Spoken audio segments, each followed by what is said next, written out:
The Books Galaxy. The Small House at Allington. Chapter 1. The Squire of Allington. Of course there was a great house at Allington. How otherwise should there have been a small house? Our story will, as its name imports, have its closest relations with those who lived in the less dignified domicile of the two, but it will have close relations also with the more dignified, and it may be well that I should, in the first instance, say a few words as to the great house and its owner. The squires of Allington had been squires of Allington since squires, such as squires are now, were first known in England. From father to son and from uncle to nephew and, in one instance, from second cousin to second cousin, the sceptre had descended in the family of the Dales, and the acres had remained intact, growing in value and not decreasing in number, though guarded by no entail and protected by no wonderful amount of prudence or wisdom. The estate of Dale of Allington had been coterminous with the parish of Allington for some hundreds of years, and though, as I have said, the race of squires had possessed nothing of superhuman discretion, and had perhaps been guided in their walks through life by no very distinct principles, still there had been with them so much of adherence to a sacred law, that no acre of the property had ever been parted from the hands of the existing squire. Some futile attempts had been made to increase the territory, as indeed had been done by Kit Dale, the father of Christopher Dale, who will appear as our Squire of Allington when the persons of our drama are introduced. Old Kit Dale, who had married money, had bought outlying farms, a bit of ground here and a bit there, talking, as he did so, much of political influence and of the good old Tory cause. But these farms and bits of ground had gone again before our time. To them had been attached no religion. When old Kit had found himself pressed in that matter of the majority of the 19th Dragoons, in which crack regiment his second son made for himself quite a career, he found it easier to sell than to save, seeing that that which he sold was his own and not the patrimony of the Dales.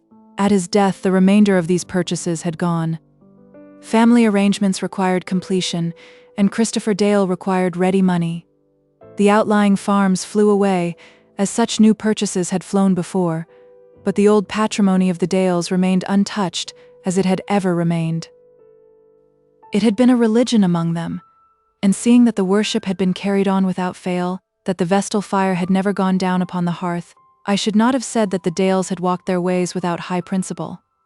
To this religion they had all adhered, and the new heir had ever entered in upon his domain without other encumbrances than those with which he himself was then already burdened.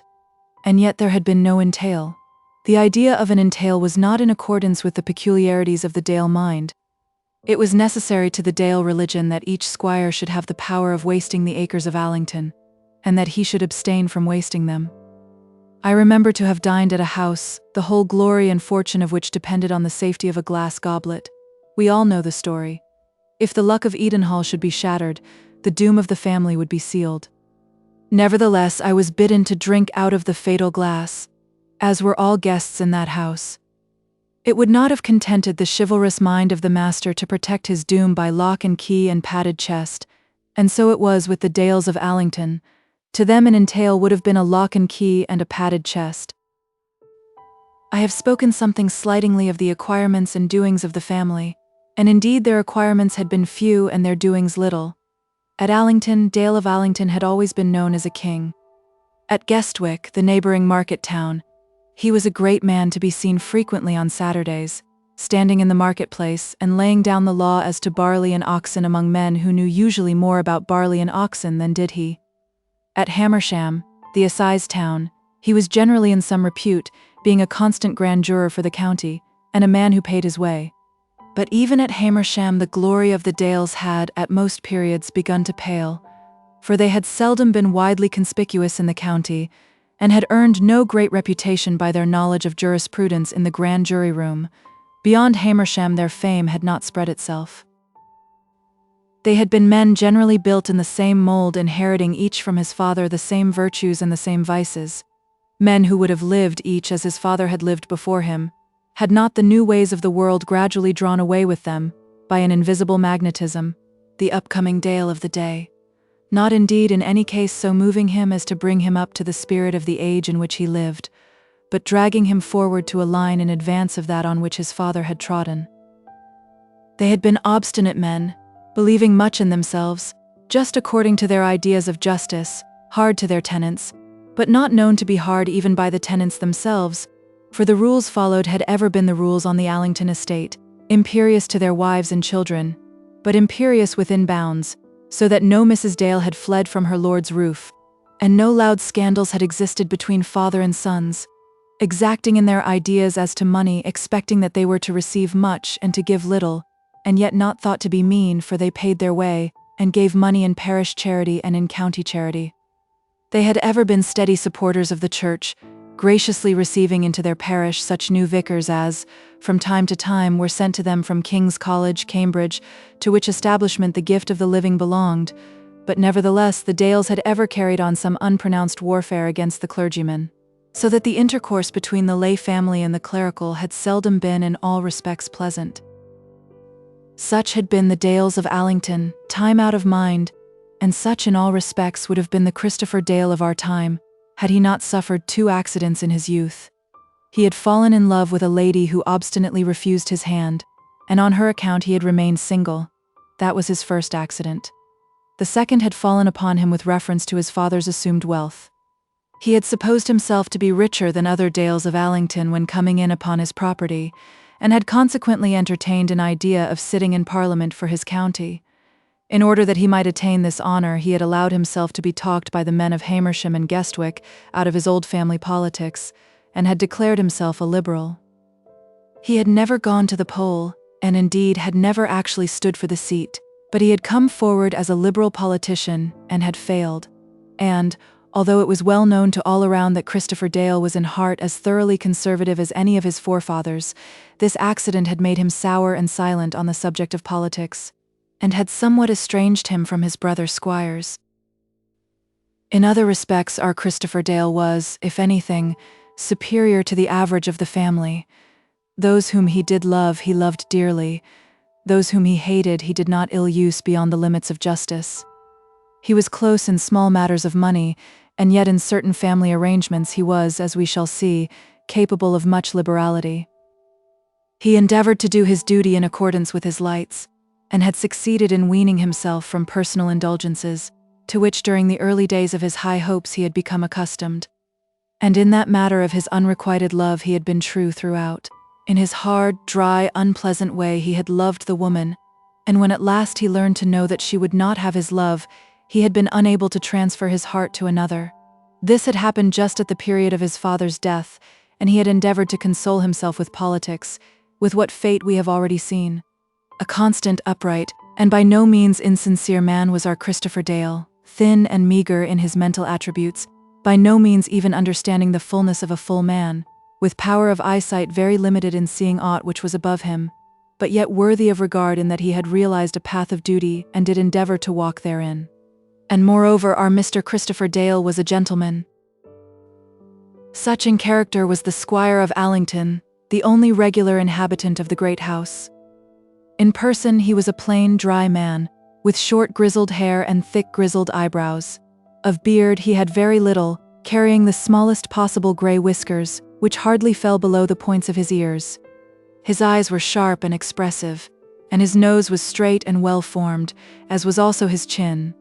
But the nobility of his face was destroyed by a mean mouth with thin lips, and his forehead, which was high and narrow, though it forbade you to take Mr. Dale for a fool, forbade you also to take him for a man of great parts, or of a wide capacity.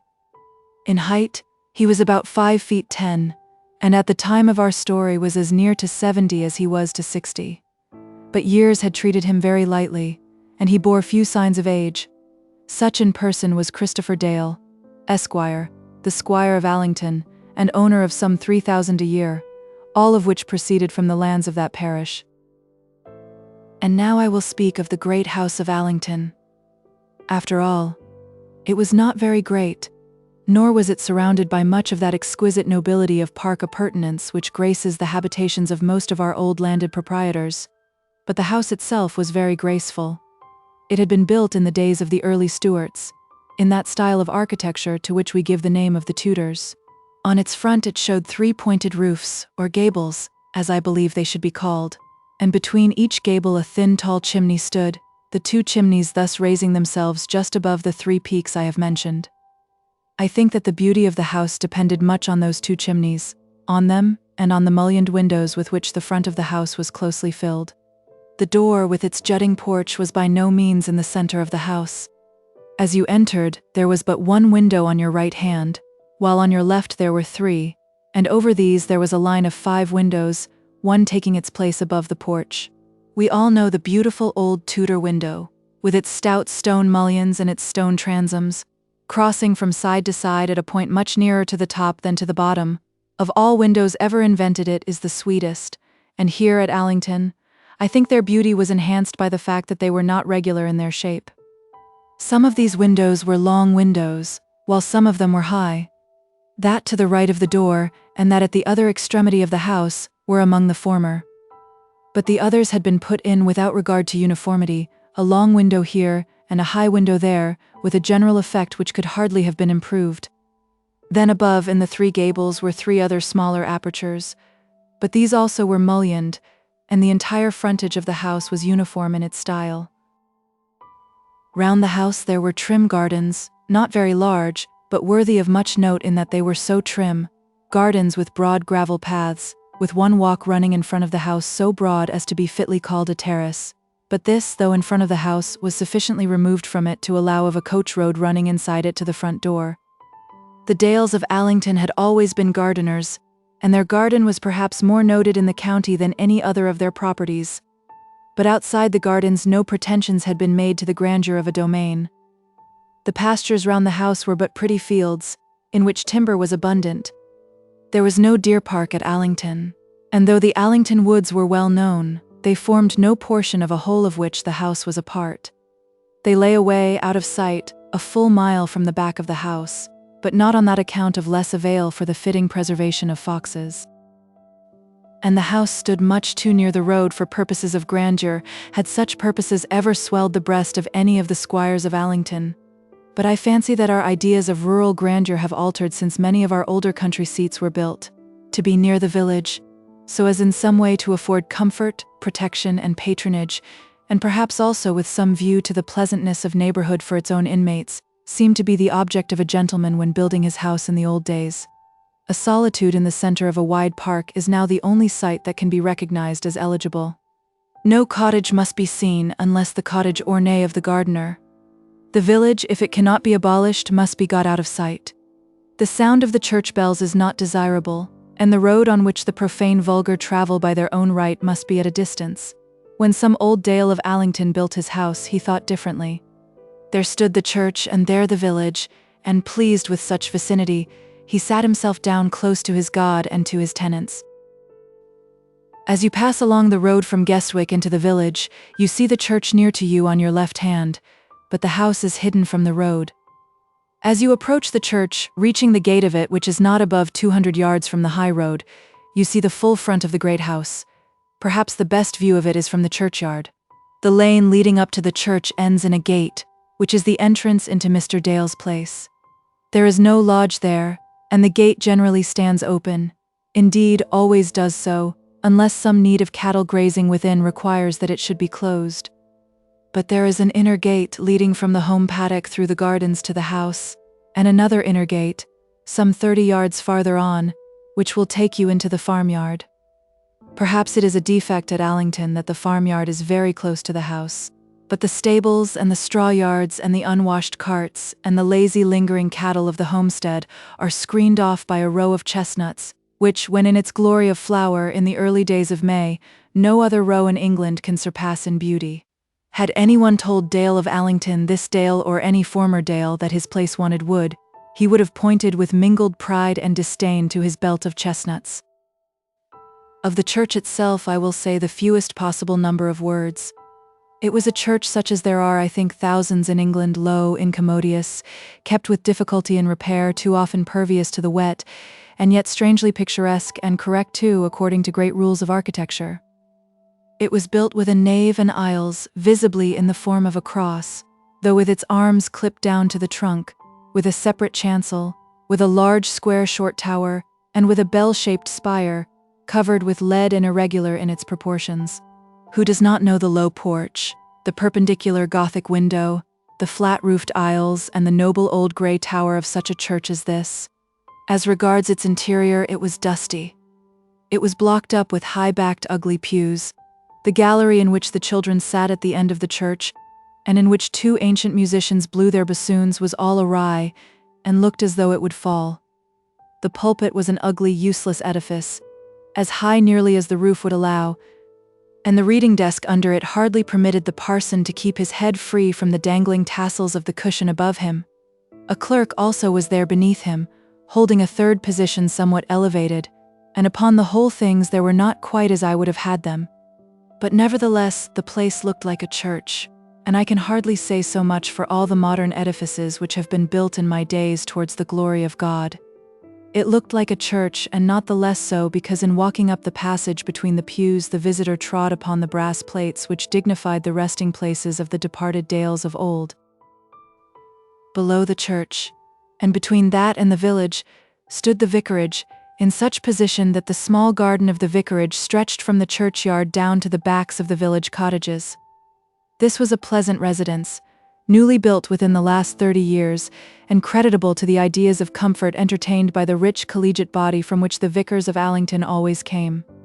Doubtless we shall in the course of our sojourn at Allington visit the vicarage now and then, but I do not know that any further detailed account of its comforts will be necessary to us. Passing by the lane leading to the vicarage, the church, and to the house, the high road descends rapidly to a little brook which runs through the village. On the right as you descend you will have seen the Red Lion, and will have seen no other house conspicuous in any way. At the bottom, close to the brook, is the post office, kept surely by the crossest old woman in all those parts. Here the road passes through the water, the accommodation of a narrow wooden bridge having been afforded for those on foot. But before passing the stream, you will see a cross street, running to the left, as had run that other lane leading to the house. Here, as this cross street rises the hill, are the best houses in the village. The baker lives here, and that respectable woman, Mrs. Frummage, who sells ribbons and toys and soap and straw bonnets, with many other things too long to mention. Here, too, lives an apothecary, whom the veneration of this and neighboring parishes has raised to the dignity of a doctor. And here also, in the smallest but prettiest cottage that can be imagined, lives Mrs. Hearn, the widow of a former vicar, on terms, however, with her neighbour the squire which I regret to say are not as friendly as they should be. Beyond this lady's modest residence, Allington Street, for so the road is called, turns suddenly round towards the church, and at the point of the turn is a pretty low iron railing with a gate, and with a covered way, which leads up to the front door of the house which stands there. I will only say here, at this fag end of a chapter, that it is the small house at Allington. Allington Street, as I have said, turns short round towards the church at this point, and there ends at a white gate, leading into the churchyard by a second entrance. So much it was needful that I should say of Allington Great House, of the squire, and of the village, of the small house. I will speak separately in a further chapter. Chapter 2. The Two Pearls of Allington. But Mr. Crosbie is only a mere clerk. This sarcastic condemnation was spoken by Miss Lilian Dale to her sister Isabella, and referred to a gentleman with whom we shall have much concern in these pages. I do not say that Mr. Crosbie will be our hero, seeing that that part in the drama will be cut up, as it were, into fragments. Whatever of the magnificent may be produced will be diluted and apportioned out in very moderate quantities among two or more, probably among 3 or 4 young gentlemen, to none of whom will be vouchsafed the privilege of much heroic action. I don't know what you call a mere clerk, Lily. Mr. Fanfaron is a mere barrister, and Mr. Boyce is a mere clergyman. Mr. Boyce was the vicar of Allington, and Mr. Fanfaron was a lawyer who had made his way over to Allington during the last assizes. You might as well say that Lord de Guest is a mere earl. So he is only a mere earl. Had he ever done anything except have fat oxen, one wouldn't say so. You know what I mean by a mere clerk? It isn't much in a man to be in a public office, and yet Mr. Crosbie gives himself airs. You don't suppose that Mr. Crosbie is the same as John Eames? Said Belle, who by her tone of voice did not seem inclined to undervalue the qualifications of Mr. Crosbie. Now John Eames was a young man from Guestwick, who had been appointed to a clerkship in the income tax office, with £80 a year, 2 years ago. "Then Johnny Eames is a mere clerk," said Lily, "and Mr. Crosbie is, after all, Belle. What is Mr. Crosbie if he is not a mere clerk? Of course he is older than John Eames, and as he has been longer at it, I suppose he has more than £80 a year. I am not in Mr. Crosbie's confidence. He is in the General Committee office, I know, and, I believe, has pretty nearly the management of the whole of it. I have heard Bernard say that he has 6 or 7 young men under him, and that, but of course, I don't know what he does at his office. I'll tell you what he is, Belle. Mr. Crosbie is a swell." And Lilian Dale was right. Mr. Crosbie was a swell. And here I may perhaps best explain who Bernard was and who was Mr. Crosbie. Captain Bernard Dale was an officer in the Corps of Engineers, was the first cousin of the 2 girls who have been speaking, and was nephew and heir presumptive to the squire. His father, Colonel Dale, and his mother, Lady Fanny Dale, were still living at Torquay, an effete, invalid, listless couple, pretty well dead to all the world beyond the region of the Torquay card tables. He it was who had made for himself quite a career in the 19th Dragoons. This he did by eloping with the penniless daughter of that impoverished earl, the Lord de Guest.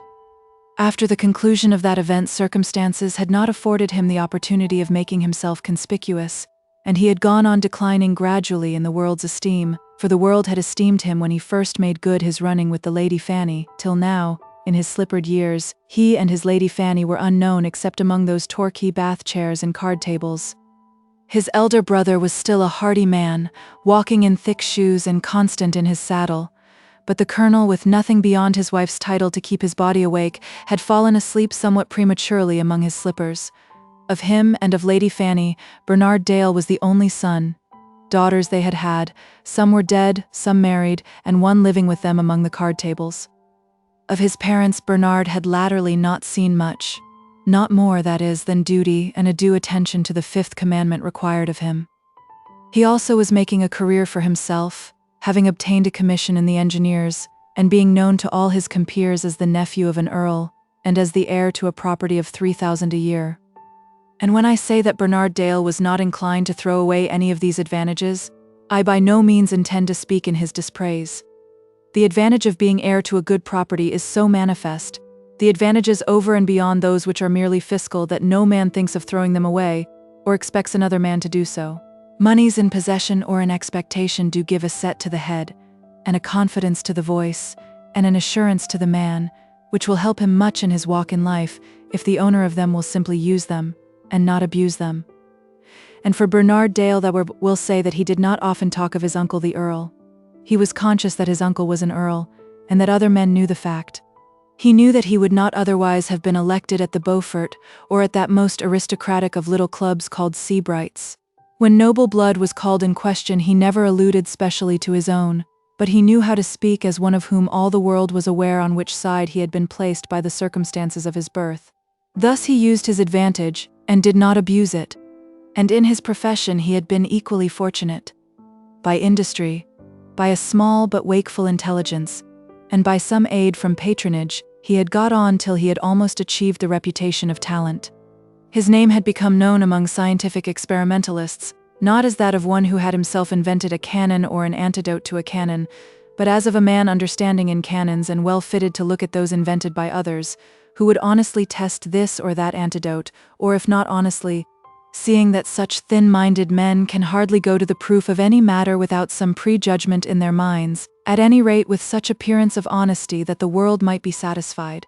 And in this way Captain Dale was employed much at home about London, and was not called on to build barracks in Nova Scotia, or to make roads in the Punjab. He was a small, slight man, smaller than his uncle, but in face very like him. He had the same eyes and nose and chin, and the same mouth, but his forehead was better, less high and pointed, and better formed about the brows. And then he wore moustaches, which somewhat hid the thinness of his mouth. On the whole, he was not ill-looking, and, as I have said before, he carried with him an air of self-assurance and a confident balance, which in itself gives a grace to a young man. He was staying at the present time in his uncle's house, during the delicious warmth of the summer. For as yet the month of July was not all past, and his intimate friend Adolphus Crosbie, who was or was not a mere clerk as my readers may choose to form their own opinions on that matter, was a guest in the house with him. I am inclined to say that Adolphus Crosbie was not a mere clerk, and I do not think that he would have been so called even by Lily Dale had he not given signs to her that he was a swell, now a man and becoming a swell of such an order as could possibly be known to Lily Dale, must have ceased to be a mere clerk in that very process. And, moreover, Captain Dale would not have been Damon to any Pythias, of whom it might fairly be said that he was a mere clerk. Nor could any mere clerk have got himself in either at the Beaufort or at Sebright's. The evidence against that former assertion made by Lily Dale is very strong, but then the evidence as to her latter assertion is as strong. Mr. Crosbie certainly was a swell. It is true that he was a clerk in the General Committee Office. But then, in the first place, the General Committee Office is situated in Whitehall, whereas poor John Eames was forced to travel daily from his lodgings in Burton Crescent, ever so far beyond Russell Square, to his dingy room in Somerset House. And Adolphus Crosbie, when very young, had been a private secretary, and had afterwards mounted up in his office to some quasi-authority and senior clerkship, bringing him in 700 a year, and giving him a status among assistant secretaries and the like, which even in an official point of view was something. But the triumphs of Adolphus Crosbie had been other than these. Not because he had been intimate with assistant secretaries, and was allowed in Whitehall a room to himself with an armchair, would he have been entitled to stand upon the rug at Sebright's and speak while rich men listened. Rich men, and men also who had handles to their names. Adolphus Crosbie had done more than make minutes with discretion on the papers of the General Committee Office. He had set himself down before the gates of the city of fashion, and had taken them by storm, or, perhaps to speak with more propriety, he had picked the locks and let himself in.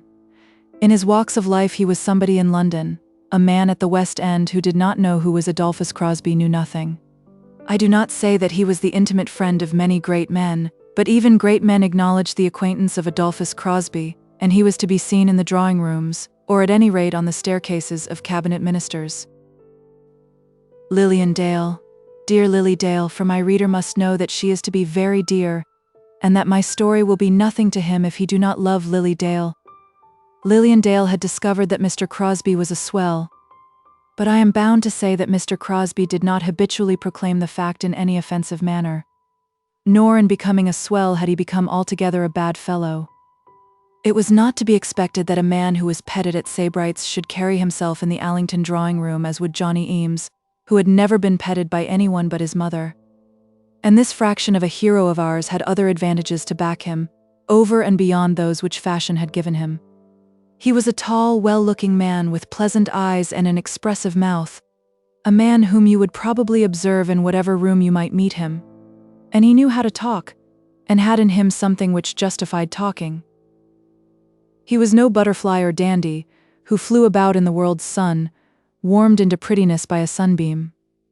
Crosbie had his opinion on things, on politics, on religion, on the philanthropic tendencies of the age, and had read something here and there as he formed his opinion. Perhaps he might have done better in the world had he not been placed so early in life in that Whitehall public office. There was that in him which might have earned better bread for him in an open profession. But in that matter of his bread, the fate of Adolphus Crosbie had by this time been decided for him, and he had reconciled himself to fate that was now inexorable. Some very slight patrimony, 100 a year or so, had fallen to his share. Beyond that he had his salary from his office, and nothing else, and on his income thus made up, he had lived as a bachelor in London, enjoying all that London could give him as a man in moderately easy circumstances, and looking forward to no costly luxuries, such as a wife, a house of his own, or a stable full of horses. Those which he did enjoy of the good things of the world would, if known to John Eames, have made him appear fabulously rich in the eyes of that brother clerk. His lodgings in Mount Street were elegant in their belongings. During 3 months of the season in London he called himself the master of a very neat hack. He was always well dressed, though never overdressed. At his clubs he could live on equal terms with men having 10 times his income. He was not married. He had acknowledged to himself that he could not marry without money, and he would not marry for money. He had put aside from him, as not within his reach, the comforts of marriage. But, We will not, however, at the present moment inquire more curiously into the private life and circumstances of our new friend Adolphus Crosbie.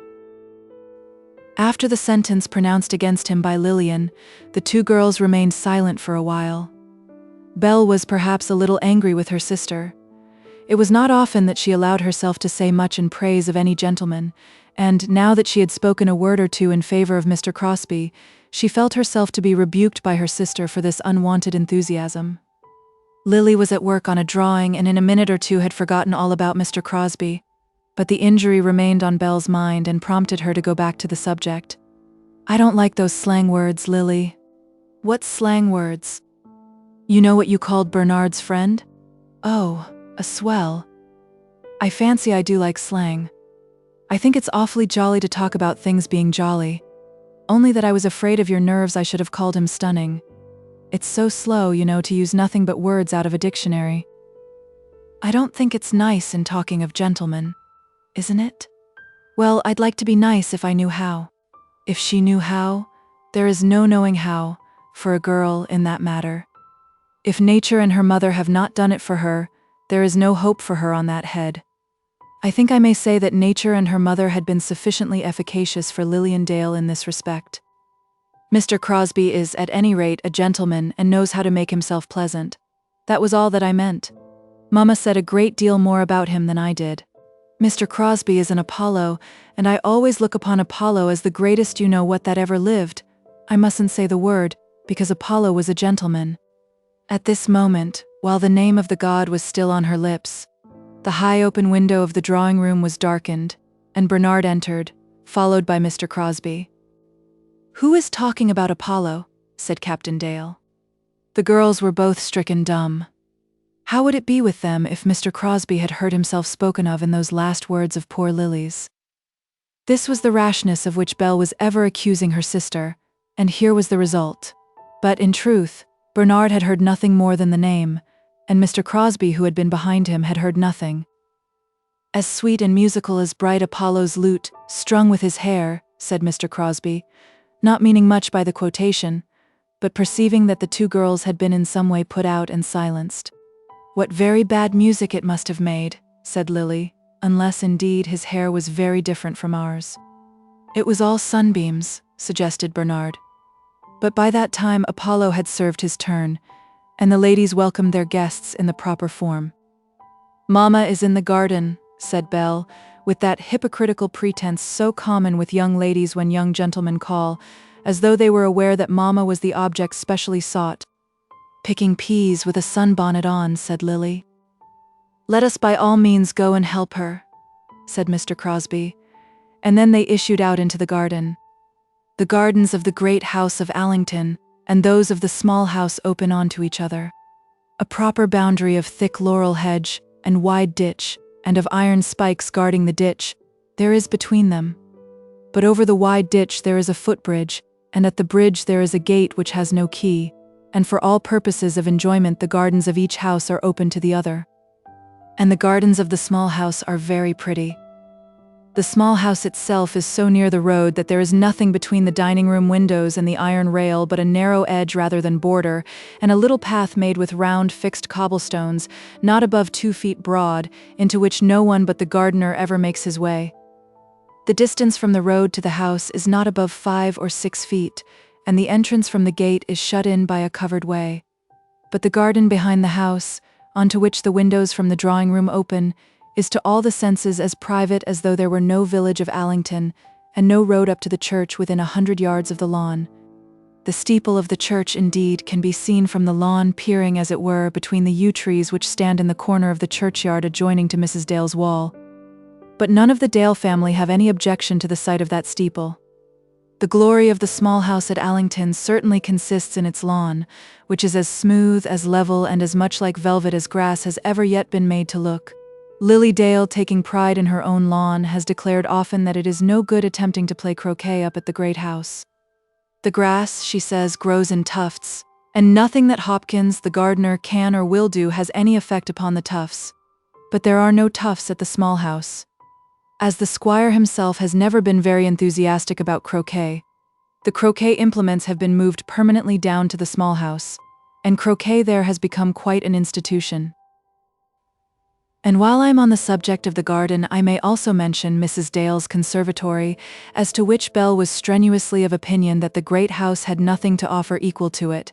For flowers, of course, I mean, she would say, correcting herself, for at the great house there was a grapery very celebrated. On this matter the squire would be less tolerant than as regarded the croquet, and would tell his niece that she knew nothing about flowers. "Perhaps not, Uncle Christopher," she would say. "All the same, I like our geraniums best," for there was a spice of obstinacy about Miss Dale, as indeed there was in all the Dales, male and female, young and old.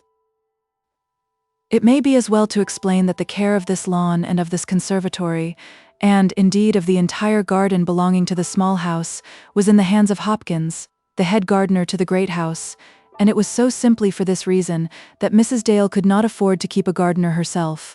A working lad at 10 shillings a week, who cleaned the knives and shoes, and dug the ground, was the only male attendant on the 3 ladies. But Hopkins, the head gardener of Allington, who had men under him, was as widely awake to the lawn and the conservatory of the humbler establishment as he was to the grapery, peach walls, and terraces of the grander one. In his eyes it was all one place. The small house belonged to his master, as indeed did the very furniture within it, and it was lent, not let, to Mrs. Dale. Hopkins, perhaps, did not love Mrs. Dale, seeing that he owed her no duty as one born a Dale. The 2 young ladies he did love, and also snubbed in a very peremptory way sometimes. To Mrs. Dale he was coldly civil, always referring to the squire if any direction worthy of special notice as concerning the garden was given to him. All this will serve to explain the terms on which Mrs. Dale was living at the small house, a matter needful of explanation sooner or later. Her husband had been the youngest of 3 brothers, and in many respects the brightest.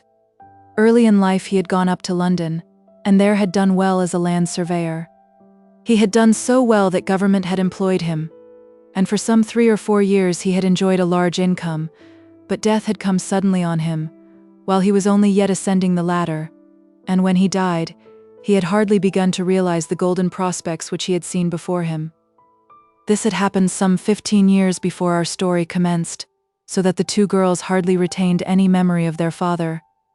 For the first 5 years of her widowhood, Mrs. Dale, who had never been a favorite of the squire's, lived with her 2 little girls in such modest way as her very limited means allowed. Old Mrs. Dale, the squire's mother, then occupied the small house. But when old Mrs. Dale died, the squire offered the place rent-free to his sister-in-law, intimating to her that her daughters would obtain considerable social advantages by living at Allington. She had accepted the offer, and the social advantages had certainly followed. Mrs. Dale was poor, her whole income not exceeding 300 a year, and therefore her own style of living was of necessity very unassuming, but she saw her girls becoming popular in the county, much liked by the families around them, and enjoying nearly all the advantages which would have accrued to them had they been the daughters of Squire Dale of Allington. Under such circumstances it was little to her whether or no she were loved by her brother-in-law, or respected by Hopkins. Her own girls loved her, and respected her, and that was pretty much all that she demanded of the world on her own behalf. And Uncle Christopher had been very good to the girls in his own obstinate and somewhat ungracious manner.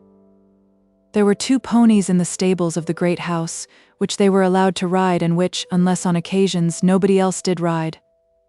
I think he might have given the ponies to the girls, but he thought differently. And he contributed to their dresses, sending them home now and again things which he thought necessary, not in the pleasantest way in the world. Money he never gave them, nor did he make them any promises, but they were Dale's, and he loved them. And with Christopher Dale, to love once was to love always. Belle was his chief favorite, sharing with his nephew Bernard the best warmth of his heart. About these 2 he had his projects, intending that Belle should be the future mistress of the great house of Allington. As to which project, however, Miss Dale was as yet in very absolute ignorance. We may now, I think, go back to our 4 friends, as they walked out upon the lawn. They were understood to be on a mission to assist Mrs. Dale in the picking of the peas, but pleasure intervened in the way of business, and the young people, forgetting the labors of their elder, allowed themselves to be carried away by the fascinations of croquet. The iron hoops and the sticks were fixed, the mallets and the balls were lying about, and then the party was so nicely made up. "I haven't had a game of croquet yet," said Mr. Crosbie. It cannot be said that he had lost much time, seeing that he had only arrived before dinner on the preceding day, and then the mallets were in their hands in a moment. "We'll play sides, of course," said Lily. "Bernard and I'll play together," but this was not allowed. Lily was well known to be the queen of the croquet ground, and as Bernard was supposed to be more efficient than his friend, Lily had to take Mr. Crosbie as her partner. "Apollo can't get through the hoops," Lily said afterwards to her sister, "but then how gracefully he fails to do it." Lily, however, had been beaten, and may therefore be excused for a little spite against her partner. But it so turned out that before Mr. Crosbie took his final departure from Allington, he could get through the hoops, and Lily, though she was still queen of the croquet ground, had to acknowledge a male sovereign in that dominion. "That's not the way we played at," said Crosbie at one point of the game, and then stopped himself. "Where was that?" said Bernard.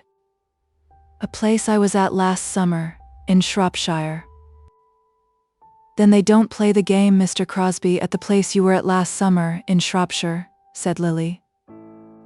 "You mean Lady Hartletop's?" said Bernard. Now the Marchioness of Hartletop was a very great person indeed, and a leader in the fashionable world. "Oh, Lady Hartletop's," said Lily.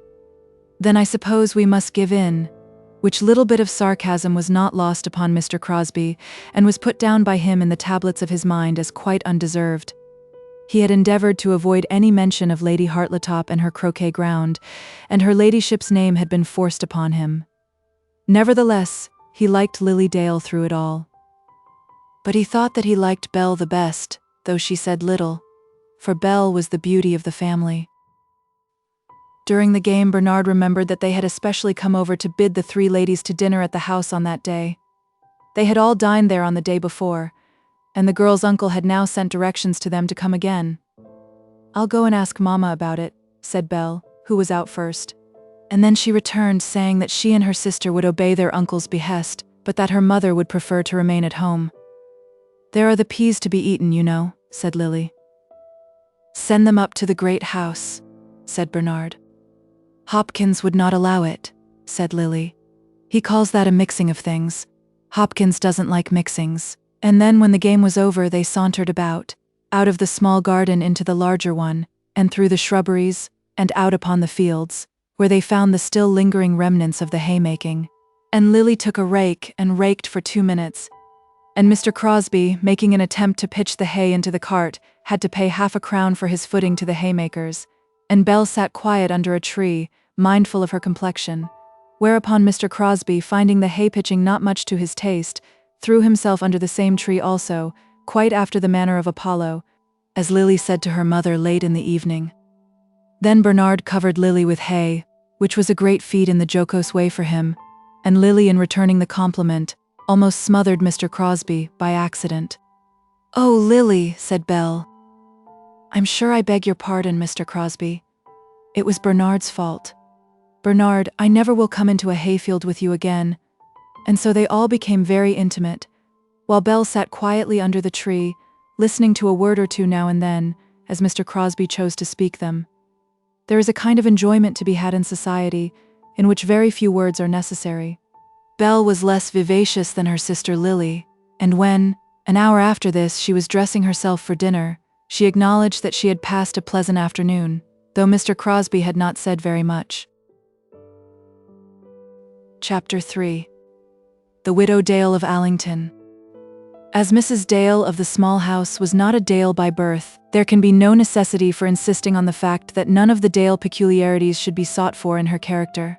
These peculiarities were not perhaps very conspicuous in her daughters, who had taken more in that respect from their mother than from their father, but a close observer might recognize the girls as Dales. They were constant, perhaps obstinate, occasionally a little uncharitable in their judgment, and prone to think that there was a great deal in being a Dale, though not prone to say much about it. But they had also a better pride than this, which had come to them as their mother's heritage. Mrs. Dale was certainly a proud woman, not that there was anything appertaining to herself in which she took a pride. In birth she had been much lower than her husband, seeing that her grandfather had been almost nobody. Her fortune had been considerable for her rank in life, and on its proceeds she now mainly depended, but it had not been sufficient to give any of the pride of wealth. And she had been a beauty, according to my taste, was still very lovely, but certainly at this time of life, she, a widow of 15 years standing, with 2 grown-up daughters, took no pride in her beauty, nor had she any conscious pride in the fact that she was a lady inwards and outwards, from the crown of her head to the sole of her feet, in head, in heart, and in mind, a lady by education and a lady by nature, a lady also by birth in spite of that deficiency respecting her grandfather. I hereby state as a fact, meo periculo. And the squire, though he had no special love for her, had recognized this, and in all respects treated her as his equal. But her position was one which required that she should either be very proud or else very humble. She was poor, and yet her daughters moved in a position which belongs, as a rule, to the daughters of rich men only. This they did as nieces of the childless Squire of Allington, and as his nieces she felt that they were entitled to accept his countenance and kindness, without loss of self-respect either to her or to them. She would have ill done her duty as a mother to them had she allowed any pride of her own to come between them and such advantage in the world as their uncle might be able to give them. On their behalf she had accepted the loan of the house in which she lived and the use of many of the appurtenances belonging to her brother-in-law, but on her own account she had accepted nothing. Her marriage with Philip Dale had been disliked by his brother the squire, and the squire, while Philip was still living, had continued to show that his feelings in this respect were not to be overcome. They never had been overcome, and now, though the brother-in-law and sister-in-law had been close neighbors for years, living, as one may say, almost in the same family, they had never become friends. There had not been a word of quarrel between them. They met constantly. The squire had unconsciously come to entertain a profound respect for his brother's widow. The widow had acknowledged to herself the truth of the affection shown by the uncle to her daughters, but yet they had never come together as friends. Of her own money matters, Mrs. Dale had never spoken a word to the squire. Of his intention respecting the girls, the squire had never spoken a word to the mother, and in this way they had lived and were living at Allington. The life which Mrs. Dale led was not altogether an easy life, was not devoid of much painful effort on her part. The theory of her life, one may say, was this, that she should bury herself in order that her daughters might live well above ground, and in order to carry out this theory it was necessary that she should abstain from all complaint or show of uneasiness before her girls. Their life above ground would not be well if they understood that their mother, in this underground life of hers, was enduring any sacrifice on their behalf. It was needful that they should think that the picking of peas in a sunbonnet, or long readings by her own fireside, and solitary hours spent in thinking, were specially to her mind. Mama doesn't like going out. I don't think Mama is happy anywhere out of her own drawing room. I do not say that the girls were taught to say such words, but they were taught to have thoughts which led to such words, and in the early days of their going out into the world used so to speak of their mother. But a time came to them before long, to one first and then to the other, in which they knew that it was not so, and knew also all that their mother had suffered for their sakes. And in truth, Mrs. Dale could have been as young in heart as they were. She too could have played croquet, and have coquetted with a haymaker's rake, and have delighted in her pony, and have listened to little nothings from this and that Apollo, had she thought that things had been conformable thereto. Women at 40 do not become ancient misanthropes, or stern Rhadamanthine moralists, indifferent to the world's pleasures. No, not even though they be widows. There are those who think that such should be the phase of their minds. I profess that I do not so think. I would have women, and men also, young as long as they can be young. It is not that a woman should call herself in years younger than her father's family Bible will have her to be. Let her who is 40 call herself 40, but if she can be young in spirit at 40, let her show that she is so. I think that Mrs. Dale was wrong. She would have joined that party on the croquet ground instead of remaining among the pea sticks in her sunbonnet, had she done as I would have counseled her. Not a word was spoken among the 4 that she did not hear. Those pea sticks were only removed from the lawn by a low wall and a few shrubs. She listened, not as one suspecting, but simply as one loving. The voices of her girls were very dear to her, and the silver ringing tones of Lily's tongue were as sweet to her ears as the music of the gods. She heard all that about Lady Hartletop, and shuddered at Lily's bold sarcasm. And she heard Lily say that Mama would stay at home and eat the peas, and said to herself sadly that that was now her lot in life. Dear darling girl, and so it should be. It was thus her thoughts ran. And then, when her ear had traced them, as they passed across the little bridge into the other grounds, she returned across the lawn to the house with her burden on her arm, and sat herself down on the step of the drawing-room window, looking out on the sweet summer flowers and the smooth surface of the grass before her. Had not God done well for her to place her where she was? Had not her lines been set for her in pleasant places?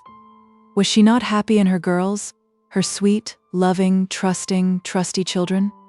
As it was to be that her Lord, that best half of herself, was to be taken from her in early life, and that the springs of all the lighter pleasures were to be thus stopped for her, had it not been well that in her bereavement so much had been done to soften her lot in life and give it grace and beauty? 'Twas so, she argued with herself, and yet she acknowledged to herself that she was not happy. She had resolved, as she herself had said often, to put away childish things, and now she pined for those things which she so put from her. As she sat, she could still hear Lily's voice as they went through the shrubbery, hear it when none but a mother's ears would have distinguished the sound. Now that those young men were at the great house, it was natural that her girls should be there too. The squire would not have had young men to stay with him had there been no ladies to grace his table. But for her, she knew that no one would want her there. Now and again she must go, as otherwise her very existence, without going, would be a thing disagreeably noticeable. But there was no other reason why she should join the party, nor in joining it would she either give or receive pleasure. Let her daughters eat from her brother's table and drink of his cup.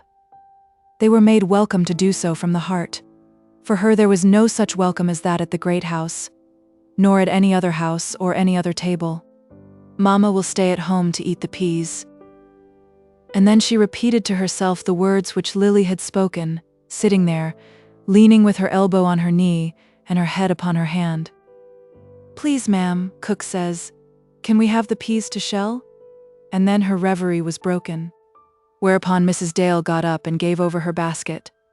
"Cook knows that the young ladies are going to dine at the great house?" "Yes, ma'am. She needn't mind getting dinner for me. I will have tea early." And so, after all, Mrs. Dale did not perform that special duty appointed for her. But she soon set herself to work upon another duty. When a family of 3 persons has to live upon an income of 300 a year, and nevertheless makes some pretense of going into society, it has to be very mindful of small details, even though that family may consist only of ladies.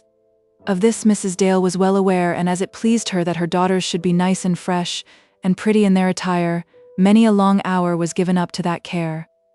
The squire would send them shawls in winter, and had given them riding habits, and had sent them down brown silk for dresses from London, so limited in quantity that the due manufacture of 2 dresses out of the material had been found to be beyond the art of woman, and the brown silk garments had been a difficulty from that day to this, the squire having a good memory in such matters, and being anxious to see the fruits of his liberality. All this was doubtless of assistance, but had the squire given the amount which he so expended in money to his nieces, the benefit would have been greater. As it was, the girls were always nice and fresh and pretty, they themselves not being idle in that matter, but their tire-woman-in-chief was their mother. And now she went up to their room and got out their muslin frocks, but, perhaps I should not tell such tales. She, however, felt no shame in her work, as she sent for a hot iron, and with her own hands smoothed out the creases, and gave the proper set to the crimp flounces, and fixed a new ribbon where it was wanted, and saw that all was as it should be. Men think but little how much of this kind is endured that their eyes may be pleased, even though it be but for an hour. "Oh, Mamma, how good you are," said Belle, as the 2 girls came in, only just in time to make themselves ready for returning to dinner. "Mamma is always good," said Lily. "I wish, Mamma, I could do the same for you oftener," and then she kissed her mother. But the squire was exact about dinner, so they dressed themselves in haste, and went off again through the garden, their mother accompanying them to the little bridge. "Your uncle did not seem vexed at my not coming?" said Mrs. Dale. "We have not seen him, Mamma," said Lily. "We have been ever so far down the fields, and forgot altogether what o'clock it was. I don't think Uncle Christopher was about the place, or we should have met him," said Belle. "But I am vexed with you, Mamma," Are not you, Belle? It is very bad of you to stay here all alone and not come." "I suppose Mama likes being at home better than up at the great house," said Belle, very gently, and as she spoke she was holding her mother's hand. "Well, goodbye, dears. I shall expect you between 10 and 11. But don't hurry yourselves if anything is going on." And so they went, and the widow was again alone. The path from the bridge ran straight up towards the back of the great house, so that for a moment or two she could see them as they tripped on almost in a run. And then she saw their dresses flutter as they turned sharp round, up the terrace steps. She would not go beyond the nook among the laurels by which she was surrounded, lest anyone should see her as she looked after her girls. But when the last flutter of the pink muslin had been whisked away from her sight, she felt it hard that she might not follow them. She stood there, however, without advancing a step. She would not have Hopkins telling how she watched her daughters as they went from her own home to that of her brother-in-law. It was not within the capacity of Hopkins to understand why she watched them. "Well, girls, you're not much too soon. I think your mother might have come with you," said Uncle Christopher. And this was the manner of the man. Had he known his own wishes, he must have acknowledged to himself that he was better pleased that Mrs. Dale should stay away. He felt himself more absolutely master, and more comfortably at home at his own table without her company than with it. And yet he frequently made a grievance of her not coming, and himself believed in that grievance. "I think Mamma was tired," said Belle. It's not so very far across from one house to the other. If I were to shut myself up whenever I'm tired, but never mind. Let's go to dinner. Mr. Crosbie, will you take my niece Lilian?" And then, offering his own arm to Belle, he walked off to the dining room. "If he scolds Mama any more, I'll go away," said Lily to her companion, by which it may be seen that they had all become very intimate during the long day that they had passed together. Mrs. Dale, after remaining for a moment on the bridge, went in to her tea. What succedaneum of mutton chop or broiled ham she had for the roast duck and green peas, which were to have been provided for the family dinner, we will not particularly inquire. We may, however, imagine that she did not devote herself to her evening repast with any peculiar energy of appetite. She took a book with her as she sat herself down. Some novel, probably, for Mrs. Dale was not above novels, and read a page or two as she sipped her tea.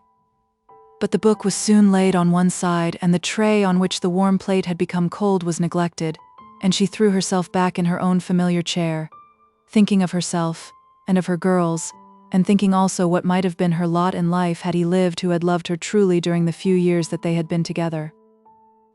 It is especially the nature of a Dale to be constant in his likings and his dislikings.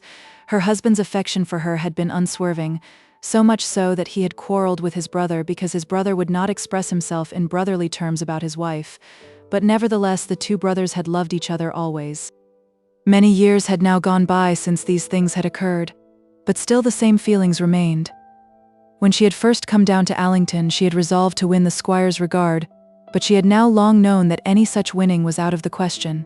Indeed, there was no longer a wish for it. Mrs. Dale was not one of those soft-hearted women who sometimes thank God that they can love anyone. She could once have felt affection for her brother-in-law, affection, and close, careful sisterly friendship, but she could not do so now. He had been cold to her, and had with perseverance rejected her advances. That was now 7 years since, and during those years Mrs. Dale had been at any rate as cold to him as he had been to her. But all this was very hard to bear. That her daughters should love their uncle was not only reasonable but in every way desirable. He was not cold to them. To them he was generous and affectionate. If she were only out of the way, he would have taken them to his house as his own, and they would in all respects have stood before the world as his adopted children. Would it not be better if she were out of the way? It was only in her most dismal moods that this question would get itself asked within her mind, and then she would recover herself, and answer it stoutly with an indignant protest against her own morbid weakness. It would not be well that she should be away from her girls, not though their uncle should have been twice a better uncle, not though by her absence they might become heiresses of all Allington. Was it not above everything to them that they should have a mother near them? And as she asked of herself that morbid question, wickedly asked it, as she declared to herself, did she not know that they loved her better than all the world beside, and would prefer her caresses and her care to the guardianship of any uncle, let his house be ever so great? As yet they loved her better than all the world beside. Of other love should it come, she would not be jealous. And if it should come, and should be happy, might there not yet be a bright evening of life for herself? If they should marry, and if their lords would accept her love, her friendship, and her homage, she might yet escape from the death-like coldness of that great house, and be happy in some tiny cottage, from which she might go forth at times among those who would really welcome her. A certain doctor there was, living not very far from Allington, at Guestwick, as to whom she had once thought that he might fill that place of son-in-law, to be well beloved. Her quiet, beautiful Belle had seemed to like the man, and he had certainly done more than seem to like her. But now, for some weeks past, this hope, or rather this idea, had faded away. Mrs. Dale had never questioned her daughter on the matter. She was not a woman prone to put such questions. But during the month or two last past, she had seen with regret that Belle looked almost coldly on the man whom her mother favored. In thinking of all this, the long evening passed away, and at 11 o'clock she heard the coming steps across the garden. The young men had, of course, accompanied the girls home, and as she stepped out from the still open window of her own drawing room, she saw them all on the center of the lawn before her. "There's Mamma," said Lily. "Mamma, Mr. Crosbie wants to play croquet by moonlight." "I don't think there is light enough for that," said Mrs. Dale. "There is light enough for him," said Lily, "for he plays quite independently of the hoops. Don't you, Mr. Crosbie?" "There's very pretty croquet light, I should say," said Mr. Crosbie, looking up at the bright moon, "and then it is so stupid going to bed." "Yes, it is stupid going to bed," said Lily. "But people in the country are stupid, you know. Billiards that you can play all night by gas is much better, isn't it?" "Your arrows fall terribly astray there, Miss Dale, for I never touch a cue. You should talk to your cousin about billiards." "Is Bernard a great billiard player?" asked Belle. "Well, I do play now and again, about as well as Crosbie does croquet. Come, Crosbie, we'll go home and smoke a cigar." "Yes," said Lily, "and then, you know, we stupid people can go to bed. Mamma, I wish you had a little smoking room here for us.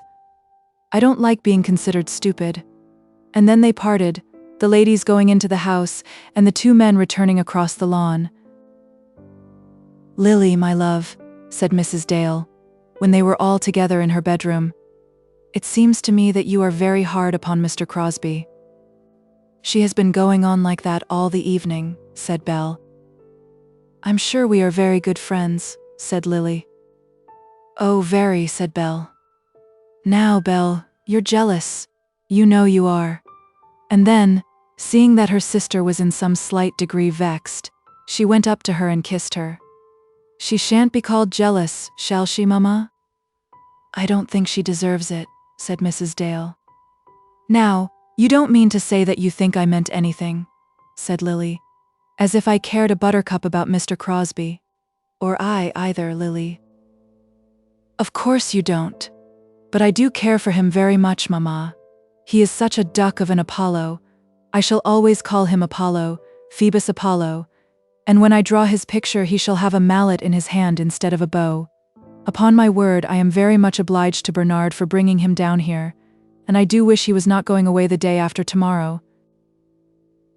"The day after tomorrow," said Mrs. Dale. "It was hardly worth coming for 2 days. No, it wasn't. Disturbing us all in our quiet little ways just for such a spell as that, not giving one time even to count his rays." "But he says he shall perhaps come again," said Belle. "There is that hope for us," said Lily. "Uncle Christopher asked him to come down when he gets his long leave of absence. This is only a short sort of leave. He is better off than poor Johnny Eames. Johnny Eames only has a month, but Mr. Crosbie has 2 months just whenever he likes it, and seems to be pretty much his own master all the year round besides. And Uncle Christopher asked him to come down for the shooting in September," said Belle. "And though he didn't say he'd come, I think he meant it," said Lily. "There is that hope for us, Mamma." "Then you'll have to draw Apollo with a gun instead of a mallet." "That is the worst of it, Mamma. We shan't see much of him or of Bernard either. They wouldn't let us go out into the woods as beaters, would they?" "You'd make too much noise to be of any use." "Should I? I thought the beaters had to shout at the birds." I should get very tired of shouting at birds, so I think I'll stay at home and look after my clothes.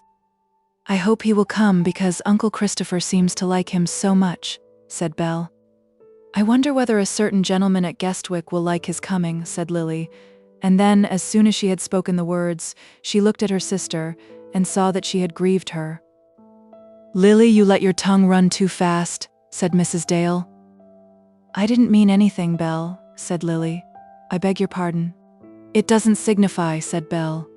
Only Lily says things without thinking. And then that conversation came to an end, and nothing more was said among them beyond what appertained to their toilet, and a few last words at parting. But the two girls occupied the same room, and when their own door was closed upon them, Belle did allude to what had passed with some spirit. Lily, you promised me, she said, that you would not say anything more to me about Dr. Crofts. I know I did, and I was very wrong. I beg your pardon, Belle, and I won't do it again. Not if I can help it. Not help it, Lily? But I'm sure I don't know why I shouldn't speak of him, only not in the way of laughing at you. Of all the men I ever saw in my life, I like him best, and only that I love you better than I love myself, I could find it in my heart to grudge you his. Lily, what did you promise just now? Well, after tonight. And I don't know why you should turn against him. I have never turned against him or for him. There's no turning about him. He'd give his left hand if you'd only smile on him. Or his right either, and that's what I should like to see, so now you've heard it. You know you are talking nonsense. So I should like to see it. And so would Mamma too, I'm sure. Though I never heard her say a word about him. In my mind, he's the finest fellow I ever saw. What's Mr. Apollo Crosbie to him? And now, as it makes you unhappy, I'll never say another word about him. As Belle wished her sister good night with perhaps more than her usual affection, it was evident that Lily's words and eager tone had in some way pleased her, in spite of their opposition to the request which she had made. And Lily was aware that it was so. Chapter 4. Mrs. Roper's boarding house. I have said that John Eames had been petted by none but his mother, but I would not have it supposed on this account that John Eames had no friends. There is a class of young men who never get petted, though they may not be the less esteemed or perhaps loved. They do not come forth to the world as Apollos, nor shine at all, keeping what light they may have for inward purposes. Such young men are often awkward, ungainly, and not yet formed in their gait. They straggle with their limbs and are shy. Words do not come to them with ease, when words are required among any but their accustomed associates. Social meetings are periods of penance to them, and any appearance in public will unnerve them. They go much about alone and blush when women speak to them. In truth, they are not as yet men, whatever the number may be of their years, and as they are no longer boys, the world has found for them the ungraceful name of hobbledehoy. Such observations, however, as I have been enabled to make on this matter have led me to believe that the hobbledehoy is by no means the least valuable species of the human race. When I compare the hobbledehoy of 1 or 2 and 20 to some finished Apollo of the same age, I regard the former as unripe fruit, and the latter as fruit that is ripe. Then comes the question as to the two fruits. Which is the better fruit? That which ripens early, which is, perhaps, favored with some little forcing apparatus, or which at least is backed by the warmth of a southern wall, or that fruit of slower growth, as to which nature works without assistance, on which the sun operates in its own time, or perhaps never operates if some ungenial shade has been allowed to interpose itself. The world no doubt is in favor of the forcing apparatus or of the southern wall. The fruit comes certainly, and at an assured period, it is spotless, speckless, and of a certain quality by no means despicable. The owner has it when he wants it, and it serves its turn.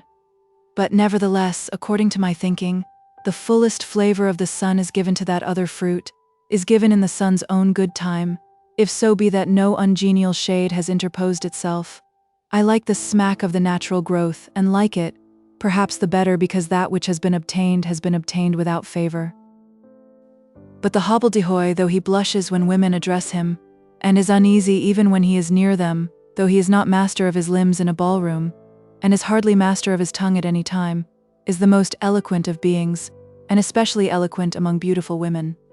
He enjoys all the triumphs of a Don Juan, without any of Don Juan's heartlessness, and is able to conquer in all encounters, through the force of his wit and the sweetness of his voice. But this eloquence is heard only by his own inner ears, and these triumphs are the triumphs of his imagination. The true hobbledehoy is much alone, not being greatly given to social intercourse even with other hobbledehoys, a trait in his character which I think has hardly been sufficiently observed by the world at large. He has probably become a hobbledehoy instead of an Apollo because circumstances have not afforded him much social intercourse, and therefore he wanders about in solitude, taking long walks, in which he dreams of those successes which are so far removed from his powers of achievement. Out in the fields, with his stick in his hand, he is very eloquent, cutting off the heads of the springing summer weeds as he practices his oratory with energy. And thus he feeds an imagination for which those who know him give him but scanty credit, and unconsciously prepares himself for that latter ripening, if only the ungenial shade will some day cease to interpose itself.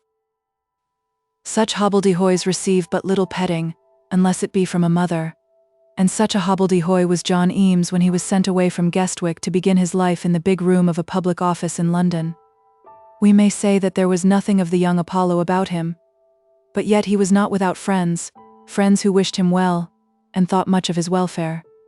And he had a younger sister who loved him dearly, who had no idea that he was a hobbledehoy, being somewhat of a hobbledehoya herself. Mrs. Eames, their mother, was a widow, living in a small house in Guestwick, whose husband had been throughout his whole life an intimate friend of our squire. He had been a man of many misfortunes, having begun the world almost with affluence, and having ended it in poverty. He had lived all his days in Guestwick, having at one time occupied a large tract of land, and lost much money in experimental farming, and late in life he had taken a small house on the outskirts of the town, and there had died, some 2 years previously to the commencement of this story. With no other man had Mr. Dale lived on terms so intimate, and when Mr. Eames died, Mr. Dale acted as executor under his will and as guardian to his children. He had, moreover, obtained for John Eames that situation under the crown which he now held. And Mrs. Eames had been and still was on very friendly terms with Mrs. Dale.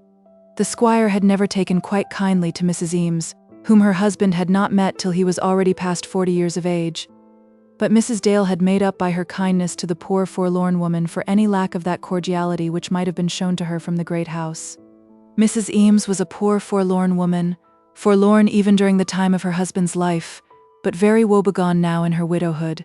In matters of importance the squire had been kind to her, arranging for her her little money affairs, advising her about her house and income, also getting for her that appointment for her son. But he snubbed her when he met her, and poor Mrs. Eames held him in great awe. Mrs. Dale held her brother-in-law in no awe, and sometimes gave to the widow from Guestwick advice quite at variance to that given by the squire. In this way there had grown up an intimacy between Belle and Lily and the young Eames, and either of the girls was prepared to declare that Johnny Eames was her own and well-loved friend. Nevertheless, they spoke of him occasionally with some little dash of merriment, as is not unusual with pretty girls who have hobbledehoys among their intimate friends, and who are not themselves unaccustomed to the grace of an Apollo. I may as well announce at once that John Eames, when he went up to London, was absolutely and irretrievably in love with Lily Dale. He had declared his passion in the most moving language 100 times, but he had declared it only to himself. He had written much poetry about Lily, but he kept his lines safe under double lock and key. When he gave the reins to his imagination, he flattered himself that he might win not only her but the world at large also by his verses, but he would have perished rather than exhibit them to human eye. During the last 10 weeks of his life at Guestwick, while he was preparing for his career in London, he hung about Allington, walking over frequently and then walking back again, but all in vain. During these visits he would sit in Mrs. Dale's drawing-room, speaking but little, and addressing himself usually to the mother, but on each occasion, as he started on his long, hot walk, he resolved that he would say something by which Lily might know of his love, when he left for London that something had not been said. He had not dreamed of asking her to be his wife. John Eames was about to begin the world with £80 a year, and an allowance of 20 more from his mother's purse. He was well aware that with such an income he could not establish himself as a married man in London, and he also felt that the man who might be fortunate enough to win Lily for his wife should be prepared to give her every soft luxury that the world could afford. He knew well that he ought not to expect any assurance of Lily's love, but nevertheless, he thought it possible that he might give her an assurance of his love. It would probably be in vain. He had no real hope, unless when he was in one of those poetic moods. He had acknowledged to himself, in some indistinct way, that he was no more than a hobbledehoy, awkward, silent, ungainly, with a face unfinished, as it were, or unripe. All this he knew, and knew also that there were Apollos in the world who would be only too ready to carry off Lily in their splendid cars. But not the less did he make up his mind that having loved her once, it behoved him, as a true man, to love her on to the end. One little word he had said to her when they parted, but it had been a word of friendship rather than of love. He had strayed out after her onto the lawn, leaving Belle alone in the drawing-room.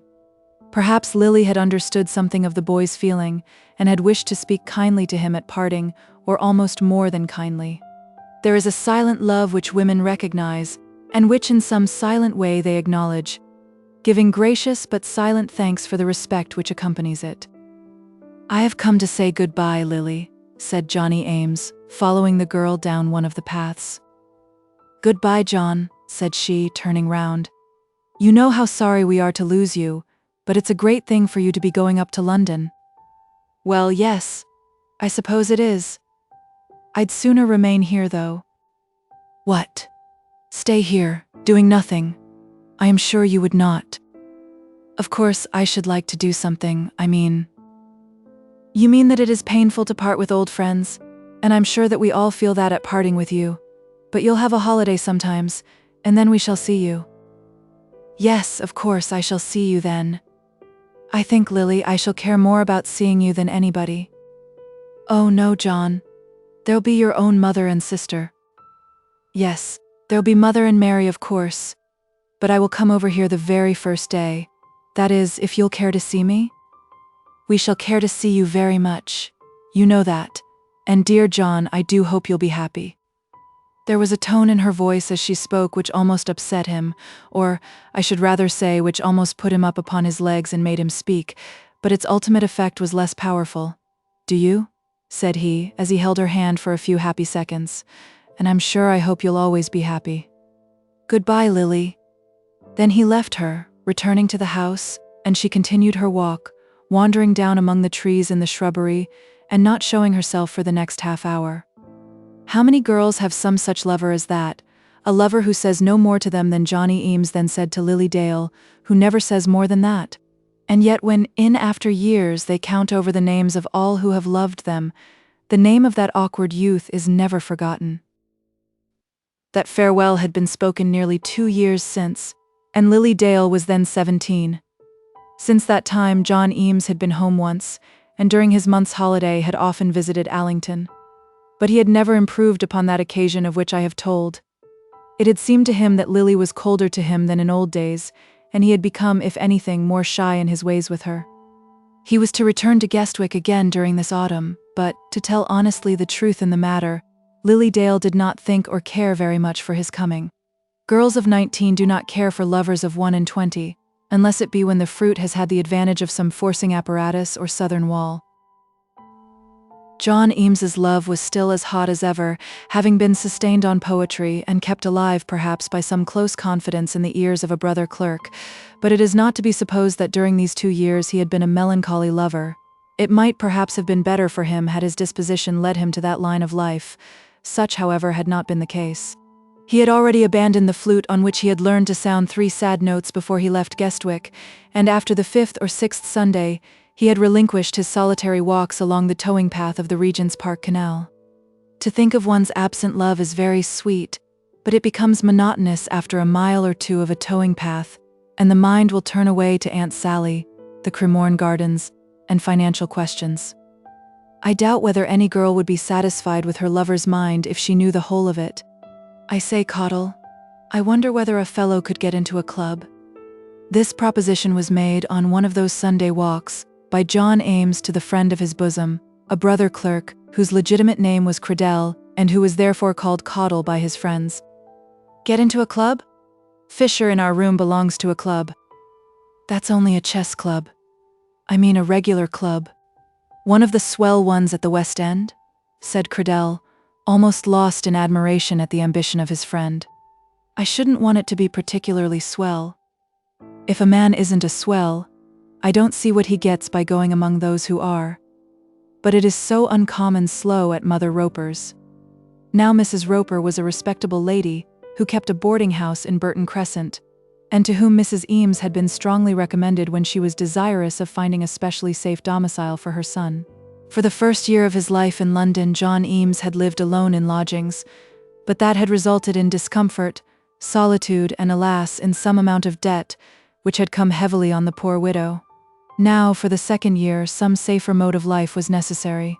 She had learned that Mrs. Cradell, the widow of a barrister, who had also succeeded in getting her son into the income tax office, had placed him in charge of Mrs. Roper, and she, with many injunctions to that motherly woman, submitted her own boy to the same custody. And about going to church? Mrs. Eames had said to Mrs. Roper. I don't suppose I can look after that, ma'am. Mrs. Roper had answered, conscientiously. Young gentlemen choose mostly their own churches. But they do go? Asked the mother, very anxious in her heart as to this new life in which her boy was to be left to follow in so many things the guidance of his own lights. They who have been brought up steady do so mostly. He has been brought up steady, Mrs. Roper. He has, indeed. And you won't give him a latchkey? Well, they always do ask for it. But he won't insist. If you tell him that I had rather that he shouldn't have one. Mrs. Roper promised accordingly, and Johnny Eames was left under her charge. He did ask for the latchkey, and Mrs. Roper answered as she was bidden, but he asked again, having been sophisticated by the philosophy of Cradell, and then Mrs. Roper handed him the key. She was a woman who plumed herself on being as good as her word, not understanding that anyone could justly demand from her more than that. She gave Johnny Eames the key, as doubtless she had intended to do, for Mrs. Roper knew the world, and understood that young men without latchkeys would not remain with her. I thought you didn't seem to find it so dull since Amelia came home, said Cradell. Amelia? What's Amelia to me? I have told you everything, Cradell, and yet you can talk to me about Amelia Roper. Come now, Johnny. He had always been called Johnny, and the name had gone with him to his office. Even Amelia Roper had called him Johnny on more than one occasion before this. You were as sweet to her the other night as though there were no such person as LD in existence. John Eames turned away and shook his head. Nevertheless, the words of his friend were grateful to him. The character of a Don Juan was not unpleasant to his imagination, and he liked to think that he might amuse Amelia Roper with a passing word, though his heart was true to Lilian Dale. In truth, however, many more of the passing words had been spoken by the fair Amelia than by him. Mrs. Roper had been quite as good as her word when she told Mrs. Eames that her household was composed of herself, of a son who was in an attorney's office, of an ancient maiden cousin named Miss Spruce who lodged with her, and of Mr. Cradell. The divine Amelia had not then been living with her, and the nature of the statement which she was making by no means compelled her to inform Mrs. Eames that the young lady would probably return home in the following winter. A Mr. and Mrs. LUPEX had also joined the family lately, and Mrs. Roper's house was now supposed to be full. And it must be acknowledged that Johnny Eames had, in certain unguarded moments, confided to Cradell the secret of a second weaker passion for Amelia. She is a fine girl, a deuced fine girl. Johnny Eames had said, using a style of language which he had learned since he left Guestwick and Allington. Mr. Cradell also was an admirer of the fair sex, and alas, that I should say so, Mrs. LUPEX, at the present moment, was the object of his admiration. Not that he entertained the slightest idea of wronging Mr. LUPEX, a man who was a scene painter and knew the world. Mr. Cradell admired Mrs. LUPEX as a connoisseur, not simply as a man. By heavens, Johnny, what a figure that woman has, he said one morning as they were walking to their office. Yes, she stands well on her pins. I should think she did. If I understand anything of form, said Cradell, that woman is nearly perfect. What a torso she has. From which expression, and from the fact that Mrs. LUPEX depended greatly upon her stays and crinoline for such figure as she succeeded in displaying, it may, perhaps, be understood that Mr. Cradell did not understand much about form. It seems to me that her nose isn't quite straight, said Johnny Eames. Now, it undoubtedly was the fact that the nose on Mrs. Lupex's face was a little awry. It was a long, thin nose which, as it progressed forward into the air, certainly had a preponderating bias towards the left side. "I care more for figure than face," said Cradell. "But Mrs. Lupex has fine eyes, very fine eyes." "And knows how to use them too," said Johnny. "Why shouldn't she? And then she has lovely hair. Only she never brushes it in the morning." "Do you know, I like that kind of deshabille," said Cradell. "Too much care always betrays itself. But a woman should be tidy." What a word to apply to such a creature as Mrs. Lupex. I call her a splendid woman. And how well she was got up last night? Do you know? I've an idea that Lupex treats her very badly. She said a word or two to me yesterday that... And then he paused. There are some confidences which a man does not share even with his dearest friend. "I rather fancy it's quite the other way," said Eames. "How the other way?" "That Lupex has quite as much as he likes of Mrs. L. The sound of her voice sometimes makes me shake in my shoes. I know." "I like a woman with spirit," said Cradell. "Oh, so do I. But one may have too much of a good thing. Amelia did tell me, only you won't mention it." "Of course I won't." "She told me that Lupex sometimes was obliged to run away from her. He goes down to the theater, and remains there 2 or 3 days at a time. Then she goes to fetch him, and there is no end of a row in the house. The fact is, he drinks," said Cradell. "By George, I pity a woman whose husband drinks, and such a woman as that too. Take care, old fellow, or you'll find yourself in a scrape." "I know what I'm at. Lord bless you, I'm not going to lose my head because I see a fine woman."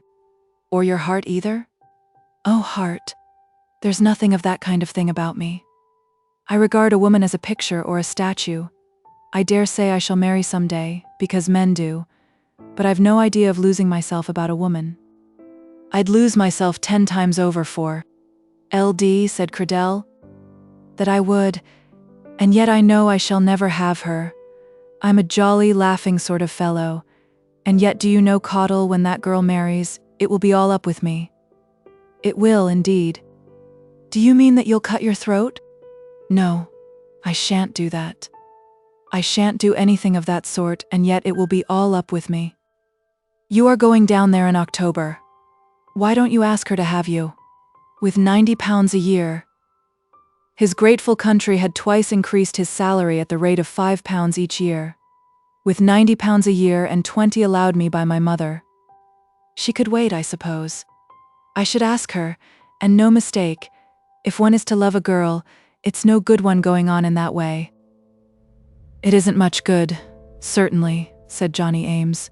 And then they reached the door of the income tax office, and each went away to his own desk. From this little dialogue it may be imagined that though Mrs. Roper was as good as her word, she was not exactly the woman whom Mrs. Eames would have wished to select as a protecting angel for her son. But the truth I take to be this, that protecting angels for widows' sons, at £48 a year paid quarterly, are not to be found very readily in London. Mrs. Roper was not worse than others of her class. She would much have preferred lodgers who were respectable to those who were not so, if she could only have found respectable lodgers as she wanted them. Mr. and Mrs. Lupex hardly came under that denomination, and when she gave them up her big front bedroom at £100 a year, she knew she was doing wrong.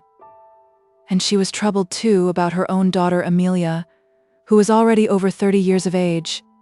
Amelia was a very clever young woman, who had been, if the truth must be told, first young lady at a millinery establishment in Manchester.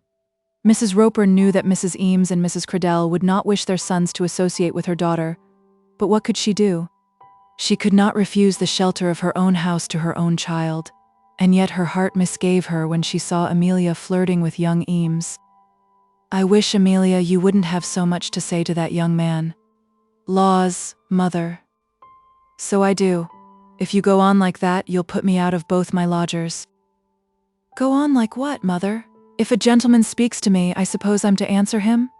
I know how to behave myself, I believe." And then she gave her head a toss. Whereupon her mother was silent, for her mother was afraid of her. Chapter 5. About LD. Apollo Crosbie left London for Allington on the 31st of August, intending to stay there 4 weeks, with the declared intention of recruiting his strength by an absence of 2 months from official cares, and with no fixed purpose as to his destiny for the last of those 2 months. Offers of hospitality had been made to him by the dozen. Lady Hartletop's doors in Shropshire were open to him, if he chose to enter them. He had been invited by the Countess de Courcy to join her suite at Courcy Castle. His special friend Montgomery Dobbs had a place in Scotland, and then there was a yachting party by which he was much wanted. But Mr. Crosbie had as yet knocked himself down to none of these biddings, having before him when he left London no other fixed engagement than that which took him to Allington. On the 1st of October we shall also find ourselves at Allington in company with Johnny Eames, and Apollo Crosbie will still be there, by no means to the comfort of our friend from the Income Tax Office. Johnny Eames cannot be called unlucky in that matter of his annual holiday, seeing that he was allowed to leave London in October, a month during which few chose to own that they remain in town. For myself, I always regard May as the best month for holiday making, but then no Londoner cares to be absent in May. Young Eames, though he lived in Burton Crescent and had as yet no connection with the West End, had already learned his lesson in this respect. "Those fellows in the big room want me to take May," he had said to his friend Cradell. "They must think I'm uncommon green." "It's too bad," said Cradell. "A man shouldn't be asked to take his leave in May. I never did. And what's more, I never will. I'd go to the board first." Eames had escaped this evil without going to the board, and had succeeded in obtaining for himself for his own holiday that month of October which, of all months, is perhaps the most highly esteemed for holiday purposes. "I shall go down by the mail train tomorrow night," he said to Amelia Roper, on the evening before his departure. At that moment he was sitting alone with Amelia in Mrs. Roper's back drawing-room. In the front room Cradell was talking to Mrs. LUPEX, but as Miss Spruce was with them, it may be presumed that Mr. LUPEX need have had no cause for jealousy.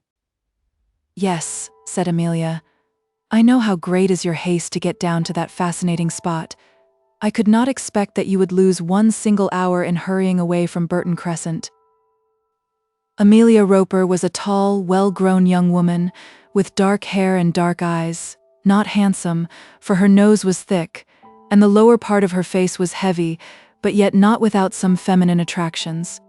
Her eyes were bright, but then, also, they were mischievous. She could talk fluently enough, but then, also, she could scold. She could assume sometimes the plumage of a dove, but then again she could occasionally ruffle her feathers like an angry kite. I am quite prepared to acknowledge that John Eames should have kept himself clear of Amelia Roper, but then young men so frequently do those things which they should not do. "After 12 months up here in London one is glad to get away to one's own friends," said Johnny. "Your own friends, Mr. Eames? What sort of friends? Do you suppose I don't know?" "Well, no. I don't think you do know?" "LD," said Amelia, showing that Lily had been spoken of among people who should never have been allowed to hear her name. But perhaps, after all, no more than those 2 initials were known in Burton Crescent. From the tone which was now used in naming them, it was sufficiently manifest that Amelia considered herself to be wronged by their very existence. "LSD," said Johnny, attempting the line of a witty, gay young spendthrift. "That's my love, pounds, shillings and pence, and a very coy mistress she is." "Nonsense, sir. Don't talk to me in that way. As if I didn't know where your heart was. What right had you to speak to me if you had an LD down in the country?"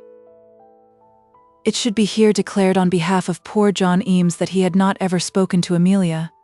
He had not spoken to her in any such phrase as her words seemed to imply. But then he had written to her a fatal note of which we will speak further before long, and that perhaps was quite as bad, or worse. "Ha, ha, ha," laughed Johnny, but the laugh was assumed and not assumed with ease. "Yes, sir, it's a laughing matter to you, I dare say. It is very easy for a man to laugh under such circumstances, that is to say, if he is perfectly heartless, if he's got a stone inside his bosom instead of flesh and blood. Some men are made of stone, I know, and are troubled with no feelings. What is it you want me to say? You pretend to know all about it, and it wouldn't be civil in me to contradict you. What is it I want? You know very well what I want, or rather I don't want anything. What is it to me? It is nothing to me about LD. You can go down to Allington and do what you like for me. Only I hate such ways." "What ways, Amelia? What ways?" "Now look here, Johnny. I'm not going to make a fool of myself for any man. When I came home here 3 months ago, and I wish I never had." She paused here a moment, waiting for a word of tenderness. But as the word of tenderness did not come, she went on, "But when I did come home, I didn't think there was a man in all London could make me care for him, that I didn't." And then she brought out her handkerchief. "What am I to say when you keep on scolding me all the time?" "Scolding you? And me too?" "No, Johnny, I ain't scolding you and don't mean to. If it's to be all over between us, say the word and I'll take myself away out of the house before you come back again. I've had no secrets from you. I can go back to my business in Manchester, though it is beneath my birth and not what I've been used to. If LD is more to you than I am, I won't stand in your way. Only say the word." LD was more to him than Amelia Roper, 10 times more to him. LD would have been everything to him, and Amelia Roper was worse than nothing. He felt all this at the moment, and struggled hard to collect an amount of courage that would make him free.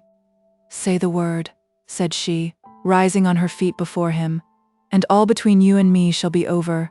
I have got your promise, but I'd scorn to take advantage. If Amelia hasn't got your heart, she'd despise to take your hand. Only I must have an answer." It would seem that an easy way of escape was offered to him, but the lady probably knew that the way as offered by her was not easy to such an one as John Eames.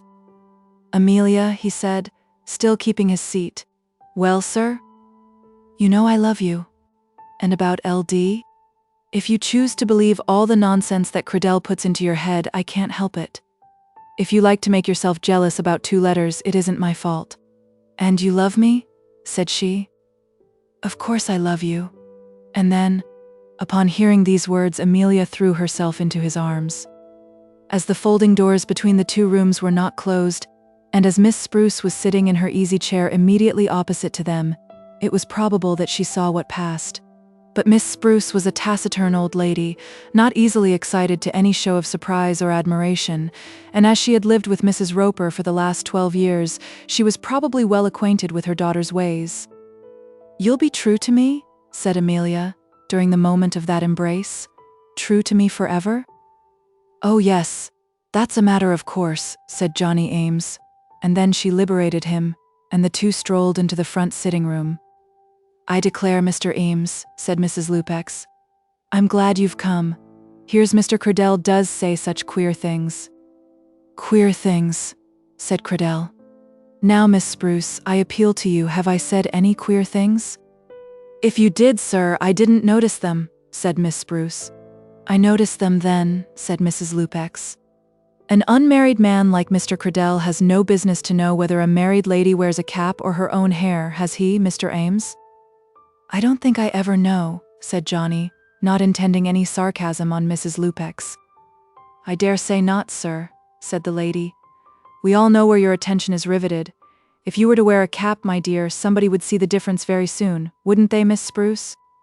"I dare say they would," said Miss Spruce. "If I could look as nice in a cap as you do, Mrs. Lupex, I'd wear one tomorrow," said Amelia, who did not wish to quarrel with the married lady at the present moment. There were occasions, however, on which Mrs. Lupex and Miss Roper were by no means so gracious to each other. "Does Lupex like caps?" asked Cradell. "If I wore a plumed helmet on my head, it's my belief he wouldn't know the difference, nor yet if I had got no head at all. That's what comes of getting married.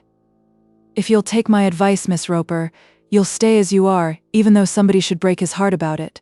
Wouldn't you, Miss Spruce?" "Oh, as for me, I'm an old woman, you know," said Miss Spruce, which was certainly true. "I don't see what any woman gets by marrying," continued Mrs. Lupex.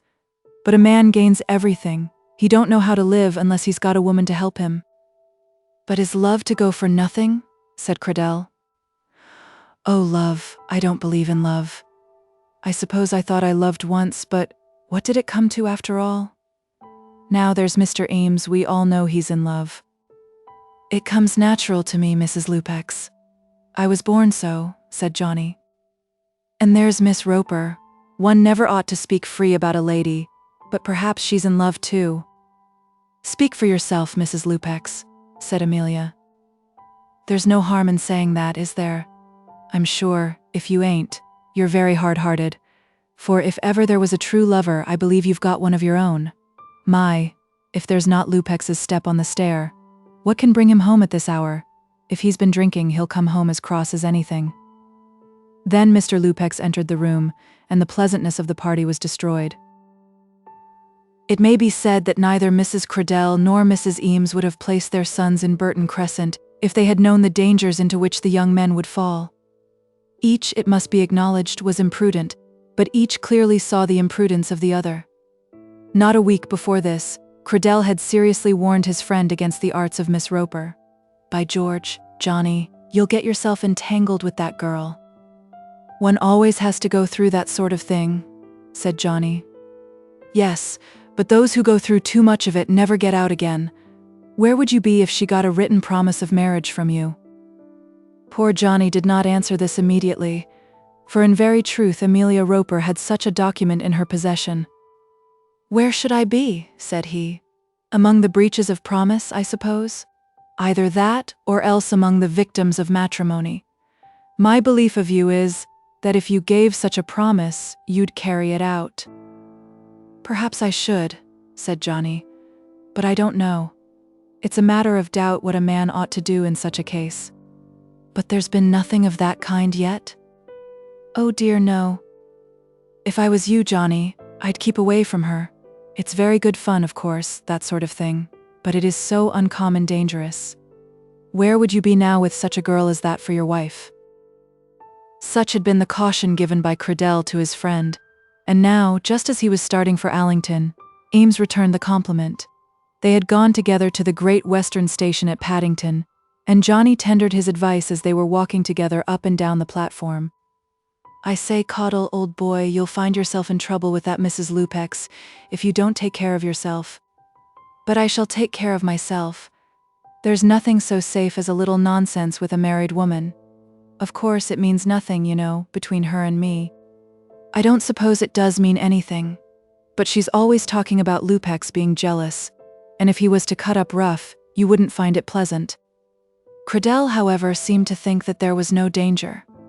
His little affair with Mrs. LUPEX was quite platonic and safe. As for doing any real harm, his principles, as he assured his friend, were too high.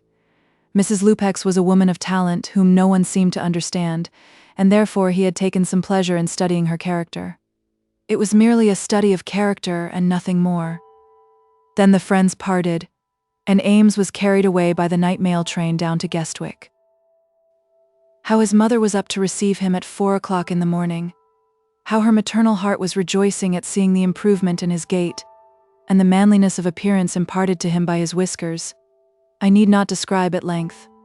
Many of the attributes of a hobbledehoy had fallen from him, and even Lily Dale might now probably acknowledge that he was no longer a boy. All which might be regarded as good, if only in putting off childish things he had taken up things which were better than childish. On the very first day of his arrival he made his way over to Allington. He did not walk on this occasion as he had used to do in the old happy days. He had an idea that it might not be well for him to go into Mrs. Dale's drawing-room with the dust of the road on his boots, and the heat of the day on his brow.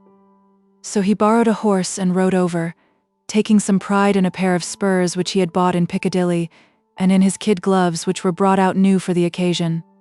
Alas, alas, I fear that those 2 years in London have not improved John Eames, and yet I have to acknowledge that John Eames is one of the heroes of my story. On entering Mrs. Dale's drawing-room he found Mrs. Dale and her eldest daughter. Lily at the moment was not there, and as he shook hands with the other two, of course, he asked for her.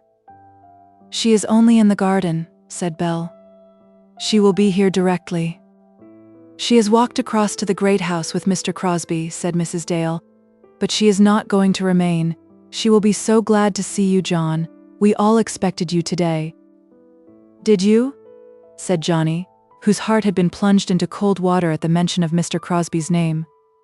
He had been thinking of Lilian Dale ever since his friend had left him on the railway platform, and, as I beg to assure all ladies who may read my tale, the truth of his love for Lily had molted no feather through that unholy liaison between him and Miss Roper. I fear that I shall be disbelieved in this, but it was so. His heart was and ever had been true to Lilian, although he had allowed himself to be talked into declarations of affection by such a creature as Amelia Roper. He had been thinking of his meeting with Lily all the night and throughout the morning, and now he heard that she was walking alone about the gardens with a strange gentleman. That Mr. Crosbie was very grand and very fashionable he had heard, but he knew no more of him.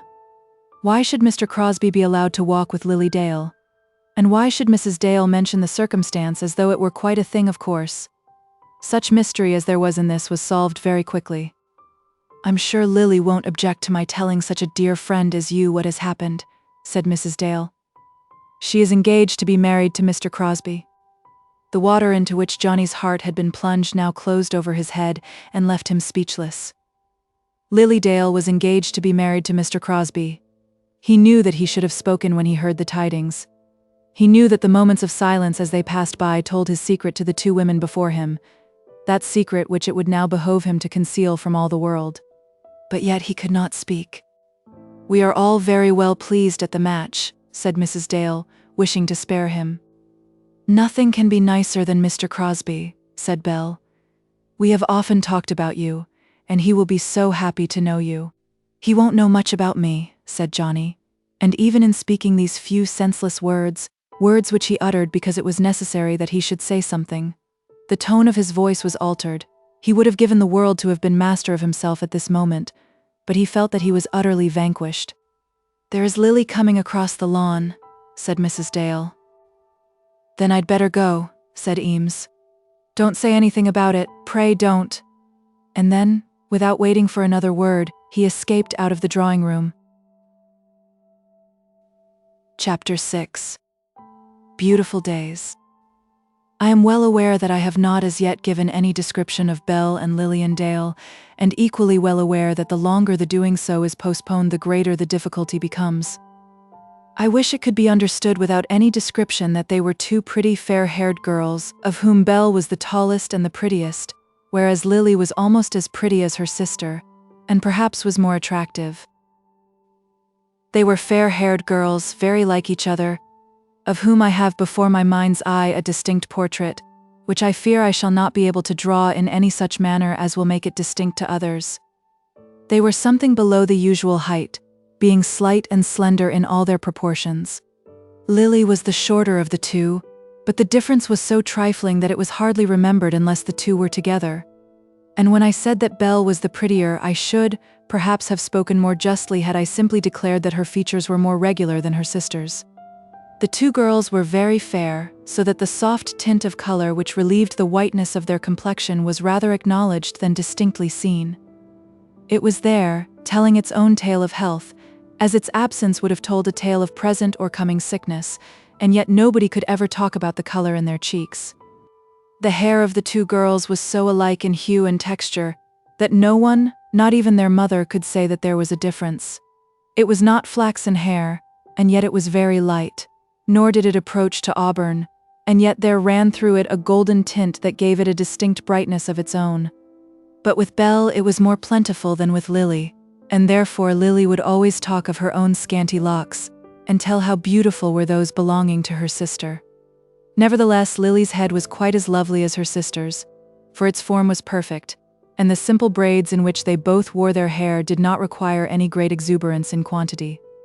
Their eyes were brightly blue, but Belle's were long and soft and tender, often hardly daring to raise themselves to your face, while those of Lily were rounder but brighter, and seldom kept by any want of courage from fixing themselves where they pleased. And Lily's face was perhaps less oval in its form, less perfectly oval than her sister's. The shape of the forehead was, I think, the same, but with Belle the chin was something more slender and delicate. But Belle's chin was unmarked, whereas on her sister's there was a dimple which amply compensated for any other deficiency in its beauty. Belle's teeth were more even than her sister's, but then she showed her teeth more frequently.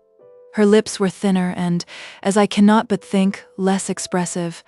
Her nose was decidedly more regular in its beauty, for Lily's nose was somewhat broader than it should have been. It may, therefore, be understood that Belle would be considered the beauty by the family. But there was, perhaps, more in the general impression made by these girls, and in the whole tone of their appearance, than in the absolute loveliness of their features or the grace of their figures. There was about them a dignity of demeanor devoid of all stiffness or pride, and a maidenly modesty which gave itself no airs. In them was always apparent that sense of security which women should receive from an unconscious dependence on their own mingled purity and weakness. These two girls were never afraid of men, never looked as though they were so afraid, and I may say that they had little cause for that kind of fear to which I allude. It might be the lot of either of them to be ill-used by a man, but it was hardly possible that either of them should ever be insulted by one. Lily, as may perhaps have been already seen, could be full of play, but in her play she never so carried herself that anyone could forget what was due to her. And now Lily Dale was engaged to be married, and the days of her playfulness were over. It sounds sad, this sentence against her, but I fear that it must be regarded as true. And when I think that it is true, when I see that the sportiveness and kitten-like gambols of girlhood should be over, and generally are over, when a girl has given her troth, it becomes a matter of regret to me that the feminine world should be in such a hurry after matrimony. I have, however, no remedy to offer for the evil, and indeed am aware that the evil, if there be an evil, is not well expressed in the words I have used. The hurry is not for matrimony but for love. Then, the love once attained, matrimony seizes it for its own, and the evil is accomplished. And Lily Dale was engaged to be married to Adolphus Crosbie, to Apollo Crosbie, as she still called him, confiding her little joke to his own ears. And to her he was an Apollo, as a man who is loved should be to the girl who loves him. He was handsome, graceful, clever, self-confident, and always cheerful when she asked him to be cheerful. But he had also his more serious moments, and could talk to her of serious matters. He would read to her, and explain to her things which had hitherto been too hard for her young intelligence. His voice, too, was pleasant, and well under command. It could be pathetic if pathos were required, or ring with laughter as merry as her own. Was not such a man fit to be an Apollo to such a girl, when once the girl had acknowledged to herself that she loved him? She had acknowledged it to herself, and had acknowledged it to him, as the reader will perhaps say without much delay. But the courtship had so been carried on that no delay had been needed. All the world had smiled upon it. When Mr. Crosbie had first come among them at Allington as Bernard's guest, during those few days of his early visit, it had seemed as though Belle had been chiefly noticed by him. And Belle, in her own quiet way, had accepted his admiration, saying nothing of it and thinking but very little. Lily was heart-free at the time, and had ever been so. No first shadow from love's wing had as yet been thrown across the pure tablets of her bosom. With Belle it was not so in absolute strictness. Belle's story too must be told, but not on this page. But before Crosbie had come among them, it was a thing fixed in her mind that such love as she had felt must be overcome and annihilated. We may say that it had been overcome and annihilated, and that she would have sinned in no way had she listened to vows from this new Apollo.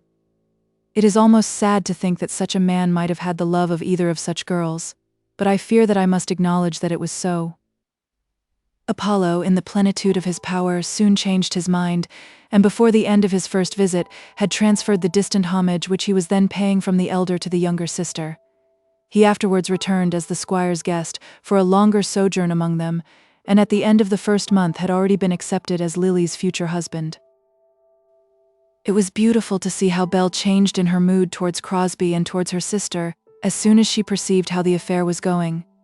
She was not long in perceiving it, having caught the first glimpses of the idea on that evening when they both dined at the great house, leaving their mother alone to eat or to neglect the peas. For some 6 or 7 weeks Crosbie had been gone, and during that time Belle had been much more open in speaking of him than her sister. She had been present when Crosbie had bid them goodbye, and had listened to his eagerness as he declared to Lily that he should soon be back again at Allington. Lily had taken this very quietly, as though it had not belonged at all to herself. But Belle had seen something of the truth and, believing in Crosbie as an earnest, honest man, had spoken kind words of him, fostering any little aptitude for love which might already have formed itself in Lily's bosom. "But he is such an Apollo, you know," Lily had said. "He is a gentleman, I can see that." "Oh yes. A man can't be an Apollo unless he's a gentleman. And he's very clever." "I suppose he is clever," There was nothing more said about his being a mere clerk. Indeed, Lily had changed her mind on that subject. Johnny Eames was a mere clerk, whereas Crosbie, if he was to be called a clerk at all, was a clerk of some very special denomination. There may be a great difference between one clerk and another. A clerk of the council and a parish clerk are very different persons. Lily had got some such idea as this into her head as she attempted in her own mind to rescue Mr. Crosbie from the lower orders of the government service. "I wish he were not coming," Mrs. Dale had said to her eldest daughter. "I think you are wrong, Mamma. But if she should become fond of him, and then—" "Lily will never become really fond of any man till he shall have given her proper reason. And if he admires her, why should they not come together?" "But she is so young, Belle. She is 19, and if they were engaged, perhaps they might wait for a year or so, but it's no good talking in that way, Mamma. If you were to tell Lily not to give him encouragement, she would not speak to him." "I should not think of interfering." "No, Mamma, and therefore it must take its course. For myself, I like Mr. Crosbie very much." "So do I, my dear. And so does my uncle. I wouldn't have Lily take a lover of my uncle's choosing." "I should hope not. But it must be considered a good thing if she happens to choose one of his liking." In this way the matter had been talked over between the mother and her elder daughter. Then Mr. Crosbie had come, and before the end of the first month his declared admiration for Lily had proved the correctness of her sister's foresight. And during that short courtship all had gone well with the lovers. The squire from the first had declared himself satisfied with the match, informing Mrs. Dale in his cold manner that Mr. Crosbie was a gentleman with an income sufficient for matrimony. "It would be close enough in London," Mrs. Dale had said. "He has more than my brother had when he married," said the squire. "If he will only make her as happy as your brother made me, while it lasted," said Mrs. Dale, as she turned away her face to conceal a tear that was coming.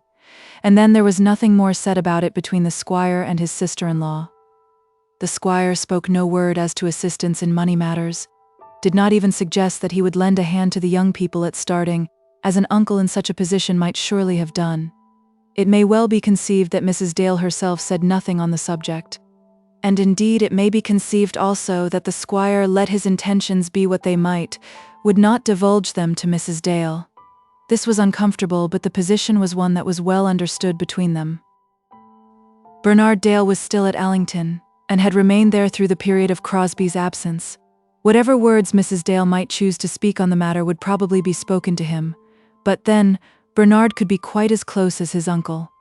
When Crosbie returned, he and Bernard had, of course, lived much together, and as was natural, there came to be close discussion between them as to the two girls, when Crosbie allowed it to be understood that his liking for Lily was becoming strong.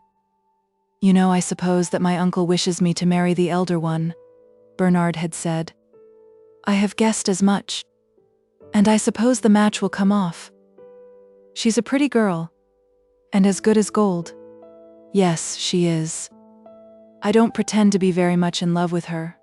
It's not my way, you know, but some of these days I shall ask her to have me, and I suppose it'll all go right. The governor has distinctly promised to allow me 800 a year off the estate, and to take us in for 3 months every year if we wish it. I told him simply that I couldn't do it for less, and he agreed with me." "You and he get on very well together." "Oh yes. There's never been any fall-lull between us about love and duty and all that. I think we understand each other, and that's everything. He knows the comfort of standing well with the heir, and I know the comfort of standing well with the owner. It must be admitted, I think, that there was a great deal of sound, common sense about Bernard Dale." "What will he do for the younger sister?" asked Crosbie. And as he asked the important question, a close observer might have perceived that there was some slight tremor in his voice. "Ah, that's more than I can tell you. If I were you, I should ask him. The governor is a plain man and likes plain business." "I suppose you couldn't ask him?" "No, I don't think I could. It is my belief that he will not let her go by any means empty-handed." "Well, I should suppose not. But remember this, Crosbie.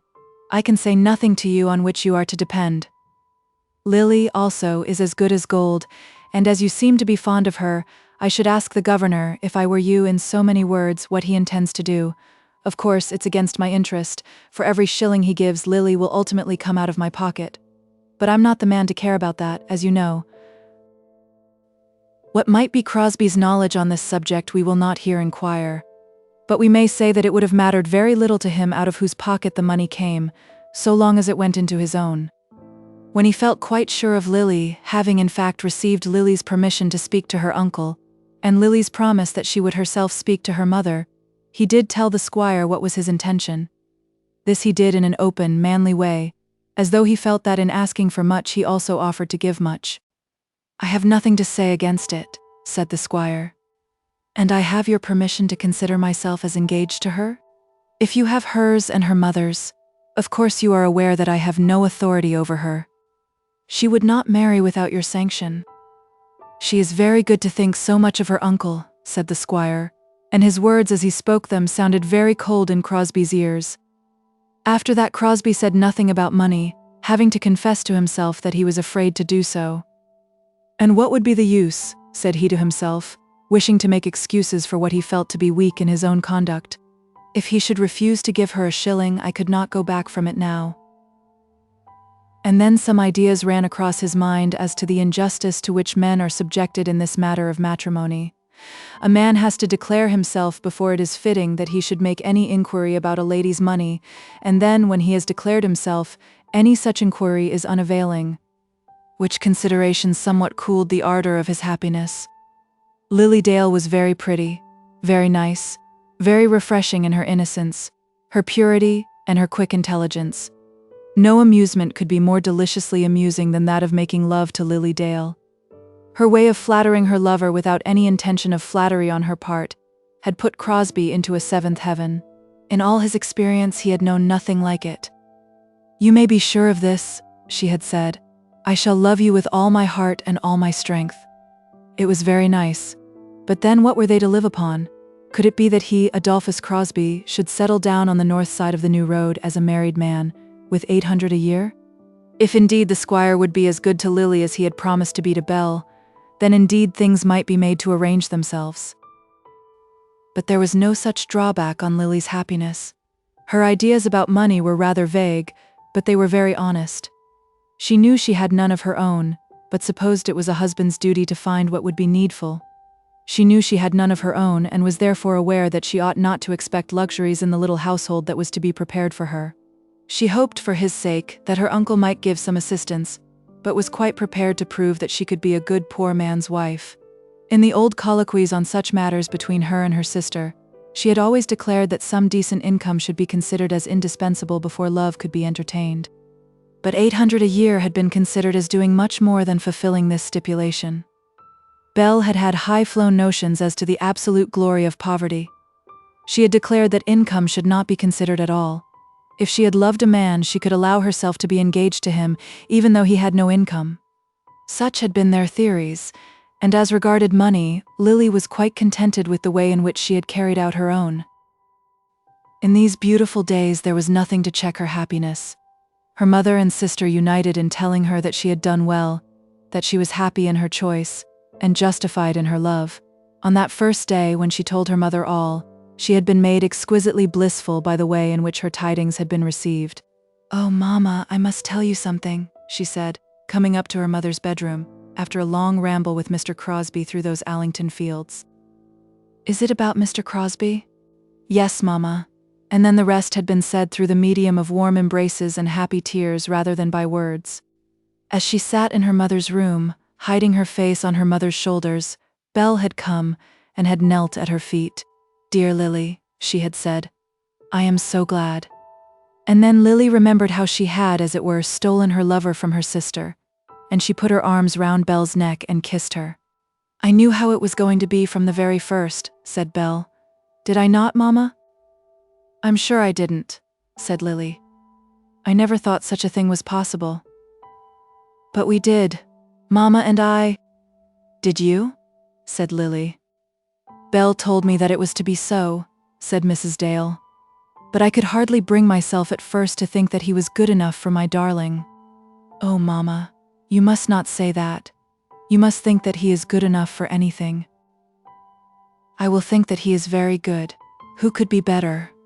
And then, when you remember all that he is to give up for my sake, and what can I do for him in return? What have I got to give him?"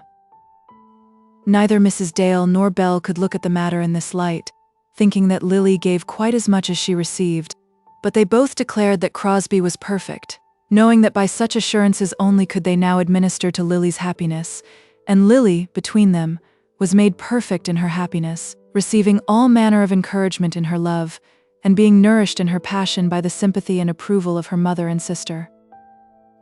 And then had come that visit from Johnny Eames.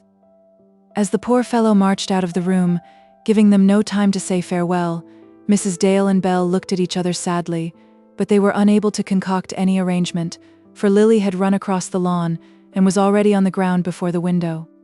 As soon as we got to the end of the shrubbery, there were Uncle Christopher and Bernard close to us, so I told Adolphus he might go on by himself.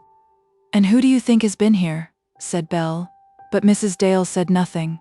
Had time been given to her to use her own judgment, nothing should have been said at that moment as to Johnny's visit. "Has anybody been here since I went? Whoever it was didn't stay very long." "Poor Johnny Eames," said Belle. Then the color came up into Lily's face, and she bethought herself in a moment that the old friend of her young days had loved her, that he too had had hopes as to his love, and that now he had heard tidings which would put an end to such hopes. She understood it all in a moment, but understood also that it was necessary that she should conceal such understanding. "Dear Johnny," she said, "why did he not wait for me?" "We told him you were out," said Mrs. Dale. "He will be here again before long, no doubt." "And he knows?" "Yes. I thought you would not object to my telling him." "No, Mamma, of course not. And he has gone back to Guestwick?" There was no answer given to this question, nor were there any further words then spoken about Johnny Eames. Each of these women understood exactly how the matter stood, and each knew that the others understood it. The young man was loved by them all, but not loved with that sort of admiring affection which had been accorded to Mr. Crosbie. Johnny Eames could not have been accepted as a suitor by their pet. Mrs. Dale and Belle both felt that, and yet they loved him for his love, and for that distant, modest respect which had restrained him from any speech regarding it. Poor Johnny. But he was young, hardly as yet out of his hobbledehoyhood, and he would easily recover this blow, remembering and perhaps feeling to his advantage some slight touch of its passing romance. It is thus women think of men who love young and love in vain. But Johnny Eames himself, as he rode back to Guestwick, forgetful of his spurs and with his gloves stuffed into his pocket, thought of the matter very differently. He had never promised to himself any success as to his passion for Lily, and had, indeed, always acknowledged that he could have no hope. But now that she was actually promised to another man, and as good as married, he was not the less broken-hearted because his former hopes had not been high.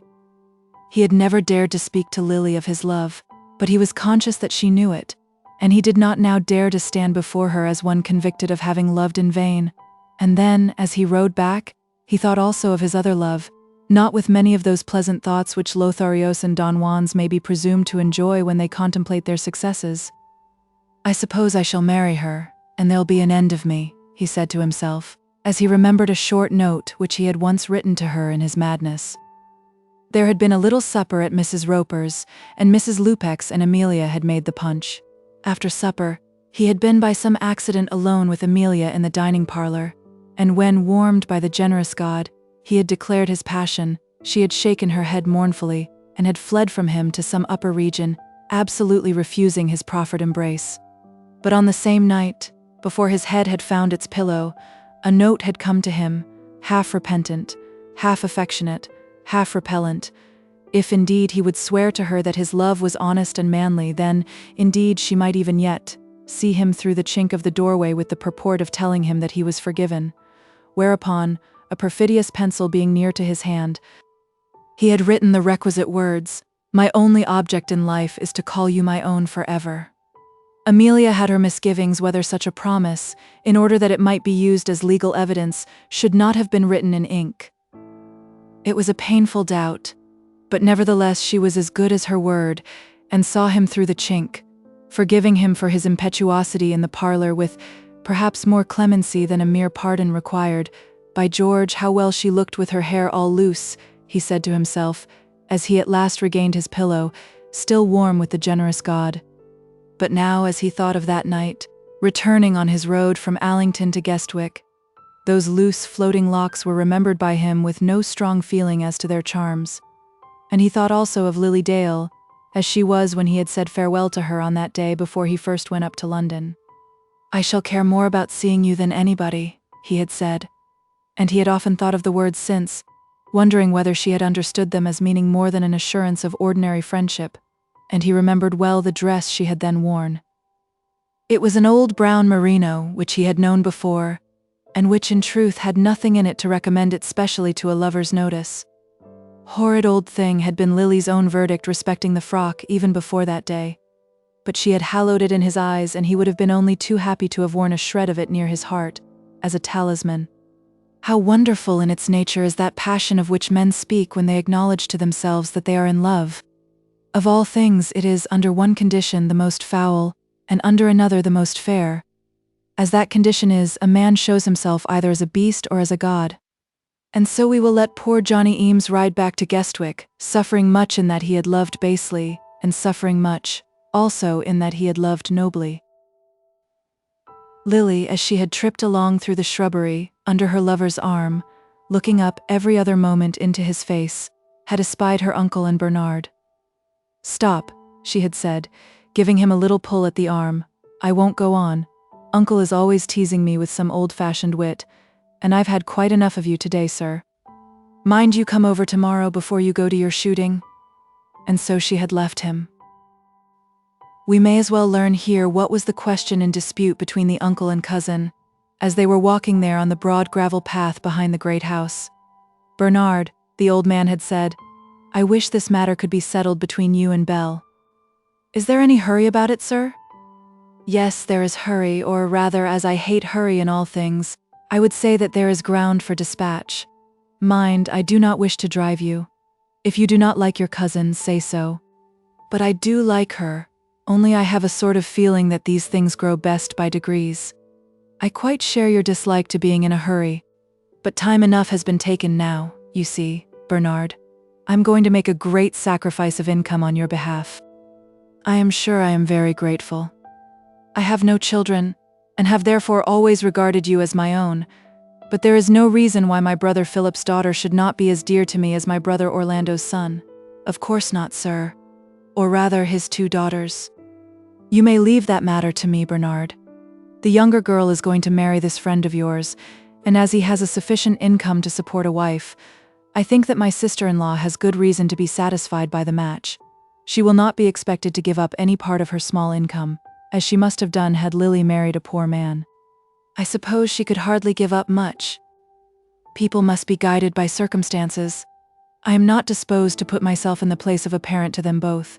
There is no reason why I should, and I will not encourage false hopes.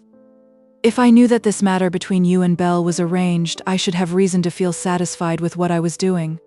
From all which Bernard began to perceive that poor Crosbie's expectations in the matter of money would not probably receive much gratification. But he also perceived, or thought that he perceived, a kind of threat in this warning from his uncle. "I have promised you 800 a year with your wife," the warning seemed to say.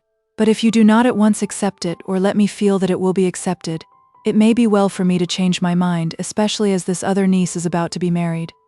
If I am to give you so large a fortune with Belle, I need do nothing for Lily. But if you do not choose to take Belle and the fortune, why then?" And so on. It was thus that Bernard read his uncle's caution, as they walked together on the broad gravel path. "I have no desire to postpone the matter any longer," said Bernard. "I will propose to Belle at once if you wish it. If your mind be quite made up, I cannot see why you should delay it." And then, having thus arranged that matter, they received their future relative with kind smiles and soft words. Chapter 7. The beginning of troubles. Lily, as she parted with her lover in the garden, had required of him to attend upon her the next morning as he went to his shooting, and in obedience to this command he appeared on Mrs. Dale's lawn after breakfast, accompanied by Bernard and 2 dogs. The men had guns in their hands, and were got up with all proper sporting appurtenances. but it so turned out that they did not reach the stubble fields on the farther side of the road until after luncheon. And may it not be fairly doubted whether croquet is not as good as shooting when a man is in love? It will be said that Bernard Dale was not in love, but they who bring such accusation against him will bring it falsely. He was in love with his cousin Belle according to his manner and fashion. It was not his nature to love Belle as John Eames loved Lily, but then neither would his nature bring him into such a trouble as that which the charms of Amelia Roper had brought upon the poor clerk from the income tax office. Johnny was susceptible, as the word goes, whereas Captain Dale was a man who had his feelings well under control. He was not one to make a fool of himself about a girl, or to die of a broken heart, but nevertheless he would probably love his wife when he got a wife, and would be a careful father to his children. They were very intimate with each other now, these four. It was Bernard and Adolphus, or sometimes Apollo and Belle and Lily among them, and Crosbie found it to be pleasant enough.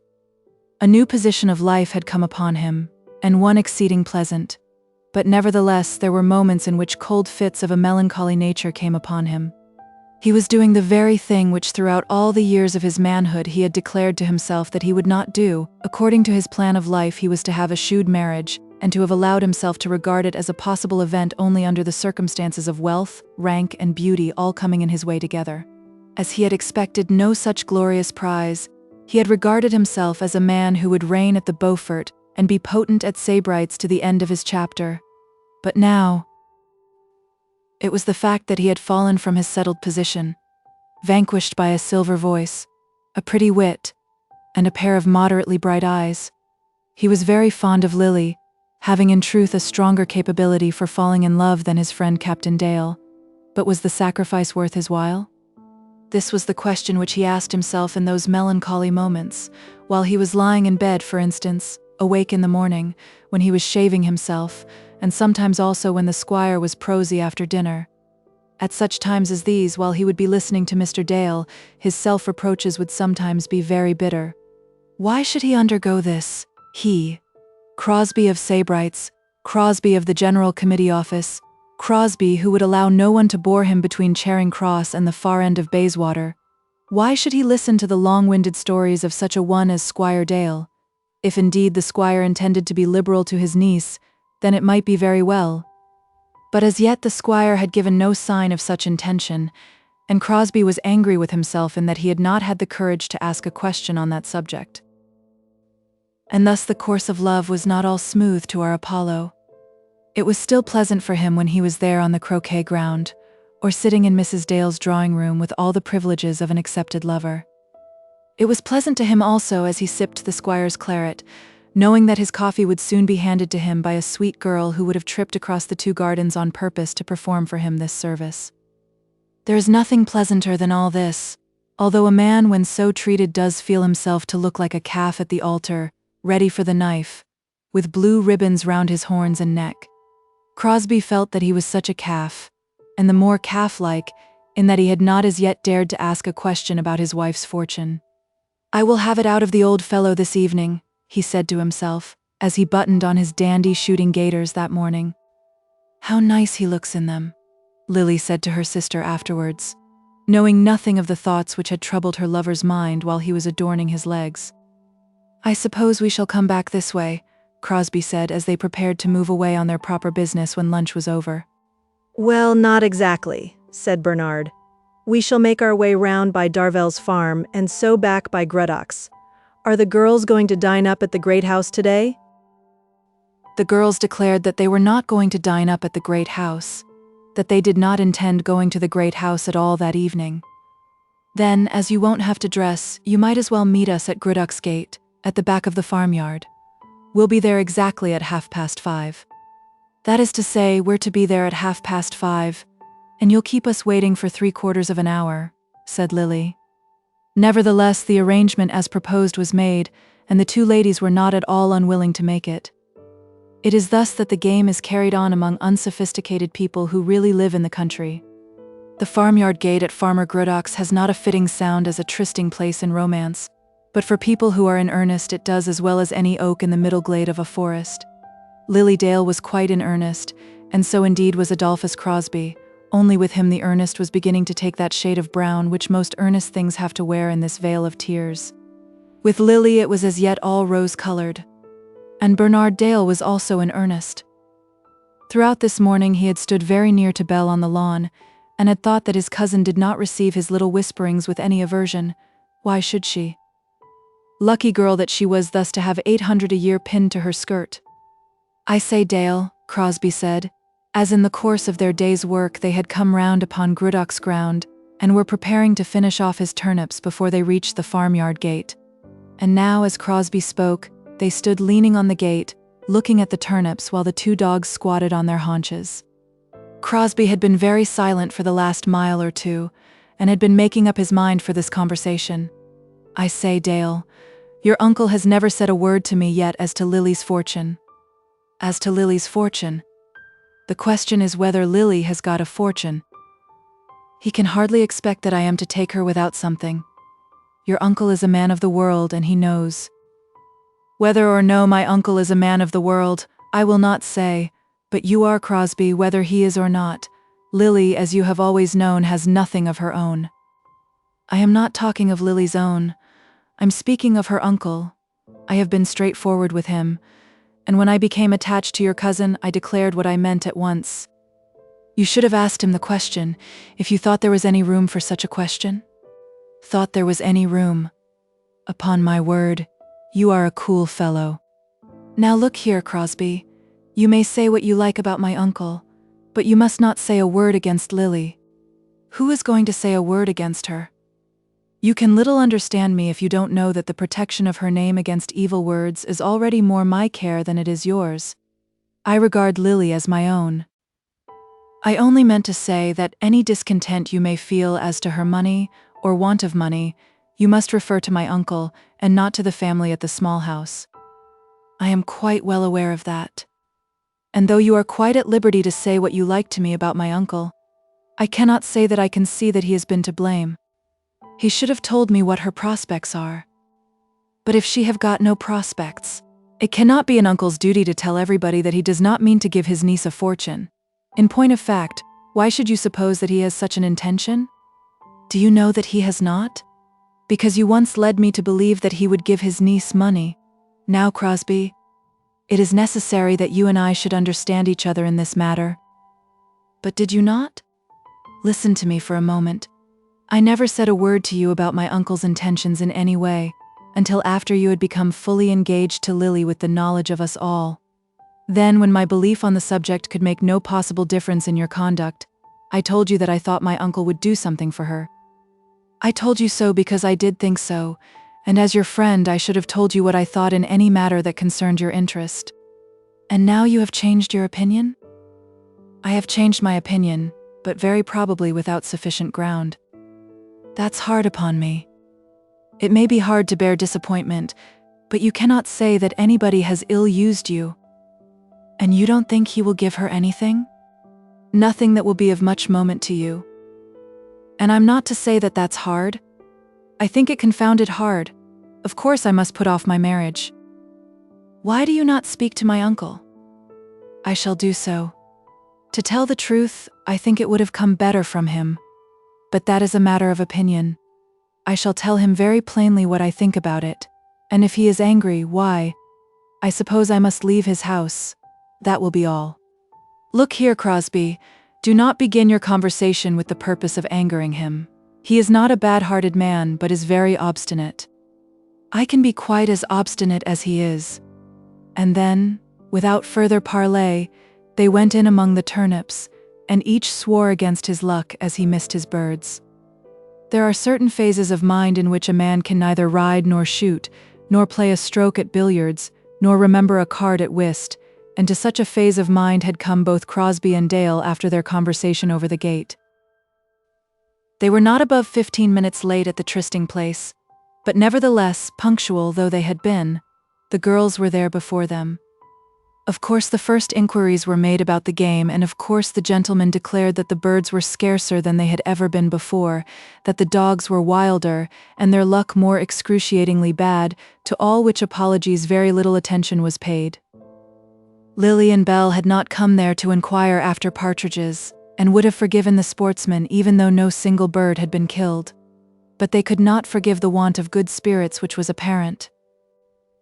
"I declare I don't know what's the matter with you," Lily said to her lover. "We have been over 15 miles of ground and I never knew anything so lackadaisical as you gentlemen from London. Been over 15 miles of ground. Why, Uncle Christopher would think nothing of that." "Uncle Christopher is made of sterner stuff than we are," said Crosbie. "They used to be born so 60 or 70 years ago, and then they walked on through Gruddock's fields and the home paddocks back to the great house, where they found the squire standing in the front of the porch. The walk had not been so pleasant as they had all intended that it should be when they made their arrangements for it. Crosbie had endeavored to recover his happy state of mind, but had been unsuccessful. And Lily, fancying that her lover was not all that he should be, had become reserved and silent. Bernard and Belle had not shared this discomfiture, but then Bernard and Belle were, as a rule, much more given to silence than the other two. "Uncle," said Lily, "these men have shot nothing, and you cannot conceive how unhappy they are in consequence. It's all the fault of the naughty partridges." "There are plenty of partridges if they knew how to get them," said the squire. "The dogs are uncommonly wild," said Crosbie. "They are not wild with me," said the squire, "nor yet with Dingles." Dingles was the squire's gamekeeper. "The fact is, you young men nowadays expect to have dogs trained to do all the work for you. It's too much labor for you to walk up to your game. You'll be late for dinner, girls, if you don't look sharp." "We're not coming up this evening, sir," said Belle. "And why not?" "We're going to stay with Mama." "And why will not your mother come with you?" "I'll be whipped if I can understand it." "One would have thought that under the present circumstances she would have been glad to see you all as much together as possible." "We're together quite enough," said Lily. "And as for Mama, I suppose she thinks—" And then she stopped herself, catching the glance of Belle's imploring eye. She was going to make some indignant excuse for her mother, some excuse which would be calculated to make her uncle angry. It was her practice to say such sharp words to him, and consequently he did not regard her as warmly as her more silent and more prudent sister. At the present moment he turned quickly round and went into the house, and then, with a very few words of farewell, the two young men followed him. The girls went back over the little bridge by themselves, feeling that the afternoon had not gone off altogether well. "You shouldn't provoke him, Lily," said Belle. "And he shouldn't say those things about Mama. It seems to me that you don't mind what he says." "Oh, Lily." "No more you do. He makes me so angry that I cannot hold my tongue. He thinks that because all the place is his, he is to say just what he likes. Why should Mama go up there to please his humors? You may be sure that Mama will do what she thinks best. She is stronger-minded than Uncle Christopher, and does not want anyone to help her. But Lily, you shouldn't speak as though I were careless about Mama. You didn't mean that, I know." "Of course I didn't." Then the two girls joined their mother in their own little domain, but we will return to the men at the great house. Crosbie, when he went up to dress for dinner, fell into one of those melancholy fits of which I have spoken. Was he absolutely about to destroy all the good that he had done for himself throughout the past years of his hitherto successful life? Or rather, as he at last put the question to himself more strongly, was it not the case that he had already destroyed all that success? His marriage with Lily, whether it was to be for good or bad, was now a settled thing, and was not regarded as a matter admitting of any doubt. To do the man justice, I must declare that in all these moments of misery he still did the best he could to think of Lily herself as of a great treasure which he had won, as of a treasure which should, and perhaps would, compensate him for his misery. But there was the misery very plain. He must give up his clubs and his fashion, and all that he had hitherto gained, and be content to live a plain, humdrum domestic life, with 800 a year and a small house, full of babies. It was not the kind of Elysium for which he had tutored himself. Lily was very nice indeed. She was, as he said to himself, by odds, the nicest girl that he had ever seen. Whatever might now turn up, her happiness should be his first care. But as for his own, he began to fear that the compensation would hardly be perfect. "It is my own doing," he said to himself, intending to be rather noble in the purport of his soliloquy. "I have trained myself for other things, very foolishly. Of course I must suffer damnably. But she shall never know it. Dear, sweet, innocent, pretty little thing.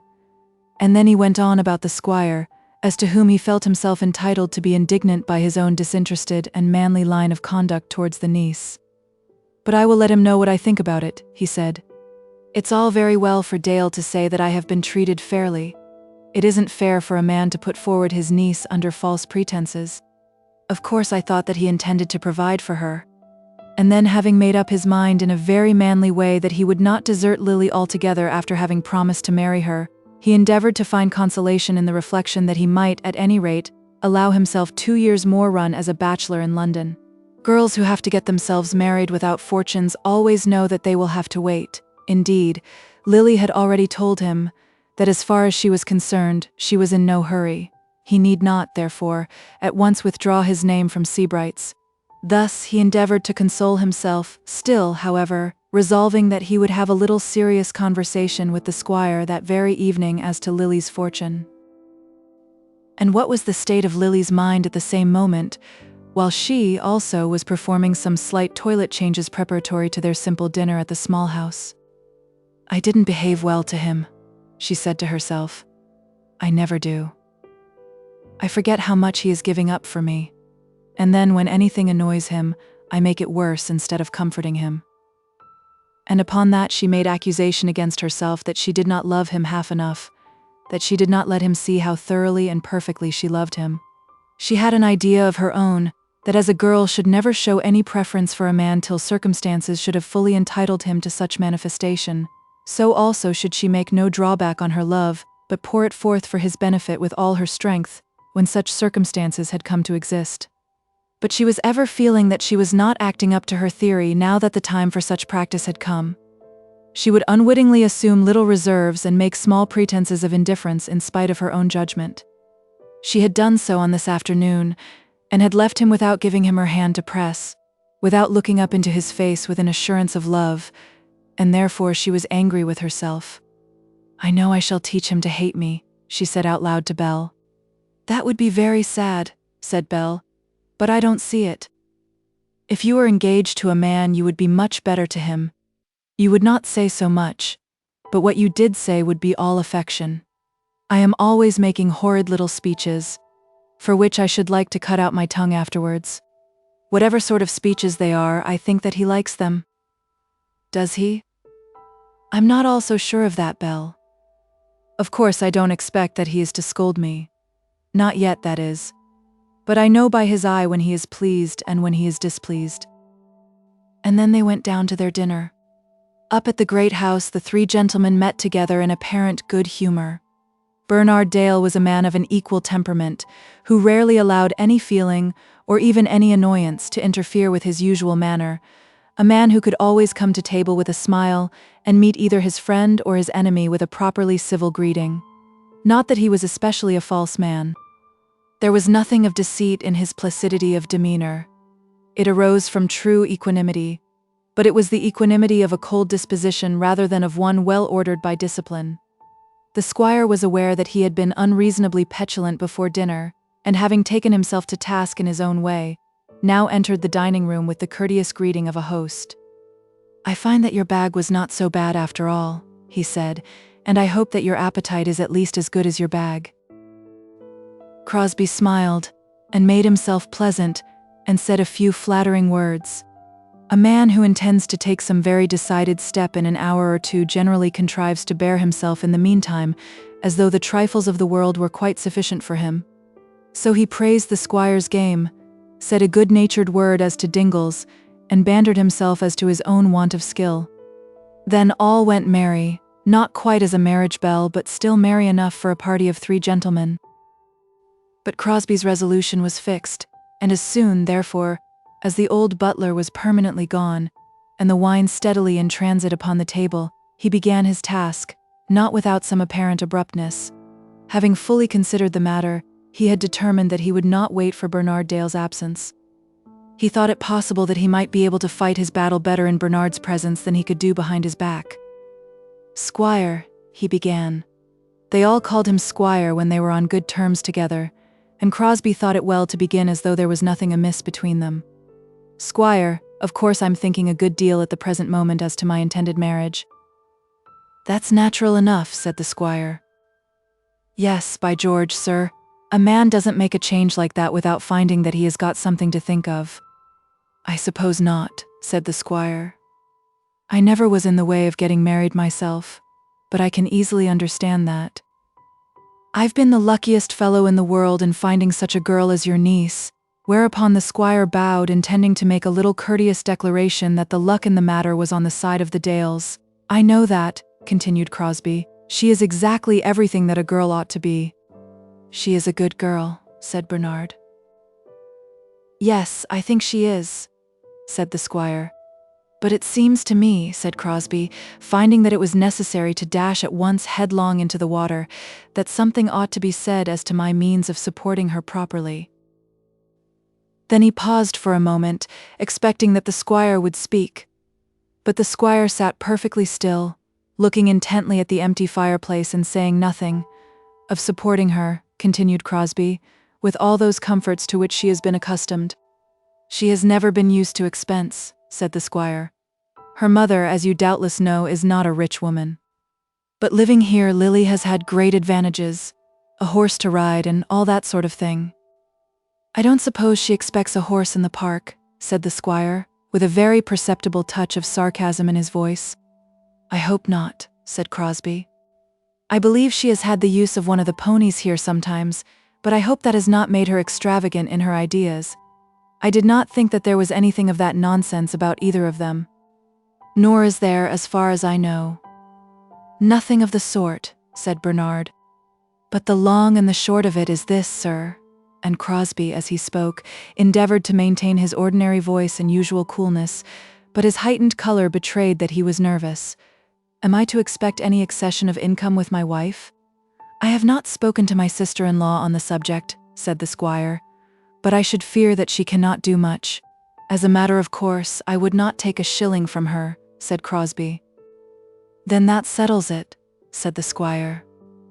Crosbie paused a moment, during which his color became very red. He unconsciously took up an apricot and ate it, and then he spoke out. "Of course I was not alluding to Mrs. Dale's income. I would not on any account disturb her arrangements. But I wished to learn, sir, whether you intend to do anything for your niece." "In the way of giving her a fortune? Nothing at all. I intend to do nothing at all." "Then I suppose we understand each other, at last," said Crosbie.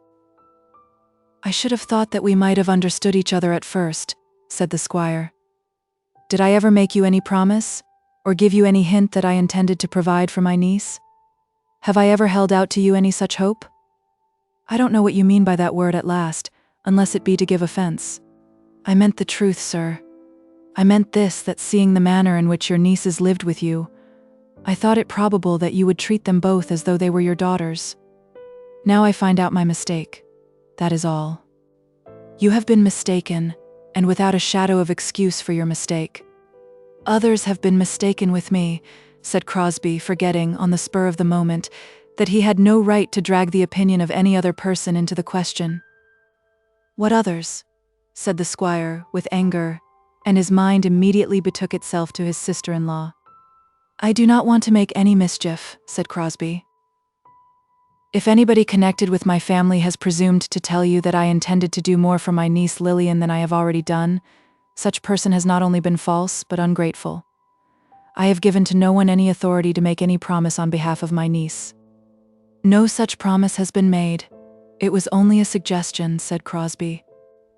He was not in the least aware to whom the squire was alluding in his anger, but he perceived that his host was angry, and having already reflected that he should not have alluded to the words which Bernard Dale had spoken in his friendship, he resolved to name no one.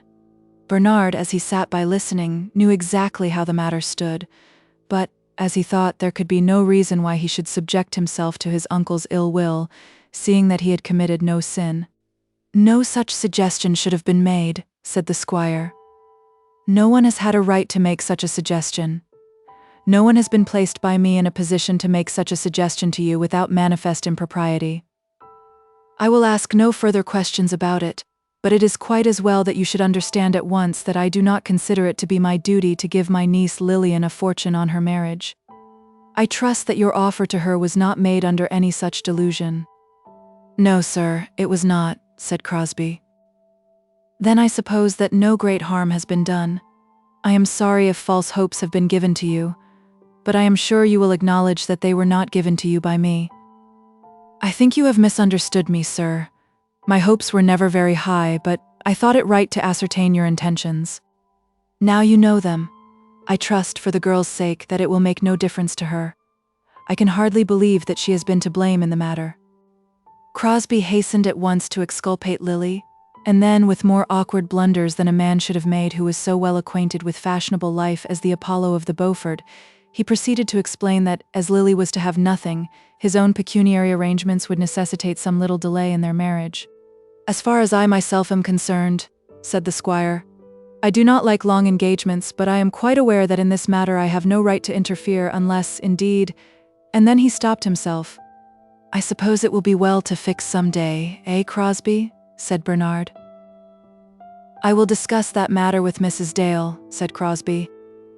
"If you and she understand each other," said the squire, "that will be sufficient. Shall we go into the drawing-room now, or out upon the lawn?" That evening, as Crosbie went to bed, he felt that he had not gained the victory in his encounter with the squire. Chapter 8. It cannot be. On the following morning at breakfast, each of the three gentlemen at the great house received a little note on pink paper, nominally from Mrs. Dale, asking them to drink tea at the small house on that day week. At the bottom of the note, which Lily had written for Mr. Crosbie, was added, "Dancing on the lawn, if we can get anybody to stand up. Of course you must come, whether you like it or not. And Bernard also. Do your possible to talk my uncle into coming." And this note did something towards recreating good humor among them at the breakfast table. It was shown to the squire, and at last he was brought to say that he would perhaps go to Mrs. Dale's little evening party. It may be well to explain that this promised entertainment had been originated with no special view to the pleasure of Mr. Crosbie, but altogether on behalf of poor Johnny Eames. What was to be done in that matter? This question had been fully discussed between Mrs. Dale and Belle, and they had come to the conclusion that it would be best to ask Johnny over to a little friendly gathering, in which he might be able to meet Lily with some strangers around them. In this way his embarrassment might be overcome. It would never do, as Mrs. Dale said, that he should be suffered to stay away, unnoticed by them. "When the ice is once broken, he won't mind it," said Belle. And therefore early in the day a messenger was sent over to Guestwick, who returned with a note from Mrs. Eames, saying that she would come on the evening in question with her son and daughter. They would keep the fly and get back to Guestwick the same evening. This was added, as an offer had been made of beds for Mrs. Eames and Mary. Before the evening of the party, another memorable occurrence had taken place at Allington, which must be described in order that the feelings of the different people on that evening may be understood. The squire had given his nephew to understand that he wished to have that matter settled as to his niece Belle, and as Bernard's views were altogether in accordance with the squire's, he resolved to comply with his uncle's wishes. The project with him was not a new thing. He did love his cousin quite sufficiently for purposes of matrimony, and was minded that it would be a good thing for him to marry. He could not marry without money, but this marriage would give him an income without the trouble of intricate settlements, or the interference of lawyers hostile to his own interests. It was possible that he might do better, but then it was possible also that he might do much worse, and in addition to this he was fond of his cousin. He discussed the matter within himself very calmly, made some excellent resolutions as to the kind of life which it would behove him to live as a married man, settled on the street in London in which he would have his house, and behaved very prettily to Belle for 4 or 5 days running. That he did not make love to her in the ordinary sense of the word must, I suppose, be taken for granted, seeing that Belle herself did not recognize the fact.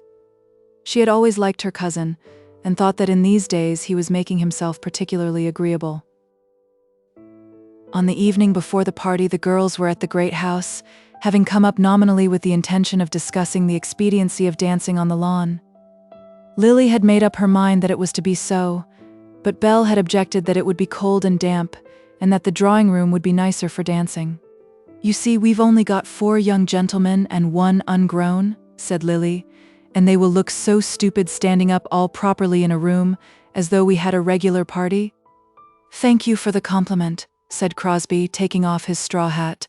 "So you will, and we girls will look more stupid still, but out on the lawn it won't look stupid at all. 2 or 3 might stand up on the lawn, and it would be jolly enough." "I don't quite see it," said Bernard. "Yes, I think I see it," said Crosbie. "The unadaptability of the lawn for the purpose of a ball." "Nobody is thinking of a ball," said Lily, with mock petulance. "I'm defending you, and yet you won't let me speak. The unadaptability of the lawn for the purposes of a ball will conceal the insufficiency of 4 men and a boy as a supply of male dancers. But, Lily, who is the ungrown gentleman? Is it your old friend Johnny Eames?" Lily's voice became sobered as she answered him. "Oh no, I did not mean Mr. Eames. He is coming, but I did not mean him. Dick Boyce, Mr. Boyce's son, is only 16. He is the ungrown gentleman." "And who is the 4th adult?" "Dr. Crofts from Guestwick. I do hope you will like him, Adolphus. We think he is the very perfection of a man." "Then of course I shall hate him, and be very jealous too." And then that pair went off together, fighting their own little battle on that head, as turtle doves will sometimes do. They went off, and Bernard was left with Belle standing together over the ha-ha fence which divides the garden at the back of the house from the field. "Belle," he said, "they seem very happy, don't they? And they ought to be happy now, oughtn't they, dear Lily? I hope he will be good to her. Do you know, Bernard, though he is your friend, I am very, very anxious about it. It is such a vast trust to put in a man when we do not quite know him." "Yes, it is, but they'll do very well together. Lily will be happy enough." "And he?" "I suppose he'll be happy too. He'll feel himself a little straitened as to income at first, but that will all come round. If he is not, she will be wretched. They will do very well. Lily must be prepared to make the money go as far as she can, that's all. Lily won't feel the want of money, it is not that, but if he lets her know that she has made him a poor man, then she will be unhappy. Is he extravagant, Bernard?" But Bernard was anxious to discuss another subject, and therefore would not speak such words of wisdom as to Lily's engagement as might have been expected from him had he been in a different frame of mind. "No, I should say not," said he. "But Belle? I do not know that we could have acted otherwise than we have done, and yet I fear that we have been rash. If he makes her unhappy, Bernard, I shall never forgive you." But as she said this, she put her hand lovingly upon his arm, as a cousin might do, and spoke in a tone which divested her threat of its acerbity. "You must not quarrel with me, Belle, whatever may happen. I cannot afford to quarrel with you." Of course I was not in earnest as to that. "You and I must never quarrel, Belle. At least, I hope not. I could bear to quarrel with anyone rather than with you." And then, as he spoke, there was something in his voice which gave the girl some slight, indistinct warning of what might be his intention. Not that she said to herself at once that he was going to make her an offer of his hand, now, on the spot, but she felt that he intended something beyond the tenderness of ordinary cousinly affection. "I hope we shall never quarrel," she said. But as she spoke, her mind was settling itself, forming its resolution, and coming to a conclusion as to the sort of love which Bernard might perhaps expect. And it formed another conclusion as to the sort of love which might be given in return. "Belle," he said, "you and I have always been dear friends." "Yes, always." "Why should we not be something more than friends?" To give Captain Dale his due, I must declare that his voice was perfectly natural as he asked this question, and that he showed no signs of nervousness either in his face or limbs. He had made up his mind to do it on that occasion, and he did it without any signs of outward disturbance. He asked his question, and then he waited for his answer. In this he was rather hard upon his cousin, for, though the question had certainly been asked in language that could not be mistaken, still the matter had not been put forward with all that fullness which a young lady under such circumstances has a right to expect. They had sat down on the turf close to the ha-ha, and they were so near that Bernard was able to put out his hand with the view of taking that of his cousin within his own. But she contrived to keep her hands locked together, so that he merely held her gently by the wrist. "I don't quite understand, Bernard," she said after a minute's pause. "Shall we be more than cousins? Shall we be man and wife?" Now at least she could not say that she did not understand. If the question was ever asked plainly, Bernard Dale had asked it plainly. Shall we be man and wife? Few men, I fancy, dare to put it all at once in so abrupt a way, and yet I do not know that the English language affords any better terms for the question. Oh, Bernard, you have surprised me. I hope I have not pained you, Belle. I have been long thinking of this, but I am well aware that my own manner, even to you, has not been that of a lover. It is not in me to smile and say soft things as Crosbie can, but I do not love you the less on that account. I have looked about for a wife, and I have thought that if I could gain you I should be very fortunate. He did not then say anything about his uncle and the 800 a year, but he fully intended to do so as soon as an opportunity should serve. He was quite of opinion that 800 a year and the goodwill of a rich uncle were strong grounds for matrimony, were grounds even for love, and he did not doubt but his cousin would see the matter in the same light. You are very good to me, more than good. Of course I know that. But, oh, Bernard, I did not expect this a bit. But you will answer me, Belle. Or if you would like time to think, or to speak to my aunt, perhaps you will answer me tomorrow? I think I ought to answer you now. Not if it be a refusal, Belle. Think well of it before you do that. I should have told you that our uncle wishes this match, and that he will remove any difficulty there might be about money. I do not care for money. But as you were saying about Lily, one has to be prudent. Now, in our marriage, everything of that kind would be well arranged. My uncle has promised me that he would at once allow us. Stop, Bernard. You must not be led to suppose that any offer made by my uncle would help to purchase. Indeed, there can be no need for us to talk about money.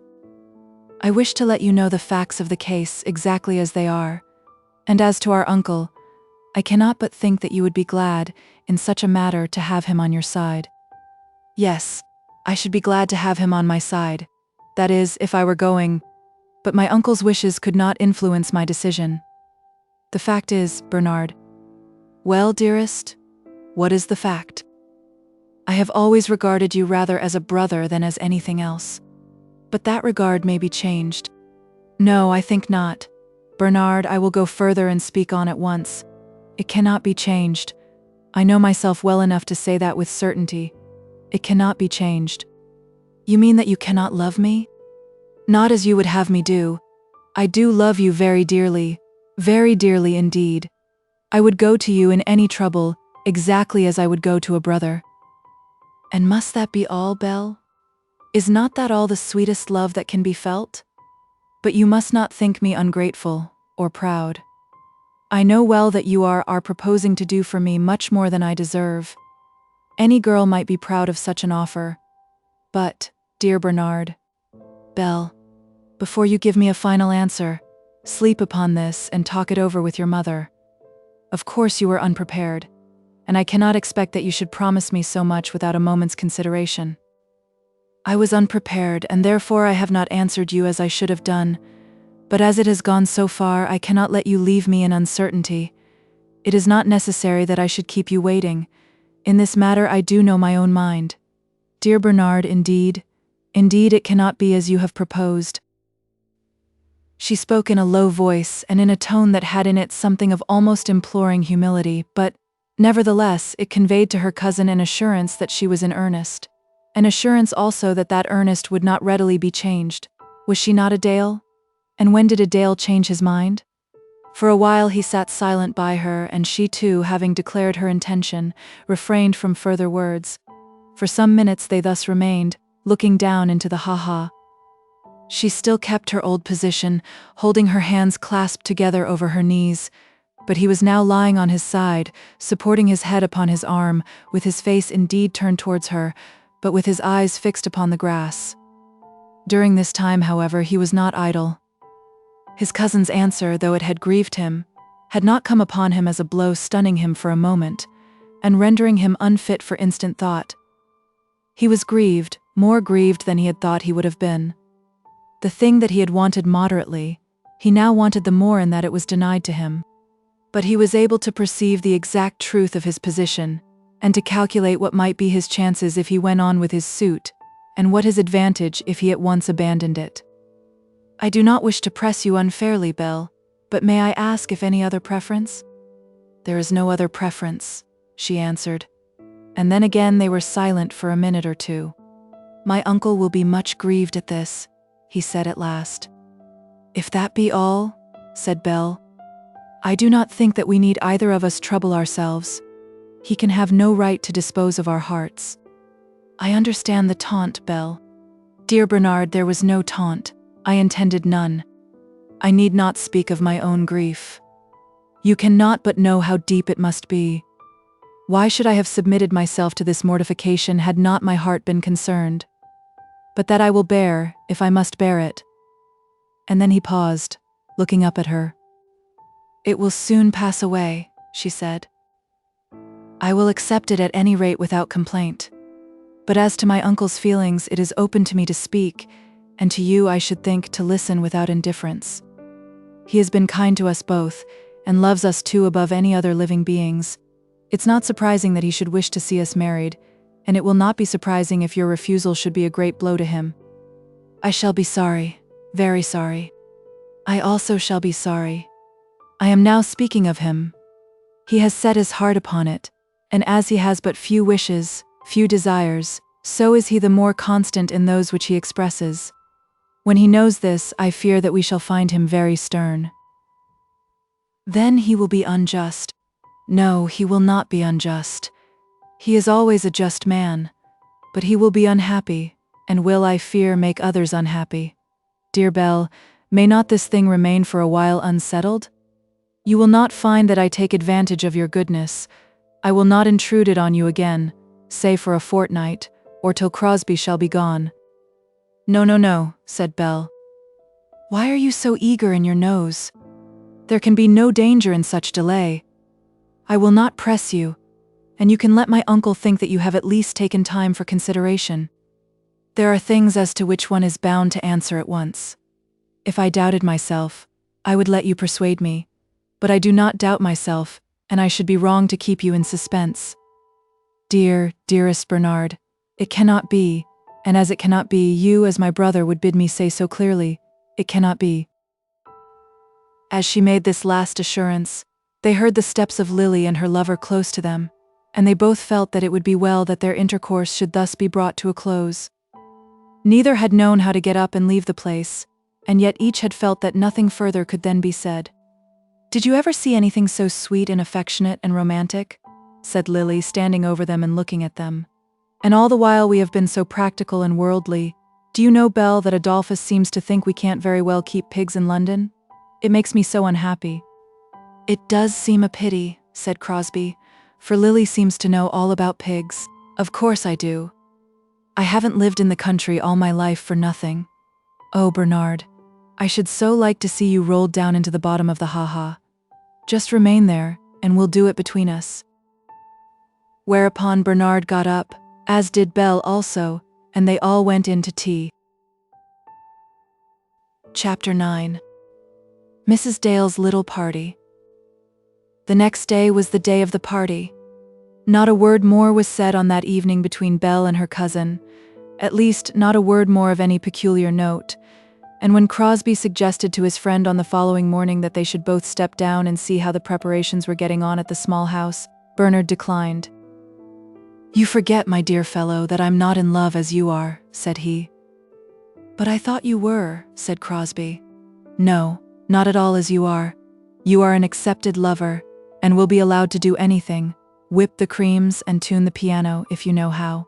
I'm only a half sort of lover, meditating a mariage de convenance to oblige an uncle, and by no means required by the terms of my agreement to undergo a very rigid amount of drill. Your position is just the reverse. In saying all which Captain Dale was no doubt very false, but if falseness can be forgiven to a man in any position, it may be forgiven in that which he then filled. So Crosbie went down to the small house alone. Dale wouldn't come, said he, speaking to the three ladies together. I suppose he's keeping himself up for the dance on the lawn. I hope he will be here in the evening, said Mrs. Dale. But Belle said never a word. She had determined that under the existing circumstances, it would be only fair to her cousin that his offer and her answer to it should be kept secret. She knew why Bernard did not come across from the great house with his friend, but she said nothing of her knowledge. Lily looked at her, but looked without speaking, and as for Mrs. Dale, she took no notice of the circumstance. Thus they passed the afternoon together without further mention of Bernard Dale, and it may be said, at any rate of Lilian Crosbie, that his presence was not missed. Mrs. Eames with her son and daughter were the first to come. "It is so nice of you to come early," said Lily, trying on the spur of the moment to say something which should sound pleasant and happy, but in truth using that form of welcome which to my ears sounds always the most ungracious. 10 minutes before the time named, and of course you must have understood that I meant 30 minutes after it. That is my interpretation of the words when I am thanked for coming early. But Mrs. Eames was a kind, patient, unexacting woman who took all civil words as meaning civility, and, indeed, Lily had meant nothing else. "Yes, we did come early," said Mrs. Eames, "because Mary thought she would like to go up into the girls' room and just settle her hair, you know." "So she shall," said Lily, who had taken Mary by the hand. "And we knew we shouldn't be in the way. Johnny can go out into the garden if there's anything left to be done. He shan't be banished unless he likes it," said Mrs. Dale. "If he finds us women too much for his unaided strength." John Eames muttered something about being very well as he was, and then got himself into an armchair. He had shaken hands with Lily, trying as he did so to pronounce articulately a little speech which he had prepared for the occasion. "I have to congratulate you, Lily, and I hope with all my heart that you will be happy." The words were simple enough, and were not ill-chosen, but the poor young man never got them spoken. The word congratulate did reach Lily's ears, and she understood it all, both the kindness of the intended speech and the reason why it could not be spoken. "Thank you, John," she said. "I hope I shall see so much of you in London. It will be so nice to have an old Guestwick friend near me." She had her own voice, and the pulses of her heart better under command than had he, but she also felt that the occasion was trying to her. The man had loved her honestly and truly, still did love her, paying her the great homage of bitter grief in that he had lost her. Where is the girl who will not sympathize with such love and such grief, if it be shown only because it cannot be concealed, and be declared against the will of him who declares it? Then came in old Mrs. Hearn, whose cottage was not distant 2 minutes' walk from the small house. She always called Mrs. Dale my dear, and petted the girls as though they had been children. When told of Lily's marriage, she had thrown up her hands with surprise, for she had still left in some corner of her drawers remnants of sugar plums which she had bought for Lily. "A London man, is he? Well, I wish he lived in the country. 800 a year, my dear," she had said to Mrs. Dale. "That sounds nice down here, because we are all so poor. But I suppose 800 a year isn't very much up in London? The squire's coming, I suppose, isn't he?" said Mrs. Hearn, as she seated herself on the sofa close to Mrs. Dale.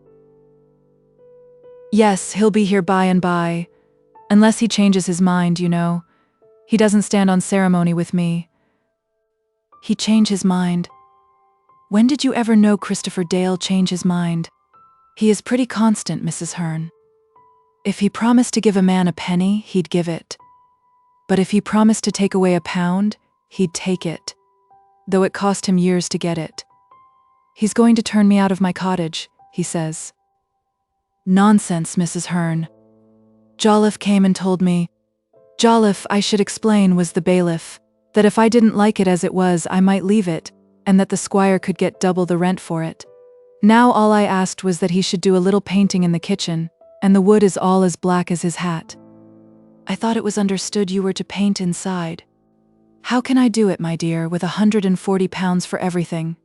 I must live, you know, and he that has workmen about him every day of the year. And was that a message to send to me, who have lived in the parish for 50 years? Here he is." And Mrs. Hearn majestically raised herself from her seat as the squire entered the room.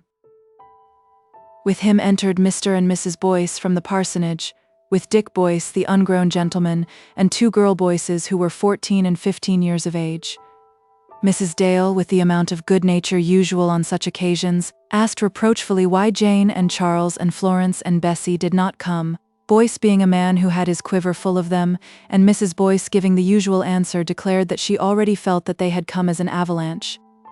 "But where are the—" The young men?" asked Lily, assuming a look of mock astonishment. "They'll be across in 2 or 3 hours' time," said the squire. They both dressed for dinner, and, as I thought, made themselves very smart. But for such a grand occasion as this, they thought a second dressing necessary.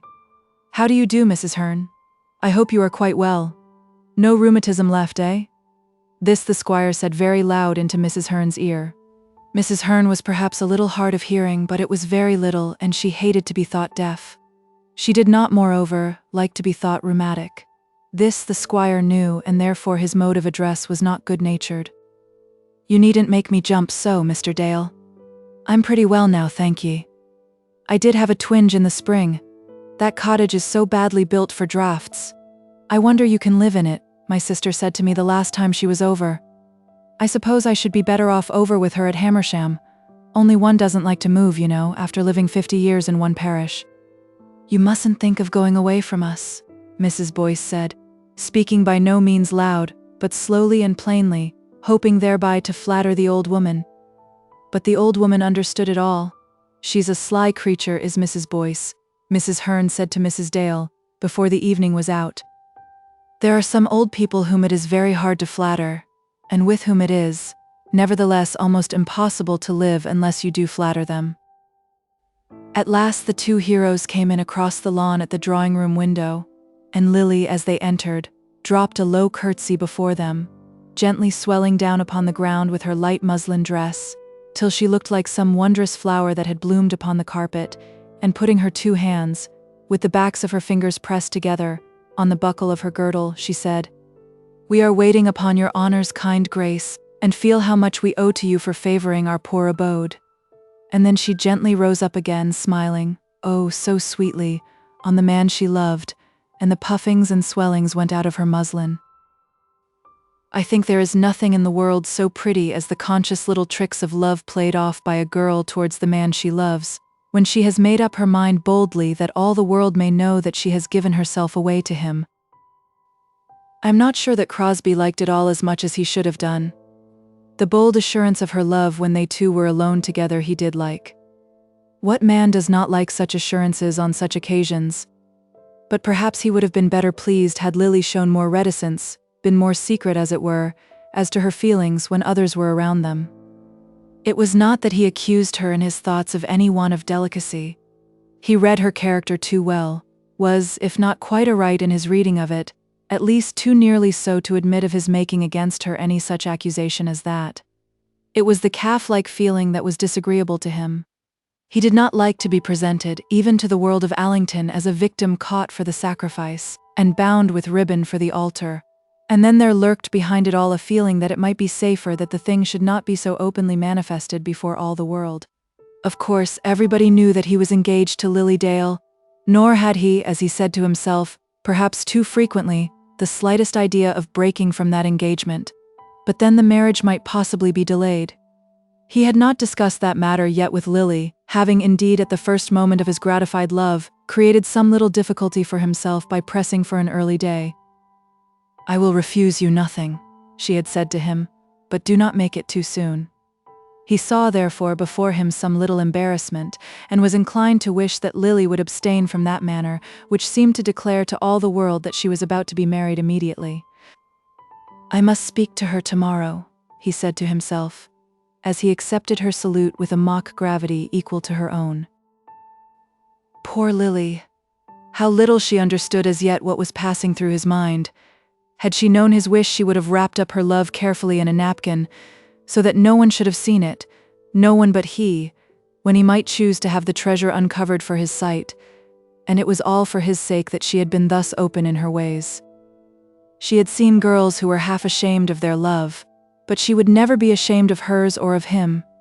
She had given herself to him, and now all the world might know it, if all the world cared for such knowledge. Why should she be ashamed of that which, to her thinking, was so great an honor to her? She had heard of girls who would not speak of their love, arguing to themselves cannily that there may be many a slip between the cup and the lip. There could be no need of any such caution with her. There could surely be no such slip. Should there be such a fall, should any such fate, either by falseness or misfortune, come upon her, no such caution could be of service to save her. The cup would have been so shattered in its fall that no further piecing of its parts would be in any way possible. So much as this she did not exactly say to herself, but she felt it all, and went bravely forward, bold in her love, and careful to hide it from none who chanced to see it. They had gone through the ceremony with the cake and teacups, and had decided that, at any rate, the first dance or two should be held upon the lawn when the last of the guests arrived. "Oh, Adolphus, I am so glad he has come," said Lily. "Do try to like him." Of Dr. Crofts, who was the newcomer, she had sometimes spoken to her lover, but she had never coupled her sister's name with that of the doctor, even in speaking to him. Nevertheless, Crosbie had in some way conceived the idea that this Crofts either had been, or was to be in love with Belle, and as he was prepared to advocate his friend Dale's claims in that quarter, he was not particularly anxious to welcome the doctor as a thoroughly intimate friend of the family. He knew nothing as yet of Dale's offer, or of Belle's refusal, but he was prepared for war, if war should be necessary. Of the squire at the present moment, he was not very fond. But if his destiny intended to give him a wife out of this family, he should prefer the owner of Allington and nephew of Lord de Guest as a brother-in-law to a village doctor, as he took upon himself, in his pride, to call Dr. Crofts. "It is very unfortunate," said he, "but I never do like paragons. But you must like this paragon. Not that he is a paragon at all, for he smokes and hunts and does all manner of wicked things." And then she went forward to welcome her friend. Dr. Crofts was a slight, spare man, about 5'9" in height, with very bright dark eyes, a broad forehead, with dark hair that almost curled, but which did not come so forward over his brow as it should have done for purposes of beauty, with a thin, well-cut nose, and a mouth that would have been perfect had the lips been a little fuller. The lower part of his face, when seen alone, had in it somewhat of sternness, which, however, was redeemed by the brightness of his eyes. And yet an artist would have declared that the lower features of his face were by far the more handsome. Lily went across to him and greeted him heartily, declaring how glad she was to have him there. "And I must introduce you to Mr. Crosbie," she said, as though she was determined to carry her point. The two men shook hands with each other coldly, without saying a word, as young men are apt to do when they are brought together in that way. Then they separated at once, somewhat to the disappointment of Lily. Crosbie stood off by himself, both his eyes turned up towards the ceiling, and looking as though he meant to give himself airs, while Crofts got himself quickly up to the fireplace, making civil little speeches to Mrs. Dale, Mrs. Boyce, and Mrs. Hearn. And then at last he made his way round to Belle. "I am so glad," he said, "to congratulate you on your sister's engagement." "Yes," said Belle. "We knew that you would be glad to hear of her happiness. Indeed, I am glad, and thoroughly hope that she may be happy. You all like him, do you not?" "We like him very much. And I am told that he is well off." "He is a very fortunate man. Very fortunate. Very fortunate." "Of course we think so," said Belle. "Not, however, because he is rich." "No, not because he is rich, but because, being worthy of such happiness, his circumstances should enable him to marry, and to enjoy it." "Yes, exactly," said Belle. "That is just it." Then she sat down, and in sitting down put an end to the conversation. "That is just it," she had said. But as soon as the words were spoken, she declared to herself that it was not so, and that Crofts was wrong. "We love him," she said to herself. "Not because he is rich enough to marry without anxious thought, but because he dares to marry although he is not rich." And then she told herself that she was angry with the doctor. After that, Dr. Crofts got off towards the door, and stood there by himself, leaning against the wall, with the thumbs of both his hands stuck into the armholes of his waistcoat. People said that he was a shy man. I suppose he was shy, and yet he was a man that was by no means afraid of doing anything that he had to do. He could speak before a multitude without being abashed, whether it was a multitude of men or of women. He could be very fixed, too, in his own opinion, and eager, if not violent, in the prosecution of his purpose, but he could not stand and say little words, when he had in truth nothing to say. He could not keep his ground when he felt that he was not using the ground upon which he stood. He had not learned the art of assuming himself to be of importance in whatever place he might find himself. It was this art which Crosbie had learned, and by this art that he had flourished. So Crofts retired and leaned against the wall near the door, and Crosbie came forward and shone like an Apollo among all the guests. "How is it that he does it?" said John Eames to himself, envying the perfect happiness of the London man of fashion. At last Lily got the dancers out upon the lawn, and then they managed to go through one quadrille. But it was found that it did not answer. The music of the single fiddle which Crosbie had hired from Guestwick was not sufficient for the purpose. And then the grass, though it was perfect for purposes of croquet, was not pleasant to the feet for dancing. "This is very nice," said Bernard to his cousin. "I don't know anything that could be nicer, but perhaps—" "I know what you mean," said Lily, "but I shall stay here. There's no touch of romance about any of you. Look at the moon there at the back of the steeple. I don't mean to go in all night." Then she walked off by one of the paths, and her lover went after her. "Don't you like the moon?" she said, as she took his arm, to which she was now so accustomed that she hardly thought of it as she took it. "Like the moon? Well, I fancy I like the sun better. I don't quite believe in moonlight. I think it does best to talk about when one wants to be sentimental." "Ah, that is just what I fear. That is what I say to Belle when I tell her that her romance will fade as the roses do. And then I shall have to learn that prose is more serviceable than poetry, and that the mind is better than the heart, and that money is better than love. It's all coming, I know. And yet I do like the moonlight. And the poetry, and the love. Yes, the poetry much, and the love more. To be loved by you is sweeter even than any of my dreams, is better than all the poetry I have read. Dearest Lily," and his unchecked arm stole round her waist. "It is the meaning of the moonlight, and the essence of the poetry," continued the impassioned girl. "I did not know then why I liked such things, but now I know. It was because I longed to be loved, and to love. Oh, yes, I would be nothing without that. But that, you know, is your delight, or should be. The other is mine. And yet it is a delight to love you, to know that I may love you." "You mean that this is the realization of your romance?" "Yes, but it must not be the end of it, Adolphus. You must like the soft twilight, and the long evenings when we shall be alone, and you must read to me the books I love, and you must not teach me to think that the world is hard, and dry, and cruel, not yet. I tell Belle so very often, but you must not say so to me. It shall not be dry and cruel, if I can prevent it. You understand what I mean, dearest. I will not think it dry and cruel, even though sorrow should come upon us, if you, I think you know what I mean. If I am good to you. I am not afraid of that. I am not the least afraid of that. You do not think that I could ever distrust you? But you must not be ashamed to look at the moonlight, and to talk nonsense, you mean." But as he said it, he pressed her closer to his side, and his tone was pleasant to her. "I suppose I'm talking nonsense now?" she said, pouting. "You liked me better when I was talking about the pigs, didn't you?" "No, I like you best now." "And why didn't you like me then? Did I say anything to offend you?"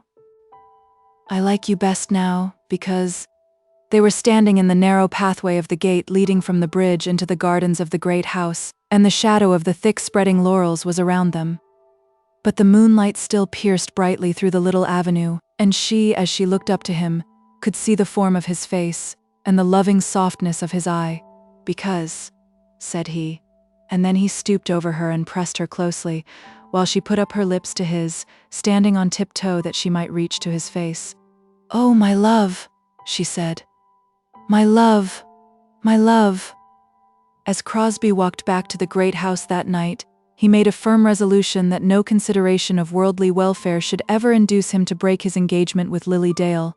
He went somewhat further also, and determined that he would not put off the marriage for more than 6 or 8 months, or, at the most 10, if he could possibly get his affairs arranged in that time.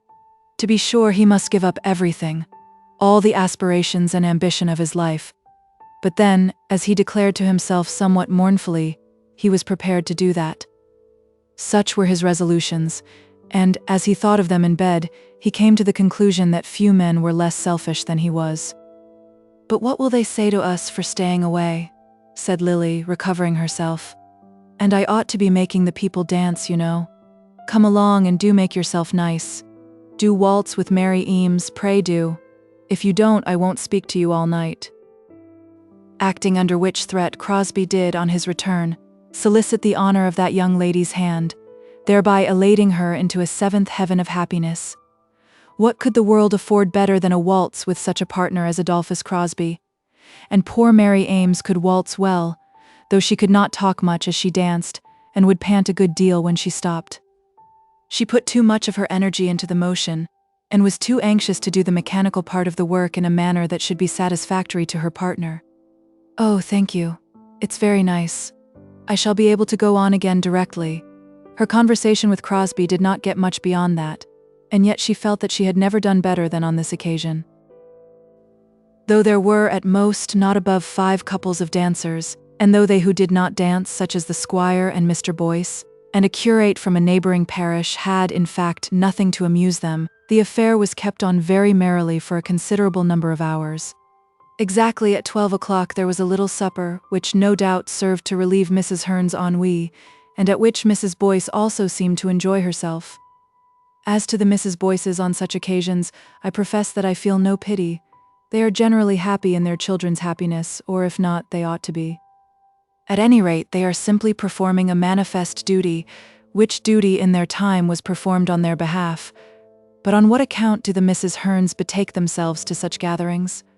Why did that ancient lady sit there hour after hour yawning, longing for her bed, looking every 10 minutes at her watch, while her old bones were stiff and sore, and her old ears pained with the noise?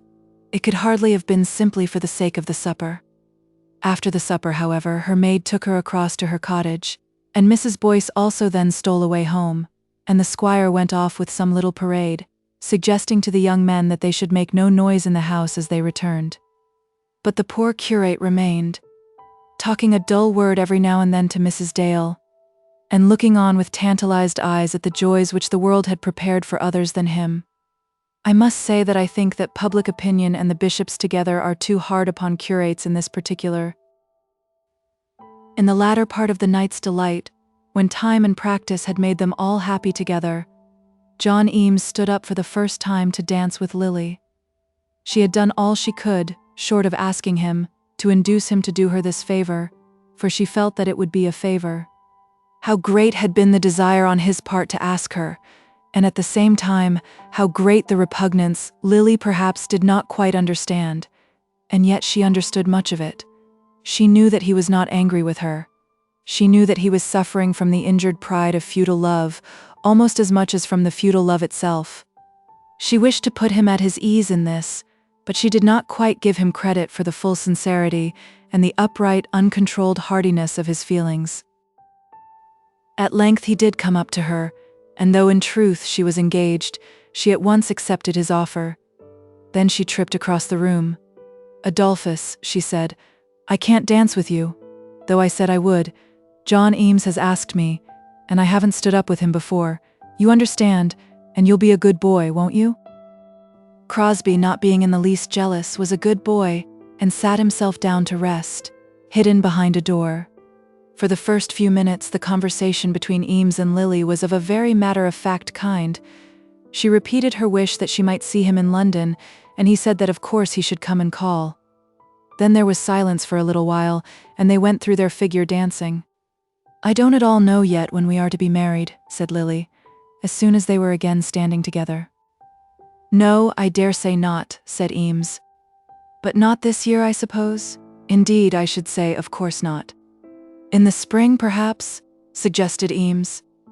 He had an unconscious desire that it might be postponed to some Greek kalends, and yet he did not wish to injure Lily. "The reason I mention it is this, that we should be so very glad if you could be here. We all love you so much, and I should so like to have you here on that day." Why is it that girls so constantly do this, so frequently ask men who have loved them to be present at their marriages with other men? There is no triumph in it. It is done in sheer kindness and affection. They intend to offer something which shall soften and not aggravate the sorrow that they have caused. You can't marry me yourself, the lady seems to say. But the next greatest blessing which I can offer you shall be yours. You shall see me married to somebody else. I fully appreciate the intention, but in honest truth, I doubt the eligibility of the proffered entertainment. On the present occasion, John Eames seemed to be of this opinion, for he did not at once accept the invitation. "Will you not oblige me so far as that?" said she softly. "I would do anything to oblige you," said he gruffly. "Almost anything. But not that? No, not that. I could not do that." Then he went off upon his figure, and when they were next both standing together, they remained silent till their turn for dancing had again come. Why was it that after that night Lily thought more of John Eames than ever she had thought before? Felt for him, I mean, a higher respect, as for a man who had a will of his own? And in that quadrille Crofts and Bell had been dancing together, and they also had been talking of Lily's marriage. "A man may undergo what he likes for himself," he had said, "but he has no right to make a woman undergo poverty." "Perhaps not," said Bell. "That which is no suffering for a man, which no man should think of for himself, will make a hell on earth for a woman." "I suppose it would," said Bell, answering him without a sign of feeling in her face or voice. But she took in every word that he spoke, and disputed their truth inwardly with all the strength of her heart and mind, and with the very vehemence of her soul. "As if a woman cannot bear more than a man," she said to herself, as she walked the length of the room alone, when she had got herself free from the doctor's arm. Chapter 10. Mrs. Lupex and Amelia Roper. I should simply mislead a confiding reader if I were to tell him that Mrs. Lupex was an amiable woman. Perhaps the fact that she was not amiable is the one great fault that should be laid to her charge, but that fault had spread itself so widely, and had cropped forth in so many different places of her life, like a strong rank plant that will show itself all over a garden, that it may almost be said that it made her odious in every branch of life, and detestable alike to those who knew her little, and to those who knew her much. If a searcher could have got at the inside spirit of the woman, that searcher would have found that she wished to go right, that she did make, or at any rate promised to herself that she would make, certain struggles to attain decency and propriety. But it was so natural to her to torment those whose misfortune brought them near to her, and especially that wretched man who in an evil day had taken her to his bosom as his wife. That decency fled from her, and propriety would not live in her quarters.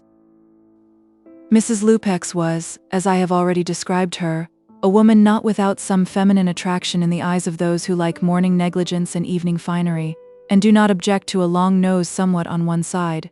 She was clever in her way, and could say smart things. She could flatter also, though her very flattery had always in it something that was disagreeable. And she must have had some power of will, as otherwise her husband would have escaped from her before the days of which I am writing. Otherwise also, she could hardly have obtained her footing and kept it in Mrs. Roper's drawing-room. For though the £100 a year either paid or promised to be paid was matter with Mrs. Roper of vast consideration, nevertheless the first 3 months of Mrs. Lupex's sojourn in Burton Crescent were not over before the landlady of that house was most anxiously desirous of getting herself quit of her married boarders.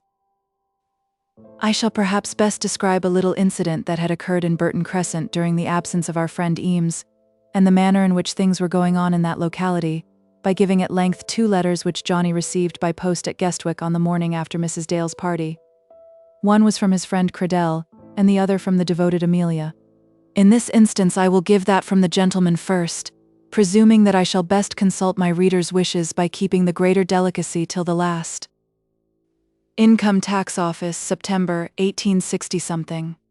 My dear Johnny, we have had a terrible affair in the Crescent, and I really hardly know how to tell you, and yet I must do it, for I want your advice. You know the sort of standing that I was on with Mrs. Lupex, and perhaps you remember what we were saying on the platform at the station. I have no doubt been fond of her society, as I might be of that of any other friend. I knew, of course, that she was a fine woman, and if her husband chose to be jealous, I couldn't help that. But I never intended anything wrong, and, if it was necessary, couldn't I call you as a witness to prove it? I never spoke a word to her out of Mrs. Roper's drawing-room, and Miss Spruce or Mrs. Roper or somebody has always been there. You know, he drinks horribly sometimes, but I do not think he ever gets downright drunk. Well, he came home last night about 9 o'clock after one of these bouts. From what Jemima says, I believe he had been at it down at the theater for 3 days. We hadn't seen him since Tuesday. He went straight into the parlor and sent up Jemima to me, to say that he wanted to see me. Mrs. LUPEX was in the room and heard the girl summon me and, jumping up, she declared that if there was going to be bloodshed, she would leave the house. There was nobody else in the room but Miss Spruce, and she didn't say a word but took her candle and went upstairs. You must own it looked very uncomfortable. What was I to do with a drunken man down in the parlor? However, she seemed to think I ought to go. If he comes up here, said she, I shall be the victim. You little know of what that man is capable when his wrath has been inflamed by wine. Now, I think you are aware that I am not likely to be very much afraid of any man. But why was I to be got into a row in such a way as this? I hadn't done anything. And then, if there was to be a quarrel, and anything was to come of it, as she seemed to expect, like bloodshed, I mean, or a fight, or if he were to knock me on the head with the poker, where should I be at my office? A man in a public office, as you and I are, can't quarrel like anybody else. It was this that I felt so much at the moment. Go down to him, said she, unless you wish to see me murdered at your feet. Fisher says that if what I say is true, they must have arranged it all between them. I don't think that, for I do believe that she really is fond of me, and then everybody knows that they never do agree about anything. But she certainly did implore me to go down to him. Well, I went down, and, as I got to the bottom of the stairs, where I found Jemima, I heard him walking up and down the parlor. Take care of yourself, Mr. Cradell, said the girl, and I could see by her face that she was in a terrible fright. At that moment I happened to see my hat on the hall table, and it occurred to me that I ought to put myself into the hands of a friend. Of course, I was not afraid of that man in the dining room, but should I have been justified in engaging in a struggle, perhaps for dear life, in Mrs. Roper's house? I was bound to think of her interests. So I took up my hat and deliberately walked out of the front door. Tell him, said I to Jemima, that I'm not at home. And so I went away direct to Fisher's, meaning to send him back to LUPEX as my friend. But Fisher was at his chess club. As I thought there was no time to be lost on such an occasion as this, I went down to the club and called him out. You know what a cool fellow Fisher is. I don't suppose anything would ever excite him. When I told him the story, he said that he would sleep upon it, and I had to walk up and down before the club while he finished his game. Fisher seemed to think that I might go back to Burton Crescent, but, of course, I knew that that would be out of the question. So it ended in my going home and sleeping on his sofa and sending for some of my things in the morning. I wanted him to get up and see LUPEX before going to the office this morning. But he said it would be better to put it off, and so he will call upon him at the theater immediately after office hours. I want you to write to me at once saying what you know about the matter, I ask you, as I don't want to lug in any of the other people at ROPER'S. It is very uncomfortable, as I can't exactly leave her at once because of last quarter's money, otherwise I should cut and run, for the house is not the sort of place either for you or me. You may take my word for that, Master Johnny. And I could tell you something too about AR, only I don't want to make mischief. But do you write immediately? And now I think of it, you had better write to Fisher so that he can show your letter to LUPEX, just saying that to the best of your belief there had never been anything between her and me but mere friendship, and that of course you as my friend must have known everything. Whether I shall go back to ROPER'S tonight will depend on what Fisher says after the interview. Goodbye, old fellow. I hope you are enjoying yourself, and that LD is quite well. Your sincere friend, Joseph Cradell. John Eames read this letter over twice before he opened that from Amelia. He had never yet received a letter from Miss Roper, and felt very little of that ardor for its perusal which young men generally experience on the receipt of a first letter from a young lady. The memory of Amelia was at the present moment distasteful to him, and he would have thrown the letter unopened into the fire, had he not felt it might be dangerous to do so. As regarded his friend Cradell, he could not but feel ashamed of him, not for running away from Mr. LUPEX, but for excusing his escape on false pretenses. And then, at last, he opened the letter from Amelia. "Dearest John," it began, and as he read the words he crumpled the paper up between his fingers. It was written in a fair female hand, with sharp points instead of curves to the letters, but still very legible, and looking as though there were a decided purport in every word of it.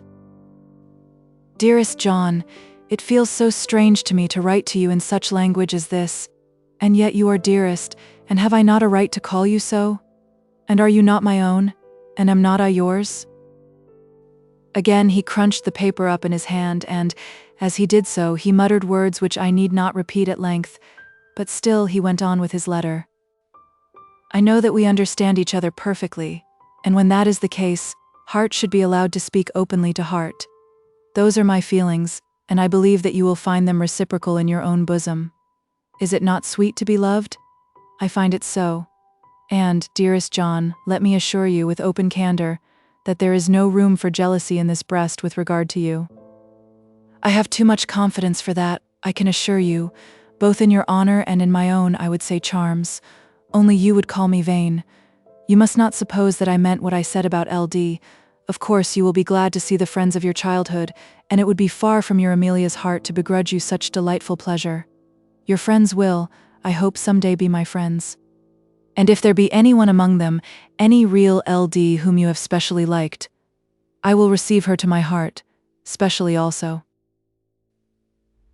This assurance on the part of his Amelia was too much for him, and he threw the letter from him, thinking whence he might get relief, whether from suicide or from the colonies, but presently he took it up again, and drained the bitter cup to the bottom. And if I seemed petulant to you before you went away, you must forgive your own Amelia. I had nothing before me but misery for the month of your absence. There is no one here congenial to my feelings, of course not. And you would not wish me to be happy in your absence, would you?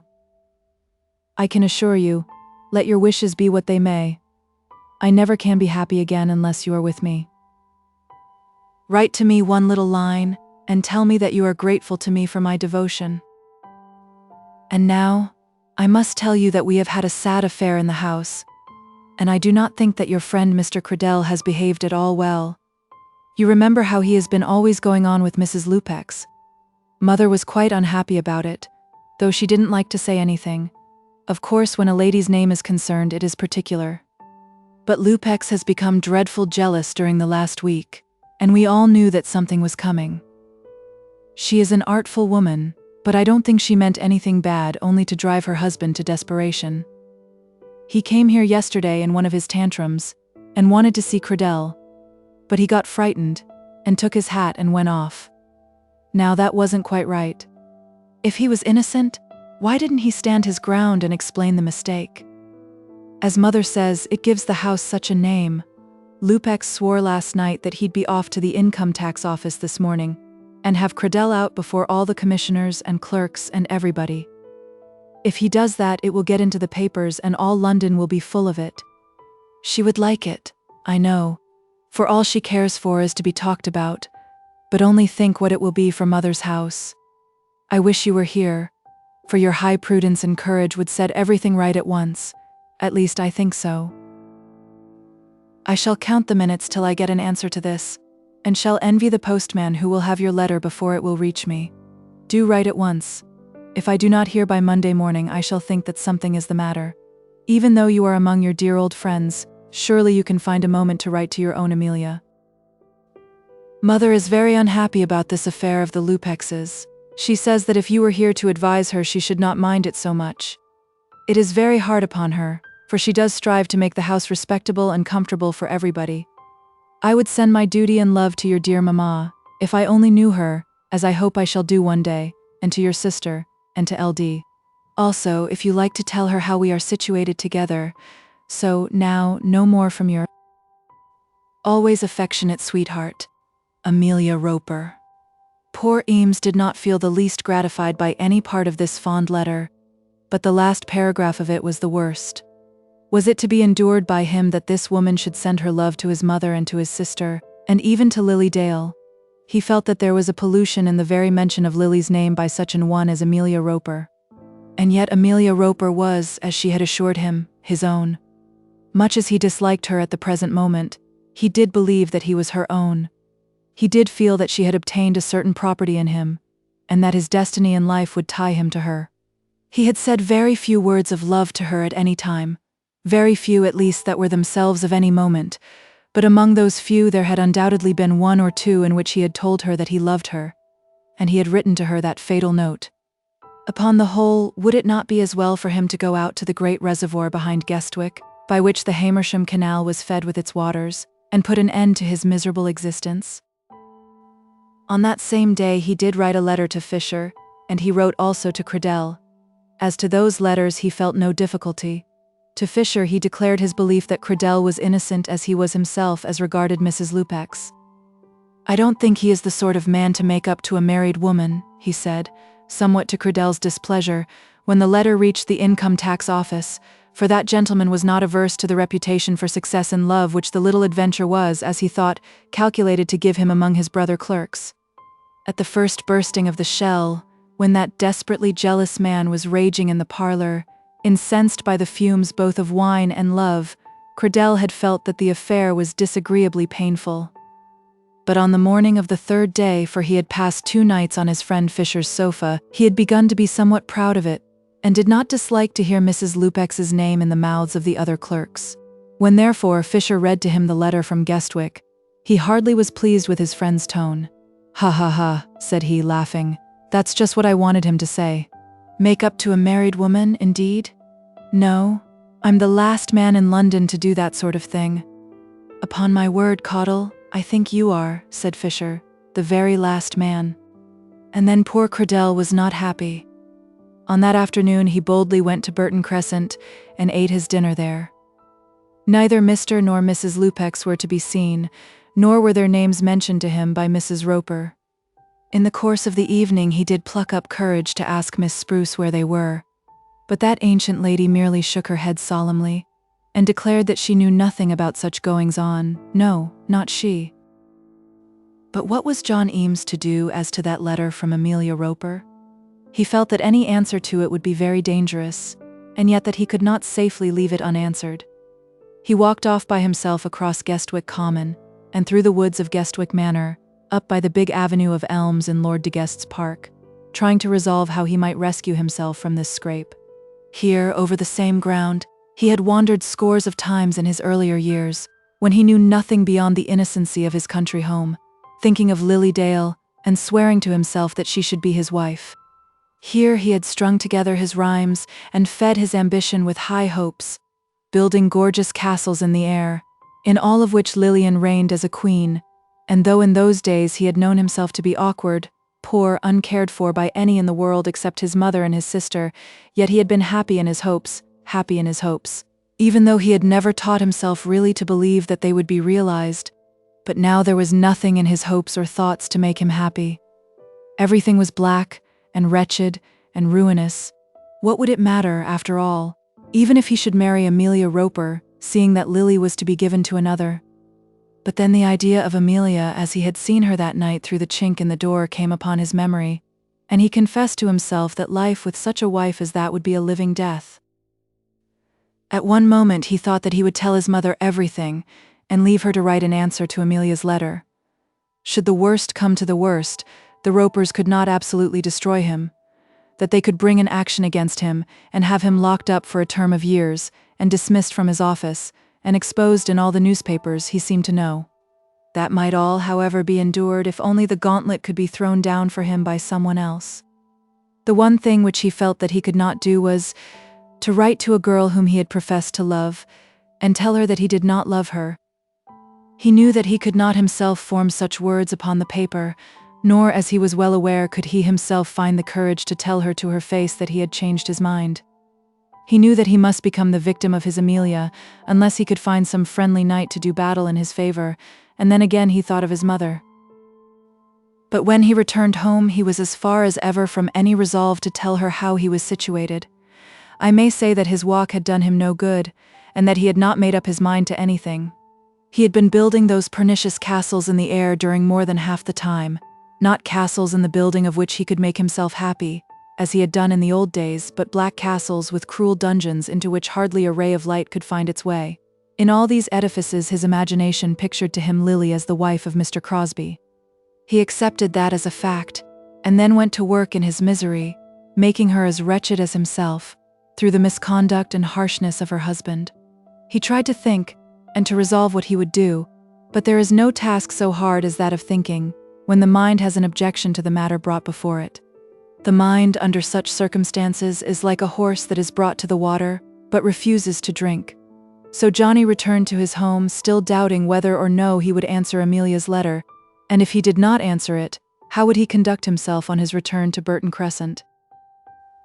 I need hardly say that Miss Roper, in writing her letter, had been aware of all this, and that Johnny's position had been carefully prepared for him by his affectionate sweetheart.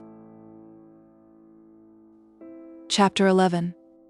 Social life. Mr. and Mrs. LUPEX had eaten a sweetbread together in much connubial bliss on that day which had seen Cradell returning to Mrs. Roper's hospitable board. They had together eaten a sweetbread, with some other delicacies of the season, in the neighborhood of the theatre, and had washed down all unkindness with bitter beer and brandy and water. But of this reconciliation Cradell had not heard, and when he saw them come together into the drawing-room, a few minutes after the question he had addressed to Miss Spruce, he was certainly surprised. LUPEX was not an ill-natured man, nor one naturally savage by disposition. He was a man fond of sweetbread and little dinners, and one to whom hot brandy and water was too dear. Had the wife of his bosom been a good helpmate to him, he might have gone through the world, if not respectably, at any rate without open disgrace. But she was a woman who left a man no solace except that to be found in brandy and water. For 8 years they had been man and wife, and sometimes, I grieve to say it, he had been driven almost to hope that she would commit a married woman's last sin, and leave him. In his misery, any mode of escape would have been welcome to him. Had his energy been sufficient, he would have taken his scene-painting capabilities off to Australia, or to the farthest shifting of scenes known on the world's stage. But he was an easy, listless, self-indulgent man, and at any moment, let his misery be as keen as might be, a little dinner, a few soft words, and a glass of brandy and water would bring him round.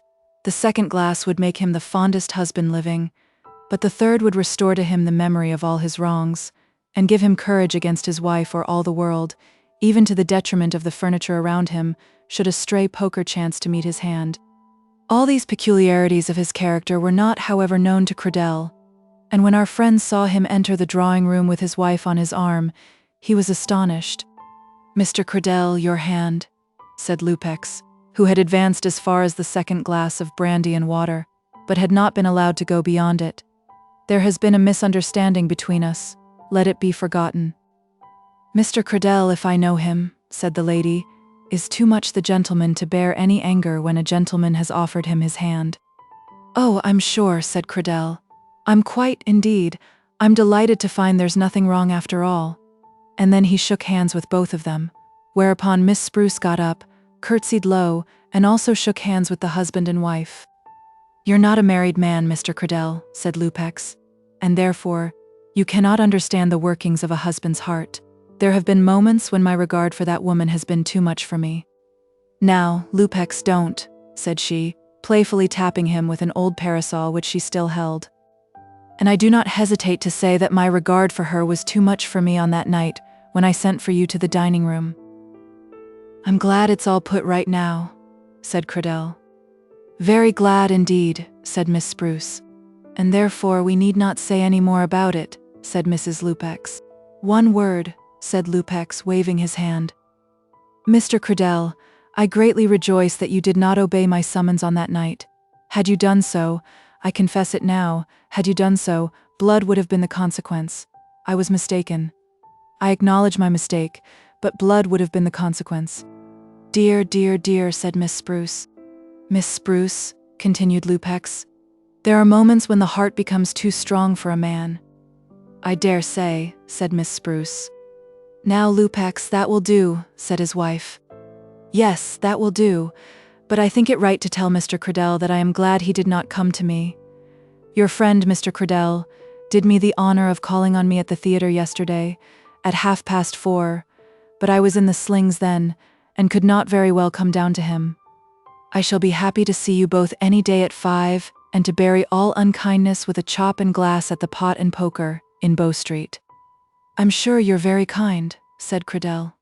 "And Mrs. LUPEX will join us."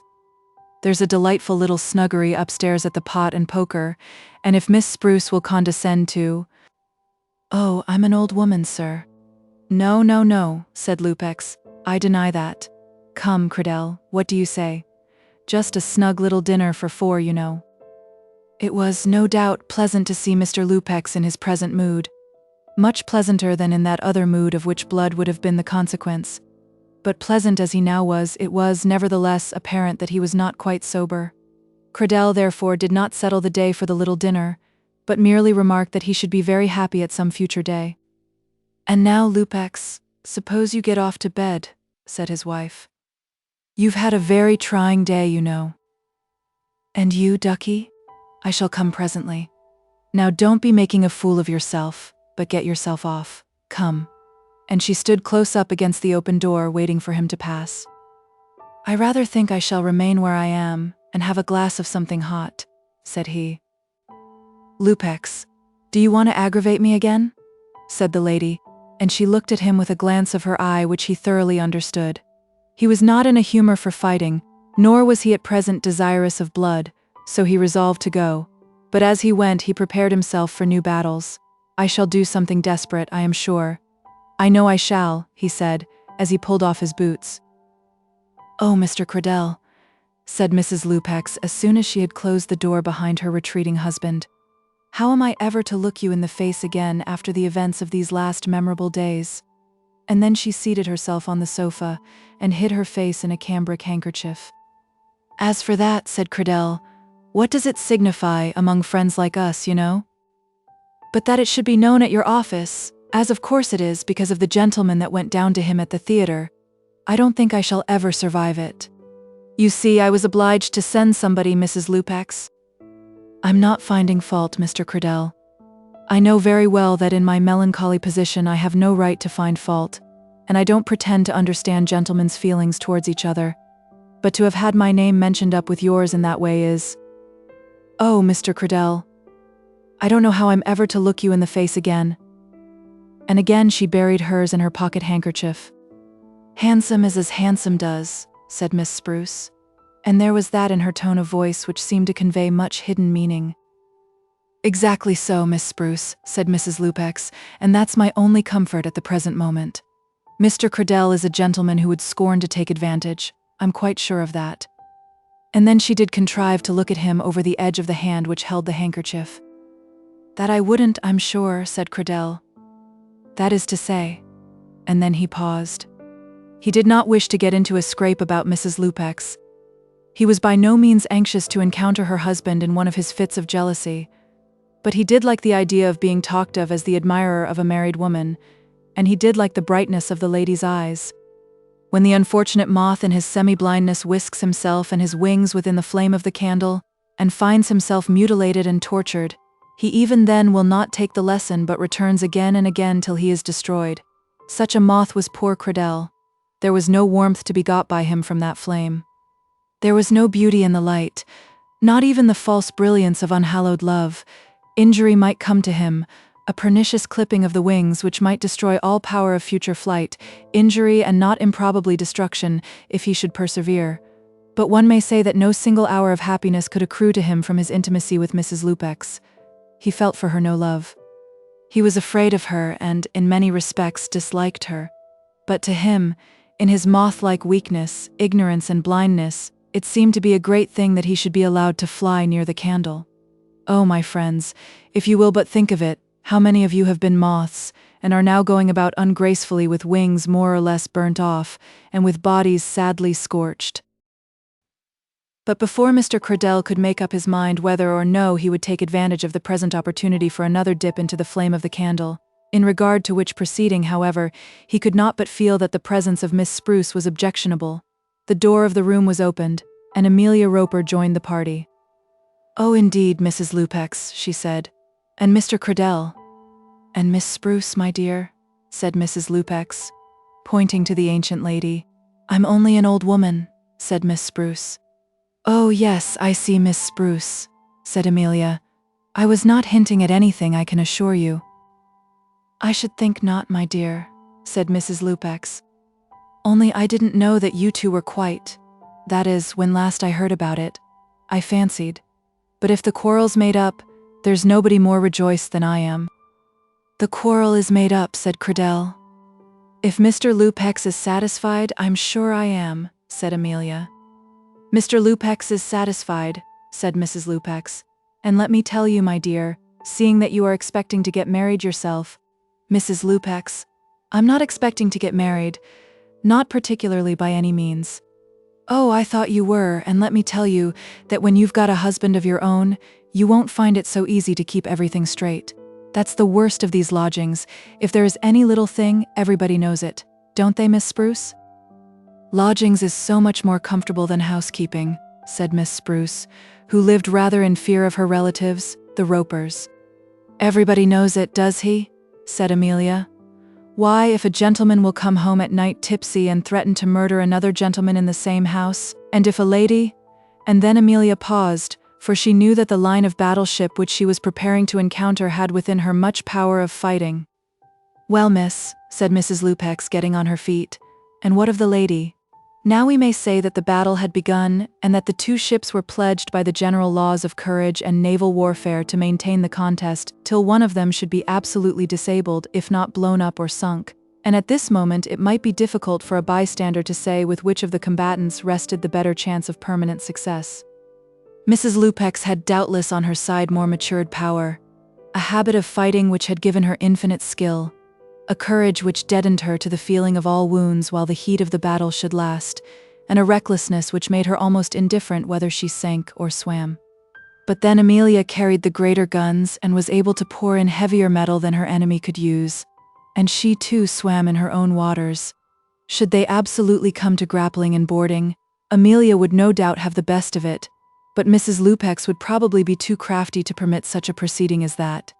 She was, however, ready for the occasion, and greedy for the fight. "And what of the lady?" said she in a tone of voice that admitted of no pacific rejoinder. "A lady, if she is a lady," said Amelia, "will know how to behave herself." "And you're going to teach me, are you, Miss Roper?" "I'm sure I'm ever so much obliged to you.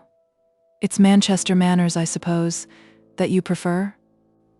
"I prefer honest manners, Mrs. LUPEX, and decent manners, and manners that won't shock a whole house full of people, and I don't care whether they come from Manchester or London."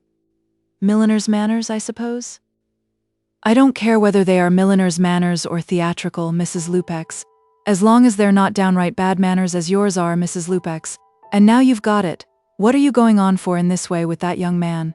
Till you'll drive your husband into a madhouse with drink and jealousy." "Miss Roper? Miss Roper?"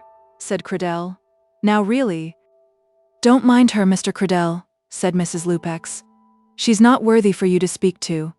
And as to that poor fellow AMES, if you've any friendship for him, you'll let him know what she is.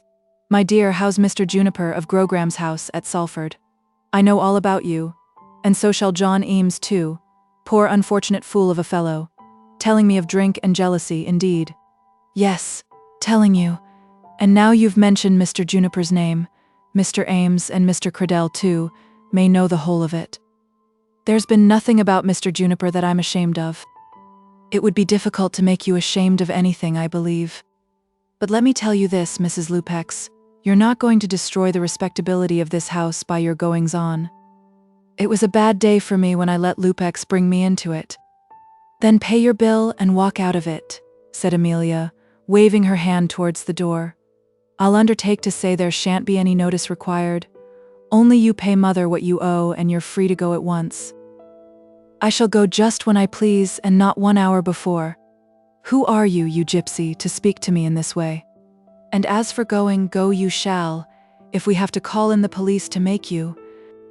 Amelia, as at this period of the fight she stood fronting her foe with her arms akimbo, certainly seemed to have the best of the battle. But the bitterness of Mrs. LUPEX's tongue had hardly yet produced its greatest results.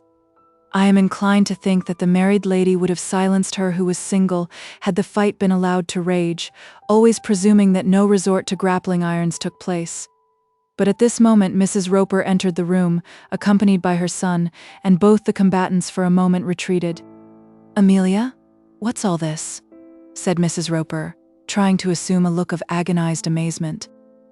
"Ask Mrs. LUPEX," said Amelia. "And Mrs. LUPEX will answer," said that lady. "Your daughter has come in here and attacked me in such language before Mr. Cradell, too." "Why doesn't she pay what she owes and leave the house?" said Amelia. "Hold your tongue," said her brother. "What she owes is no affair of yours." "But it's an affair of mine, when I'm insulted by such a creature as that." "Creature," said Mrs. LUPEX. "I'd like to know which is most like a creature. But I'll tell you what it is, Amelia Roper." Here, however, her eloquence was stopped, for Amelia had disappeared through the door, having been pushed out of the room by her brother, whereupon Mrs. LUPEX, having found a sofa convenient for the service, betook herself to hysterics. There, for the moment, we will leave her, hoping that poor Mrs. Roper was not kept late out of her bed. What a deuce of a mess EAMES will make of it if he marries that girl. Such was Cradell's reflection as he betook himself to his own room. But of his own part in the night's transactions he was rather proud than otherwise, feeling that the married lady's regard for him had been the cause of the battle which had raged. So, likewise, did Paris derive much gratification from the 10 years' siege of Troy. Chapter 12. Lilian Dale becomes a butterfly. And now we will go back to Allington. The same morning that brought to John Eames the 2 letters which were given in the last chapter but one, brought to the great house, among others, the following epistle for Adolphus Crosbie. It was from a countess, and was written on pink paper, beautifully cream-laid and scented, ornamented with a coronet and certain singularly entwined initials. Altogether, the letter was very fashionable and attractive, and Adolphus Crosbie was by no means sorry to receive it. Courcy Castle, September, 1860-something. My dear Mr. Crosbie, we have heard of you from the Gazebees, who have come down to us, and who tell us that you are rusticating at a charming little village, in which, among other attractions, there are wood nymphs and water nymphs, to whom much of your time is devoted. As this is just the thing for your taste, I would not for worlds disturb you, but if you should ever tear yourself away from the groves and fountains of Allington, we shall be delighted to welcome you here, though you will find us very unromantic after your late Elysium. Lady Dumbello is coming to us, who I know is a favorite of yours. Or is it the other way? And are you a favorite of hers? I did ask Lady Hartletop, but she cannot get away from the poor Marquis, who is, you know, so very infirm. The Duke isn't at Gatherum at present, but, of course, I don't mean that that has anything to do with dear Lady Hartletop's not coming to us. I believe we shall have the house full, and shall not want for nymphs either, though I fear they will not be of the wood and water kind.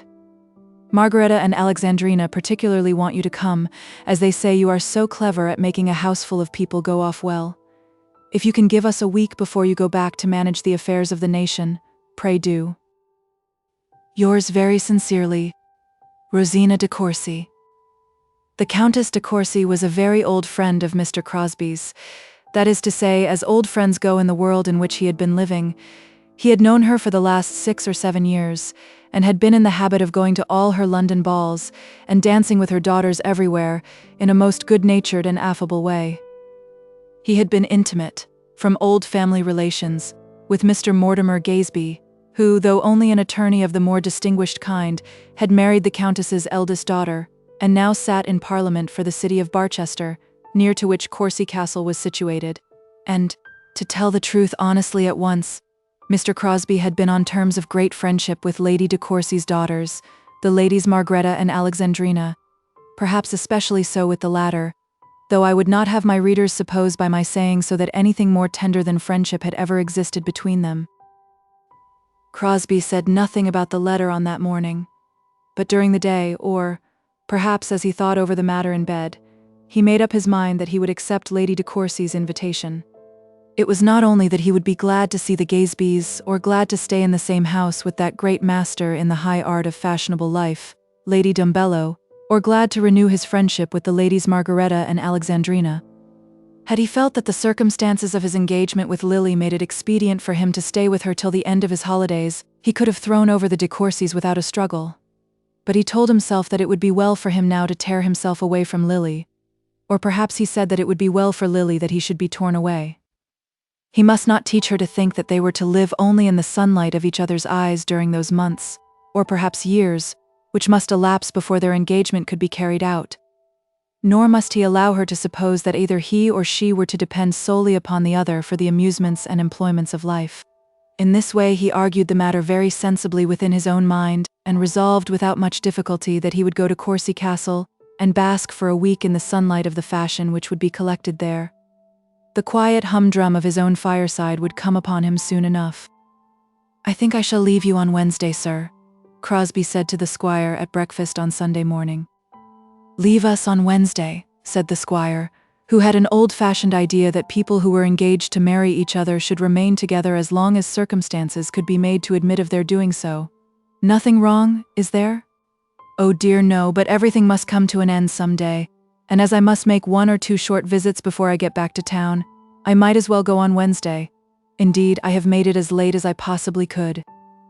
"Where do you go from here?" asked Bernard. "Well, as it happens, only into the next county, to Courcy Castle." And then there was nothing more said about the matter at that breakfast table. It had become their habit to meet together on the Sunday mornings before church, on the lawn belonging to the small house, and on this day the 3 gentlemen walked down together and found Lily and Belle already waiting for them. They generally had some few minutes to spare on those occasions before Mrs. Dale summoned them to pass through the house to church, and such was the case at present. The squire at these times would stand in the middle of the grass plot, surveying his grounds and taking stock of the shrubs and flowers and fruit trees round him, for he never forgot that it was all his own, and would thus use this opportunity, as he seldom came down to see the spot on other days. Mrs. Dale, as she would see him from her own window while she was tying on her bonnet, would feel that she knew what was passing through his mind, and would regret that circumstances had forced her to be beholden to him for such assistance. But in truth she did not know all that he thought at such times. "It is mine," he would say to himself, as he looked around on the pleasant place. "But it is well for me that they should enjoy it. She is my brother's widow, and she is welcome, very welcome." I think that if those 2 persons had known more than they did of each other's hearts and minds, they might have loved each other better. And then Crosbie told Lily of his intention. On Wednesday, she said, turning almost pale with emotion as she heard this news. He had told her abruptly, not thinking, probably, that such tidings would affect her so strongly.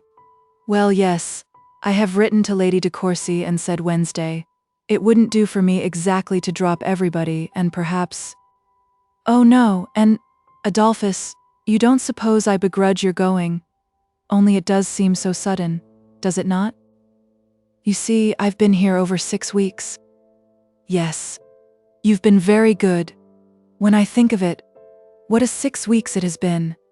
I wonder whether the difference seems to you as great as it does to me. I've left off being a grub and begun to be a butterfly." "But you mustn't be a butterfly when you're married, Lily." "No, not in that sense.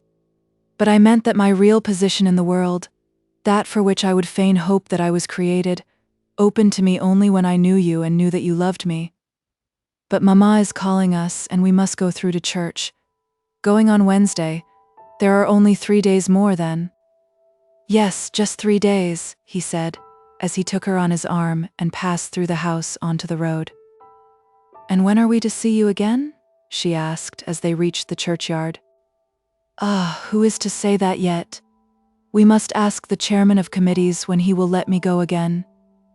Then there was nothing more said, and they all followed the squire through the little porch and up to the big family pew in which they all sat. Here the squire took his place in one special corner which he had occupied ever since his father's death, and from which he read the responses loudly and plainly, so loudly and plainly that the parish clerk could by no means equal him, though with emulous voice he still made the attempt. Squire'd like to be squire and parson and clerk and everything. "So a would," the poor clerk would say, when complaining of the ill usage which he suffered. If Lily's prayers were interrupted by her new sorrow, I think that her fault in that respect would be forgiven. Of course she had known that Crosbie was not going to remain at Allington much longer. She knew quite as well as he did the exact day on which his leave of absence came to its end, and the hour at which it behoved him to walk into his room at the General Committee office. She had taught herself to think that he would remain with them up to the end of his vacation, and now she felt as a schoolboy would feel who was told suddenly, a day or 2 before the time, that the last week of his holidays was to be taken from him. The grievance would have been slight had she known it from the first, but what schoolboy could stand such a shock, when the loss amounted to 2/3 of his remaining wealth? Lily did not blame her lover. She did not even think that he ought to stay. She would not allow herself to suppose that he could propose anything that was unkind. But she felt her loss, and more than once as she knelt at her prayers, she wiped a hidden tear from her eyes. Crosbie also was thinking of his departure more than he should have done during Mr. Boyce's sermon. "It's easy listening to him," Mrs. Hearn used to say of her husband's successor. "It don't give one much trouble following him into his arguments." Mr. Crosbie perhaps found the difficulty greater than did Mrs. Hearn, and would have devoted his mind more perfectly to the discourse had the argument been deeper. It is very hard, that necessity of listening to a man who says nothing. On this occasion Crosbie ignored the necessity altogether, and gave up his mind to the consideration of what it might be expedient that he should say to Lily before he went. He remembered well those few words which he had spoken in the first ardor of his love, pleading that an early day might be fixed for their marriage, and he remembered also how prettily Lily had yielded to him. "Only do not let it be too soon," she had said. Now he must unsay what he had then said. He must plead against his own pleadings, and explain to her that he desired to postpone the marriage rather than to hasten it, a task which, I presume, must always be an unpleasant one for any man engaged to be married. "I might as well do it at once," he said to himself, as he bobbed his head forward into his hands by way of returning thanks for the termination of Mr. Boyce's sermon.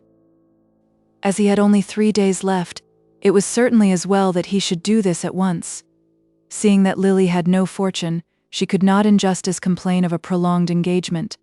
That was the argument which he used in his own mind, but he has often told himself that she would have very great ground of complaint if she were left for a day unnecessarily in doubt as to this matter.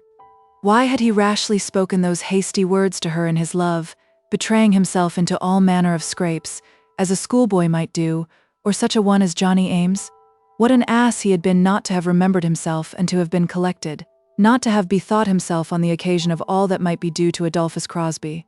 And then the idea came upon him whether he had not altogether made himself an ass in this matter.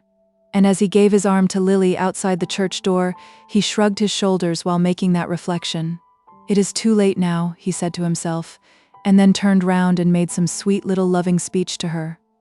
Adolphus Crosbie was a clever man, and he meant also to be a true man, if only the temptations to falsehood might not be too great for him. "Lily," he said to her, "will you walk in the fields after lunch?" Walk in the fields with him? Of course she would. There were only 3 days left, and would she not give up to him every moment of her time, if he would accept of all her moments? And then they lunched at the small house, Mrs. Dale having promised to join the dinner party at the squire's table. The squire did not eat any lunch, excusing himself on the plea that lunch in itself was a bad thing. "He can eat lunch at his own house," Mrs. Dale afterwards said to Belle, "and I've often seen him take a glass of sherry." While thinking of this, Mrs. Dale made her own dinner. If her brother-in-law would not eat at her board, neither would she eat at his. And then in a few minutes Lily had on her hat, in place of that decorous, church-going bonnet which Crosbie was wont to abuse with a lover's privilege, feeling well assured that he might say what he liked of the bonnet as long as he would praise the hat. "Only 3 days," she said, as she walked down with him across the lawn at a quick pace. But she said it in a voice which made no complaint, which seemed to say simply this, that as the good time was to be so short, they must make the most of it. And what compliment could be paid to a man so sweet as that? What flattery could be more gratifying? "All my earthly heaven is with you, and now, for the delight of these immediately present months or so, there are left to me but 3 days of this heaven. Come, then, I will make the most of what happiness is given to me." Crosbie felt it all as she felt it, and recognized the extent of the debt he owed her. "I'll come down to them for a day at Christmas, though it be only for a day," he said to himself. Then he reflected that as such was his intention, it might be well for him to open his present conversation with a promise to that effect. "Yes, Lily, there are only 3 days left now. But I wonder whether I suppose you'll all be at home at Christmas?" "At home at Christmas? Of course we shall be at home. You don't mean to say you'll come to us?" "Well, I think I will if you'll have me." "Oh, that will make such a difference. Let me see. That will only be 3 months. And to have you here on Christmas Day, I would sooner have you then than on any other day in the year. It will only be for 1 day, Lily. I shall come to dinner on Christmas Eve, and must go away the day after. But you will come direct to our house. If you can spare me a room, of course we can. So we could now. Only when you came, you know. Then she looked up into his face and smiled. When I came, I was the squire's friend and your cousin's, rather than yours, but that's all changed now. Yes, you're my friend now, mine specially. I'm to be now and always your own special dearest friend, Adolphus? And then she exacted from him the repetition of the promise which he had so often given her. By this time they had passed through the grounds of the great house and were in the fields. Lily, said he, speaking rather suddenly and making her feel by his manner that something of importance was to be said, I want to say a few words to you about business, and he gave a little laugh as he spoke the last word, making her fully understand that he was not quite at his ease. Of course I'll listen. And Adolphus, pray don't be afraid about me. What I mean is, don't think that I can't bear cares and troubles. I can bear anything as long as you love me. I say that because I'm afraid I seem to complain about your going. I didn't mean to. I never thought you complained, dearest. Nothing can be better than you are at all times and in every way. A man would be very hard to please if you didn't please him. If I can only please you? You do please me, in everything. Dear Lily, I think I found an angel when I found you. But now about this business. Perhaps I'd better tell you everything. Oh yes, tell me everything. But then you mustn't misunderstand me. And if I talk about money, you mustn't suppose that it has anything to do with my love for you. I wish for your sake that I wasn't such a little pauper. What I mean to say is this, that if I seem to be anxious about money, you must not suppose that that anxiety bears any reference whatever to my affection for you. I should love you just the same, and look forward just as much to my happiness in marrying you, whether you were rich or poor. You understand that? She did not quite understand him, but she merely pressed his arm, so as to encourage him to go on. She presumed that he intended to tell her something as to their future mode of life, something which he supposed it might not be pleasant for her to hear, and she was determined to show him that she would receive it pleasantly. You know, said he, how anxious I have been that our marriage should not be delayed. To me, of course, it must be everything now to call you my own as soon as possible. In answer to which little declaration of love she merely pressed his arm again, the subject being one on which she had not herself much to say. Of course I must be very anxious, but I find it not so easy as I expected. You know what I said, Adolphus? I said that I thought we had better wait. I'm sure Mamma thinks so. And if we can only see you now and then, that will be a matter of course. But, as I was saying, let me see. Yes, all that waiting will be intolerable to me. It is such a bore for a man when he has made up his mind on such a matter as marriage, not to make the change at once, especially when he is going to take to himself such a little angel as you are. And as he spoke these loving words, his arm was again put round her waist. And then he stopped. He wanted to make her understand that this change of intention on his part was caused by the unexpected misconduct of her uncle. He desired that she should know exactly how the matter stood. That he had been led to suppose that her uncle would give her some small fortune.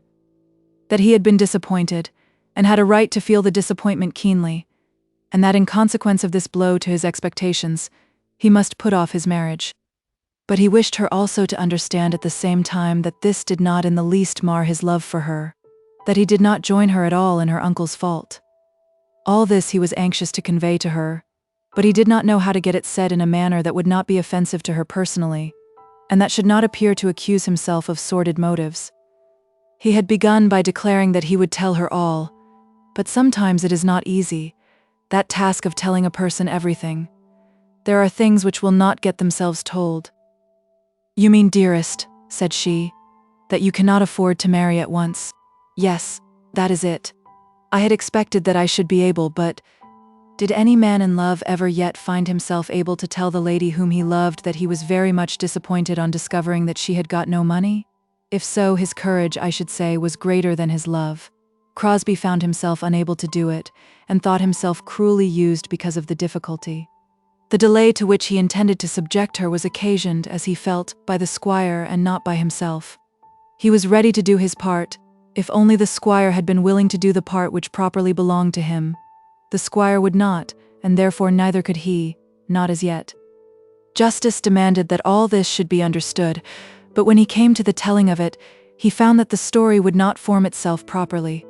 He must let the thing go and bear the injustice, consoling himself as best he might by the reflection that he at least was behaving well in the matter. "It won't make me unhappy, Adolphus." "Will it not?" said he. "As regards myself, I own that I cannot bear the delay with so much indifference."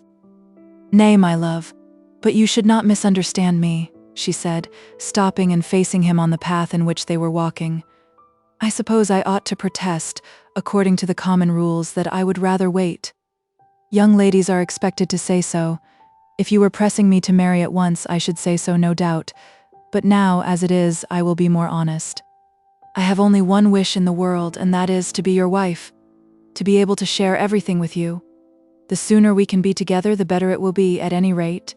For me. There, will that satisfy you?" "My own Lily." "Yes, your own Lily. You shall have no cause to doubt me, dearest. But I do not expect that I am to have everything exactly as I want it.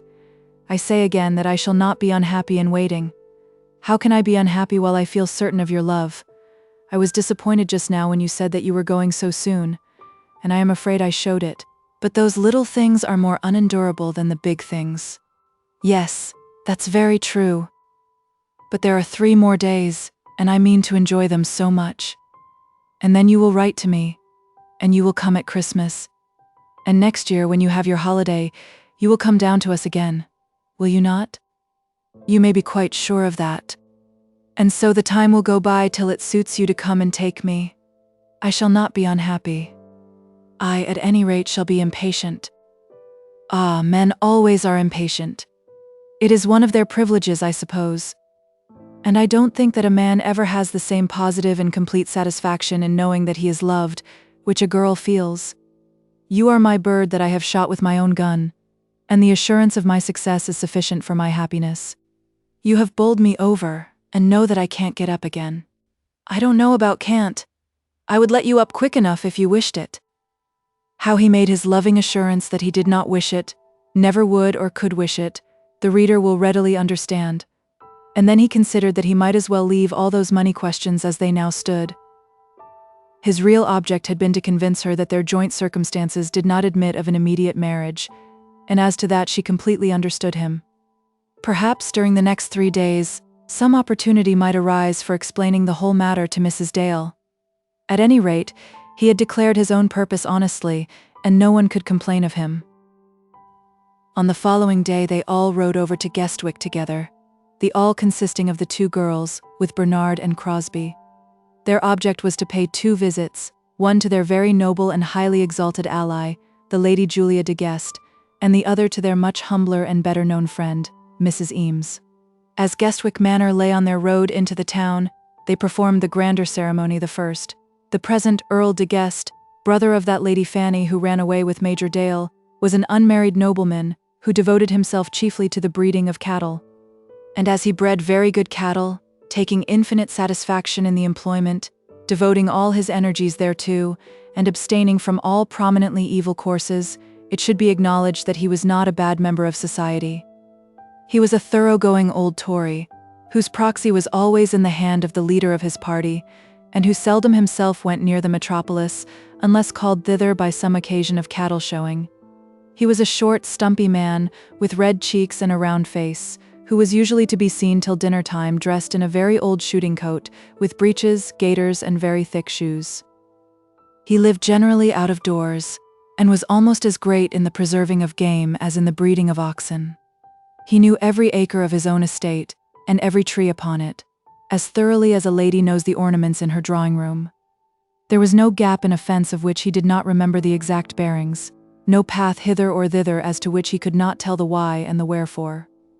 He had been in his earlier years a poor man as regarded his income, very poor, seeing that he was an earl, but he was not at present by any means an impoverished man, having been taught a lesson by the miseries of his father and grandfather, and having learned to live within his means.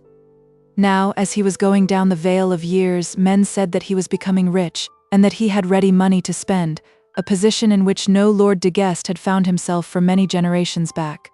His father and grandfather had been known as spendthrifts, and now men said that this earl was a miser. There was not much of nobility in his appearance, but they greatly mistook Lord de Guest, who conceived that on that account his pride of place was not dear to his soul. His peerage dated back to the time of King John, and there were but 3 lords in England whose patents had been conferred before his own. He knew what privileges were due to him on behalf of his blood, and was not disposed to abate one jot of them. He was not loud in demanding them. As he went through the world, he sent no trumpeters to the right or left, proclaiming that the Earl de Guest was coming. When he spread his board for his friends, which he did but on rare occasions, he entertained them simply with a mild, tedious, old-fashioned courtesy. We may say that, if properly treated, the Earl never walked over anybody, but he could, if ill-treated, be grandly indignant, and if attacked, could hold his own against all the world. He knew himself to be every inch an earl, pottering about after his oxen with his muddy gaiters and red cheeks, as much as though he were glittering with stars in courtly royal ceremonies among his peers at Westminster. More an earl than any of those who use their nobility for pageant purposes. Woe be to him who should mistake that old coat for a badge of rural degradation. Now and again some unlucky wight did make such a mistake, and had to do his penance very uncomfortably. With the Earl lived a maiden sister, the Lady Julia. Bernard Dale's father had in early life run away with one sister, but no suitor had been fortunate enough to induce the Lady Julia to run with him. Therefore she still lived in maiden blessedness as mistress of Guestwick Manor, and as such had no mean opinion of the high position which destiny had called upon her to fill. She was a tedious, dull, virtuous old woman who gave herself infinite credit for having remained all her days in the home of her youth, probably forgetting, in her present advanced years, that her temptations to leave it had not been strong or numerous. She generally spoke of her sister Fanny with some little contempt, as though that poor lady had degraded herself in marrying a younger brother. She was as proud of her own position as was the Earl her brother, but her pride was maintained with more of outward show and less of inward nobility. It was hardly enough for her that the world should know that she was a de Guest, and therefore she had assumed little pompous ways and certain airs of condescension which did not make her popular with her neighbors. The intercourse between Guestwick Manor and Allington was not very frequent or very cordial. Soon after the running away of the Lady Fanny, the two families had agreed to acknowledge their connection with each other, and to let it be known by the world that they were on friendly terms. Either that course was necessary to them, or the other course of letting it be known that they were enemies. Friendship was the less troublesome, and therefore the two families called on each other from time to time, and gave each other dinners about once a year. The Earl regarded the squire as a man who had deserted his politics, and had thereby forfeited the respect due to him as an hereditary land magnate, and the squire was wont to belittle the Earl as one who understood nothing of the outer world. At Guestwick Manor, Bernard was to some extent a favourite. He was actually a relative, having in his veins blood of the de Guests, and was not the less a favourite because he was the heir to Allington, and because the blood of the Dales was older even than that of the noble family to which he was allied. When Bernard should come to be the squire, then indeed there might be cordial relations between Guestwick Manor and Allington, unless, indeed, the Earl's heir and the squire's heir should have some fresh cause of ill will between themselves. They found Lady Julia sitting in her drawing-room alone, and introduced to her Mr. Crosbie in due form. The fact of Lily's engagement was of course known at the manor, and it was quite understood that her intended husband was now brought over that he might be looked at and approved. Lady Julia made a very elaborate curtsy, and expressed a hope that her young friend might be made happy in that sphere of life to which it had pleased God to call her. "I hope I shall, Lady Julia," said Lily with a little laugh. "At any rate, I mean to try." "We all try, my dear, but many of us fail to try with sufficient energy of purpose. It is only by doing our duty that we can hope to be happy, whether in single life or in married." "Miss Dale means to be a dragon of perfection in the performance of hers," said Crosbie. "A dragon," said Lady Julia. "No, I hope Miss Lily Dale will never become a dragon." And then she turned to her nephew. It may be as well to say at once that she never forgave Mr. Crosbie the freedom of the expression which he had used. He had been in the drawing-room of Guestwick Manor for 2 minutes only, and it did not become him to talk about dragons. "Bernard," she said, "I heard from your mother yesterday. I'm afraid she does not seem to be very strong." And then there was a little conversation, not very interesting in its nature, between the aunt and the nephew as to the general health of Lady Fanny. "I didn't know my aunt was so unwell," said Belle. "She isn't ill," said Bernard. "She never is ill, but then she is never well." "Your aunt?" said Lady Julia, seeming to put a touch of sarcasm into the tone of her voice as she repeated the word. "Your aunt has never enjoyed good health since she left this house, but that is a long time ago." "A very long time," said Crosbie, who was not accustomed to be left in his chair silent. "You, Dale, at any rate, can hardly remember it." "But I can remember it," said Lady Julia, gathering herself up. "I can remember when my sister Fanny was recognized as the beauty of the country. It is a dangerous gift, that of beauty." "Very dangerous," said Crosbie. Then Lily laughed again, and Lady Julia became more angry than ever. What odious man was this whom her neighbors were going to take into their very bosom? But she had heard of Mr. Crosbie before, and Mr. Crosbie also had heard of her. "By the by, Lady Julia," said he, "I think I know some very dear friends of yours." "Very dear friends is a very strong word. I have not many very dear friends. I mean the Gazebees. I have heard Mortimer Gazebee and Lady Amelia speak of you." Whereupon Lady Julia confessed that she did know the Gazebees. Mr. Gazebee, she said, was a man who in early life had wanted many advantages, but still he was a very estimable person. He was now in Parliament, and she understood that he was making himself useful. She had not quite approved of Lady Amelia's marriage at the time, and so she had told her very old friend Lady de Courcy, and then Lady Julia said many words in praise of Mr. Gazebee, which seemed to amount to this, that he was an excellent sort of man, with a full conviction of the too great honor done to him by the Earl's daughter who had married him, and a complete consciousness that even that marriage had not put him on a par with his wife's relations, or even with his wife. And then it came out that Lady Julia in the course of the next week was going to meet the Gazebees at Courcy Castle. "I am delighted to think that I shall have the pleasure of seeing you there," said Crosbie. "Indeed," said Lady Julia. "I am going to Courcy on Wednesday. That, I fear, will be too early to allow of my being of any service to your ladyship." Lady Julia drew herself up, and declined the escort which Mr. Crosbie had seemed to offer. It grieved her to find that Lily Dale's future husband was an intimate friend of her friend's, and it especially grieved her to find that he was now going to that friend's house. It was a grief to her, and she showed that it was. It also grieved Crosbie to find that Lady Julia was to be a fellow guest with himself at Courcy Castle, but he did not show it. He expressed nothing but smiles and civil self-congratulation on the matter, pretending that he would have much delight in again meeting Lady Julia, but in truth, he would have given much could he have invented any maneuver by which her ladyship might have been kept at home. "What a horrid old woman she is," said Lily, as they rode back down the avenue. "I beg your pardon, Bernard, for of course she is your aunt." "Yes, she is my aunt, and though I am not very fond of her, I deny that she is a horrid old woman. She never murdered anybody, or robbed anybody, or stole away any other woman's lover." "I should think not," said Lily. "She says her prayers earnestly, I have no doubt," continued Bernard, "and gives away money to the poor, and would sacrifice tomorrow any desire of her own to her brother's wish. I acknowledge that she is ugly and pompous, and that being a woman, she ought not to have such a long black beard on her upper lip." "I don't care a bit about her beard," said Lily. "But why did she tell me to do my duty? I didn't go there to have a sermon preached to me." "And why did she talk about beauty being dangerous?" said Belle. "Of course, we all knew what she meant." "I didn't know at all what she meant," said Lily, "and I don't know now. I think she's a charming woman, and I shall be especially civil to her at Lady de Courcy's," said Crosbie. And in this way, saying hard things of the poor old spinster whom they had left, they made their way into Guestwick, and again dismounted at Mrs. Eames's door.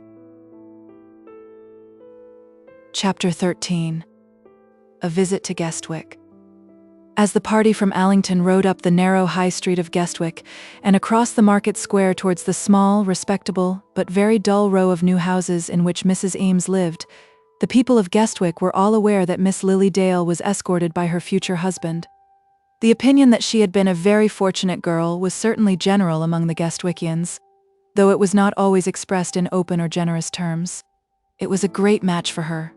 Some said, but shook their heads at the same time, hinting that Mr. Crosbie's life in London was not all that it should be, and suggesting that she might have been more safe had she been content to bestow herself upon some country neighbor of less dangerous pretensions. Others declared that it was no such great match after all. They knew his income to a penny, and believed that the young people would find it very difficult to keep a house in London unless the old squire intended to assist them. But nevertheless, Lily was envied as she rode through the town with her handsome lover by her side. And she was very happy.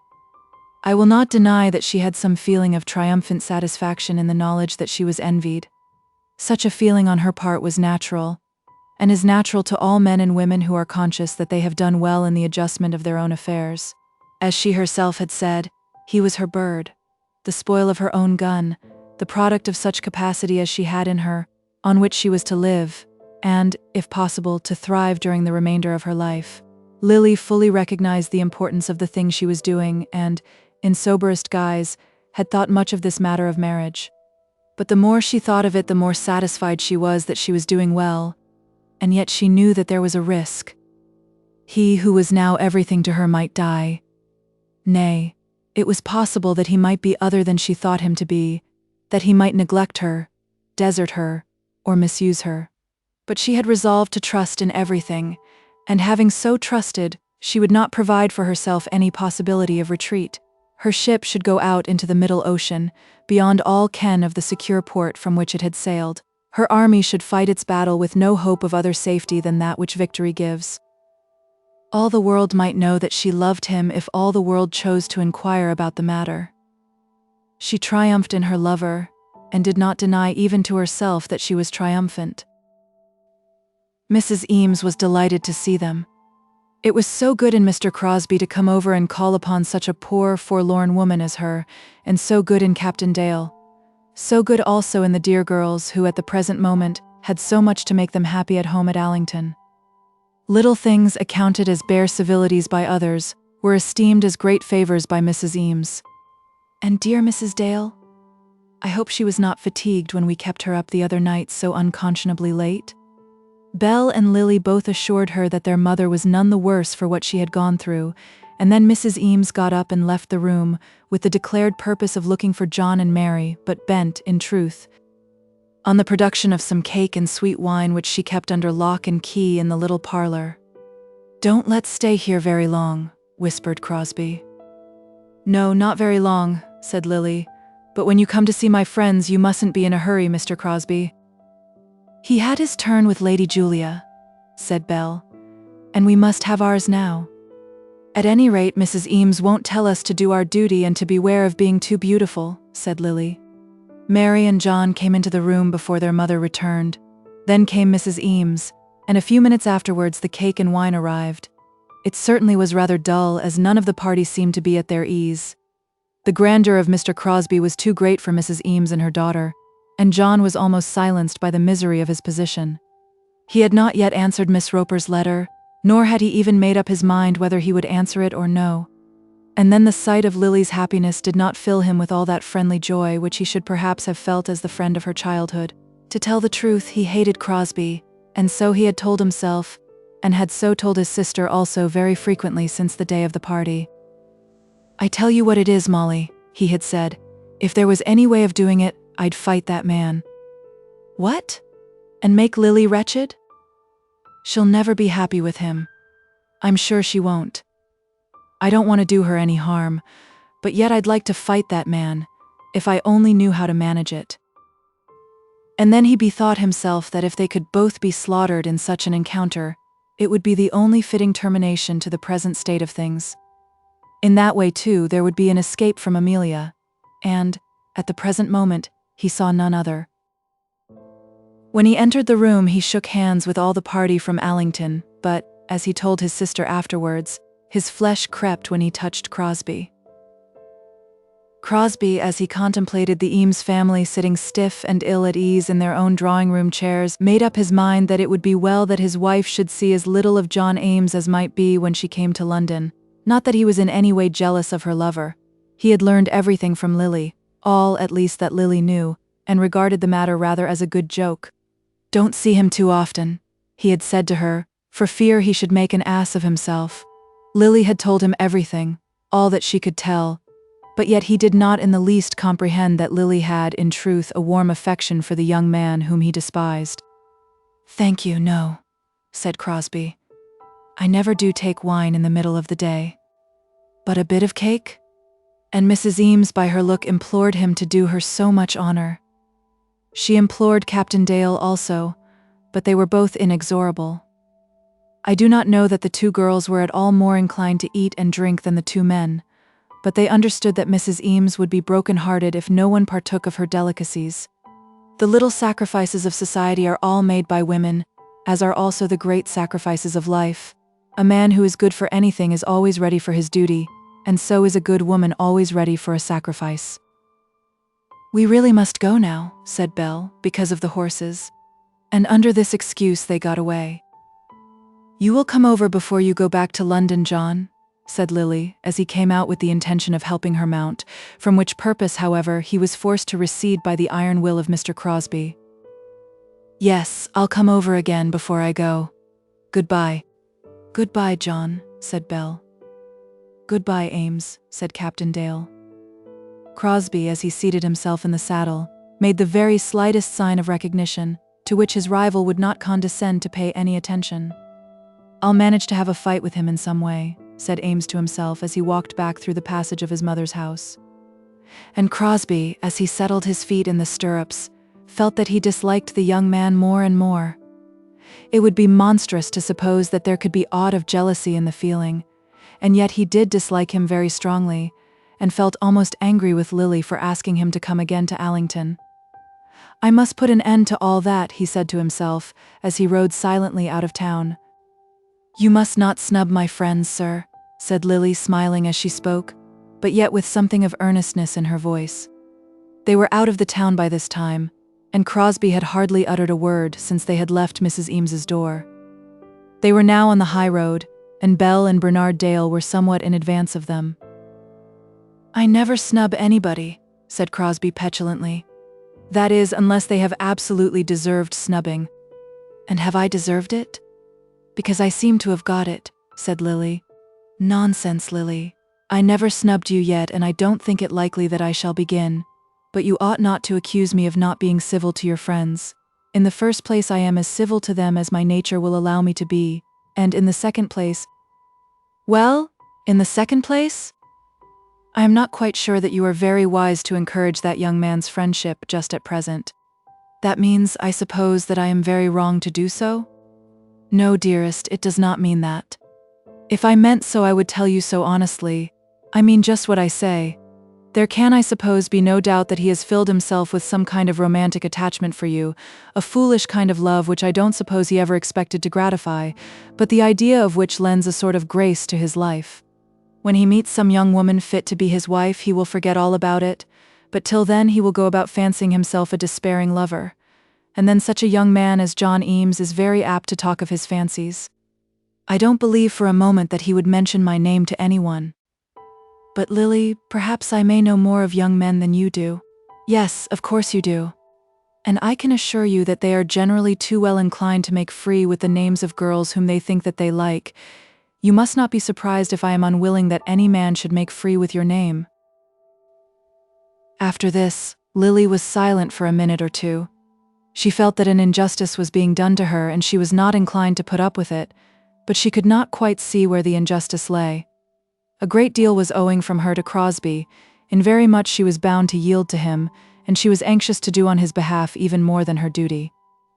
But yet she had a strong conviction that it would not be well that she should give way to him in everything. She wished to think as he thought as far as possible, but she could not say that she agreed with him when she knew that she differed from him.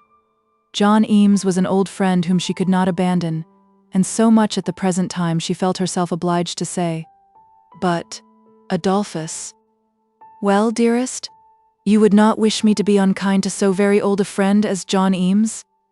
I have known him all my life, and we have all of us had a very great regard for the whole family. His father was my uncle's most particular friend.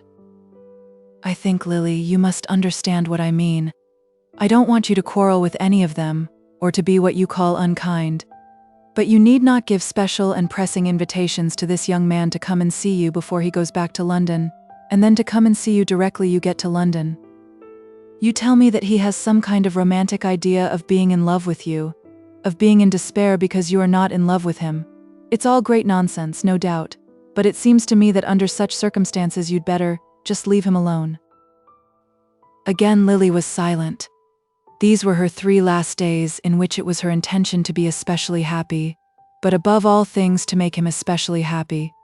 On no account would she say to him sharp words, or encourage in her own heart a feeling of animosity against him, and yet she believed him to be wrong, and so believing could hardly bring herself to bear the injury. Such was her nature as a Dale. And let it be remembered that very many who can devote themselves for great sacrifices cannot bring themselves to the endurance of little injuries. Lily could have given up any gratification for her lover, but she could not allow herself to have been in the wrong, believing herself to have been in the right. I have asked him now, and he must come, she said. But do not press him to come any more. Certainly not after what you have said, Adolphus. If he comes over to Allington, he will see me in Mamma's house, to which he has always been made welcome by her. Of course, I understand perfectly. You understand what, Lily? But she had stopped herself, fearing that she might say that which would be offensive to him if she continued. What is it you understand, Lily? Do not press me to go on, Adolphus. As far as I can, I will do all that you want me to do. You meant to say that when you find yourself an inmate of my house, as a matter of course you could not ask your own friends to come and see you. Was that gracious? Whatever I may have meant to say, I did not say that. Nor in truth did I mean it. Pray don't go on about it now. These are to be our last days, you know, and we shouldn't waste them by talking of things that are unpleasant. After all, poor Johnny Eames is nothing to me. Nothing, nothing. How can anyone be anything to me when I think of you? But even this did not bring Crosbie back at once into a pleasant humor. Had Lily yielded to him and confessed that he was right, he would have made himself at once as pleasant as the sun in May. But this she had not done. She had simply abstained from her argument because she did not choose to be vexed, and had declared her continued purpose of seeing Eames on his promised visit. Crosbie would have had her acknowledge herself wrong, and would have delighted in the privilege of forgiving her. But Lily Dale was one who did not greatly relish forgiveness, or any necessity of being forgiven. So they rode on, if not in silence, without much joy in their conversation. It was now late on the Monday afternoon, and Crosbie was to go early on the Wednesday morning. What if these 3 last days should come to be marred with such terrible drawbacks as these? Bernard Dale had not spoken a word to his cousin of his suit, since they had been interrupted by Crosbie and Lily as they were lying on the bank by the ha-ha. He had danced with her again and again at Mrs. Dale's party, and had seemed to revert to his old modes of conversation without difficulty. Belle, therefore, had believed the matter to be over, and was thankful to her cousin, declaring within her own bosom that the whole matter should be treated by her as though it had never happened. To no one, not even to her mother, would she tell it. To such reticence she bound herself for his sake, feeling that he would be best pleased that it should be so. But now, as they rode on together, far in advance of the other couple, he again returned to the subject. "Belle," said he, "am I to have any hope?" "Any hope as to what, Bernard?" "I hardly know whether a man is bound to take a single answer on such a subject, but this I know, that if a man's heart is concerned, he is not very willing to do so. When that answer has been given honestly and truly. Oh, no doubt. I don't at all suppose that you were dishonest or false when you refused to allow me to speak to you. But, Bernard, I did not refuse to allow you to speak to me. Something very like it. But, however, I have no doubt you were true enough. But, Belle, why should it be so? If you were in love with anyone else, I could understand it." "I am not in love with anyone else." "Exactly, and there are so many reasons why you and I should join our fortunes together." "It cannot be a question of fortune, Bernard. do listen to me, do let me speak at any rate. I presume I may at least suppose that you do not dislike me. Oh no. And though you might not be willing to accept any man's hand merely on a question of fortune, surely the fact that our marriage would be in every way suitable as regards money should not set you against it. Of my own love for you I will not speak further, as I do not doubt that you believe what I say. But should you not question your own feelings very closely before you determine to oppose the wishes of all those who are nearest to you? Do you mean Mama, Bernard? Not her especially, though I cannot but think she would like a marriage that would keep all the family together, and would give you an equal claim to the property to that which I have, that would not have a feather's weight with Mamma. Have you asked her? No, I have mentioned the matter to no one. Then you cannot know. And as to my uncle, I have the means of knowing that it is the great desire of his life. I must say that I think some consideration for him should induce you to pause before you give a final answer, even though no consideration for me should have any weight with you. I would do more for you than for him, much more. Then do this for me. Allow me to think that I have not yet had an answer to my proposal. Give me to this day month, to Christmas, till any time that you like to name, so that I may think that it is not yet settled, and may tell Uncle Christopher that such is the case. Bernard, it would be useless. It would at any rate show him that you are willing to think of it. But I am not willing to think of it, not in that way. I do know my own mind thoroughly, and I should be very wrong if I were to deceive you. And you wish me to give that as your only answer to my uncle? To tell the truth, Bernard, I do not much care what you may say to my uncle in this matter. He can have no right to interfere in the disposal of my hand, and therefore I need not regard his wishes on the subject. I will explain to you in one word what my feelings are about it. I would accept no man in opposition to Mamma's wishes, but not even for her could I accept any man in opposition to my own. But as concerns my uncle, I do not feel myself called on to consult him in any way on such a matter. And yet he is the head of our family. I don't care anything about the family, not in that way. And he has been very generous to you all. That I deny, he has not been generous to Mamma. He is very hard and ungenerous to Mamma. He lets her have that house because he is anxious that the Dales should seem to be respectable before the world, and she lives in it because she thinks it better for us that she should do so. If I had my way, she should leave it tomorrow, or at any rate as soon as Lily is married. I would much sooner go into Guestwick and live as the Eames do. I think you are ungrateful, Belle. No, I am not ungrateful. And as to consulting Bernard, I should be much more inclined to consult you than him about my marriage. If you would let me look on you altogether as a brother, I should think little of promising to marry no one whom you did not approve. But such an agreement between them would by no means have suited Bernard's views. He had thought, some 4 or 5 weeks back, that he was not personally very anxious for this match. He had declared to himself that he liked his cousin well enough, that it would be a good thing for him to settle himself, that his uncle was reasonable in his wishes and sufficiently liberal in his offers, and that, therefore, he would marry. It had hardly occurred to him as probable that his cousin would reject so eligible an offer, and had certainly never occurred to him that he would have to suffer anything from such rejection. He had entertained none of that feeling of which lovers speak when they declare that they are staking their all upon the hazard of a die. It had not seemed to him that he was staking anything, as he gently told his tale of languid love, lying on the turf by the ha-ha. He had not regarded the possibility of disappointment, of sorrow, and of a deeply vexed mind. He would have felt but little triumph if accepted, and had not thought that he could be humiliated by any rejection. In this frame of mind he had gone to his work, but now he found, to his own surprise, that this girl's answer had made him absolutely unhappy. Having expressed a wish for this thing, the very expression of the wish made him long to possess it. He found, as he rode along silently by her side, that he was capable of more earnestness of desire than he had known himself to possess. He was at this moment unhappy, disappointed, anxious, distrustful of the future, and more intent on one special toy than he had ever been before, even as a boy. He was vexed, and felt himself to be sore at heart. He looked round at her as she sat silent, quiet, and somewhat sad upon her pony, and declared to himself that she was very beautiful. that she was a thing to be gained if still there might be the possibility of gaining her. He felt that he really loved her, and yet he was almost angry with himself for so feeling. Why had he subjected himself to this numbing weakness? His love had never given him any pleasure. Indeed, he had never hitherto acknowledged it. But now he was driven to do so on finding it to be the source of trouble and pain. I think it is open to us to doubt whether, even yet, Bernard Dale was in love with his cousin, whether he was not rather in love with his own desire. But against himself he found a verdict that he was in love, and was angry with himself and with all the world.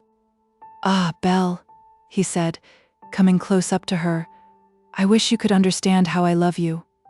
And, as he spoke, his cousin unconsciously recognized more of affection in his tone, and less of that spirit of bargaining which had seemed to pervade all his former pleas, than she had ever found before. "And do I not love you? Have I not offered to be to you in all respects as a sister? That is nothing. Such an offer to me now is simply laughing at me, Belle. I tell you what, I will not give you up. The fact is, you do not know me yet. Not know me as you must know any man before you choose him for your husband. You and Lily are not alike in this. You are cautious, doubtful of yourself, and perhaps also somewhat doubtful of others. My heart is set upon this, and I shall still try to succeed." "Ah, Bernard, do not say that. Believe me when I tell you that it can never be." "No, I will not believe you. I will not allow myself to be made utterly wretched. I tell you fairly that I will not believe you. I may surely hope if I choose to hope. No, Belle, I will never give you up, unless indeed I should see you become another man's wife." As he said this, they all turned in through the squire's gate, and rode up to the yard in which it was their habit to dismount from their horses. Chapter 14. John Eames takes a walk. John Eames watched the party of cavaliers as they rode away from his mother's door, and then started upon a solitary walk, as soon as the noise of the horses' hoofs had passed away out of the street. He was by no means happy in his mind as he did so. Indeed, he was overwhelmed with care and trouble, and as he went along very gloomy thoughts passed through his mind. Had he not better go to Australia, or Vancouver's Island, or— I will not name the places which the poor fellow suggested to himself as possible terminations of the long journeys which he might not improbably be called upon to take. That very day, just before the Dales had come in, he had received a second letter from his darling Amelia, written very closely upon the heels of the first. Why had he not answered her? Was he ill? Was he untrue? No, she would not believe that, and therefore fell back upon the probability of his illness. If it was so, she would rush down to see him. Nothing on earth should keep her from the bedside of her betrothed. If she did not get an answer from her beloved John by return of post, she would be down with him at Guestwick by the express train. Here was a position for such a young man as John Eames, and of Amelia Roper we may say that she was a young woman who would not give up her game, as long as the least chance remained of her winning it. "I must go somewhere," John said to himself, as he put on his slouched hat and wandered forth through the back streets of Guestwick. What would his mother say when she heard of Amelia Roper? What would she say when she saw her? He walked away towards the manor so that he might roam about the Guestwick woods in solitude. There was a path with a stile leading off from the high road, about half a mile beyond the lodges through which the Dales had ridden up to the house, and by this path John Eames turned in, and went away till he had left the manor house behind him, and was in the centre of the Guestwick woods. He knew the whole ground well, having roamed there ever since he was first allowed to go forth upon his walks alone. He had thought of Lily Dale by the hour together, as he had lost himself among the oak trees. But in those former days he had thought of her with some pleasure. Now he could only think of her as of one gone from him forever. And then he had also to think of her whom he had taken to himself in Lily's place. Young men, very young men, men so young that it may be almost a question whether or no they have as yet reached their manhood, are more inclined to be earnest and thoughtful when alone than they ever are when with others, even though those others be their elders. I fancy that, as we grow old ourselves, we are apt to forget that it was so with us, and forgetting it, we do not believe that it is so with our children. We constantly talk of the thoughtlessness of youth. I do not know whether we might not more appropriately speak of its thoughtfulness. It is, however, no doubt, true that thought will not at once produce wisdom. It may almost be a question whether such wisdom as many of us have in our mature years has not come from the dying out of the power of temptation, rather than as the results of thought and resolution. Men full-fledged and at their work are, for the most part, too busy for much thought, but lads on whom the work of the world has not yet fallen with all its pressure, they have time for thinking. And thus John Eames was thoughtful.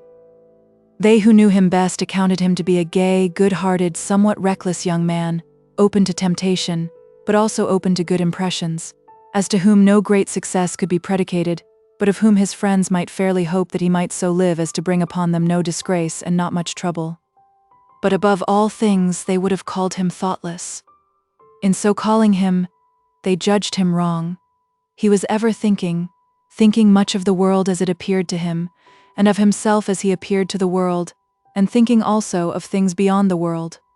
What was to be his fate here and hereafter? Lily Dale was gone from him, and Amelia Roper was hanging round his neck like a millstone. What, under such circumstances, was to be his fate here and hereafter? We may say that the difficulties in his way were not as yet very great. As to Lily, indeed, he had no room for hope, but then his love for Lily had perhaps been a sentiment rather than a passion.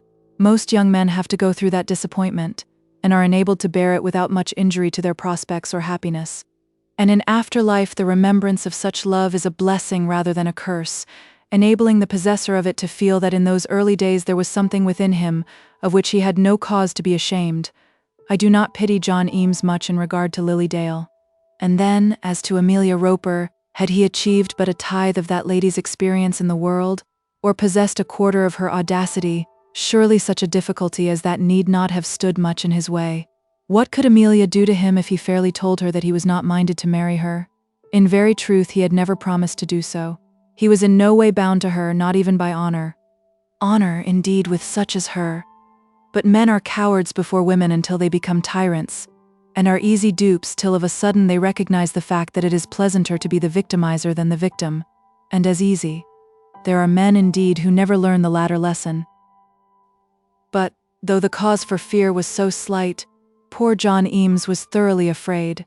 Little things which, in connection with so deep a sorrow as his, it is almost ridiculous to mention, added to his embarrassments, and made an escape from them seem to him to be impossible. He could not return to London without going to Burton Crescent, because his clothes were there, and because he owed to Mrs. Roper some small sum of money, which on his return to London he would not have immediately in his pocket.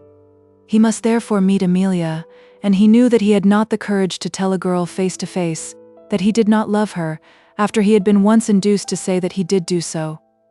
His boldest conception did not go beyond the writing of a letter in which he would renounce her, and removing himself altogether from that quarter of the town in which Burton Crescent was situated. But then about his clothes and that debt of his? And what if Amelia should in the meantime come down to Guestwick and claim him? Could he in his mother's presence declare that she had no right to make such claim? The difficulties, in truth, were not very great, but they were too heavy for that poor young clerk from the income tax office. You will declare that he must have been a fool and a coward. Yet he could read and understand Shakespeare. He knew much, by far too much, of Byron's poetry by heart. He was a deep critic, often writing down his criticisms in a lengthy journal which he kept. He could write quickly, and with understanding, and I may declare that men at his office had already ascertained that he was no fool. He knew his business and could do it, as many men failed to do who were much less foolish before the world. And as to that matter of cowardice, he would have thought it the greatest blessing in the world to be shut up in a room with Crosbie, having permission to fight with him till one of them should have been brought by stress of battle to give up his claim to Lily Dale. Eames was no coward. He feared no man on earth, but he was terribly afraid of Amelia Roper. He wandered about through the old manor woods very ill at ease. The post from Guestwick went out at 7, and he must at once make up his mind whether or no he would write to Amelia on that day. He must also make up his mind as to what he would say to her. He felt that he should at least answer her letter, let his answer be what it might. Should he promise to marry her, say in 10 or 12 years' time? Should he tell her that he was a blighted being unfit for love and with humility entreat of her that he might be excused? Or should he write to her mother, telling her that Burton Crescent would not suit him any longer, promising her to send the balance on receipt of his next payment, and asking her to send his clothes in a bundle to the income tax office. Or should he go home to his own mother, and boldly tell it all to her? He at last resolved that he must write the letter, and as he composed it in his mind, he sat himself down beneath an old tree which stood on a spot at which many of the forest tracks met and crossed each other. The letter, as he framed it here, was not a bad letter, if only he could have got it written and posted. Every word of it he chose with precision, and in his mind he emphasized every expression which told his mind clearly and justified his purpose. He acknowledged himself to have been wrong in misleading his correspondent, and allowing her to imagine that she possessed his heart. He had not a heart at her disposal. He had been weak not to write to her before, having been deterred from doing so by the fear of giving her pain, but now he felt that he was bound in honor to tell her the truth. Having so told her, he would not return to Burton Crescent, if it would pain her to see him there. He would always have a deep regard for her, oh Johnny, and would hope anxiously that her welfare in life might be complete. That was the letter as he wrote it on the tablets of his mind under the tree, but the getting it put onto paper was a task, as he knew, of greater difficulty. Then, as he repeated it to himself, he fell asleep. "Young man," said a voice in his ears as he slept. At first the voice spoke as a voice from his dream without waking him, but when it was repeated he sat up and saw that a stout gentleman was standing over him. For a moment he did not know where he was or how he had come there, nor could he recollect, as he saw the trees about him, how long he had been in the wood. But he knew the stout gentleman well enough, though he had not seen him for more than 2 years. "Young man," said the voice, "if you want to catch rheumatism, that's the way to do it. Why, it's young EAMES, isn't it?" "Yes, my lord," said Johnny, raising himself up so that he was now sitting instead of lying as he looked up into the Earl's rosy face. "I knew your father, and a very good man he was, only he shouldn't have taken to farming. People think they can farm without learning the trade, but that's a very great mistake. I can farm because I've learned it. Don't you think you'd better get up?" Whereupon Johnny raised himself to his feet. "Not but what you're very welcome to lie there if you like it. Only in October, you know." "I'm afraid I'm trespassing, my lord," said EAMES. "I came in off the path and—" "You're welcome. You're very welcome. If you'll come up to the house, I'll give you some luncheon." This hospitable offer, however, Johnny declined, alleging that it was late and that he was going home to dinner. "Come along," said the Earl. "You can't go any shorter way than by the house. Dear, dear, how well I remember your father. He was a much cleverer man than I am, very much, but he didn't know how to send a beast to market any better than a child. By the by, they have put you into a public office, haven't they?" "Yes, my lord. And a very good thing, too, a very good thing indeed. But why were you asleep in the wood?" "It isn't warm, you know. I call it rather cold." And the Earl stopped and looked at him, scrutinizing him, as though resolved to inquire into so deep a mystery. "I was taking a walk, and thinking of something I sat down." "Leave of absence, I suppose?" "Yes, my lord." "Have you got into trouble? You look as though you were in trouble." "Your poor father used to be in trouble." "I haven't taken to farming," said Johnny, with an attempt at a smile. "Ha ha ha. Quite right. No, don't take to farming. Unless you learn it, you know, you might just as well take to shoemaking. Just the same. You haven't got into trouble then, eh?" "No, my lord, not particularly." "Not particularly. I know very well that young men do get into trouble when they get up to London. If you want any advice, or that sort of thing, you may come to me, for I knew your father well. Do you like shooting?" "I never did shoot anything." "Well, perhaps better not. To tell the truth, I'm not very fond of young men who take to shooting without having anything to shoot at, by the by.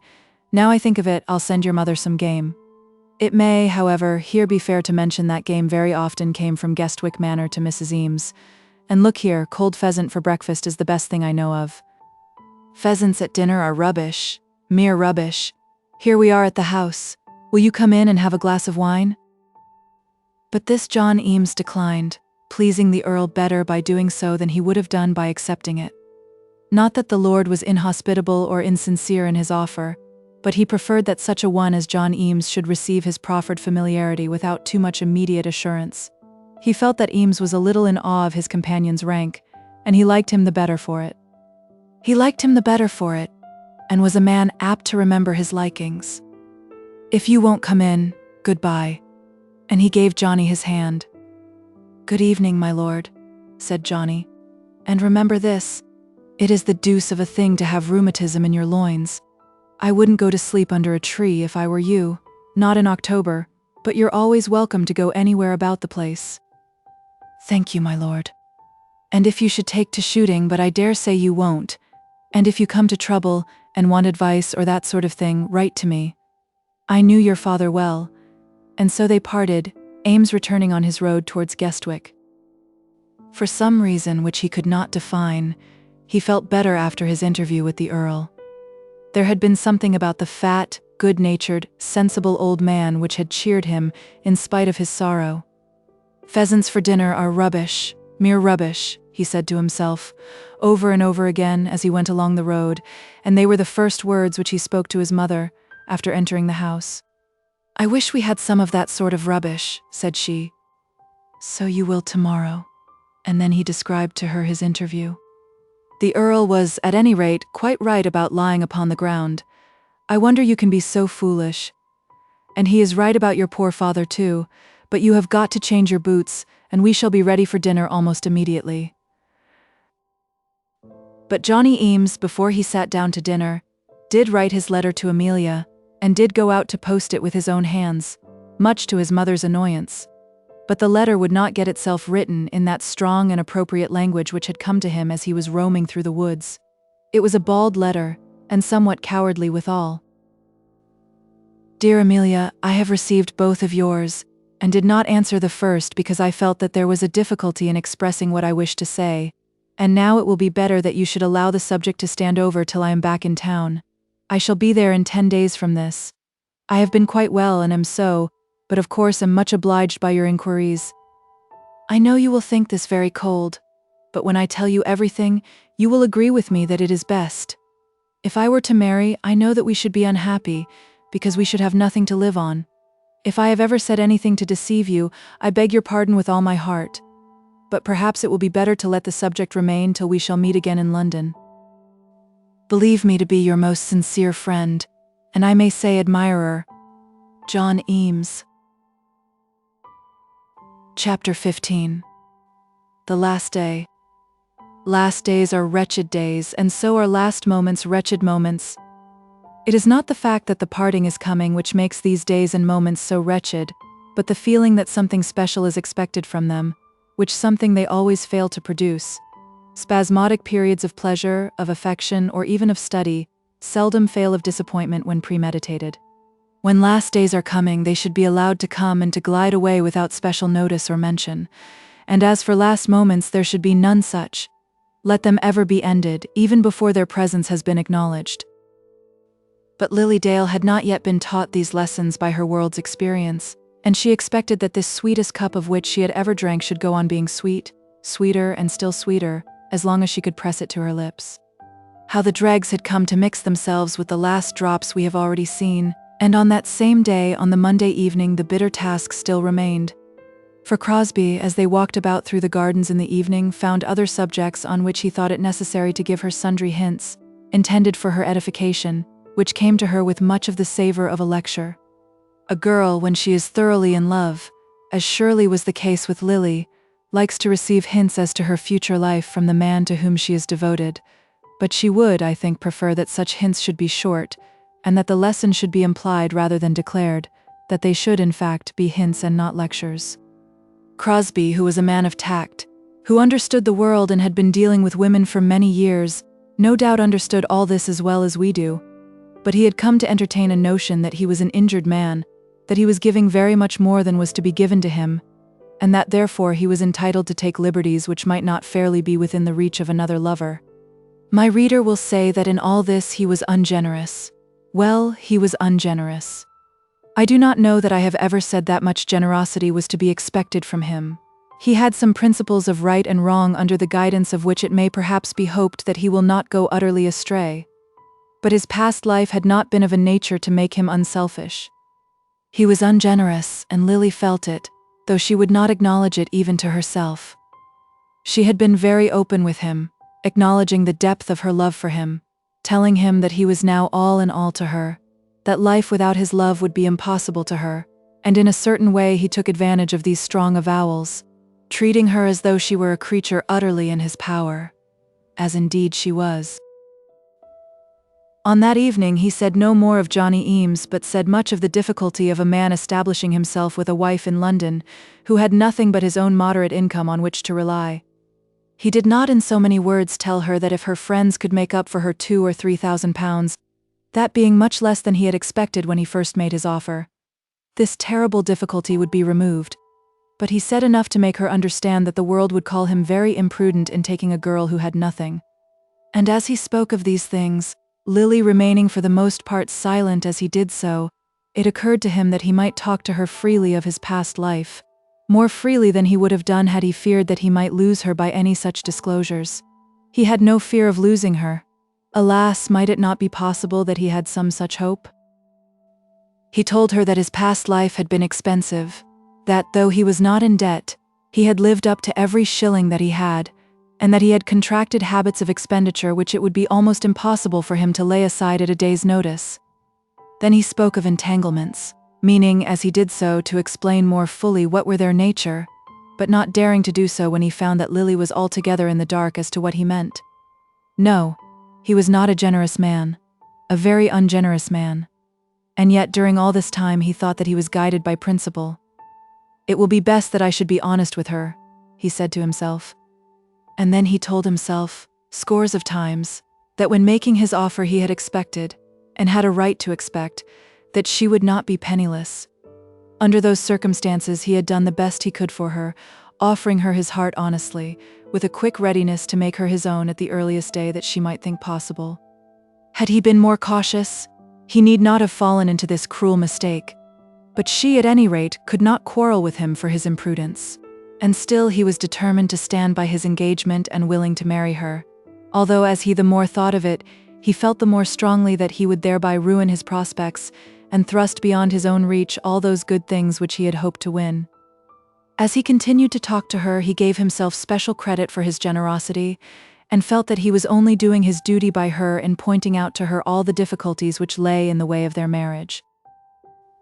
At first Lily said some words intended to convey an assurance that she would be the most economical wife that man ever had, but she soon ceased from such promises as these. Her perceptions were keen, and she discovered that the difficulties of which he was afraid were those which he must overcome before his marriage, not any which might be expected to overwhelm him after it.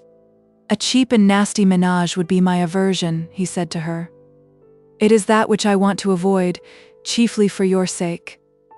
Then she promised him that she would wait patiently for his time, even though it should be for 7 years, she said, looking up into his face and trying to find there some sign of approbation.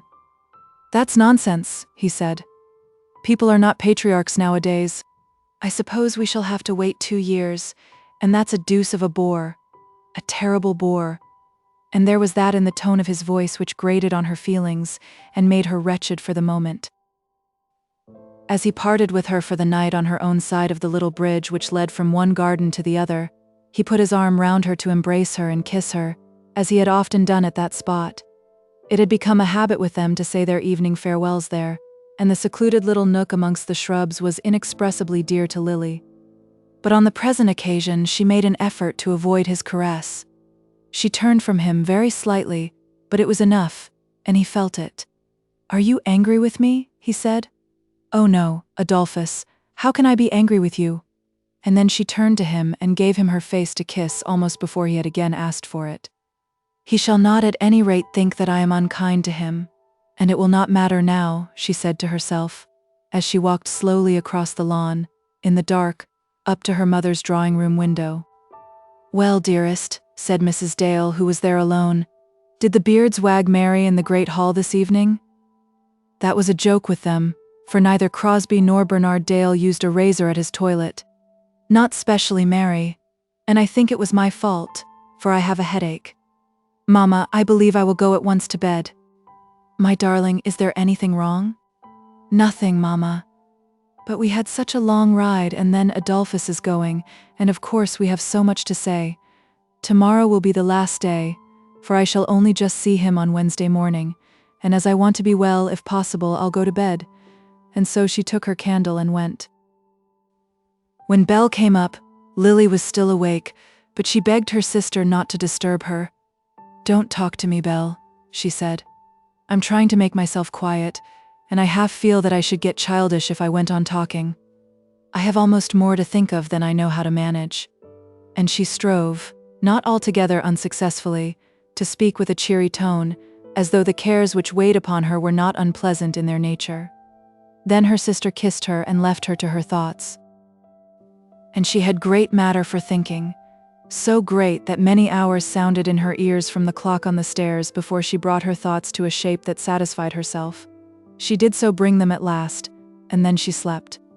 She did so bring them, toiling over her work with tears that made her pillow wet, with heart burning and almost with heart breaking, with much doubting and many anxious, eager inquiries within her own bosom as to that which she ought to do, and that which she could endure to do. But at last her resolve was taken, and then she slept. It had been agreed between them that Crosbie should come down to the small house on the next day after breakfast, and remain there till the time came for riding. But Lily determined to alter this arrangement, and accordingly put on her hat immediately after breakfast, and posted herself at the bridge, so as to intercept her lover as he came. He soon appeared with his friend Dale, and she at once told him her purpose.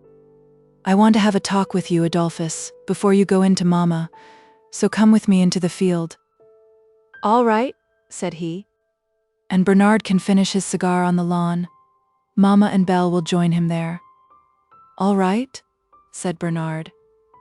So they separated, and Crosbie went away with Lily into the field where they had first learned to know each other in those haymaking days. She did not say much till they were well away from the house, but answered what words he chose to speak, not knowing very well of what he spoke. But when she considered that they had reached the proper spot, she began very abruptly. "Adolphus," she said, "I have something to say to you, something to which you must listen very carefully." Then he looked at her, and at once knew that she was in earnest. "This is the last day on which I could say it," she continued, "and I am very glad that I have not let the last day go by without saying it. I should not have known how to put it in a letter." "What is it, Lily?" "And I do not know that I can say it properly. But I hope that you will not be hard upon me. Adolphus, if you wish that all this between us should be over, I will consent." "Lily, I mean what I say. If you wish it, I will consent, and when I have said so, proposing it myself, you may be quite sure that I shall never blame you, if you take me at my word." "Are you tired of me, Lily?" "No, I shall never be tired of you, never weary with loving you. I did not wish to say so now, but I will answer your question boldly. Tired of you, I fancy that a girl can never grow tired of her lover, but I would sooner die in the struggle than be the cause of your ruin. It would be better, in every way better. I have said nothing of being ruined. But listen to me. I should not die if you left me, not be utterly broken-hearted. Nothing on earth can I ever love as I have loved you, but I have a God and a Savior that will be enough for me. I can turn to them with content, if it be well that you should leave me.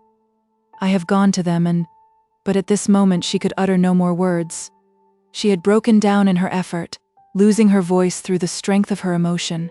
As she did not choose that he should see her overcome, she turned from him and walked away across the grass.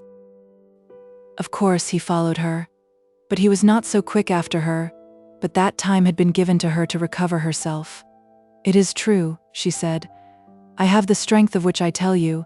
Though I have given myself to you as your wife, I can bear to be divorced from you now. And my love, though it may sound heartless, I would sooner be so divorced from you than cling to you as a log that must drag you down under the water and drown you in trouble and care.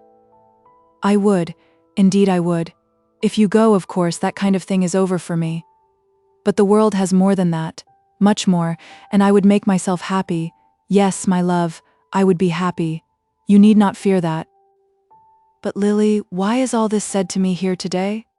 Because it is my duty to say it. I understand all your position now, though it is only now. It never flashed on me till yesterday. When you proposed to me, you thought that I had some fortune. Never mind that now, Lily. But you did. I see it all now. I ought perhaps to have told you that it was not so. There has been the mistake, and we are both sufferers. But we need not make the suffering deeper than needs be. My love, you are free, from this moment, and even my heart shall not blame you for accepting your freedom. And are you afraid of poverty? He asked her. I am afraid of poverty for you. You and I have lived differently. Luxuries of which I know nothing have been your daily comforts. I tell you I can bear to part with you, but I cannot bear to become the source of your unhappiness. Yes, I will bear it, and none shall dare in my hearing to speak against you. I have brought you here to say the word, nay, more than that, to advise you to say it. He stood silent for a moment, during which he held her by the hand. She was looking into his face, but he was looking away into the clouds, striving to appear as though he was the master of the occasion. But during those moments his mind was racked with doubt. What if he should take her at her word? Some few would say bitter things against him, but such bitter things had been said against many another man without harming him. Would it not be well for both if he should take her at her word? She would recover and love again, as other girls had done, and as for him, he would thus escape from the ruin at which he had been gazing for the last week past. For it was ruin, utter ruin. He did love her, so he declared to himself. But was he a man who ought to throw the world away for love? Such men there were, but was he one of them? Could he be happy in that small house, somewhere near the new road, with 5 children and horrid misgivings as to the baker's bill? Of all men living, was not he the last that should have allowed himself to fall into such a trap? All this passed through his mind as he turned his face up to the clouds with a look that was intended to be grand and noble. Speak to me, Adolphus, and say that it shall be so. Then his heart misgave him, and he lacked the courage to extricate himself from his trouble, or, as he afterwards said to himself, he had not the heart to do it. If I understand you rightly, Lily, all this comes from no want of love on your own part? Want of love on my part? But you should not ask me that. Until you tell me that there is such a want, I will agree to no parting. Then he took her hand and put it within his arm. No, Lily, whatever may be our cares and troubles, we are bound together, indissolubly. Are we? Said she, and as she spoke her voice trembled and her hand shook. Much too firmly for any such divorce as that. No, Lily, I claim the right to tell you all my troubles, but I shall not let you go. But, Adolphus, and the hand on his arm was beginning to cling to it again. Adolphus, said he, has got nothing more to say on that subject. He exercises the right which he believes to be his own, and chooses to retain the prize which he has won. She was now clinging to him in very truth. Oh, my love, she said, I do not know how to say it again. It is of you that I am thinking, of you, of you. I know you are, but you have misunderstood me a little, that's all. Have I? Then listen to me again, once more, my heart's own darling, my love, my husband, my lord. If I cannot be to you at once like Ruth, and never cease from coming after you, my thoughts to you shall be like those of Ruth. If aught but death part thee and me, may God do so to me and more also. Then she fell upon his breast and wept. He still hardly understood the depth of her character. He was not himself deep enough to comprehend it all, but yet he was awed by her great love and exalted to a certain solemnity of feeling which for the time made him rejoice in his late decision. For a few hours he was minded to throw the world behind him and wear this woman as such a woman should be worn, as a comforter to him in all things, and a strong shield against great troubles. Lily, he said, my own Lily. Yes, your own, to take when you please and leave untaken while you please, and as much your own in one way as in the other. Then she looked up again, and essayed to laugh as she did so.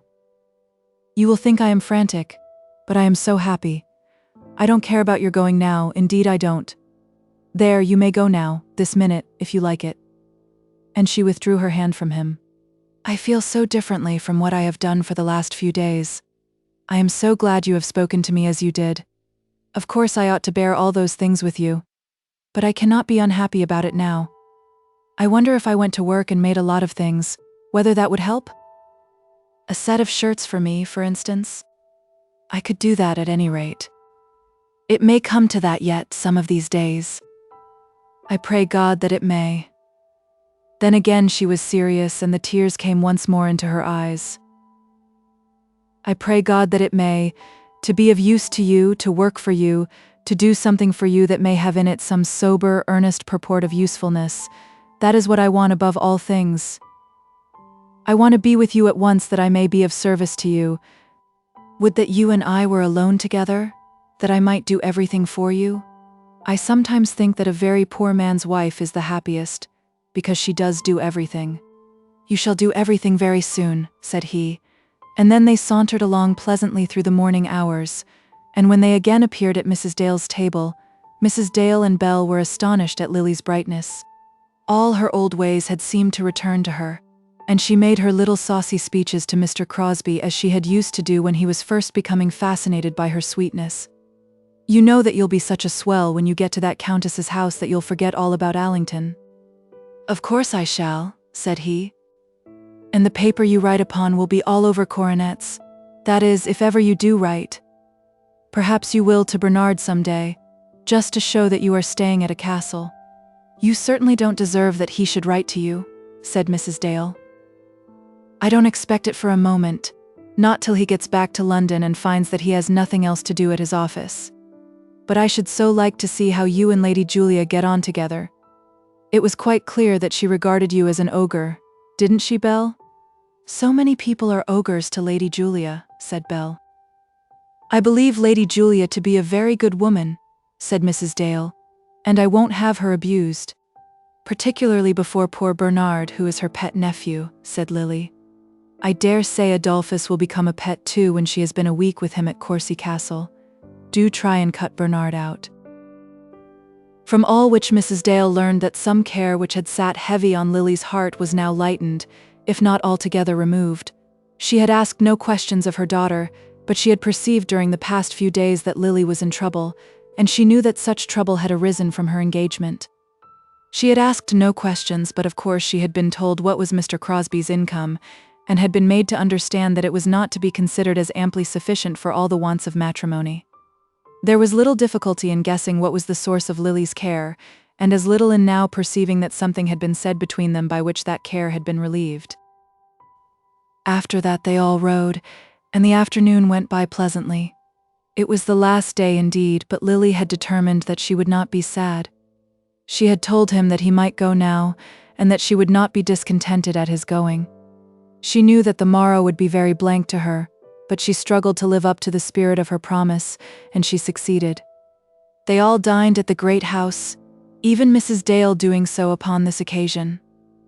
When they had come in from the garden in the evening, Crosbie talked more to Mrs. Dale than he did even to Lily, while Lily sat a little distant, listening with all her ears, sometimes saying a low-toned word, and happy beyond expression in the feeling that her mother and her lover should understand each other.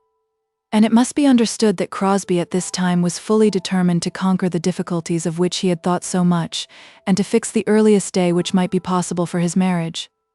The solemnity of that meeting in the field still hung about him, and gave to his present feelings a manliness and a truth of purpose which were too generally wanting to them. If only those feelings would last. But now he talked to Mrs. Dale about her daughter, and about their future prospects in a tone which he could not have used had not his mind for the time been true to her. He had never spoken so freely to Lily's mother, and at no time had Mrs. Dale felt for him so much of a mother's love. He apologized for the necessity of some delay, arguing that he could not endure to see his young wife without the comfort of a home of her own, and that he was now, as he always had been, afraid of incurring debt. Mrs. Dale disliked waiting engagements, as do all mothers, but she could not answer unkindly to such pleading as this. "Lily is so very young," she said, "that she may well wait for a year or so." "For 7 years," said Lily, jumping up and whispering into her mother's ear. "I shall hardly be 26 then, which is not at all too old." And so the evening passed away very pleasantly. "God bless you, Adolphus," Mrs. Dale said to him, as she parted with him at her own door. It was the first time that she had called him by his Christian name. "I hope you understand how much we are trusting to you." I do, said he, as he pressed her hand. Then as he walked back alone, he swore to himself, binding himself to the oath with all his heart, that he would be true to those women, both to the daughter and to the mother, for the solemnity of the morning was still upon him. He was to start the next morning before 8, Bernard having undertaken to drive him over to the railway at Guestwick. The breakfast was on the table shortly after 7, and just as the two men had come down, Lily entered the room, with her hat and shawl. "I said I would be in to pour out your tea," said she, and then she sat herself down over against the teapot. It was a silent meal, for people do not know what to say in those last minutes, and Bernard too was there, proving how true is the adage which says that 2 are company, but that 3 are not. I think that Lily was wrong to come up on that last morning, but she would not hear of letting him start without seeing him, when her lover had begged her not to put herself to so much trouble. Trouble. Would she not have sat up all night to see even the last of the top of his hat? Then Bernard, muttering something about the horse, went away. "I have only 1 minute to speak to you," said she, jumping up, "and I have been thinking all night of what I had to say. It is so easy to think and so hard to speak. My darling, I understand it all. But you must understand this, that I will never distrust you. I will never ask you to give me up again, or say that I could be happy without you. I could not live without you. That is, without the knowledge that you are mine. But I will never be impatient, never. Pray believe me, nothing shall make me distrust you. Dearest Lily, I will endeavor to give you no cause. I know you will not, but I specially wanted to tell you that. And you will write, very soon? Directly I get there. And as often as you can. But I won't bother you, only your letters will make me so happy. I shall be so proud when they come to me. I shall be afraid of writing too much to you, for fear I should tire you. You will never do that. Shall I not? But you must write first, you know. If you could only understand how I shall live upon your letters. And now goodbye. There are the wheels, God bless you, my own, my own. And she gave herself up into his arms, as she had given herself up into his heart. She stood at the door as the two men got into the gig, and, as it passed down through the gate, she hurried out upon the terrace, from whence she could see it for a few yards down the lane. Then she ran from the terrace to the gate, and hurrying through the gate, made her way into the churchyard, from the farther corner of which she could see the heads of the two men, till they had made the turn into the main road beyond the parsonage. There she remained till the very sound of the wheels no longer reached her ears, stretching her eyes in the direction they had taken. Then she turned round slowly and made her way out at the churchyard gate, which opened onto the road close to the front door of the small house. "I should like to punch his head," said Hopkins, the gardener, to himself, as he saw the gig driven away and saw Lily trip after it, that she might see the last of him whom it carried. "And I wouldn't think nothing of doing it. No more I wouldn't," Hopkins added in his soliloquy. It was generally thought about the place that Miss Lily was Hopkins's favourite, though he showed it chiefly by snubbing her more frequently than he snubbed her sister. Lily had evidently intended to return home through the front door, but she changed her purpose before she reached the house, and made her way slowly back through the churchyard, and by the gate of the great house, and by the garden at the back of it, till she crossed the little bridge. But on the bridge she rested a while, leaning against the railing as she had often leant with him, and thinking of all that had passed since that July day on which she had first met him. On no spot had he so often told her of his love as on this, and nowhere had she so eagerly sworn to him that she would be his own dutiful, loving wife. "And by God's help so I will," she said to herself, as she walked firmly up to the house. "He has gone, Mamma," she said, as she entered the breakfast room. "And now we'll go back to our workaday ways. It has been all Sunday for me for the last 6 weeks. Chapter 16. Mr. Crosbie meets an old clergyman on his way to Courcy Castle. For the first mile or two of their journey, Crosbie and Bernard Dale sat, for the most part, silent in their gig. Lily, as she ran down to the churchyard corner and stood there looking after them with her loving eyes, had not been seen by them. But the spirit of her devotion was still strong upon them both, and they felt that it would not be well to strike at once into any ordinary topic of conversation. And, moreover, we may presume that Crosbie did feel much at thus parting from such a girl as Lily Dale, with whom he had lived in close intercourse for the last 6 weeks, and whom he loved with all his heart, with all the heart that he had for such purposes. In those doubts as to his marriage which had troubled him, he had never expressed to himself any disapproval of Lily. He had not taught himself to think that she was other than he would have her be, that he might thus give himself an excuse for parting from her. Not as yet, at any rate, had he had recourse to that practice, so common with men who wish to free themselves from the bonds with which they have permitted themselves to be bound. Lily had been too sweet to his eyes, to his touch, to all his senses for that. He had enjoyed too keenly the pleasure of being with her, and of hearing her tell him that she loved him, to allow of his being personally tired of her. He had not been so spoilt by his club life, but that he had taken exquisite pleasure in all her nice country ways, and soft, kind-hearted, womanly humor. He was by no means tired of Lily. Better than any of his London pleasures was this pleasure of making love in the green fields to Lily Dale. It was the consequences of it that affrighted him. Babies with their belongings would come, and dull evenings over a dull fire, or else the pining grief of a disappointed woman. He would be driven to be careful as to his clothes, because the ordering of a new coat would entail a serious expenditure. He could go no more among countesses and their daughters, because it would be out of the question that his wife should visit at their houses. All the victories that he had ever won must be given up. He was thinking of this even while the gig was going round the corner near the parsonage house, and while Lily's eyes were still blessed with some view of his departing back, but he was thinking also, that moment, that there might be other victory in store for him, that it might be possible for him to learn to like that fireside, even though babies should be there, and a woman opposite to him intent on baby cares. He was struggling as best he knew how, for the solemnity which Lily had imparted to him had not yet vanished from his spirit.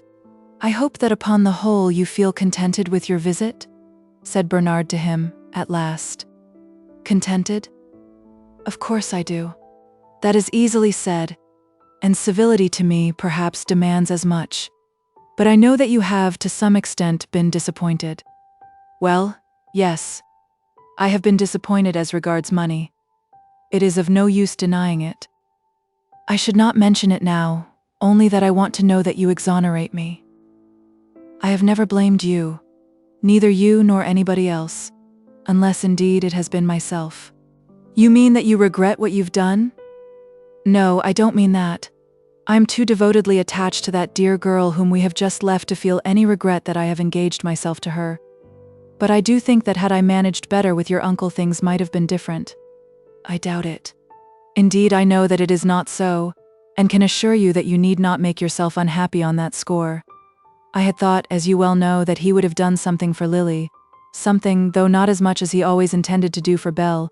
But you may be sure of this, that he had made up his mind as to what he would do. Nothing that you or I could have said would have changed him." "Well, we won't say anything more about it," said Crosbie. Then they went on again in silence, and arrived at Guestwick in ample time for the train. "Let me know as soon as you get to town," said Crosbie. "Oh, of course. I'll write to you before that." And so they parted. As Dale turned and went, Crosbie felt that he liked him less than he had done before, and Bernard also, as he was driving him, came to the conclusion that Crosbie would not be so good a fellow as a brother-in-law as he had been as a chance friend. "He'll give us trouble in some way, and I'm sorry that I brought him down." That was Dale's inward conviction in the matter. Crosbie's way from Guestwick lay by railway to Barchester, the cathedral city lying in the next county, from whence he purposed to have himself conveyed over to COURCY. There had in truth been no cause for his very early departure, as he was aware that all arrivals at country houses should take place at some hour not much previous to dinner. He had been determined to be so soon upon the road by a feeling that it would be well for him to get over those last hours. Thus he found himself in Barchester at 11 o'clock, with nothing on his hands to do, and, having nothing else to do, he went to church. There was a full service at the cathedral, and as the verger marshalled him up to one of the empty stalls, a little spare old man was beginning to chant the litany. "I did not mean to fall in for all this," said Crosbie, to himself as he settled himself with his arms on the cushion. But the peculiar charm of that old man's voice soon attracted him, a voice that, though tremulous, was yet strong, and he ceased to regret the saint whose honor and glory had occasioned the length of that day's special service. "And who is the old gentleman who chanted the litany?" he asked the verger afterwards, as he allowed himself to be shown round the cathedral. "That's our precentor, sir, Mr. Harding. You must have heard of Mr. Harding." But Crosbie, with a full apology, confessed his ignorance. "Well, sir, he's pretty well known too, though he is so shy-like. He's father-in-law to our dean, sir, and father-in-law to Archdeacon Grantley also." "His daughters have all gone into the profession, then?" "Why, yes, but Miss Eleanor, for I remember her before she was married at all, when they lived at the hospital." "At the hospital?" "Hiram's hospital, sir. He was warden, you know. You should go and see the hospital, sir, if you never was there before." "Well, Miss Eleanor, that was his youngest. She married Mr. Bold as her first, but now she's the dean's lady." "Oh, the dean's lady, is she?" "Yes, indeed. And what do you think, sir? Mr. Harding might have been dean himself if he'd liked.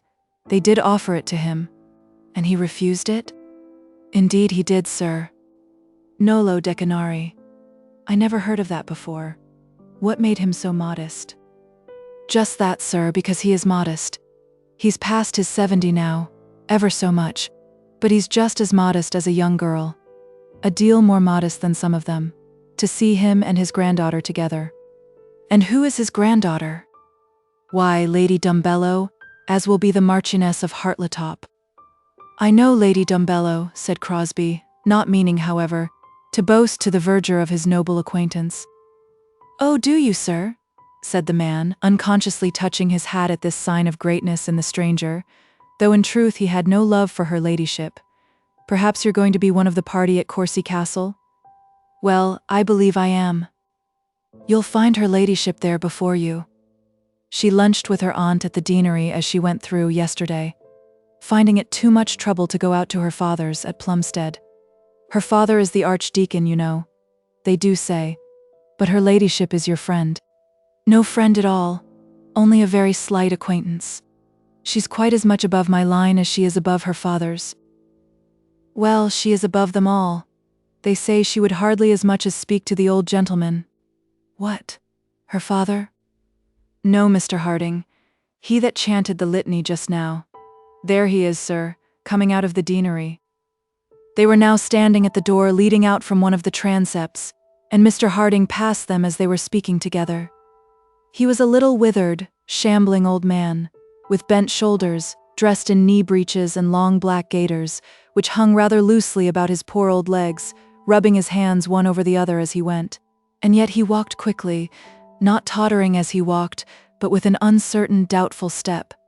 The verger, as Mr. Harding passed, put his hand to his head, and Crosbie also raised his hat, whereupon Mr. Harding raised his, and bowed and turned round as though he were about to speak.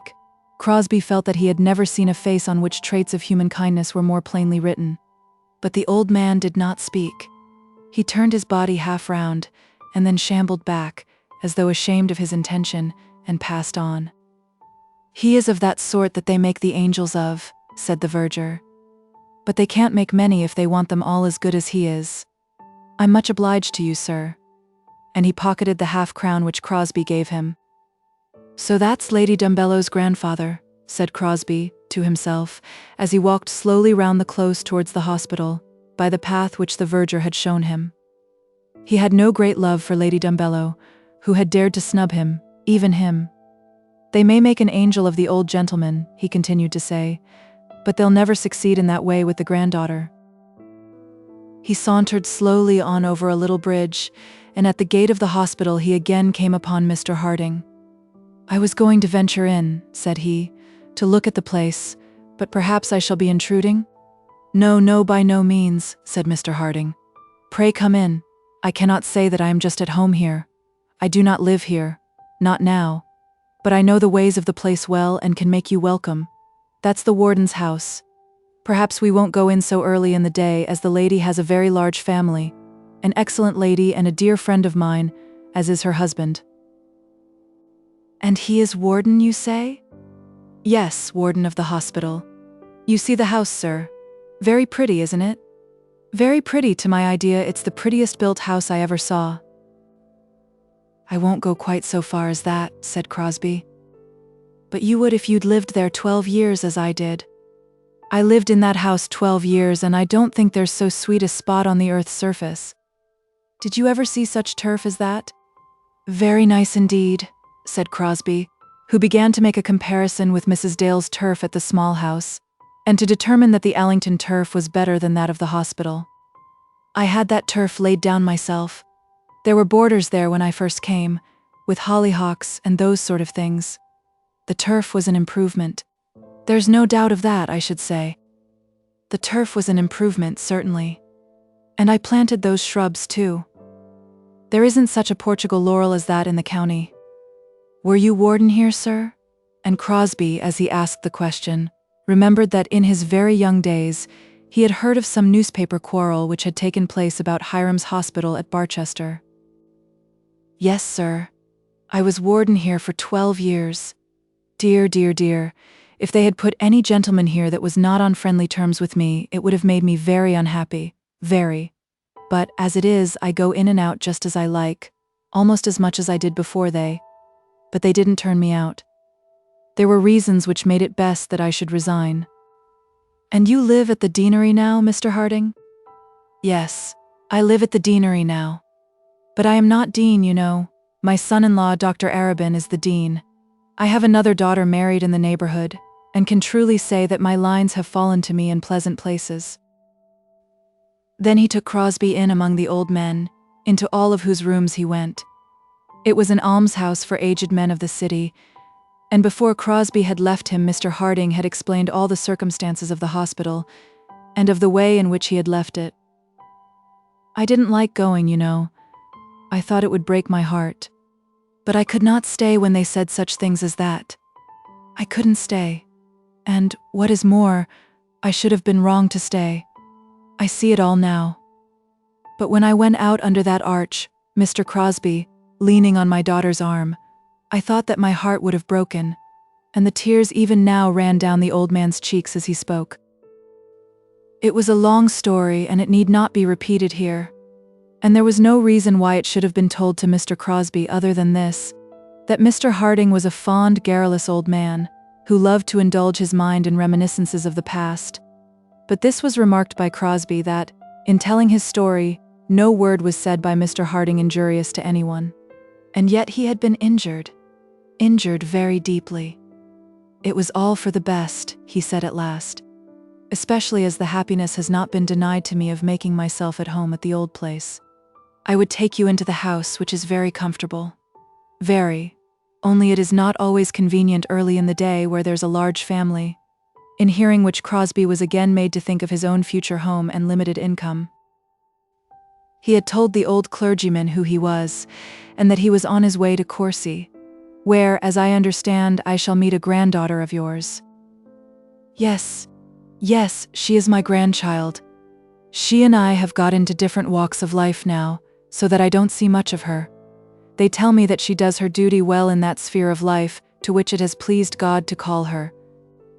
That depends, thought Crosbie, on what the duties of a viscountess may be supposed to be. But he wished his new friend goodbye without saying anything further as to Lady Dumbello, and at about 6 o'clock in the evening had himself driven up under the portico of COURCY Castle. Chapter 17. COURCY Castle. COURCY Castle was very full. In the first place, there was a great gathering there of all the COURCY family. The Earl was there, and the Countess, of course. At this period of the year, Lady de Courcy was always at home, but the presence of the Earl himself had heretofore been by no means so certain. He was a man who had been much given to royal visitings and attendances, to parties in the Highlands, to, no doubt necessary, prolongations of the London season, to sojournings at certain German watering places, convenient, probably, in order that he might study the ways and ceremonies of German courts, and to various other absences from home, occasioned by a close pursuit of his own special aims in life. For the Earl de Courcy had been a great courtier, but of late gout, lumbago, and perhaps also some diminution in his powers of making himself generally agreeable, had reconciled him to domestic duties, and the Earl spent much of his time at home. The Countess, in former days, had been heard to complain of her lord's frequent absence. But it is hard to please some women, and now she would not always be satisfied with his presence. And all the sons and daughters were there, excepting Lord Porlock the eldest, who never met his father. The Earl and Lord Porlock were not on terms, and indeed hated each other as only such fathers and such sons can hate. The Honourable George de Courcy was there with his bride, he having lately performed a manifest duty in having married a young woman with money. Very young she was not, having reached some years of her life in advance of 30, but then neither was the Honourable George very young, and in this respect the two were not ill-sorted. The lady's money had not been very much, perhaps £30,000 or so, but then the Honourable George's money had been absolutely none. Now he had an income on which he could live, and therefore his father and mother had forgiven him all his sins and taken him again to their bosom. And the marriage was matter of great moment, for the elder scion of the house had not yet taken to himself a wife, and the de Courcy family might have to look to this union for an heir. The lady herself was not beautiful, or clever, or of imposing manners, nor was she of high birth. But neither was she ugly nor unbearably stupid. Her manners were, at any rate, innocent, and as to her birth, seeing that from the first she was not supposed to have had any, no disappointment was felt. Her father had been a coal merchant. She was always called Mrs. George, and the effort made respecting her by everybody in and about the family was to treat her as though she were a figure of a woman, a large, well-dressed resemblance of a being whom it was necessary for certain purposes that the de Courcys should carry in their train. Of the Honourable George we may further observe that, having been a spendthrift all his life, he had now become strictly parsimonious. Having reached the discreet age of 40, he had at last learned that beggary was objectionable, and he therefore devoted every energy of his mind to saving shillings and pence wherever pence and shillings might be saved. When first this turn came upon him, both his father and mother were delighted to observe it, but, although it had hardly yet lasted over 12 months, some evil results were beginning to appear. Though possessed of an income, he would take no steps towards possessing himself of a house.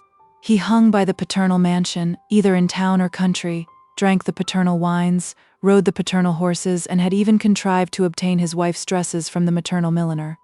In the completion of which little last success, however, some slight family descent had showed itself. The Honourable John, the third son, was also at Courcy.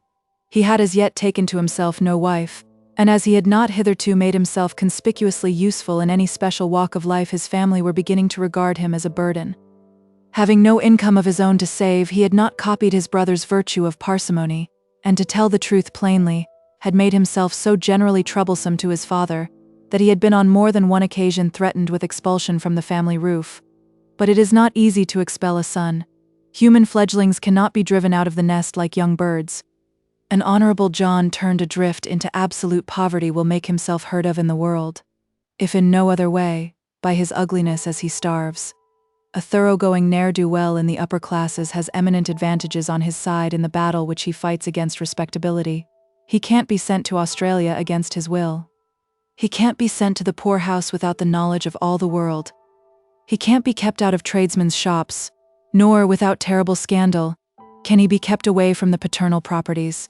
The Earl had threatened and snarled and shown his teeth. He was an angry man, and a man who could look very angry, with eyes which could almost become red, and a brow that wrinkled itself in perpendicular wrinkles, sometimes very terrible to behold. But he was an inconsistent man, and the Honourable John had learned to measure his father, and in an accurate balance. I have mentioned the sons first because it is to be presumed that they were the elder, seeing that their names were mentioned before those of their sisters in all the peerages.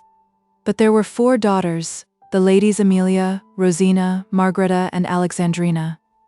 They, we may say, were the flowers of the family, having so lived that they had created none of those family feuds which had been so frequent between their father and their brothers. They were discreet, high-bred women, thinking, perhaps, a little too much of their own position in the world, and somewhat apt to put a wrong value on those advantages which they possessed, and on those which they did not possess. The Lady Amelia was already married, having made a substantial if not a brilliant match with Mr. Mortimer Gaisby, a flourishing solicitor belonging to a firm which had for many years acted as agents to the de Courcy property. Mortimer Gaisby was now Member of Parliament for Barchester, partly through the influence of his father-in-law. That this should be so was a matter of great disgust to the Honourable George, who thought that the seat should have belonged to him. But as Mr. Gaisby had paid the very heavy expenses of the election out of his own pocket, and as George de Courcy certainly could not have paid them, the justice of his claim may be questionable. Lady Amelia Gaisby was now the happy mother of many babies, whom she was wont to carry with her on her visits to Courcy Castle, and had become an excellent partner to her husband. He would perhaps have liked it better if she had not spoken so frequently to him of her own high position as the daughter of an earl, or so frequently to others of her low position as the wife of an attorney. But, on the whole, they did very well together, and Mr. Gaisby had gotten from his marriage quite as much as he expected when he made it. The Lady Rosina was very religious, and I do not know that she was conspicuous in any other way, unless it might be that she somewhat resembled her father in her temper. It was of the Lady Rosina that the servants were afraid, especially with reference to that so-called day of rest which, under her dominion, had become to many of them a day of restless torment. It had not always been so with the Lady Rosina, but her eyes had been opened by the wife of a great church dignitary in the neighborhood, and she had undergone regeneration. How great may be the misery inflicted by an energetic, unmarried, healthy woman in that condition, a woman with no husband or children or duties to distract her from her work, I pray that my readers may never know. The Lady Margaretta was her mother's favorite, and she was like her mother in all things, except that her mother had been a beauty. The world called her proud, disdainful, and even insolent. But the world was not aware that in all that she did she was acting in accordance with a principle which had called for much self-abnegation. She had considered it her duty to be a de Courcy and an earl's daughter at all times, and consequently she had sacrificed to her idea of duty all popularity, adulation, and such admiration as would have been awarded to her as a well-dressed, tall, fashionable, and by no means stupid young woman. To be at all times in something higher than they who were manifestly below her in rank. That was the effort that she was ever making. But she had been a good daughter, assisting her mother, as best she might, in all family troubles and never repining at the cold, colorless, unlovely life which had been vouchsafed to her. Alexandrina was the beauty of the family, and was in truth the youngest. But even she was not very young and was beginning to make her friends uneasy lest she too should let the precious season of hay harvest run by without due use of her summer's sun. She had perhaps counted too much on her beauty, which had been beauty according to law rather than beauty according to taste, and had looked probably for too bounteous a harvest. That her forehead and nose and cheeks and chin were well formed no man could deny. Her hair was soft and plentiful. Her teeth were good, and her eyes were long and oval. But the fault of her face was this, that when you left her you could not remember it. After a first acquaintance you could meet her again and not know her. After many meetings you would fail to carry away with you any portrait of her features. But such as she had been at 20, such was she now at 30. Years had not robbed her face of its regularity, or ruffled the smoothness of her too even forehead. Rumor had declared that on more than one, or perhaps more than two occasions, Lady Alexandrina had been already induced to plight her troth in return for proffered love, but we all know that rumor, when she takes to such topics, exaggerates the truth, and sets down much in malice. The lady was once engaged, the engagement lasting for 2 years, and the engagement had been broken off, owing to some money difficulties between the gentlemen of the families. Since that she had become somewhat querulous, and was supposed to be uneasy on that subject of her haymaking. Her glass and her maid assured her that her sun shone still as brightly as ever, but her spirit was becoming weary with waiting, and she dreaded lest she should become a terror to all, as was her sister Rosina, or an object of interest to none, as was Margaretta. It was from her especially that this message had been sent to our friend Crosbie, for, during the last spring in London, she and Crosbie had known each other well. Yes, my gentle readers, it is true, as your heart suggests to you. Under such circumstances, Mr. Crosbie should not have gone to Courcy Castle. Such was the family circle of the de Courcys. Among their present guests I need not enumerate many. First and foremost in all respects was Lady Dumbello, of whose parentage and position a few words were said in the last chapter. She was a lady still very young, having as yet been little more than 2 years married. But in those 2 years her triumphs had been many, so many that in the great world her standing already equaled that of her celebrated mother-in-law, the Marchioness of Hartletop, who for 20 years had owned no greater potentate than herself in the realms of fashion. But Lady Dumbello was every inch as great as she, and men said, and women also, that the daughter-in-law would soon be the greater. "I'll be hanged if I can understand how she does it," a certain noble peer had once said to Crosbie, standing at the door of Sebright's during the latter days of the last season. "She never says anything to anyone. She won't speak 10 words a whole night through." "I don't think she has an idea in her head," said Crosbie. "Let me tell you that she must be a very clever woman," continued the noble peer.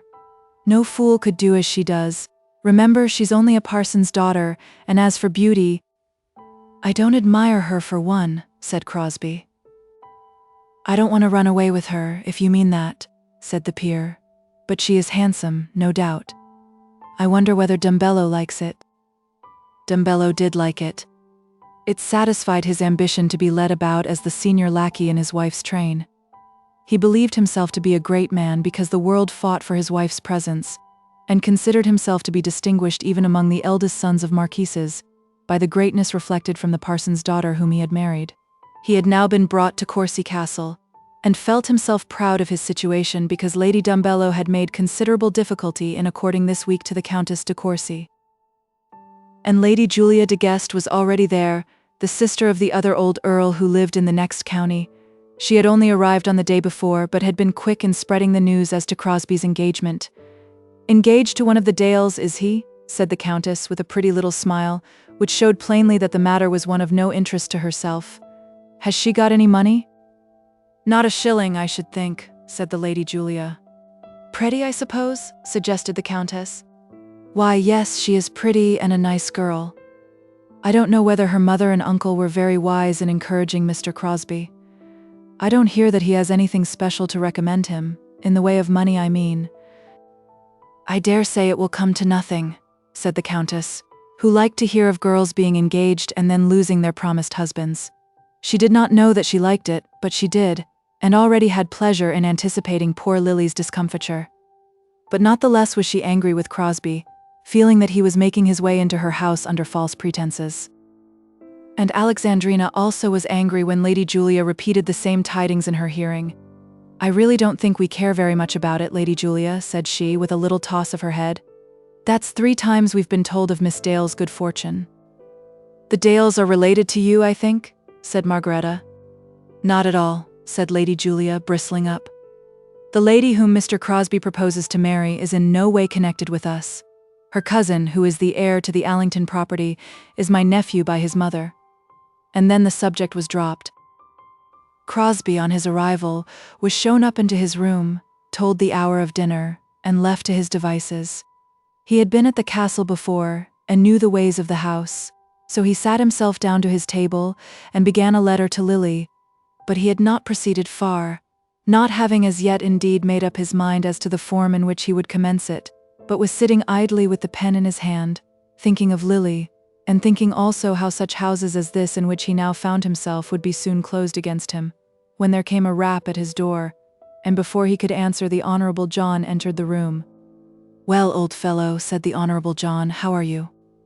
Crosbie had been intimate with John de Courcy, but never felt for him either friendship or liking. Crosbie did not like such men as John de Courcy, but nevertheless they called each other old fellow, poked each other's ribs, and were very intimate. "Heard you were here," continued the Honourable John, "so I thought I would come up and look after you. Going to be married, ain't you?" "Not that I know of," said Crosbie. "Come, we know better than that. The women have been talking about it for the last 3 days. I had her name quite pat yesterday, but I've forgot it now. Hasn't got a tanner, has she?"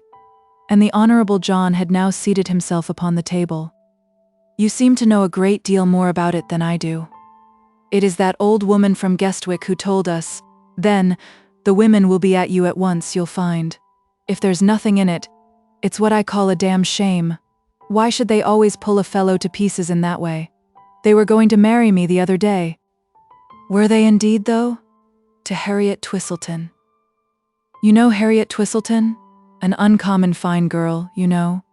But I wasn't going to be caught like that. I'm very fond of Harriet in my way, you know. But they don't catch an old bird like me with chaff. I condole with Miss Twistleton for what she has lost.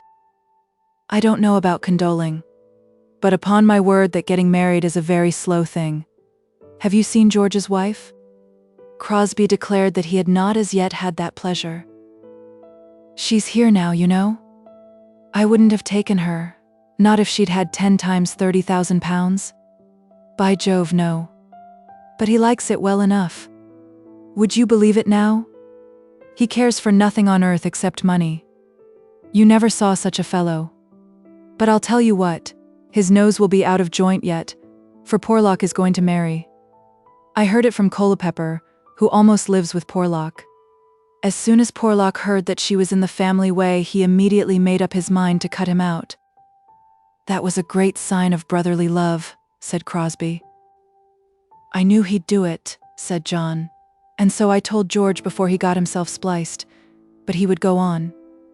If he'd remained as he was for 4 or 5 years longer, there would have been no danger, for Porlock, you know, is leading the deuce of a life. I shouldn't wonder if he didn't reform now, and take to singing psalms or something of that sort. There's no knowing what a man may come to in this world. By George, no. But I'll tell you what, they'll find no change in me. If I marry, it will not be with the intention of giving up life. I say, old fellow, have you got a cigar here? What, to smoke up here, do you mean? Yes, why not? We're ever so far from the women.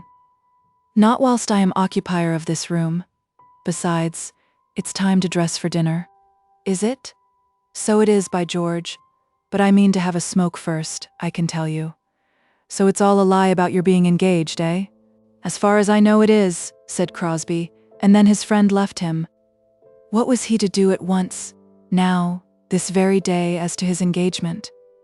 He had felt sure that the report of it would be carried to COURCY by Lady Julia de Guest, but he had not settled down upon any resolution as to what he would do in consequence. It had not occurred to him that he would immediately be charged with the offense and called upon to plead guilty or not guilty. He had never for a moment meditated any plea of not guilty, but he was aware of an aversion on his part to declare himself as engaged to Lilian Dale. It seemed that by doing so he would cut himself off at once from all pleasure at such houses as COURCY Castle, and, as he argued to himself, why should he not enjoy the little remnant of his bachelor life? As to his denying his engagement to John de Courcy, that was nothing. Anyone would understand that he would be justified in concealing a fact concerning himself from such a one as he. The denial repeated from John's mouth would amount to nothing, even among John's own sisters. But now it was necessary that Crosbie should make up his mind as to what he would say when questioned by the ladies of the house. If he were to deny the fact to them, the denial would be very serious. And indeed, was it possible that he should make such denial with Lady Julia opposite to him? Make such a denial? And was it the fact that he could wish to do so that he should think of such falsehood, and even meditate on the perpetration of such cowardice? He had held that young girl to his heart on that very morning. He had sworn to her, and had also sworn to himself, that she should have no reason for distrusting him. He had acknowledged most solemnly to himself that, whether for good or for ill, he was bound to her, and could it be that he was already calculating as to the practicability of disowning her? In doing so, must he not have told himself that he was a villain? But in truth he made no such calculation.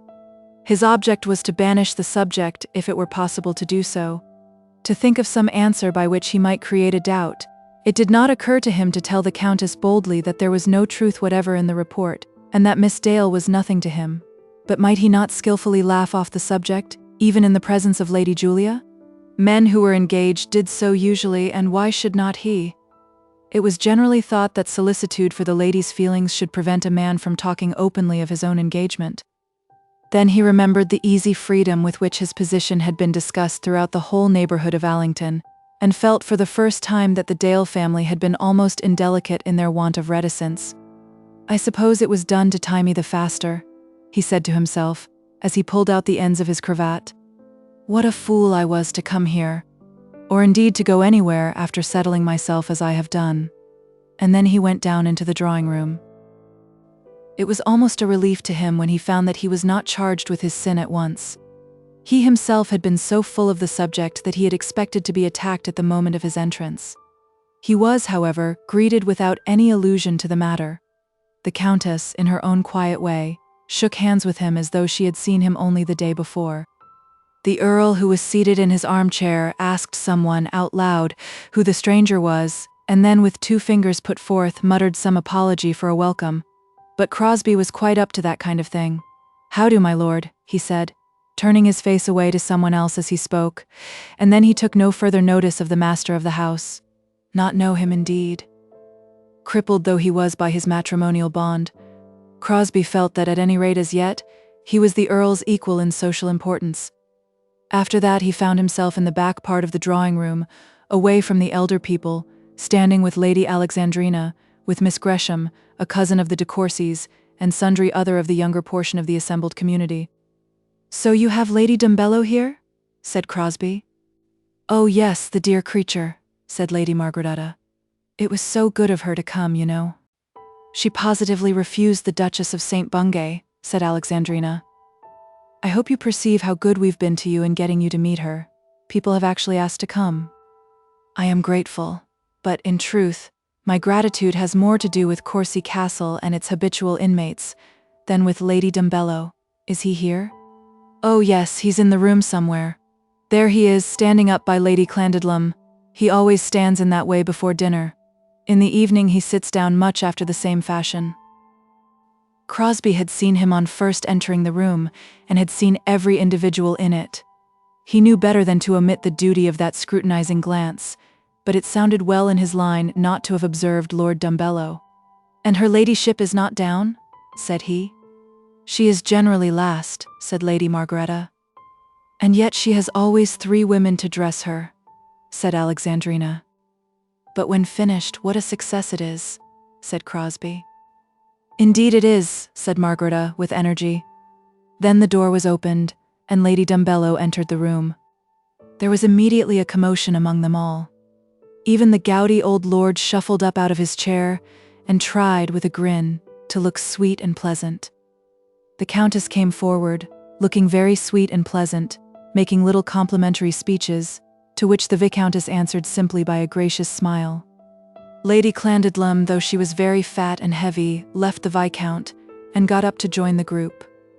Baron Potsneuf, a diplomatic German of great celebrity, crossed his hands upon his breast and made a low bow.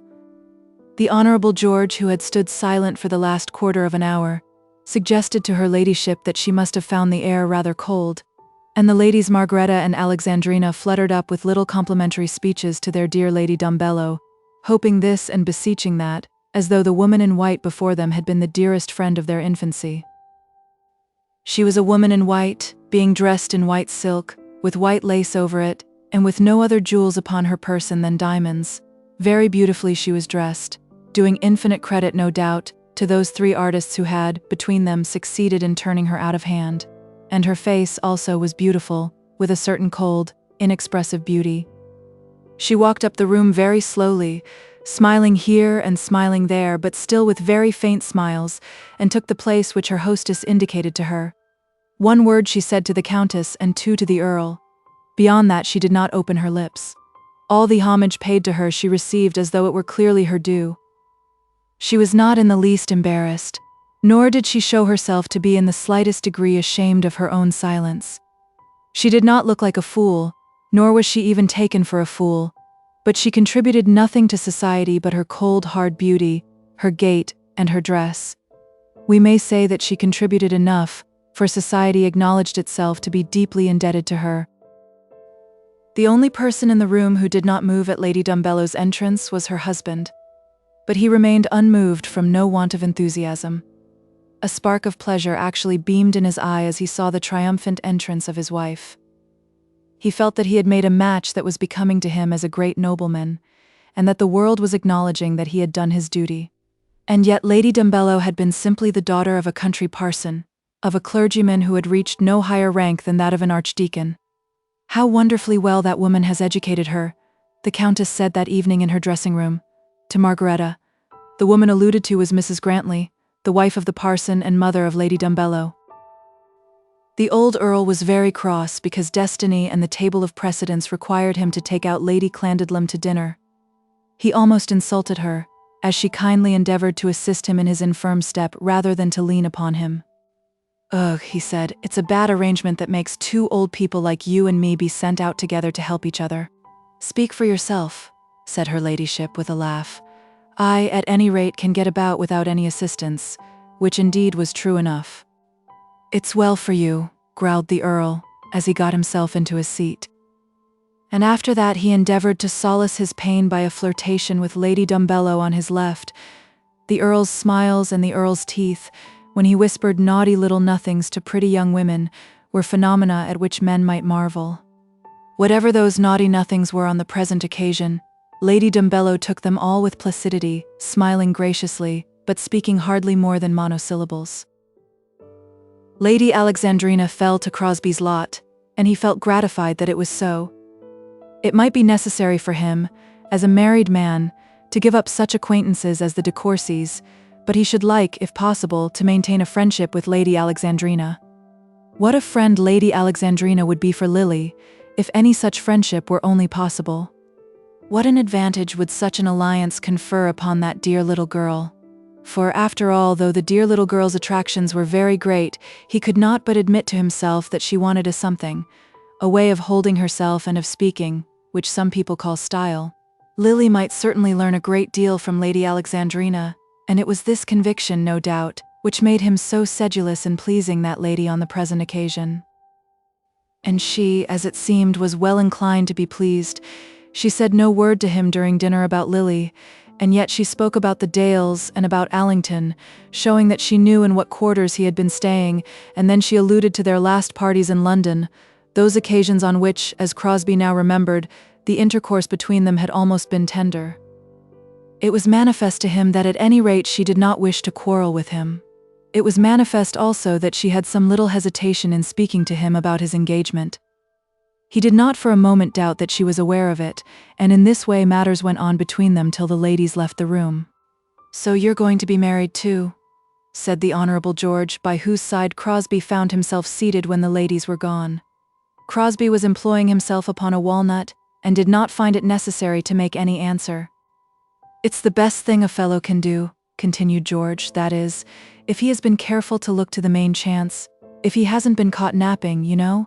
It doesn't do for a man to go hanging on by nothing till he finds himself an old man. You've feathered your own nest, at any rate." "Yes, I've got something in the scramble, and I mean to keep it. Where will John be when the governor goes off the hooks? Porlock wouldn't give him a bit of bread and cheese and a glass of beer to save his life, that is to say, not if he wanted it. I'm told your elder brother is going to be married. You've heard that from John. He's spreading that about everywhere to take a rise out of me. I don't believe a word of it. Porlock never was a marrying man, and what's more, from all I hear, I don't think he'll live long." In this way Crosbie escaped from his own difficulty, and when he rose from the dinner table had not as yet been driven to confess anything to his own discredit. But the evening was not yet over. When he returned to the drawing-room, he endeavored to avoid any conversation with the Countess herself, believing that the attack would more probably come from her than from her daughter. He therefore got into conversation first with one and then with another of the girls, till at last he found himself again alone with Alexandrina. "Mr. Crosbie," she said, in a low voice as they were standing together over one of the distant tables, with their backs to the rest of the company, "I want you to tell me something about Miss Lilian Dale." "About Miss Lilian Dale?" he said, repeating her words. "Is she very pretty?" "Yes, she certainly is pretty. And very nice and attractive and clever, and all that is delightful." "Is she perfect?" "She is very attractive," said he, "but I don't think she's perfect." "And what are her faults?" "That question is hardly fair, is it? Suppose anyone were to ask me what were your faults, do you think I should answer the question? I am quite sure you would, and make a very long list of them too, but as to Miss Dale, you ought to think her perfect. If a gentleman were engaged to me, I should expect him to swear before all the world that I was the very pink of perfection. But supposing the gentleman were not engaged to you? That would be a different thing. I am not engaged to you, said Crosbie. Such happiness and such honor are, I fear, very far beyond my reach, but nevertheless I am prepared to testify as to your perfection anywhere. And what would Miss Dale say? Allow me to assure you that such opinions as I may choose to express of my friends will be my own opinions, and not depend on those of anyone else. And you think, then, that you are not bound to be enslaved as yet? How many more months of such freedom are you to enjoy?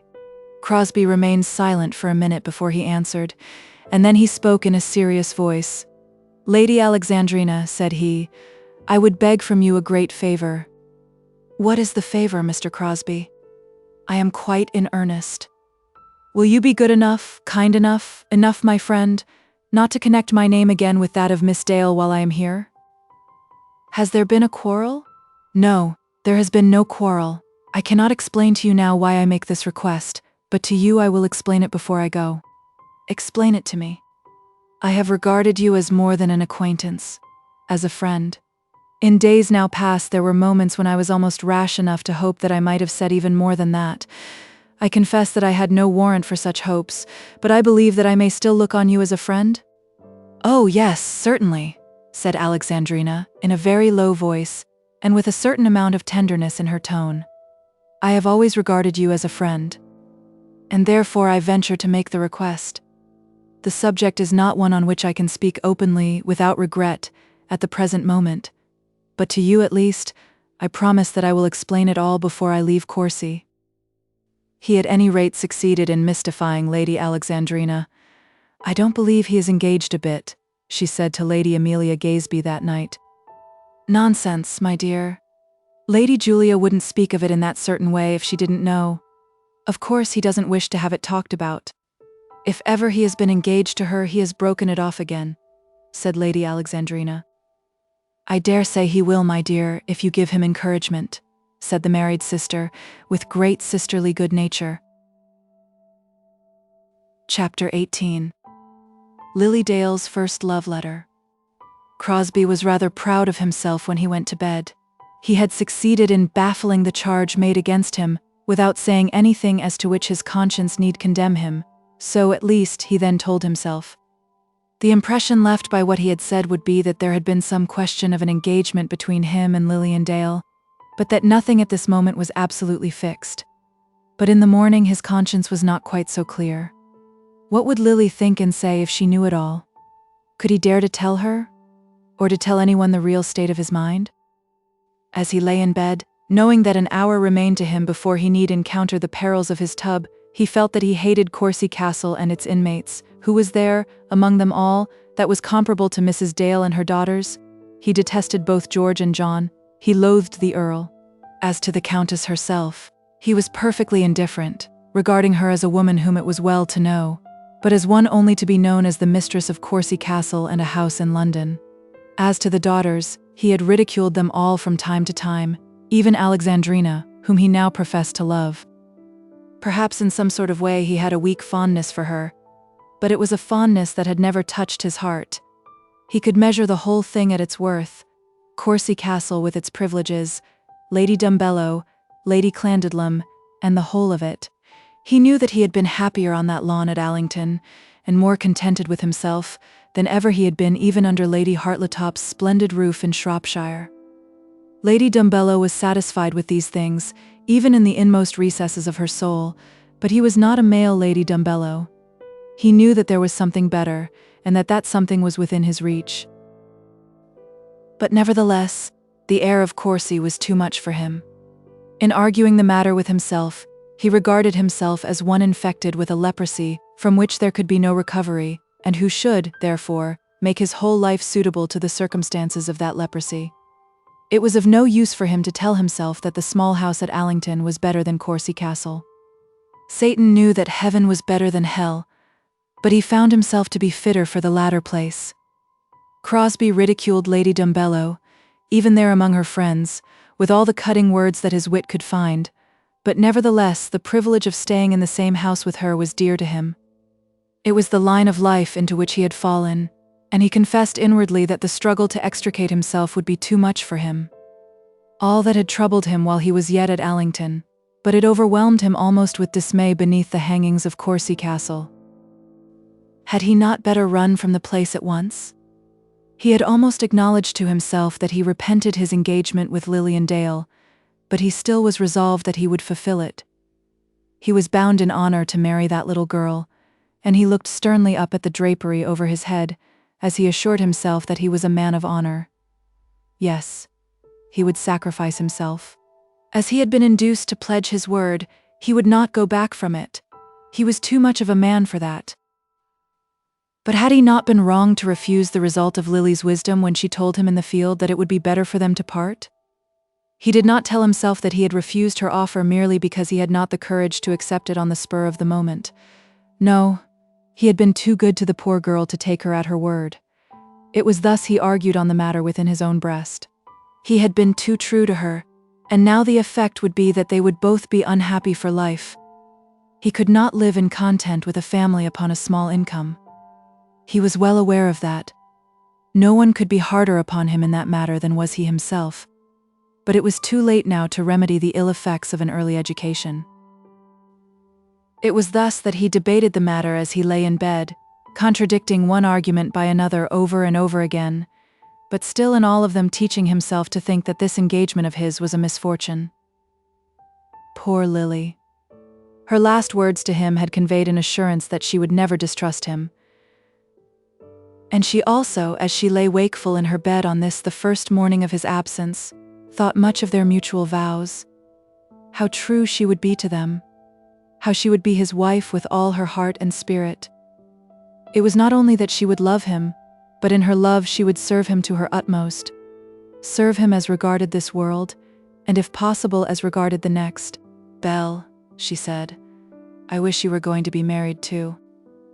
"Thank ye, dear," said Belle. "Perhaps I shall some day." "Ah, but I'm not joking. It seems such a serious thing, and I can't expect you to talk to me about it now as you would if you were in the same position yourself. Do you think I shall make him happy?" "Yes, I do, certainly. Happier than he would be with anyone else that he might meet? I dare not think that. I think I could give him up tomorrow, if I could see anyone that would suit him better." What would Lily have said had she been made acquainted with all the fascinations of Lady Alexandrina de Courcy? The Countess was very civil to him, saying nothing about his engagement, but still talking to him a good deal about his sojourn at Allington. Crosbie was a pleasant man for ladies in a large house. Though a sportsman, he was not so keen a sportsman as to be always out with the gamekeepers. Though a politician, he did not sacrifice his mornings to the perusal of blue books or the preparation of party tactics. Though a reading man, he did not devote himself to study. Though a horseman, he was not often to be found in the stables. He could supply conversation when it was wanted, and could take himself out of the way when his presence among the women was not needed. Between breakfast and lunch on the day following his arrival, he talked a good deal to the Countess, and made himself very agreeable. She continued to ridicule him gently for his prolonged stay among so primitive and rural a tribe of people as the Dales, and he bore her little sarcasm with the utmost good humor. 6 weeks at Allington without a move. Why, Mr. Crosbie, you must have felt yourself to be growing there. So I did, like an ancient tree. Indeed, I was so rooted that I could hardly get away.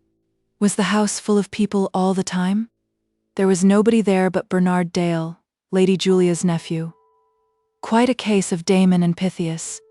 Fancy your going down to the shades of Allington to enjoy the uninterrupted pleasures of friendship for 6 weeks. Friendship and the partridges. There was nothing else then? Indeed there was. There was a widow with 2 very nice daughters, living, not exactly in the same house, but on the same grounds. Oh, indeed, that makes such a difference, doesn't it? You are not a man to bear much privation on the score of partridges, nor a great deal, I imagine, for friendship. But when you talk of pretty girls, it makes a difference, doesn't it? A very great difference. I think I have heard of that Mrs. Dale before, and so her girls are nice? Very nice indeed. Play croquet, I suppose, and eat syllabub on the lawn? But really, didn't you get very tired of it? Oh dear, no. I was happy as the day was long. Going about with a crook, I suppose? Not exactly a live crook, but doing all that kind of thing. I learned a great deal about pigs. Under the guidance of Miss Dale? Yes, under the guidance of Miss Dale. I'm sure one is very much obliged to you for tearing yourself away from such charms, and coming to such unromantic people as we are, but I fancy men always do that sort of thing once or twice in their lives, and then they talk of their souvenirs. I suppose it won't go beyond a souvenir with you. This was a direct question, but still admitted of a fencing answer. It has, at any rate, given me one, said he, which will last me my life. The Countess was quite contented. That Lady Julia's statement was altogether true. She had never for a moment doubted that Crosbie should become engaged to a young lady in the country, whereas he had shown signs of being in love with her daughter in London, was not at all wonderful, nor in her eyes did such practice amount to any great sin. Men did so daily, and girls were prepared for their so doing. A man in her eyes was not to be regarded as safe from attack because he was engaged. Let the young lady who took upon herself to own him have an eye to that. When she looked back on the past careers of her own flock, she had to reckon more than one such disappointment for her own daughters. Others besides Alexandrina had been so treated. Lady de Courcy had had her grand hopes respecting her girls, and after them moderate hopes, and again after them bitter disappointments. Only one had been married, and she was married to an attorney. It was not to be supposed that she would have any very high-toned feelings as to Lily's rights in this matter. Such a man as Crosbie was certainly no great match for an earl's daughter. Such a marriage, indeed, would, one may say, be but a poor triumph. When the Countess, during the last season in town, had observed how matters were going with Alexandrina, she had cautioned her child, taking her to task for her imprudence. But the child had been at this work for 14 years, and was weary of it. Her sisters had been at the work longer, and had almost given it up in despair. Alexandrina did not tell her parent that her heart was now beyond her control, and that she had devoted herself to Crosbie forever, but she pouted, saying that she knew very well what she was about, scolding her mother in return, and making Lady de Courcy perceive that the struggle was becoming very weary. And then there were other considerations. Mr. Crosbie had not much certainly in his own possession, but he was a man out of whom something might be made by family influence and his own standing. He was not a hopeless, ponderous man whom no leaven could raise. He was one of whose position in society the Countess and her daughters need not be ashamed. Lady de Courcy had given no expressed consent to the arrangement, but it had come to be understood between her and her daughter that the scheme was to be entertained as admissible. Then came these tidings of the little girl down at Allington. She felt no anger against Crosbie. To be angry on such a subject would be futile, foolish, and almost indecorous. It was a part of the game which was as natural to her as fielding is to a cricketer. One cannot have it all winnings at any game. Whether Crosbie should eventually become her own son-in-law or not, it came to her naturally as a part of her duty in life, to bowl down the stumps of that young lady at Allington. If Miss Dale knew the game well and could protect her own wicket, let her do so. She had no doubt as to Crosbie's engagement with Lilian Dale, but she had as little as to his being ashamed of that engagement. Had he really cared for Miss Dale, he would not have left her to come to Courcy Castle. Had he been really resolved to marry her, he would not have warded all questions respecting his engagement with fictitious answers. He had amused himself with Lily Dale, and it was to be hoped that the young lady had not thought very seriously about it. That was the most charitable light in which Lady de Courcy was disposed to regard the question. It behoved Crosbie to write to Lily Dale before dinner. He had promised to do so immediately on his arrival, and he was aware that he would be regarded as being already one day beyond his promise. Lily had told him that she would live upon his letters, and it was absolutely necessary that he should furnish her with her first meal. So he betook himself to his room in sufficient time before dinner, and got out his pen, ink, and paper. He got out his pen, ink, and paper, and then he found that his difficulties were beginning. I beg that it may be understood that Crosbie was not altogether a villain. He could not sit down and write a letter as coming from his heart, of which as he wrote it he knew the words to be false. He was an ungenerous, worldly, inconstant man, very prone to think well of himself, and to give himself credit for virtues which he did not possess, but he could not be false with premeditated cruelty to a woman he had sworn to love. He could not write an affectionate, warm-hearted letter to Lily, without bringing himself, at any rate for the time, to feel towards her in an affectionate, warm-hearted way. Therefore he now sat himself to work, while his pen yet remained dry in his hand, to remodel his thoughts, which had been turned against Lilian Allington by the craft of Lady de Courcy. It takes some time before a man can do this. He has to struggle with himself in a very uncomfortable way, making efforts which are often unsuccessful. It is sometimes easier to lift a couple of hundredweights than to raise a few thoughts in one's mind, which at other moments will come galloping in without a whistle. He had just written the date of his letter when a little tap came at his door, and it was opened. "I say, Crosbie," said the Honourable John, "didn't you say something yesterday about a cigar before dinner?" "Not a word," said Crosbie, in rather an angry tone. "Then it must have been me," said John.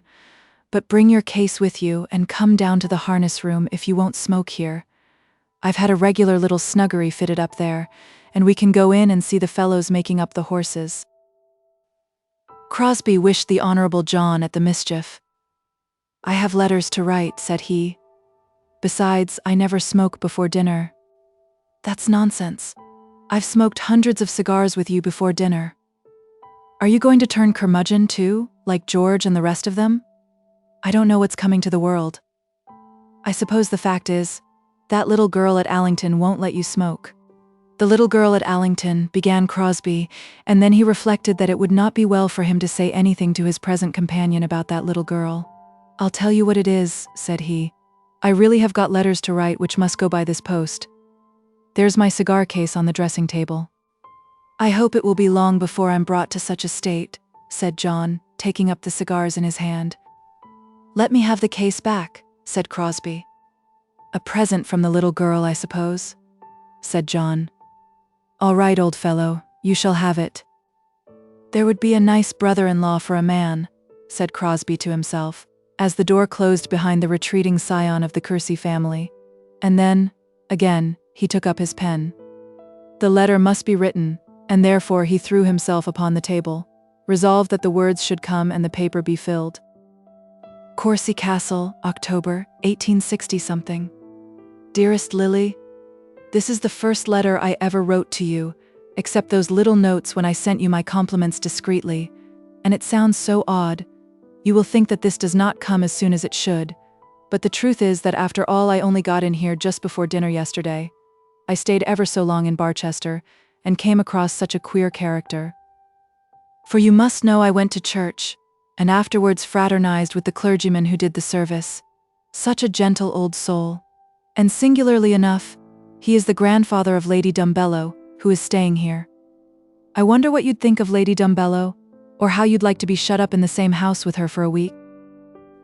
But with reference to my staying at Barchester, I must tell you the truth now, though I was a gross impostor the day that I went away. I wanted to avoid a parting on that last morning, and therefore I started much sooner than I need have done. I know you will be very angry with me, but open confession is good for the soul. You frustrated all my little plan by your early rising, and as I saw you standing on the terrace looking after us as we went, I acknowledged that you had been right, and that I was wrong. When the time came, I was very glad to have you with me at the last moment. My own dearest Lily, you cannot think how different this place is from the two houses at Allington, or how much I prefer the sort of life which belongs to the latter. I know that I have been what the world calls worldly, but you will have to cure me of that. I have questioned myself very much since I left you, and I do not think that I am quite beyond the reach of a cure. At any rate, I will put myself trustingly into the doctor's hands. I know it is hard for a man to change his habits, but I can with truth say this for myself, that I was happy at Allington, enjoying every hour of the day, and that here I am ennuyé by everybody, and nearly by everything.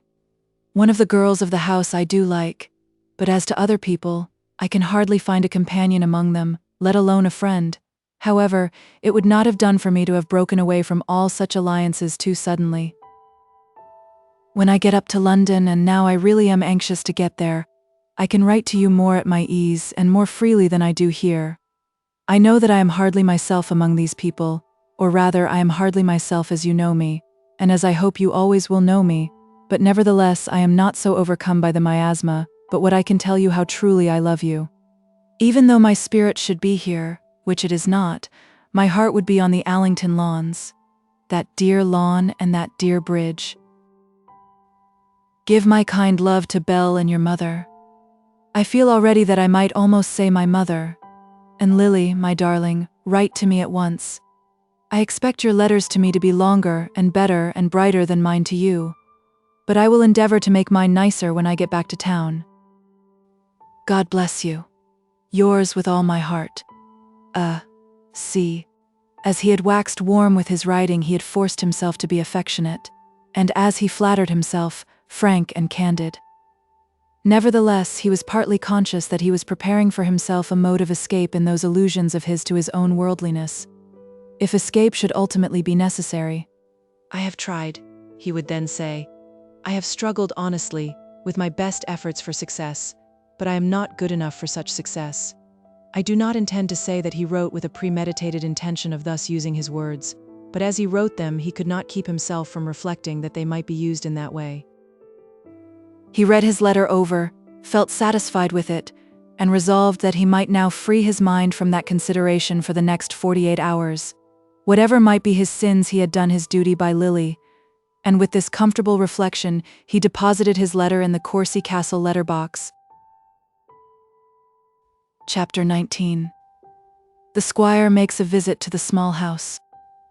Mrs. Dale acknowledged to herself that she had not much ground for hoping that she should ever find in Crosbie's house much personal happiness for her future life. She did not dislike Mr. Crosbie, nor in any great degree mistrust him, but she had seen enough of him to make her certain that Lily's future home in London could not be a home for her.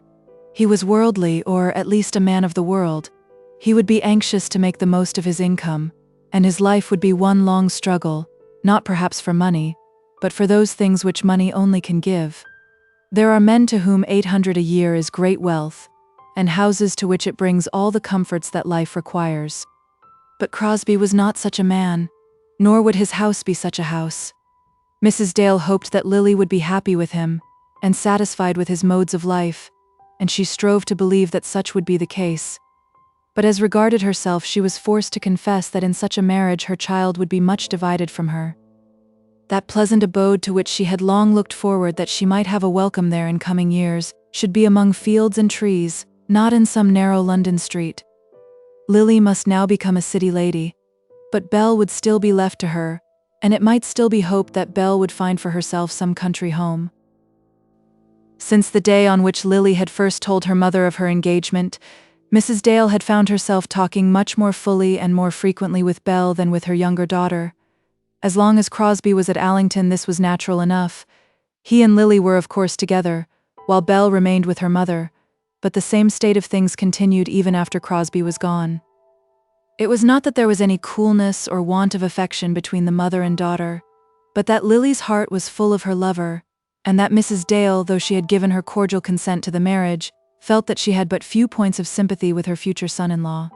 She had never said, even to herself, that she disliked him.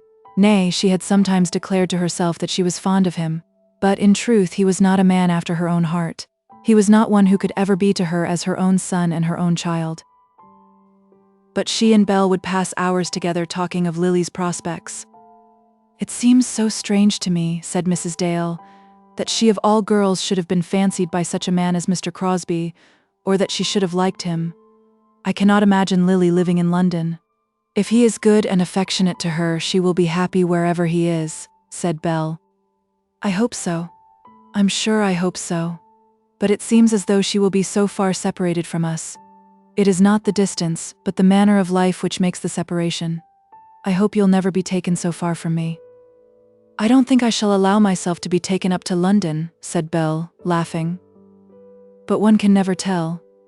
If I do, you must follow us, Mamma?" "I do not want another Mr. Crosbie for you, dear. But perhaps I may want one for myself. You need not tremble quite yet, however. Apollos do not come this road every day. Poor Lily! Do you remember when she first called him Apollo? I do well. I remember his coming here the day after Bernard brought him down, and how you were playing on the lawn, while I was in the other garden. I little thought then what it would come to.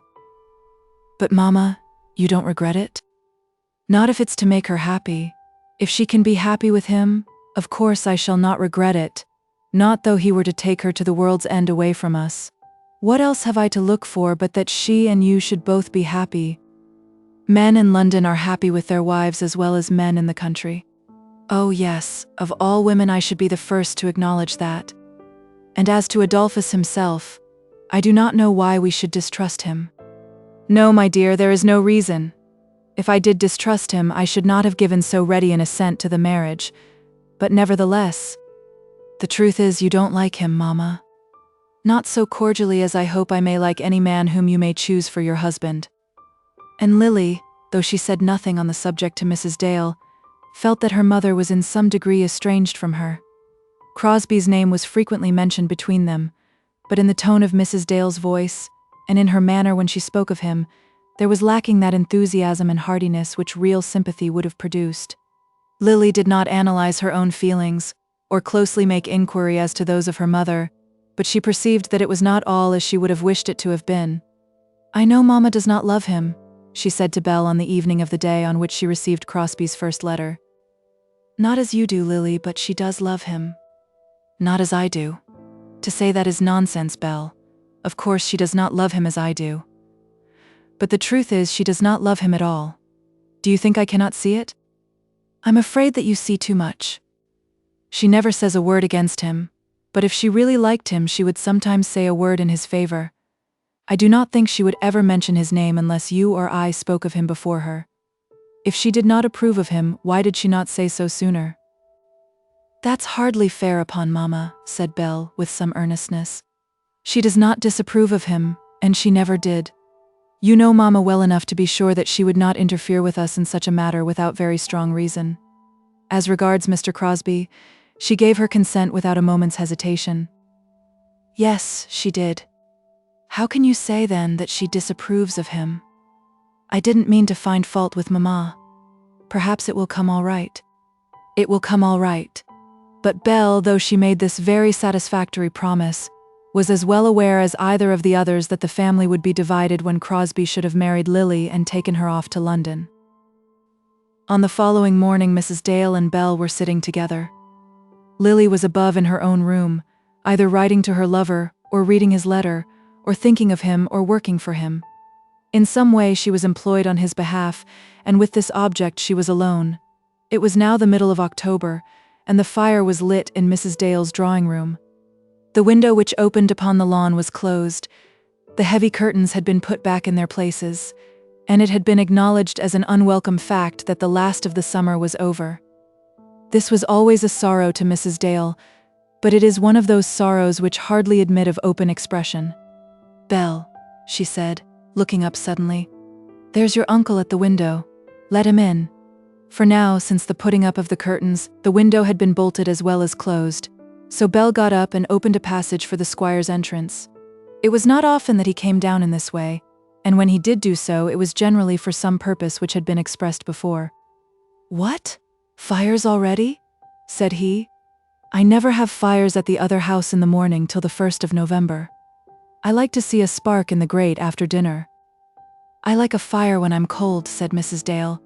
But this was a subject on which the squire and his sister-in-law had differed before, and as Mr. Dale had some business in hand, he did not now choose to waste his energy in supporting his own views on the question of fires. Belle, my dear, said he, I want to speak to your mother for a minute or two on a matter of business. You wouldn't mind leaving us for a little while, would you? Whereupon Belle collected up her work and went upstairs to her sister. Uncle Christopher is below with Mamma, said she, talking about business. I suppose it is something to do with your marriage. But Belle was wrong. The squire's visit had no reference to Lily's marriage. Mrs. Dale did not move or speak a word when Belle was gone, though it was evident that the squire paused in order that she might ask some question of him. Mary, said he at last, I'll tell you what it is that I have come to say to you. Whereupon she put the piece of needlework which was in her hands down upon the work-basket before her, and settled herself to listen to him. I wish to speak to you about Belle. About Belle? Said Mrs. Dale, as though much surprised that he should have anything to say to her respecting her eldest daughter. "Yes, about Belle. Here's Lily going to be married, and it will be well that Belle should be married too." "I don't see that at all," said Mrs. Dale. "I am by no means in a hurry to be rid of her." "No, I dare say not.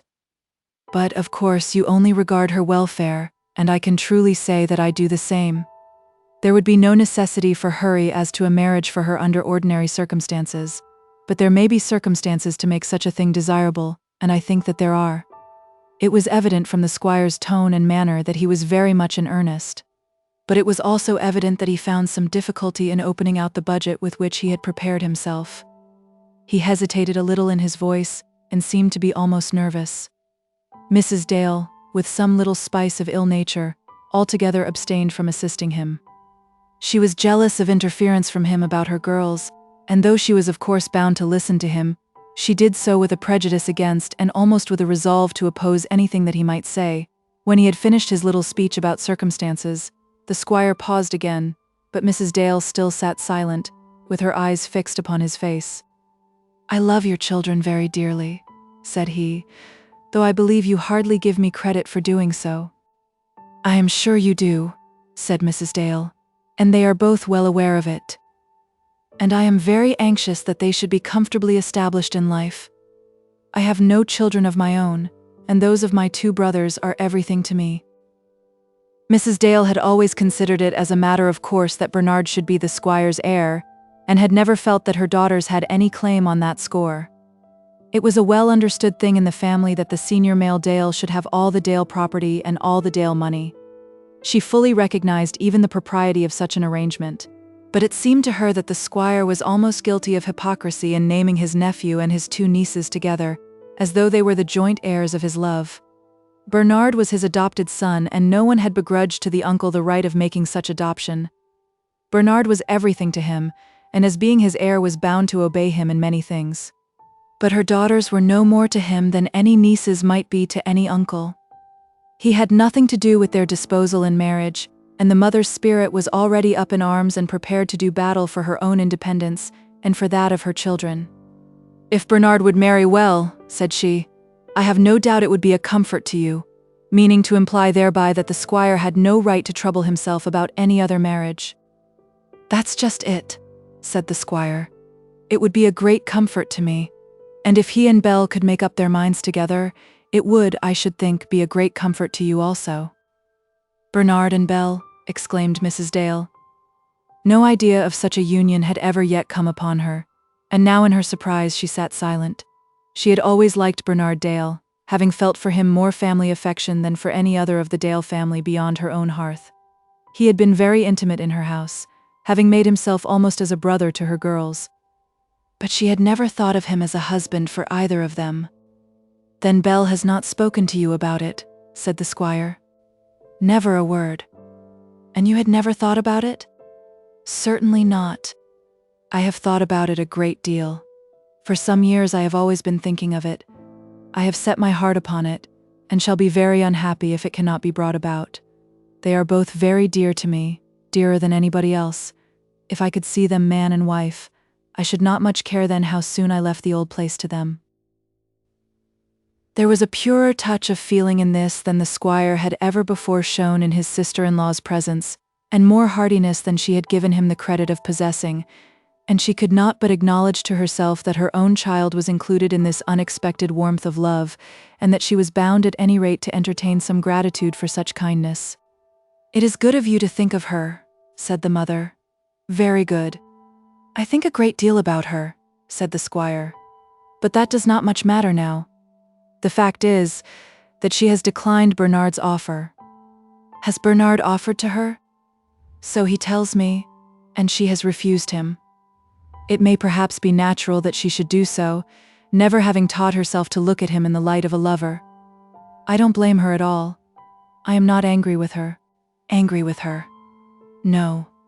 You can hardly be angry with her for not being in love with her cousin." "I say that I am not angry with her, but I think she might undertake to consider the question. You would like such a match, would you not?" Mrs. Dale did not at first make any answer, but began to revolve the thing in her mind and to look at it in various points of view. There was a great deal in such an arrangement, which at the first sight recommended it to her very strongly. All the local circumstances were in its favor. As regarded herself, it would promise to her all that she had ever desired. It would give her a prospect of seeing very much of Lily. For if Belle were settled at the old family house, Crosbie would naturally be much with his friend. She liked Bernard also, and for a moment or two fancied, as she turned it all over in her mind, that even yet, if such a marriage were to take place, there might grow up something like true regard between her and the old squire. How happy would be her old age in that small house, if Belle with her children were living so close to her. "Well?" said the squire, who was looking very intently into her face. "I was thinking," said Mrs. Dale. "Do you say that she has already refused him?" "I am afraid she has, but then you know. It must of course be left for her to judge. If you mean that she cannot be made to marry her cousin, of course we all know she can't. I mean rather more than that." "What do you mean then?" "That the matter must be left altogether to her own decision. That no persuasion must be used by you or me." "If he can persuade her, indeed." "Yes, exactly. He must persuade her. I quite agree with you that he should have liberty to plead his own cause. But look you here, Mary, she has always been a very good child to you." "Indeed she has. And a word from you would go a long way with her, as it ought. If she knows that you would like her to marry her cousin, it will make her think it her duty." "Ah, but that is just what I cannot try to make her think." "Will you let me speak, Mary? You take me up and scold me before the words are half out of my mouth. Of course I know that in these days a young lady is not to be compelled into marrying anybody. Not but that, as far as I can see, they did better than they do now when they had not quite so much of their own way. I never would take upon myself to ask a child to marry any man. But you may explain to her that it is her duty to give such a proposal much thought before it is absolutely refused. A girl either is in love or she is not. If she is ready to jump down a man's throat. And that was the case with Lily. She never thought of the man till he had proposed to her fully. Well, never mind now, but if a girl is not in love, she thinks she is bound to swear and declare that she never will be so." "I don't think Belle ever declared anything of the kind." "Yes, she did. She told Bernard that she didn't love him and couldn't love him, and in fact that she wouldn't think anything more about it. Now, Mary, that's what I call being headstrong and positive. I don't want to drive her, and I don't want you to drive her, but here is an arrangement which for her will be a very good one. You must admit that. We all know that she is on excellent terms with Bernard. It isn't as though they had been falling out and hating each other all their lives. She told him that she was very fond of him, and talked nonsense about being his sister, and all that. I don't see that it was nonsense at all." "Yes, it was nonsense, on such an occasion. If a man asks a girl to marry him, he doesn't want her to talk to him about being his sister. I think it is nonsense. If she would only consider about it properly, she would soon learn to love him. That lesson, if it be learned at all, must be learned without any tutor." "You won't do anything to help me then?" "I will, at any rate, do nothing to mar you. And, to tell the truth, I must think over the matter fully before I can decide what I had better say to Belle about it. From her not speaking to me, I think she ought to have told you."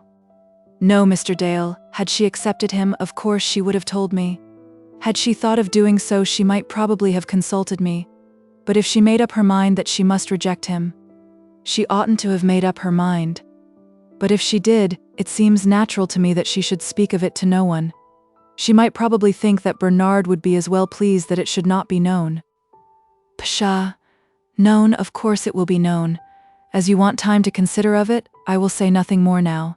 If she were my daughter, I should have no hesitation in telling her what I thought best for her welfare. I have none, though I may have some in making up my mind as to what is best for her welfare. But, Mr. Dale, you may be sure of this. I will speak to her very earnestly of your kindness and love for her, and I wish you would believe that I feel your regard for her very strongly." In answer to this, he merely shook his head and hummed and hawed. "You would be glad to see them married as regards yourself?" he asked. "Certainly I would," said Mrs. Dale. "I have always liked Bernard, and I believe my girl would be safe with him. But then, you see, it's a question on which my own likings or dislikings should not have any bearing." And so they parted, the squire making his way back again through the drawing-room window. He was not above half pleased with his interview, but then he was a man for whom half pleasure almost sufficed. He rarely indulged any expectation that people would make themselves agreeable to him. Mrs. Dale, since she had come to the small house, had never been a source of satisfaction to him, but he did not on that account regret that he had brought her there. He was a constant man, urgent in carrying out his own plans, but not sanguine in doing so, and by no means apt to expect that all things would go smooth with him. He had made up his mind that his nephew and his niece should be married, and should he ultimately fail in this, such failure would probably embitter his future life, but it was not in the nature of the man to be angry in the meantime, or to fume and scold because he met with opposition. He had told Mrs. Dale that he loved Belle dearly, so he did, though he seldom spoke to her with much show of special regard, and never was soft and tender with her. But, on the other hand, he did not now love her the less because she opposed his wishes. He was a constant, undemonstrative man, given rather to brooding than to thinking, harder in his words than in his thoughts, with more of heart than others believed, or than he himself knew.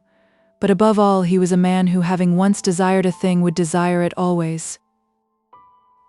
Mrs. Dale, when she was left alone, began to turn over the question in her mind in a much fuller manner than the squire's presence had as yet made possible for her. Would not such a marriage as this be for them all the happiest domestic arrangement which circumstances could afford? Her daughter would have no fortune, but here would be prepared for her all the comforts which fortune can give. She would be received into her uncle's house, not as some penniless, portionless bride whom Bernard might have married and brought home, but as the wife whom of all others Bernard's friends had thought desirable for him. And then, as regarded Mrs. Dale herself, there would be nothing in such a marriage which would not be delightful to her. It would give a realization to all her dreams of future happiness. But, as she said to herself over and over again, all that must go for nothing. It must be for Belle, and for her only, to answer Bernard's question. In her mind there was something sacred in that idea of love. She would regard her daughter almost as a castaway if she were to marry any man without absolutely loving him as Lily loved her lover, with all her heart and all her strength. With such a conviction as this strong upon her, she felt that she could not say much to Belle that would be of any service. Chapter 20. Dr. Crofts. If there was anything in the world as to which Isabella Dale was quite certain, it was this, that she was not in love with Dr. Crofts. As to being in love with her cousin Bernard, she had never had occasion to ask herself any question on that head. She liked him very well, but she had never thought of marrying him, and now when he made his proposal she could not bring herself to think of it. But as regards Dr. Crofts, she had thought of it, and had made up her mind, in the manner above described. It may be said that she could not have been justified in discussing the matter even within her own bosom, unless authorized to do so by Dr. Crofts himself. Let it then be considered that Dr. Crofts had given her some such authority. This may be done in more ways than one, and Miss Dale could not have found herself asking herself questions about him, unless there had been fitting occasion for her to do so. The profession of a medical man in a small provincial town is not often one which gives to its owner in early life a large income. Perhaps in no career has a man to work harder for what he earns, or to do more work without earning anything. It has sometimes seemed to me as though the young doctors and the old doctors had agreed to divide between them the different results of their profession, the young doctors doing all the work and the old doctors taking all the money. If this be so, it may account for that appearance of premature gravity which is borne by so many of the medical profession. Under such an arrangement, a man may be excused for a desire to put away childish things very early in life. Dr. Crofts had now been practicing in Guestwick nearly 7 years, having settled himself in that town when he was 23 years old, and being at this period about 30. During those 7 years, his skill and industry had been so fully admitted that he had succeeded in obtaining the medical care of all the paupers in the Union, for which work he was paid at the rate of £100 a year. He was also assistant surgeon at a small hospital which was maintained in that town, and held 2 or 3 other similar public positions, all of which attested his respectability and general proficiency.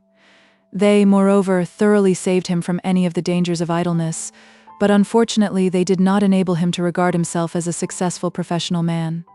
Whereas old Dr. Gruffin, of whom but few people spoke well, had made a fortune in Guestwick, and even still drew from the ailments of the town a considerable and hardly yet decreasing income. Now this was hard upon Dr. Crofts, unless there was existing some such well-understood arrangement as that above named. He had been known to the family of the Dales long previous to his settlement at Guestwick, and had been very intimate with them from that time to the present day. Of all the men, young or old, whom Mrs. Dale counted among her intimate friends, he was the one whom she most trusted and admired, and he was a man to be trusted by those who knew him well. He was not bright and always ready, as was Crosbie, nor had he all the practical worldly good sense of Bernard Dale.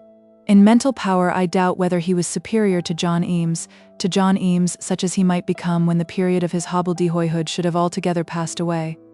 But Crofts, compared with the other three, as they all were at present, was a man more to be trusted than any of them, and there was, moreover, about him an occasional dash of humor, without which Mrs. Dale would hardly have regarded him with that thorough liking which she had for him. But it was a quiet humor, apt to show itself when he had but one friend with him, rather than in general society. Crosbie, on the other hand, would be much more bright among a dozen than he could with a single companion. Bernard Dale was never bright, and as for Johnny Eames, but in this matter of brightness, Johnny Eames had not yet shown to the world what his character might be. It was now 2 years since Crofts had been called upon for medical advice on behalf of his friend Mrs. Dale. She had then been ill for a long period, some 2 or 3 months, and Dr. Crofts had been frequent in his visits at Allington. At that time he became very intimate with Mrs. Dale's daughters, and especially so with the eldest. Young unmarried doctors ought perhaps to be excluded from houses in which there are young ladies. I know at any rate that many sage matrons hold very strongly to that opinion, thinking no doubt that doctors ought to get themselves married before they venture to begin working for a living. Mrs. Dale perhaps regarded her own girls as still merely children, for Belle the elder was then hardly 18, or perhaps she held imprudent and heterodox opinions on this subject, or it may be that she selfishly preferred Dr. Crofts, with all the danger to her children, to Dr. Gruffin, with all the danger to herself. But the result was that the young doctor one day informed himself, as he was riding back to Guestwick, that much of his happiness in this world would depend on his being able to marry Mrs. Dale's eldest daughter. At that time his total income amounted to little more than 200 a year, and he had resolved within his own mind that Dr. Gruffin was esteemed as much the better doctor by the general public opinion of Guestwick, and that Dr. Gruffin's sandy-haired assistant would even have a better chance of success in the town than himself. Should it ever come to pass that the doctor was esteemed too old for personal practice? Crofts had no fortune of his own, and he was aware that Miss Dale had none. Then, under those circumstances, what was he to do? It is not necessary that we should inquire at any great length into those love passages of the doctor's life which took place 3 years before the commencement of this narrative. He made no declaration to Belle. But Belle, young as she was, understood well that he would fain have done so, had not his courage failed him, or rather had not his prudence prevented him. To Mrs. Dale he did speak, not openly avowing his love even to her, but hinting at it, and then talking to her of his unsatisfied hopes and professional disappointments. "It is not that I complain of being poor as I am," said he, "or at any rate, not so poor that my poverty must be any source of discomfort to me, but I could hardly marry with such an income as I have at present." "But it will increase, will it not?" said Mrs. Dale. "It may some day, when I am becoming an old man," he said, "but of what use will it be to me then?" Mrs. Dale could not tell him that, as far as her voice in the matter went, he was welcome to woo her daughter and marry her, poor as he was, and doubly poor as they would both be together on such a pittance. He had not even mentioned Belle's name, and had he done so she could only have bade him wait and hope. After that he said nothing further to her upon the subject. To Belle he spoke no word of overt love, but on an autumn day, when Mrs. Dale was already convalescent, and the repetition of his professional visits had become unnecessary, he got her to walk with him through the half-hidden shrubbery paths, and then told her things which he should never have told her, if he really wished to bind her heart to his. He repeated that story of his income, and explained to her that his poverty was only grievous to him and that it prevented him from thinking of marriage. "I suppose it must," said Belle. "I should think it wrong to ask any lady to share such an income as mine," said he. Whereupon Belle had suggested to him that some ladies had incomes of their own, and that he might in that way get over the difficulty. "I should be afraid of myself in marrying a girl with money," said he. "Besides, that is altogether out of the question now." Of course, Belle did not ask him why it was out of the question, and for a time they went on walking in silence. "It is a hard thing to do," he then said, not looking at her, but looking at the gravel on which he stood. "It is a hard thing to do, but I will determine to think of it no further. I believe a man may be as happy single as he may married, almost." "Perhaps more so," said Belle. Then the doctor left her, and Belle, as I have said before, made up her mind with great firmness that she was not in love with him. I may certainly say that there was nothing in the world as to which she was so certain as she was of this. And now in these days Dr. Crofts did not come over to Allington very often. Had any of the family in the small house been ill, he would have been there, of course. The squire himself employed the apothecary in the village, or if higher aid was needed, would send for Dr. Gruffin. On the occasion of Mrs. Dale's party, Crofts was there, having been specially invited. But Mrs. Dale's special invitations to her friends were very few, and the doctor was well aware that he must himself make occasion for going there if he desired to see the inmates of the house. But he very rarely made such occasion, perhaps feeling that he was more in his element at the workhouse and the hospital. Just at this time, however, he made one very great and unexpected step towards success in his profession.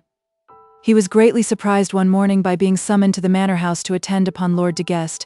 The family at the manor had employed Dr. Gruffin for the last 30 years, and Crofts, when he received the Earl's message, could hardly believe the words. "The Earl ain't very bad," said the servant, "but he would be glad to see you if possible a little before dinner." "You're sure he wants to see me?" said Crofts. "Oh yes, I'm sure enough of that, sir." "It wasn't Dr. Gruffin?" "No, sir, it wasn't Dr. Gruffin. I believe his lordship's had about enough of Dr. Gruffin. The doctor took to chaffing his lordship one day." "Chaffed his lordship, his hands and feet, and that sort of thing?" suggested the doctor. "Hands and feet," said the man. "Lord bless you, sir, he poked his fun at him, just as though he was nobody. I didn't hear, but Mrs. Connor says that my lord's back was up terribly high, and so Dr. Crofts got on his horse and rode up to Guestwick Manor. The Earl was alone, Lady Julia having already gone to Courcy Castle. "How do you do? How do you do?" said the Earl. "I'm not very ill, but I want to get a little advice from you. It's quite a trifle, but I thought it well to see somebody." Whereupon Dr. Crofts of course declared that he was happy to wait upon his lordship. "I know all about you, you know," said the Earl. "Your grandmother Stoddard was a very old friend of my aunt's. You don't remember Lady Jemima?" "No," said Crofts, "I never had that honor." "An excellent old woman, and knew your grandmother Stoddard well. You see, Gruffin has been attending us for I don't know how many years, but upon my word," and then the Earl stopped himself. "It's an ill wind that blows nobody any good," said Crofts with a slight laugh. "Perhaps it'll blow me some good, for Gruffin never did me any. The fact is this, as strong as a horse. You look pretty well. No man could be better, not of my age, I'm 60, you know. You don't look as though you were ailing. I'm always out in the open air, and that, I take it, is the best thing for a man. There's nothing like plenty of exercise, certainly." "And I'm always taking exercise," said the Earl. "There isn't a man about the place works much harder than I do. And let me tell you, sir, when you undertake to keep 600 or 700 acres of land in your own hand, you must look after it, unless you mean to lose money by it. I've always heard that your lordship is a good farmer. Well, yes, wherever the grass may grow about my place, it doesn't grow under my feet. You won't often find me in bed at 6 o'clock, I can tell you." After this, Dr. Crofts ventured to ask his lordship as to what special physical deficiency his own aid was invoked at the present time. "Ah, I was just coming to that," said the Earl. "They tell me it's a very dangerous practice to go to sleep after dinner. It's not very uncommon at any rate. said the doctor. I suppose not, but Lady Julia is always at me about it, and, to tell the truth, I think I sleep almost too sound when I get to my armchair in the drawing room. Sometimes my sister really can't wake me, so at least, she says, "And how's your appetite at dinner?" "Oh, I'm quite right there. I never eat any luncheon, you know, and enjoy my dinner thoroughly. Then I drink 3 or 4 glasses of port wine." "And feel sleepy afterwards?" "That's just it," said the Earl. It is not perhaps necessary that we should inquire what was the exact nature of the doctor's advice, but it was, at any rate, given in such a way that the Earl said he would be glad to see him again. "And look here, Dr. Crofts, I'm all alone just at present. Suppose you come over and dine with me tomorrow. Then, if I should go to sleep, you know, you'll be able to let me know whether Lady Julia doesn't exaggerate. Just between ourselves, I don't quite believe all she says about my snoring, you know." Whether it was that the Earl restrained his appetite when at dinner under the doctor's eyes, or whether the midday mutton chop which had been ordered for him had the desired effect, or whether the doctor's conversation was more lively than that of the Lady Julia, we will not say, but the Earl on the evening in question was triumphant. As he sat in his easy chair after dinner, he hardly winked above once or twice, and when he had taken the large bowl of tea which he usually swallowed in a semi-somnolent condition, he was quite lively. "Ah, yes," he said, jumping up and rubbing his eyes. "I think I do feel lighter. I enjoy a snooze after dinner. I do indeed, I like it, but then when one comes to go to bed, one does it in such a sneaking sort of way, as though one were in disgrace. And my sister, she thinks it a crime, literally a sin, to go to sleep in a chair. Nobody ever caught her napping. By the by, Dr. Crofts, did you know that Mr. Crosbie, whom Bernard Dale brought down to Allington? Lady Julia and he are staying at the same house now? I met him once at Mrs. Dale's. Going to marry one of the girls, isn't he?" Whereupon Dr. Crofts explained that Mr. Crosbie was engaged to Lilian Dale. "Ah, yes, a nice girl, I'm told. You know all those Dales are connections of ours. My sister Fanny married their Uncle Orlando. My brother-in-law doesn't like traveling, and so I don't see very much of him, but of course I'm interested about the family." "They're very old friends of mine," said Crofts. "Yes, I dare say. There are 2 girls? Are there not?" "Yes, 2. And Miss Lily is the youngest. There's nothing about the elder one getting married, is there?" "I've not heard anything of it. A very pretty girl she is, too. I remember seeing her at her uncle's last year. I shouldn't wonder if she were to marry her cousin Bernard. He is to have the property, you know, and he's my nephew." "I'm not quite sure that it's a good thing for cousins to marry," said Crofts. "They do, you know, very often, and it suits some family arrangements. I suppose Dale must provide for them, and that would take one off his hands without any trouble." Dr. Crofts didn't exactly see the matter in this light, but he was not anxious to argue it very closely with the Earl. "The younger one," he said, "has provided for herself." "What? By getting a husband? But I suppose Dale must give her something. They're not married yet, you know, and from what I hear, that fellow may prove a slippery customer. He'll not marry her unless old Dale gives her something. You'll see if he does. I'm told that he has got another string to his bow at COURCY Castle." Soon after this, Crofts took his horse and rode home, having promised the Earl that he would dine with him again before long. "It'll be a great convenience to me if you'd come about that time," said the Earl. "And as you're a bachelor, perhaps you won't mind it. You'll come on Thursday at 7, will you? Take care of yourself. It's as dark as pitch, John. Go and open the first gates for Dr. Crofts." And then the Earl took himself off to bed. Crofts, as he rode home, could not keep his mind from thinking of the 2 girls at Allington. He'll not marry her unless old Dale gives her something. Had it come to that with the world, that a man must be bribed into keeping his engagement with a lady? Was there no romance left among mankind? No feeling of chivalry? "He's got another string to his bow at COURCY Castle," said the Earl, and his lordship seemed to be in no degree shocked as he said it.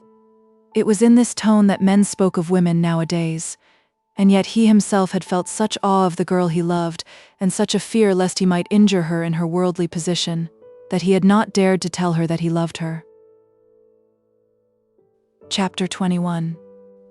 John Eames encounters two adventures and displays great courage in both. Lily thought that her lover's letter was all that it should be. She was not quite aware what might be the course of post between Courcy and Allington, and had not, therefore, felt very grievously disappointed when the letter did not come on the very first day. She had, however, in the course of the morning, walked down to the post office, in order that she might be sure that it was not remaining there. "Why, miss, they be all delivered, you know that?" said Mrs. Crump, the postmistress. "But one might be left behind, I thought. John Postman went up to the house this very day, with a newspaper for your mamma. I can't make letters for people if folks don't write them. But they are left behind sometimes, Mrs. Crump. He wouldn't come up with one letter if he'd got nothing else for anybody in the street. Indeed, but he would then. I wouldn't let him leave a letter here nohow, nor yet a paper. It's no good your coming down here for letters, Miss Lily. If he don't write to you, I can't make him do it." And so poor Lily went home discomforted. But the letter came on the next morning and all was right. According to her judgment, it lacked nothing, either in fullness or in affection. When he told her how he had planned his early departure in order that he might avoid the pain of parting with her on the last moment, she smiled and pressed the paper, and rejoiced inwardly that she had got the better of him as to that maneuver. And then she kissed the words which told her that he had been glad to have her with him at the last moment. When he declared that he had been happier at Allington than he was at Courcy, she believed him thoroughly, and rejoiced that it should be so. And when he accused himself of being worldly, she excused him, persuading herself that he was nearly perfect in this respect as in others. Of course, a man living in London, and having to earn his bread out in the world, must be more worldly than a country girl. But the fact of his being able to love such a girl, to choose such a one for his wife, was not that alone sufficient proof that the world had not enslaved him? "My heart is on the Allington lawns," he said, and then, as she read the words, she kissed the paper again. In her eyes, and to her ears, and to her heart, the letter was a beautiful letter. I believe there is no bliss greater than that which a thorough love letter gives to a girl who knows that in receiving it she commits no fault, who can open it before her father and mother with nothing more than the slight blush which the consciousness of her position gives her. And of all love letters the first must be the sweetest. What a value there is in every word! How each expression is scanned and turned to the best account! With what importance are all those little phrases invested, which too soon become mere phrases, used as a matter of course. Crosbie had finished his letter by bidding God bless her. "And you too," said Lily, pressing the letter to her bosom. "Does he say anything particular?" asked Mrs. Dale. "Yes, Mamma, it's all very particular. But there's nothing for the public ear. He sends his love to you and Belle. We are very much obliged to him. So you ought to be. And he says that he went to church going through Barchester, and that the clergyman was the grandfather of that Lady Dumbello. When he got to Courcy Castle, Lady Dumbello was there." "What a singular coincidence," said Mrs. Dale. "I won't tell you a word more about his letter," said Lily. So she folded it up and put it in her pocket. But as soon as she found herself alone in her own room, she had it out again, and read it over some half a dozen times. That was the occupation of her morning. That, and the manufacture of some very intricate piece of work, which was intended for the adornment of Mr. Crosbie's person. Her hands, however, were very full of work, or rather she intended that they should be full. She would take with her to her new home, when she was married, all manner of household gear, the produce of her own industry and economy. She had declared that she wanted to do something for her future husband, and she would begin that something at once. And in this matter she did not belie her promises to herself, or allow her good intentions to evaporate unaccomplished. She soon surrounded herself with harder tasks than those embroidered slippers with which she indulged herself immediately after his departure. And Mrs. Dale and Belle, though in their gentle way they laughed at her, nevertheless they worked with her, sitting sternly to their long tasks, in order that Crosbie's house might not be empty when their darling should go to take her place there as his wife. But it was absolutely necessary that the letter should be answered. It would in her eyes have been a great sin to have let that day's post go without carrying a letter from her to Courcy Castle, a sin of which she felt no temptation to be guilty. It was an exquisite pleasure to her to seat herself at her little table, with her neat desk and small appurtenances for epistlecraft, and to feel that she had a letter to write in which she had truly much to say. Hitherto her correspondence had been uninteresting and almost weak in its nature. From her mother and sister she had hardly yet been parted, and though she had other friends, she had seldom found herself with very much to tell them by post. What could she communicate to Mary Eames at Guestwick, which should be in itself exciting as she wrote it? When she wrote to John Eames, and told dear John that Mamma hoped to have the pleasure of seeing him to tea at such an hour, the work of writing was of little moment to her, though the note when written became one of the choicest treasures of him to whom it was addressed. But now the matter was very different. When she saw the words "Dearest Adolphus" on the paper before her, she was startled with their significance. And 4 months ago I had never even heard of him, she said to herself almost with awe, and now he was more to her and nearer to her than even was her sister or her mother. She recollected how she had laughed at him behind his back, and called him a swell on the first day of his coming to the small house, and how also she had striven, in her innocent way, to look her best when called upon to go out and walk with the stranger from London. He was no longer a stranger now, but her own dearest friend. She had put down her pen that she might think of all this, by no means for the first time, and then resumed it with a sudden start as though fearing that the postman might be in the village before her letter was finished. Dearest Adolphus, I need not tell you how delighted I was when your letter was brought to me this morning. But I will not repeat the whole of her letter here. She had no incident to relate, none even so interesting as that of Mr. Crosbie's encounter with Mr. Harding at Barchester. She had met no Lady Dumbello, and had no counterpart to Lady Alexandrina, of whom as a friend she could say a word in praise.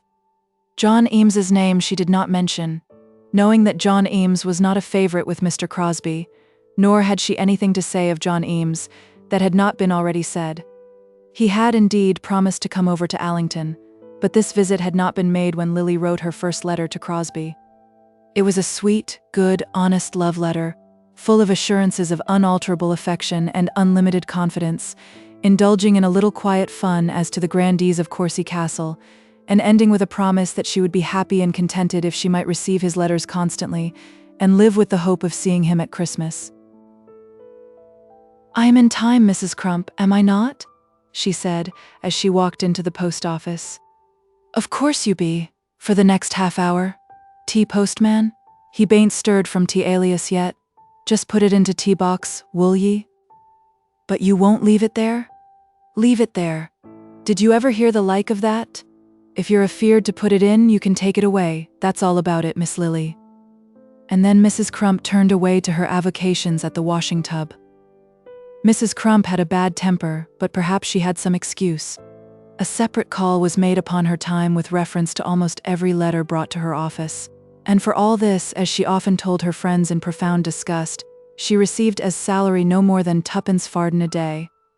"It don't find me in shoe leather, no more it don't." As Mrs. Crump was never seen out of her own house, unless it was in church once a month, this latter assertion about her shoe leather could hardly have been true. Lily had received another letter, and had answered it before Eames made his promised visit to Allington. He, as will be remembered, had also had a correspondence. He had answered Miss Roper's letter, and had since that been living in fear of 2 things, in a lesser fear of some terrible rejoinder from Amelia, and in a greater fear of a more terrible visit from his lady love. Were she to swoop down in very truth upon his Guestwick home, and declare herself to his mother and sister as his affianced bride, what mode of escape would then be left for him? But this she had not yet done, nor had she even answered his cruel missive. "What an ass I am to be afraid of her," he said to himself as he walked along under the elms of Guestwick Manor, which overspread the road to Allington. When he first went over to Allington after his return home, he had mounted himself on horseback, and had gone forth brilliant with spurs, and trusting somewhat to the glories of his dress and gloves. But he had then known nothing of Lily's engagement.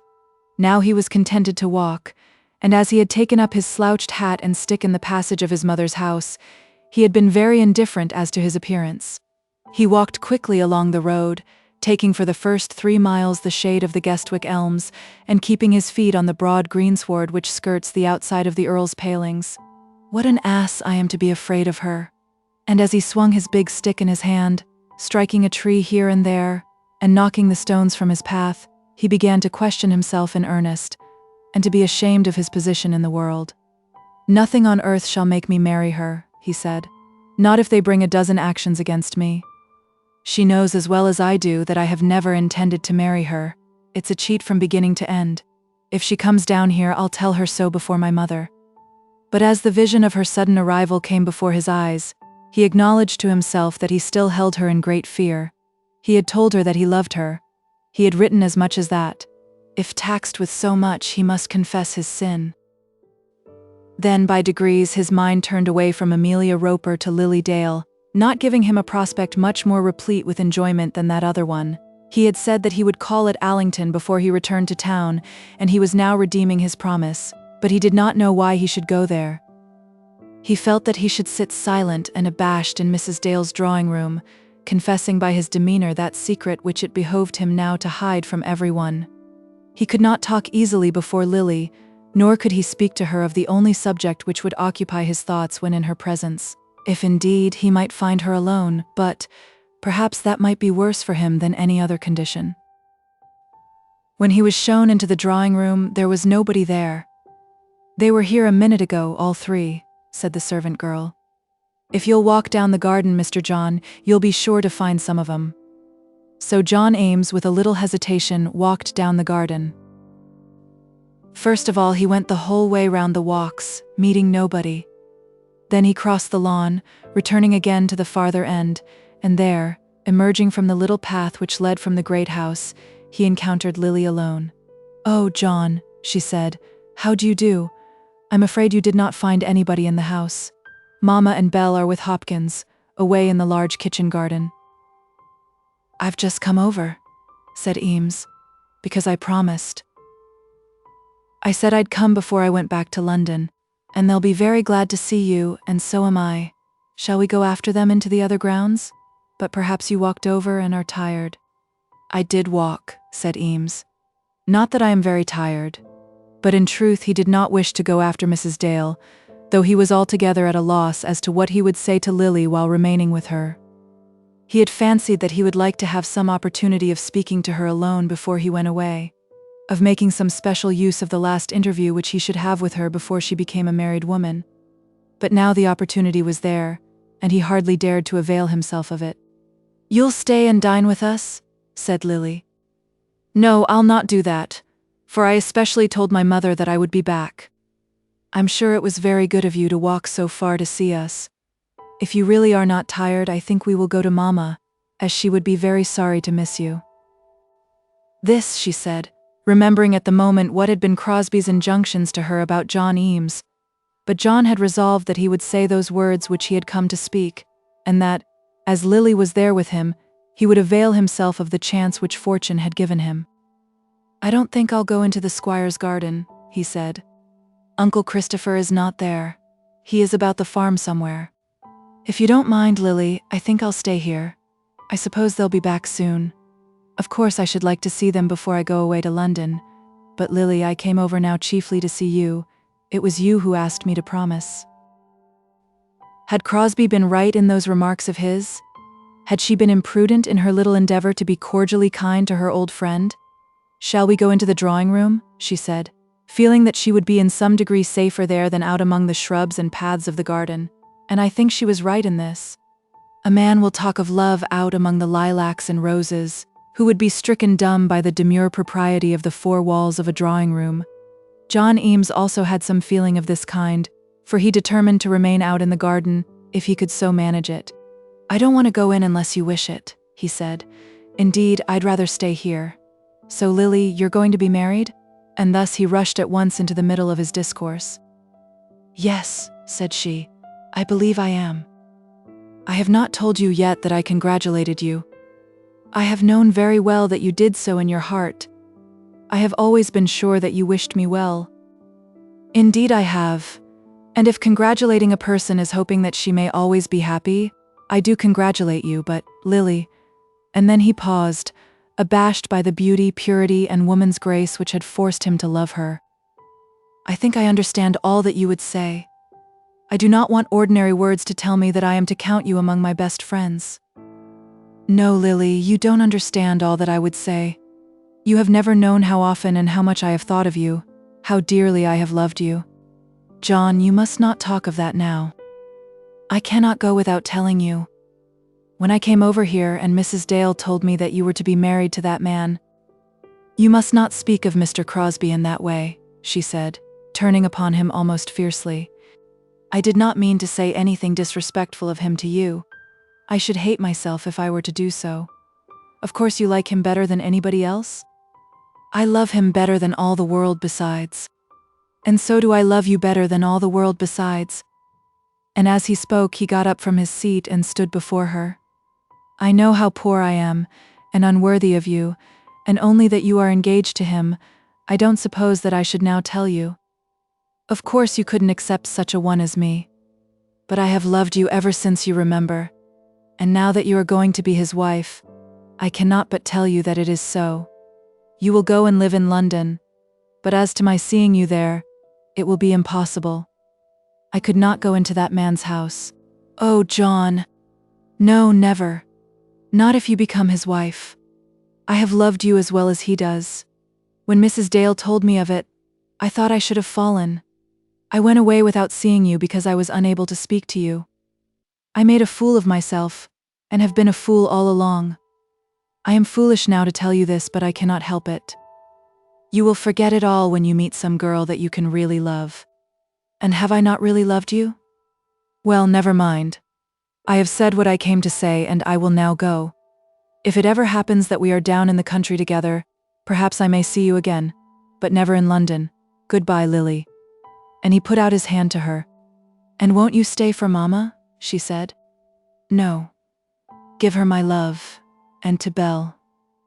They understand all about it. They will know why I have gone. If ever you should want anybody to do anything for you, remember that I will do it, whatever it is." And as he paced away from her across the lawn, the special deed in her favor to which his mind was turned, that one thing which he most longed to do on her behalf, was an act of corporal chastisement upon Crosbie. If Crosbie would but ill-treat her with some antenuptial barbarity, and if only he could be called in to avenge her wrongs. And as he made his way back along the road towards Guestwick, he built up within his own bosom a castle in the air, for her part, in which Lily Dale would by no means have thanked him. Lily, when she was left alone, burst into tears. She had certainly said very little to encourage her forlorn suitor, and had so borne herself during the interview that even Crosbie could hardly have been dissatisfied. But now that Eames was gone, her heart became very tender towards him. She felt that she did love him also, not at all as she loved Crosbie, but still with a love that was tender, soft, and true. If Crosbie could have known all her thoughts at that moment, I doubt whether he would have liked them. She burst into tears and then hurried away into some nook where she could not be seen by her mother and Belle on their return. Eames went on his way, walking very quietly, swinging his stick and kicking through the dust, with his heart full of the scene which had just passed. He was angry with himself, thinking that he had played his part badly, accusing himself in that he had been rough to her, and selfish in the expression of his love, and he was angry with her because she had declared to him that she loved Crosbie better than all the world besides. He knew that of course she must do so, that at any rate it was to be expected that such was the case. Yet, he thought, she might have refrained from saying so to him. "She chooses to scorn me now," he said to himself, "but the time may come when she will wish that she had scorned him." That Crosbie was wicked, bad, and selfish, he believed most fully. He felt sure that the man would ill-use her and make her wretched. He had some slight doubt whether he would marry her, and from this doubt he endeavored to draw a scrap of comfort.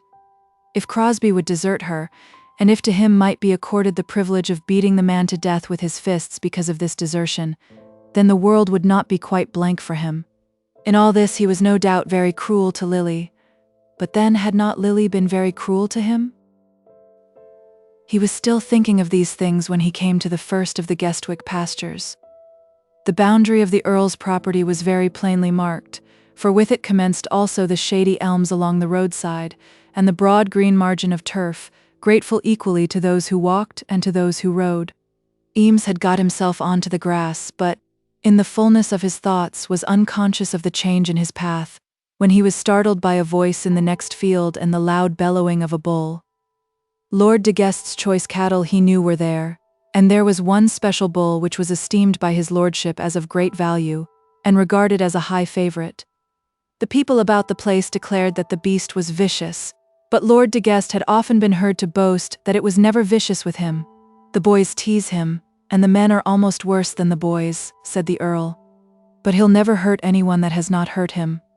Guided by faith in his own teaching, the Earl had taught himself to look upon his bull as a large, horned, innocent lamb of the flock.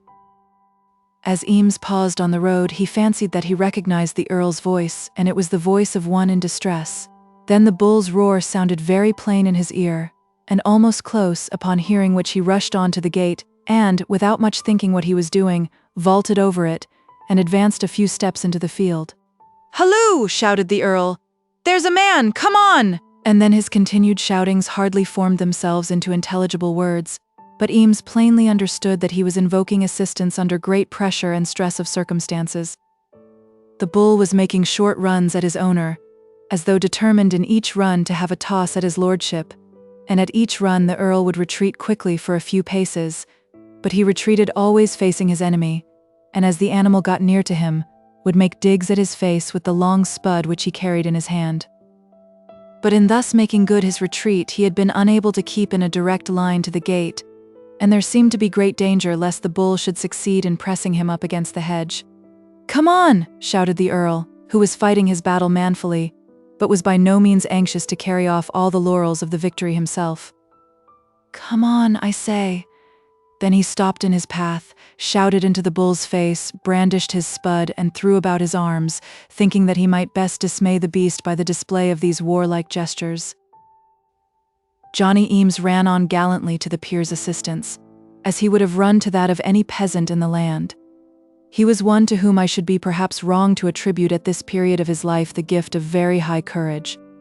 He feared many things which no man should fear, but he did not fear personal mishap or injury to his own skin and bones.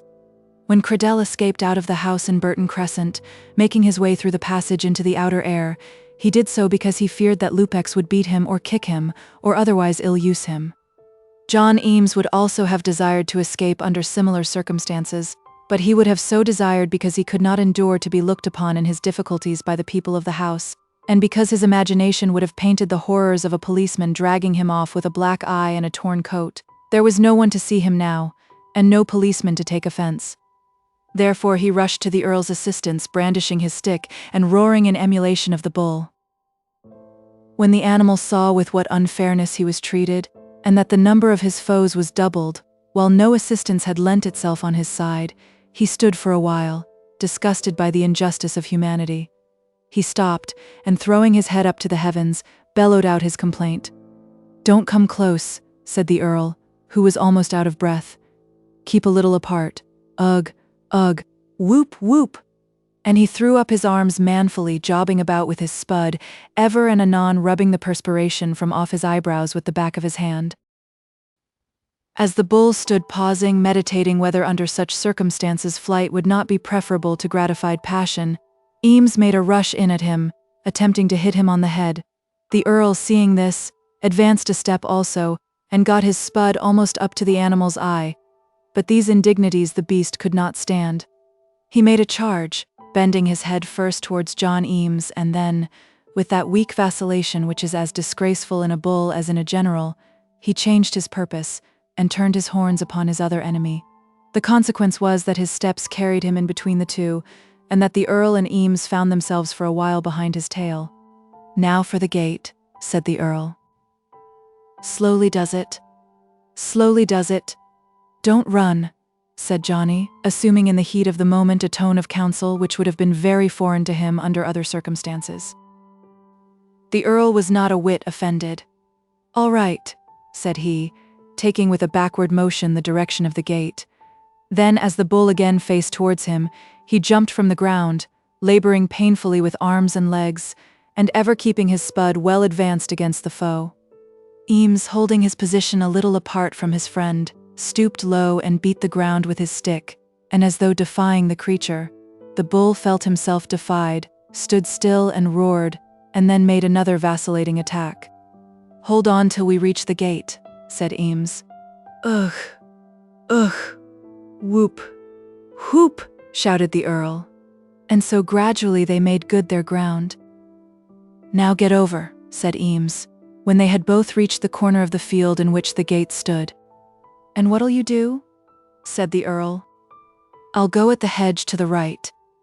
And Johnny, as he spoke, dashed his stick about, so as to monopolize, for a moment, the attention of the brute.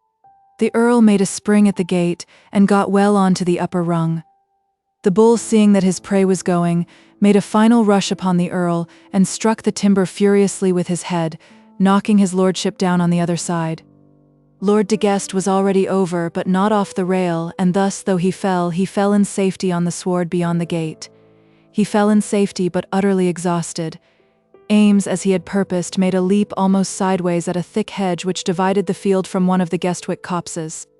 There was a fairly broad ditch, and on the other side a quickset hedge, which had, however, been weakened and injured by trespassers at this corner, close to the gate. Eames was young and active, and jumped well. He jumped so well that he carried his body full into the middle of the quickset, and then scrambled through to the other side, not without much injury to his clothes, and some damage also to his hands and face. The beast, recovering from his shock against the wooden bars, looked wistfully at his last retreating enemy, as he still struggled amidst the bushes. He looked at the ditch and at the broken hedge, but he did not understand how weak were the impediments in his way. He had knocked his head against the stout timber, which was strong enough to oppose him, but was dismayed by the brambles which he might have trodden underfoot without an effort. How many of us are like the bull, turning away conquered by opposition which should be as nothing to us, and breaking our feet, and worse still, our hearts, against rocks of adamant? The bull at last made up his mind that he did not dare to face the hedge, so he gave one final roar, and then turning himself round, walked placidly back amidst the herd. Johnny made his way onto the road by a stile that led out of the copse, and was soon standing over the Earl, while the blood ran down his cheeks from the scratches. One of the legs of his trousers had been caught by a stake, and was torn from the hip downward, and his hat was left in the field, the only trophy for the bull. "I hope you're not hurt, my lord," he said. "Oh dear, no, but I'm terribly out of breath." "Why, you're bleeding all over. He didn't get at you, did he?" "It's only the thorns in the hedge," said Johnny, passing his hand over his face. "But I've lost my hat." "There are plenty more hats," said the Earl. "I think I'll have a try for it," said Johnny, with whom the means of getting hats had not been so plentiful as with the Earl. "He looks quiet now," and he moved towards the gate. But Lord de Guest jumped upon his feet and seized the young man by the collar of his coat. "Go after your hat," said he. "You must be a fool to think of it. If you're afraid of catching cold, you shall have mine." "I'm not the least afraid of catching cold," said Johnny. "Is he often like that, my lord?" And he made a motion with his head towards the bull. "The gentlest creature alive. He's like a lamb generally, just like a lamb. Perhaps he saw my red pocket handkerchief." And Lord de Guest showed his friend that he carried such an article. "But where should I have been if you hadn't come up?" "You'd have got to the gate, my lord." "Yes, with my feet foremost and 4 men carrying me. I'm very thirsty. You don't happen to carry a flask, do you?" "No, my lord, I don't." "Then we'll make the best of our way home and have a glass of wine there." And on this occasion his lordship intended that his offer should be accepted. Chapter 22. Lord de Guest at home. The Earl and John Eames, after their escape from the bull, walked up to the manor house together. "You can write a note to your mother, and I'll send it by one of the boys," said the Earl. This was his lordship's answer when Eames declined to dine at the manor house, because he would be expected home.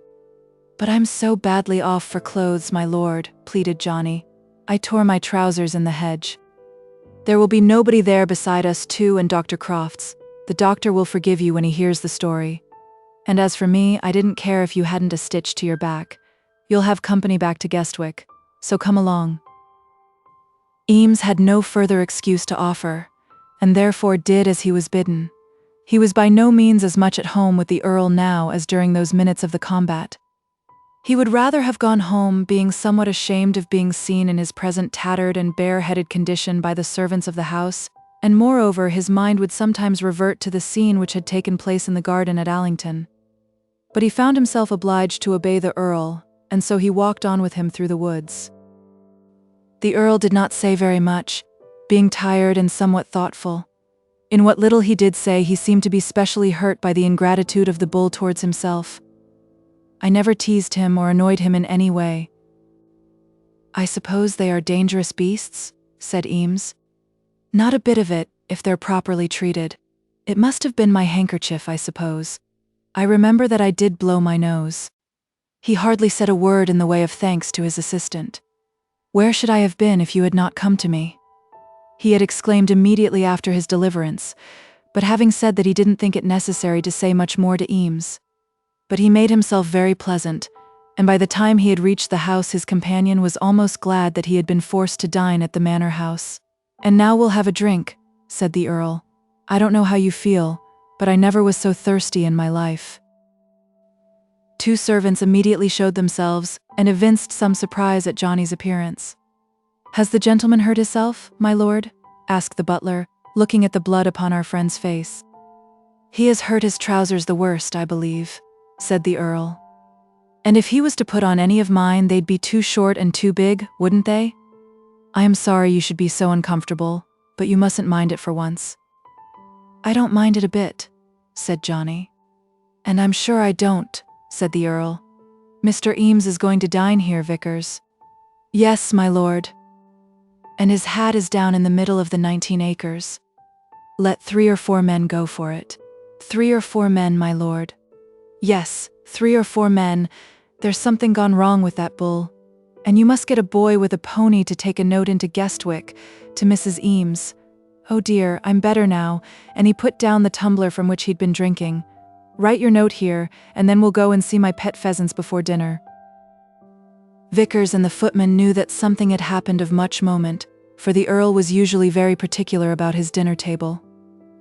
He expected every guest who sat there to be dressed in such guise as the fashion of the day demanded, and he himself, though his morning costume was by no means brilliant, never dined, even when alone, without having put himself into a suit of black, with a white cravat, and having exchanged the old silver hunting watch which he carried during the day tied round his neck by a bit of old ribbon, for a small gold watch, with a chain and seals, which in the evening always dangled over his waistcoat. Dr. Gruffin had once been asked to dinner at Guestwick Manor. "Just a bachelor's chop," said the Earl, "for there's nobody at home but myself." Whereupon Dr. Gruffin had come in coloured trousers, and had never again been asked to dine at Guestwick Manor. All this Vickers knew well, and now his lordship had brought young Eames home to dine with him with his clothes all hanging about him in a manner which Vickers declared in the servants' hall wasn't more than half decent. Therefore they all knew that something very particular must have happened. "It's some trouble about the bull, I know," said Vickers. "But bless you, the bull couldn't have tore his things in that way." Eames wrote his note, in which he told his mother that he had had an adventure with Lord de Guest, and that his lordship had insisted on bringing him home to dinner. "I have torn my trousers all to pieces," he added in a postscript, "and have lost my hat. Everything else is all right." He was not aware that the Earl also sent a short note to Mrs. Eames. "Dear Madam, your son has, under Providence, probably saved my life. I will leave the story for him to tell. He has been good enough to accompany me home, and will return to Guestwick after dinner with Dr. Crofts, who dines here. I congratulate you on having a son with so much cool courage and good feeling. Your very faithful servant, de Guest. Guestwick Manor, Thursday, October, 1860-something. And then they went to see the pheasants. "Now, I'll tell you what," said the Earl. "I advise you to take to shooting. It's the amusement of a gentleman when a man chances to have the command of game." "But I'm always up in London." "No, you're not. You're not up in London now. You always have your holidays. If you choose to try it, I'll see that you have shooting enough while you're here. It's better than going to sleep under the trees. Ha ha ha. I wonder what made you lay yourself down there. You hadn't been fighting a bull that day?" "No, my lord. I hadn't seen the bull then." "Well, you think of what I've been saying. When I say a thing, I mean it. You shall have shooting enough, if you have a mind to try it." Then they looked at the pheasants and pottered about the place till the Earl said it was time to dress for dinner. "That's hard upon you, isn't it?" said he. "But at any rate you can wash your hands and get rid of the blood. I'll be down in the little drawing room 5 minutes before 7, and I suppose I'll find you there." At 5 minutes before 7, Lord de Guest came into the small drawing room and found Johnny seated there with a book before him. The Earl was a little fussy, and showed by his manner that he was not quite at his ease, as some men do when they have any piece of work on hand which is not customary to them. He held something in his hand, and shuffled a little as he made his way up the room. He was dressed as usual in black, but his gold chain was not as usual dangling over his waistcoat. "Eames," he said, "I want you to accept a little present from me, just as a memorial of our affair with the bull. It will make you think of it sometimes, when I'm perhaps gone." "Oh, my lord. It's my own watch that I have been wearing for some time, but I've got another, 2 or 3, I believe, somewhere upstairs. You mustn't refuse me. I can't bear being refused. There are 2 or 3 little seals, too, which I have worn. I have taken off the one with my arms because that's of no use to you, and it is to me. It doesn't want a key but winds up at the handle, in this way." And the Earl proceeded to explain the nature of the toy. "My lord, you think too much of what happened today," said Eames, stammering. "No, I don't. I think very little about it. I know what I think of. Put the watch in your pocket before the doctor comes. There, I hear his horse. Why didn't he drive over, and then he could have taken you back?" "I can walk very well. I'll make that all right. The servant shall ride Croft's horse and bring back the little phaeton. How do you do, doctor? You know Eames, I suppose? You needn't look at him in that way. His leg is not broken, it's only his trousers." And then the Earl told the story of the bull. "Johnny will become quite a hero in town," said Crofts. "Yes, I fear he'll get the most of the credit, and yet I was at it twice as long as he was. I'll tell you what, young men, when I got to that gate I didn't think I'd breath enough left in me to get over it. It's all very well jumping into a hedge when you're only 22, but when a man comes to be 60 he likes to take his time about such things. Dinner ready, is it? So am I? I quite forgot that mutton chop of yours today, doctor. But I suppose a man may eat a good dinner after a fight with a bull?" The evening passed by without any very pleasurable excitement, and I regret to say that the Earl went fast to sleep in the drawing room as soon as he had swallowed his cup of coffee. During dinner he had been very courteous to both his guests, but towards Eames he had used a good-humoured and almost affectionate familiarity. He had quizzed him for having been found asleep under the tree, telling Crofts that he had looked very forlorn, "So that I haven't a doubt about his being in love," said the Earl. And he had asked Johnny to tell the name of the fair one, bringing up the remnants of his half-forgotten classicalities to bear out the joke. "If I am to take more of the severe Falernian," said he, laying his hand on the decanter of port, "I must know the lady's name. Whoever she be, I'm well sure you need not blush for her. What? You refuse to tell? Then I'll drink no more." And so the Earl had walked out of the dining room, but not till he had perceived by his guest's cheeks that the joke had been too true to be pleasant. As he went, however, he leaned with his hand on Eames's shoulder, and the servants looking on saw that the young man was to be a favourite. "He'll make him his heir," said Vickers. "I shouldn't wonder a bit if he don't make him his heir." But to this the footman objected, endeavouring to prove to Mr. Vickers that, in accordance with the law of the land, his lordship's second cousin, once removed, whom the Earl had never seen, but whom he was supposed to hate, must be his heir. "A Earl can never choose his own heir, like you or me," said the footman, laying down the law. "Can't he though, really, now?" "That's very hard on him, isn't it?" said the pretty housemaid. "Pshaw," said Vickers. "You know nothing about it. My lord could make young Eames his heir tomorrow, that is, the heir of his property. He couldn't make him a Harl, because that must go to the heirs of his body. As to his leaving him the place here, I don't just know how that be, and I'm sure Richard don't." "But suppose he hasn't got any heirs of his body?" asked the pretty housemaid, who was rather fond of putting down Mr. Vickers. "He must have heirs of his body," said the butler. "Everybody has 'em. If a man don't know 'em himself, the law finds 'em out." And then Mr. Vickers walked away, avoiding further dispute. In the meantime, the Earl was asleep upstairs, and the two young men from Guestwick did not find that they could amuse themselves with any satisfaction. Each took up a book, but there are times at which a man is quite unable to read, and when a book is only a cover for his idleness or dullness. At last Dr. Crofts suggested, in a whisper, that they might as well begin to think of going home. Yes, what? Said the Earl. I'm not asleep. In answer to which the doctor said that he thought he'd go home, if his lordship would let him order his horse. But the Earl was again fast bound in slumber, and took no further notice of the proposition. Perhaps we could get off without waking him, suggested Eames in a whisper. What? Said the Earl. So they both resumed their books, and submitted themselves to their martyrdom for a further period of 15 minutes. At the expiration of that time, the footman brought in tea. What tea? Said the Earl. Yes, we'll have a little tea. I've heard every word you've been saying. It was that assertion on the part of the Earl which always made Lady Julia so angry.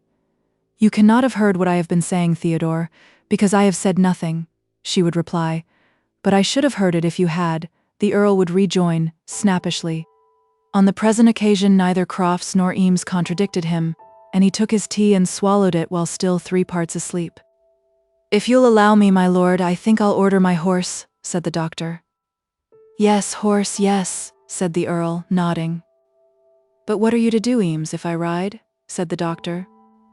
I'll walk, whispered Eames, in his very lowest voice. What? What? Said the Earl, jumping up on his feet. Yes, going away, are you? I suppose you might as well as sit here and see me sleeping, but, doctor, I didn't snore, did I? Only occasionally. Not loud, did I? Come, Eames, did I snore loud? Well, my lord, you did snore rather loud 2 or 3 times. Did I? Said the Earl, in a voice of great disappointment. And yet, do you know, I heard every word you said. The small phaeton had been already ordered, and the 2 young men started back to Guestwick together, a servant from the house riding the doctor's horse behind them. Look here, Eames, said the Earl, as they parted on the steps of the hall door. You're going back to town the day after tomorrow, you say, so I shan't see you again? No, my lord, said Johnny. Look you here, now. I shall be up for the cattle show before Christmas. You must dine with me at my hotel. On the 22nd of December, Pawkins's in Jermyn Street, 7 o'clock, sharp. Mind you do not forget now. Put it down in your pocketbook when you get home. Goodbye, doctor, goodbye. I see I must stick to that mutton chop in the middle of the day. And then they drove off. He'll make him his heir for certain, said Vickers to himself, as he slowly returned to his own quarters. You were returning from Allington, I suppose, said Crofts, when you came across Lord de Guest and the bull? Yes, I just walked over to say goodbye to them. Did you find them all well? I only saw one. The other 2 were out. Mrs. Dale, was it? No, it was Lily. Sitting alone, thinking of her fine London lover, of course. I suppose we ought to look upon her as a very lucky girl. I have no doubt she thinks herself so.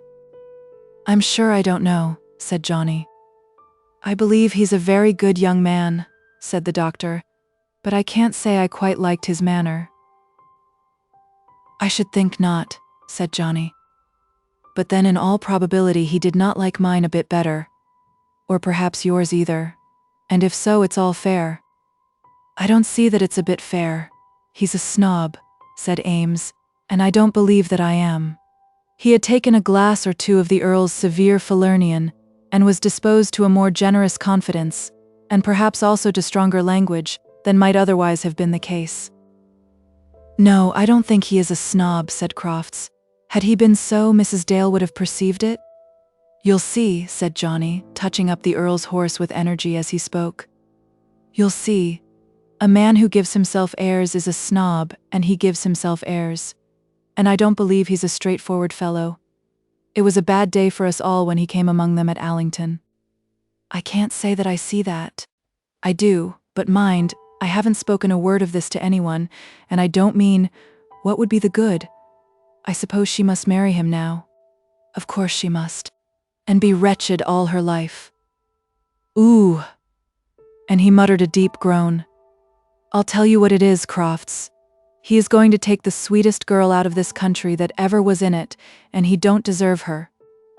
I don't think she can be compared to her sister, said Crofts slowly. What? Not Lily? Said Eames, as though the proposition made by the doctor were one that could not hold water for a minute.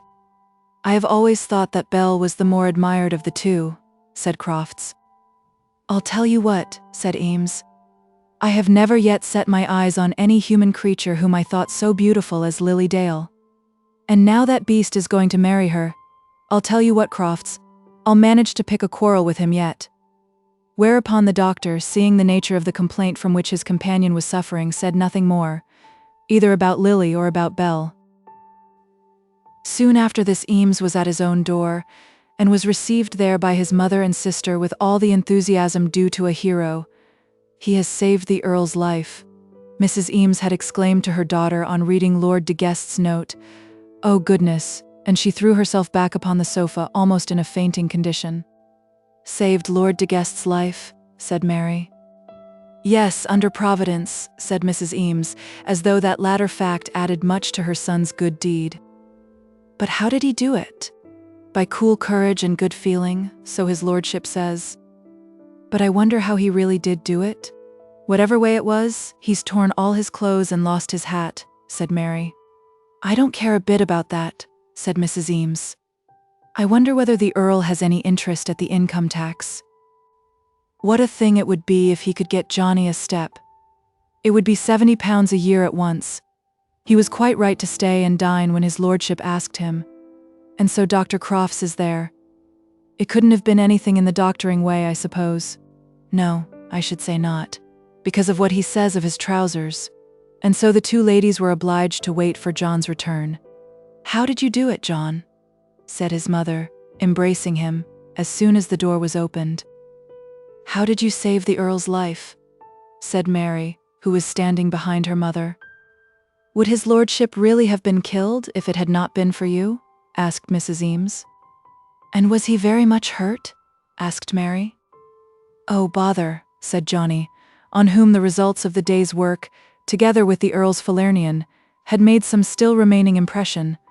On ordinary occasions Mrs. Eames would have felt hurt at being so answered by her son, but at the present moment she regarded him as standing so high in general favor that she took no offense. Oh, Johnny, do tell us. Of course we must be very anxious to know it all. There's nothing to tell except that a bull ran at the Earl as I was going by, so I went into the field and helped him, and then he made me stay and dine with him. But his lordship says that you saved his life, said Mary. Under Providence, added their mother. At any rate, he has given me a gold watch and chain, said Johnny, drawing the present out of his pocket. I wanted a watch badly. All the same, I didn't like taking it. It would have been very wrong to refuse, said his mother. And I am so glad you have been so fortunate. And look here, Johnny, when a friend like that comes in your way, don't turn your back on him. Then, at last, he thawed beneath their kindness, and told them the whole of the story. I fear that in recounting the Earl's efforts with the spud, he hardly spoke of his patron with all that deference which would have been appropriate. Chapter 23. Mr. Plantagenet Palliser. A week passed over Mr. Crosbie's head at Courcy Castle without much inconvenience to him from the well-known fact of his matrimonial engagement. Both George de Courcy and John de Courcy had in their different ways charged him with his offence, and endeavoured to annoy him by recurring to the subject, but he did not care much for the wit or malice of George or John de Courcy. The Countess had hardly alluded to Lily Dale after those few words which she said on the first day of his visit, and seemed perfectly willing to regard his doings at Allington as the occupation natural to a young man in such a position. He had been seduced down to a dull country house, and had, as a matter of course, taken to such amusements as the place afforded. He had shot the partridges and made love to the young lady, taking those little recreations as compensation for the tedium of the squire's society. Perhaps he had gone a little too far with the young lady, but then no one knew better than the Countess how difficult it is for a young man to go far enough without going too far. It was not her business to make herself a censor on a young man's conduct. The blame, no doubt, rested quite as much with Miss Dale as with him. She was quite sorry that any young lady should be disappointed, but if girls will be imprudent and set their caps at men above their mark, they must encounter disappointment. With such language did Lady de Courcy speak of the affair among her daughters, and her daughters altogether agreed with her that it was out of the question that Mr. Crosbie should marry Lily Dale. From Alexandrina he encountered during the week none of that raillery which he had expected. He had promised to explain to her before he left the castle all the circumstances of his acquaintance with Lily, and she at last showed herself determined to demand the fulfillment of this promise. But previous to that, she said nothing to manifest either offense or a lessened friendship. And I regret to say that in the intercourse which had taken place between them, that friendship was by no means less tender than it had been in London. "And when will you tell me what you promised?" she asked him one afternoon, speaking in a low voice, as they were standing together at the window of the billiard room, in that idle half-hour which always occurs before the necessity for dinner preparation has come. She had been riding and was still in her habit, and he had returned from shooting.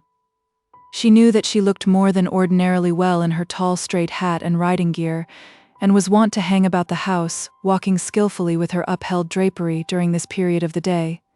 It was dusk, but not dark, and there was no artificial light in the billiard room. There had been some pretense of knocking about the balls, but it had been only pretense.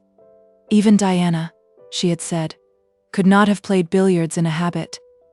Then she had put down her mace, and they had stood talking together in the recess of a large bow window. "And what did I promise?" said Crosbie. "You know well enough.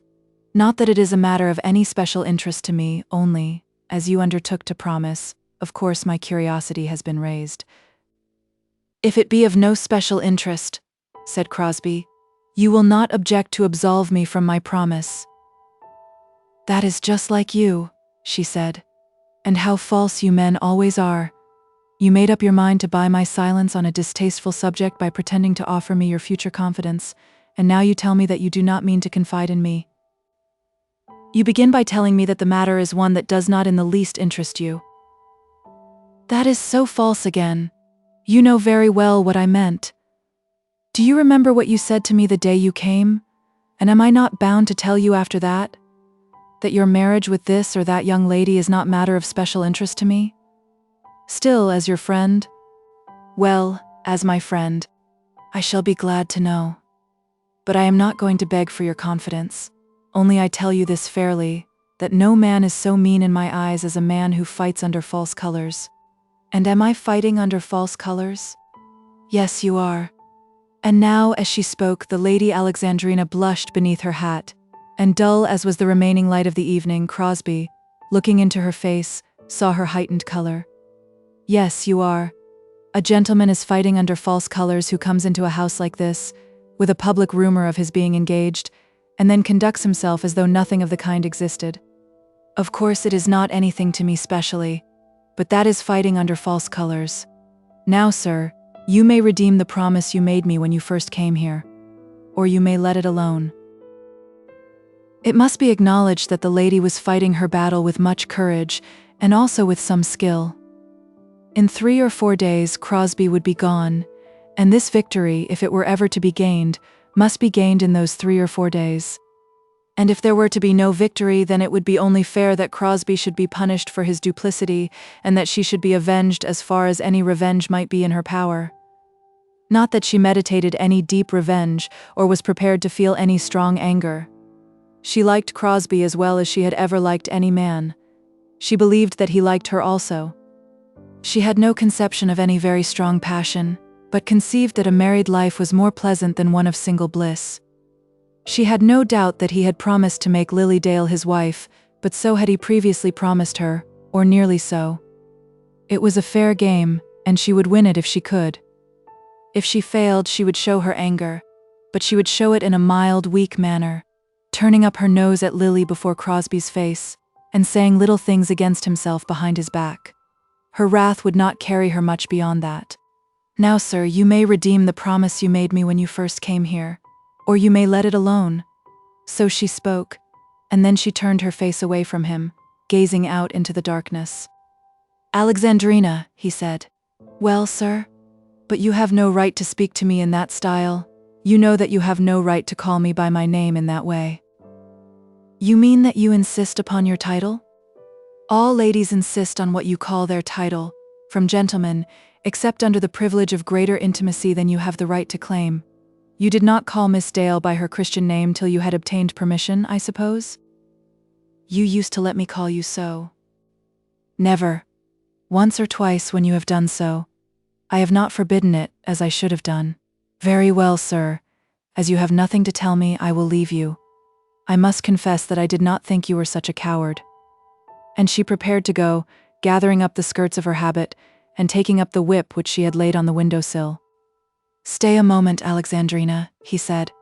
I am not happy, and you should not say words intended to make me more miserable. And why are you unhappy? Because, I will tell you instantly, if I may believe that I am telling you only, and not the whole household. Of course I shall not talk of it to others. Do you think that I cannot keep a secret? It is because I have promised to marry one woman, and because I love another. I have told you everything now, and if you choose to say again that I am fighting under false colors, I will leave the castle before you can see me again. Mr. Crosbie, now you know it all, and may imagine whether or no I'm very happy. I think you said it was time to dress. Suppose we go? And without further speech, the two went off to their separate rooms. Crosbie, as soon as he was alone in his chamber, sat himself down in his armchair, and went to work striving to make up his mind as to his future conduct. It must not be supposed that the declaration just made by him had been produced solely by his difficulty at the moment. The atmosphere of Courcy Castle had been at work upon him for the last week past, and every word that he had heard, and every word that he had spoken, had tended to destroy all that was good and true within him, and to foster all that was selfish and false. He had said to himself a dozen times during that week that he never could be happy with Lily Dale, and that he never could make her happy. And then he had used the old sophistry in his endeavor to teach himself that it was right to do that which he wished to do. Would it not be better for Lily that he should desert her, than marry her against the dictates of his own heart? And if he really did not love her, would he not be committing a greater crime in marrying her than in deserting her? He confessed to himself that he had been very wrong in allowing the outer world to get such a hold upon him that the love of a pure girl like Lily could not suffice for his happiness. But there was the fact, and he found himself unable to contend against it. If by any absolute self-sacrifice he could secure Lily's well-being, he would not hesitate for a moment. But would it be well to sacrifice her as well as himself? He had discussed the matter in this way within his own breast, till he had almost taught himself to believe that it was his duty to break off his engagement with Lily, and he had also almost taught himself to believe that a marriage with a daughter of the house of Courcy would satisfy his ambition and assist him in his battle with the world. That Lady Alexandrina would accept him, he felt certain, if he could only induce her to forgive him for his sin in becoming engaged to Miss Dale. How very prone she would be to forgiveness in this matter, he had not divined, having not as yet learned how easily such a woman can forgive such a sin, if the ultimate triumph be accorded to herself. And there was another reason which operated much with Crosbie, urging him on in his present mood and wishes, though it should have given an exactly opposite impulse to his heart. He had hesitated as to marrying Lily Dale at once, because of the smallness of his income. Now he had a prospect of considerable increase to that income. One of the commissioners at his office had been promoted to some greater commissionership, and it was understood by everybody that the secretary at the General Committee office would be the new commissioner. As to that there was no doubt, but then the question had arisen as to the place of secretary. Crosbie had received 2 or 3 letters on the subject, and it seemed that the likelihood of his obtaining this step in the world was by no means slight. It would increase his official income from 700 a year to 12, and would place him altogether above the world. His friend, the present secretary, had written to him assuring him that no other probable competitor was spoken of as being in the field against him. If such good fortune awaited him, would it not smooth any present difficulty which lay in the way of his marriage with Lily Dale? But, alas, he had not looked at the matter in that light. Might not the Countess help him to this preferment? And if his destiny intended for him the good things of this world, secretaryships, commissionerships, chairmanships, and such like, would it not be well that he should struggle on in his upward path by such assistance as good connections might give him? He sat thinking over it all in his own room on that evening. He had written twice to Lily since his arrival at Courcy Castle. His first letter has been given. His second was written much in the same tone, though Lily, as she had read it, had unconsciously felt somewhat less satisfied than she had been with the first. Expressions of love were not wanting, but they were vague and without heartiness. They savored of insincerity, though there was nothing in the words themselves to convict them. Few liars can lie with the full roundness and self-sufficiency of truth, and Crosbie, bad as he was, had not yet become bad enough to reach that perfection. He had said nothing to Lily of the hopes of promotion which had been opened to him, but he had again spoken of his own worldliness, acknowledging that he received an unsatisfying satisfaction from the pomps and vanities of Courcy Castle. In fact, he was paving the way for that which he had almost resolved that he would do. Now he had told Lady Alexandrina that he loved her, and he was obliged to confess to himself that the die was cast. As he thought of all this, there was not wanting to him some of the satisfaction of an escape. Soon after making that declaration of love at Allington, he had begun to feel that in making it he had cut his throat. He had endeavored to persuade himself that he could live comfortably with his throat cut in that way, and as long as Lily was with him he would believe that he could do so, but as soon as he was again alone he would again accuse himself of suicide. This was his frame of mind even while he was yet at Allington, and his ideas on the subject had become stronger during his sojourn at Courcy. But the self-immolation had not been completed, and he now began to think that he could save himself. I need hardly say that this was not all triumph to him. Even had there been no material difficulty as to his desertion of Lily, no uncle, cousin, and mother whose anger he must face, no vision of a pale face, more eloquent of wrong in its silence than even uncle, cousin, and mother, with their indignant storm of words, he was not altogether heartless. How should he tell all this to the girl who had loved him so well, who had so loved him that, as he himself felt, her love would fashion all her future life either for weal or for woe? I am unworthy of her, and will tell her so, he said to himself. How many a false hound of a man has endeavored to salve his own conscience by such mock humility? But he acknowledged at this moment, as he rose from his seat to dress himself, that the die was cast, and that it was open to him now to say what he pleased to Lady Alexandrina. Others have gone through the same fire before, he said to himself as he walked downstairs, and have come out scatheless. And then he recalled to himself the names of various men of high repute in the world who were supposed to have committed in their younger days some such little mistake as that into which he had been betrayed. In passing through the hall, he overtook Lady Julia de Guest, and was in time to open for her the door of the drawing-room. He then remembered that she had come into the billiard-room at one side, and had gone out at the other, while he was standing with Alexandrina at the window. He had not, however, then thought much of Lady Julia, and as he now stood for her to pass by him through the doorway, he made to her some indifferent remark. But Lady Julia was on some subjects a stern woman, and not without a certain amount of courage. In the last week she had seen what had been going on, and had become more and more angry. Though she had disowned any family connection with Lily Dale, nevertheless she now felt for her sympathy and almost affection. Nearly every day she had repeated stiffly to the Countess some incident of Crosbie's courtship and engagement to Miss Dale, speaking of it as with absolute knowledge, as a thing settled at all points. This she had done to the Countess alone, in the presence of the Countess and Alexandrina, and also before all the female guests of the castle. But what she had said was received simply with an incredulous smile. "Dear me, Lady Julia," the Countess had replied at last, "I shall begin to think you are in love with Mr. Crosbie yourself. You harp so constantly on this affair of his.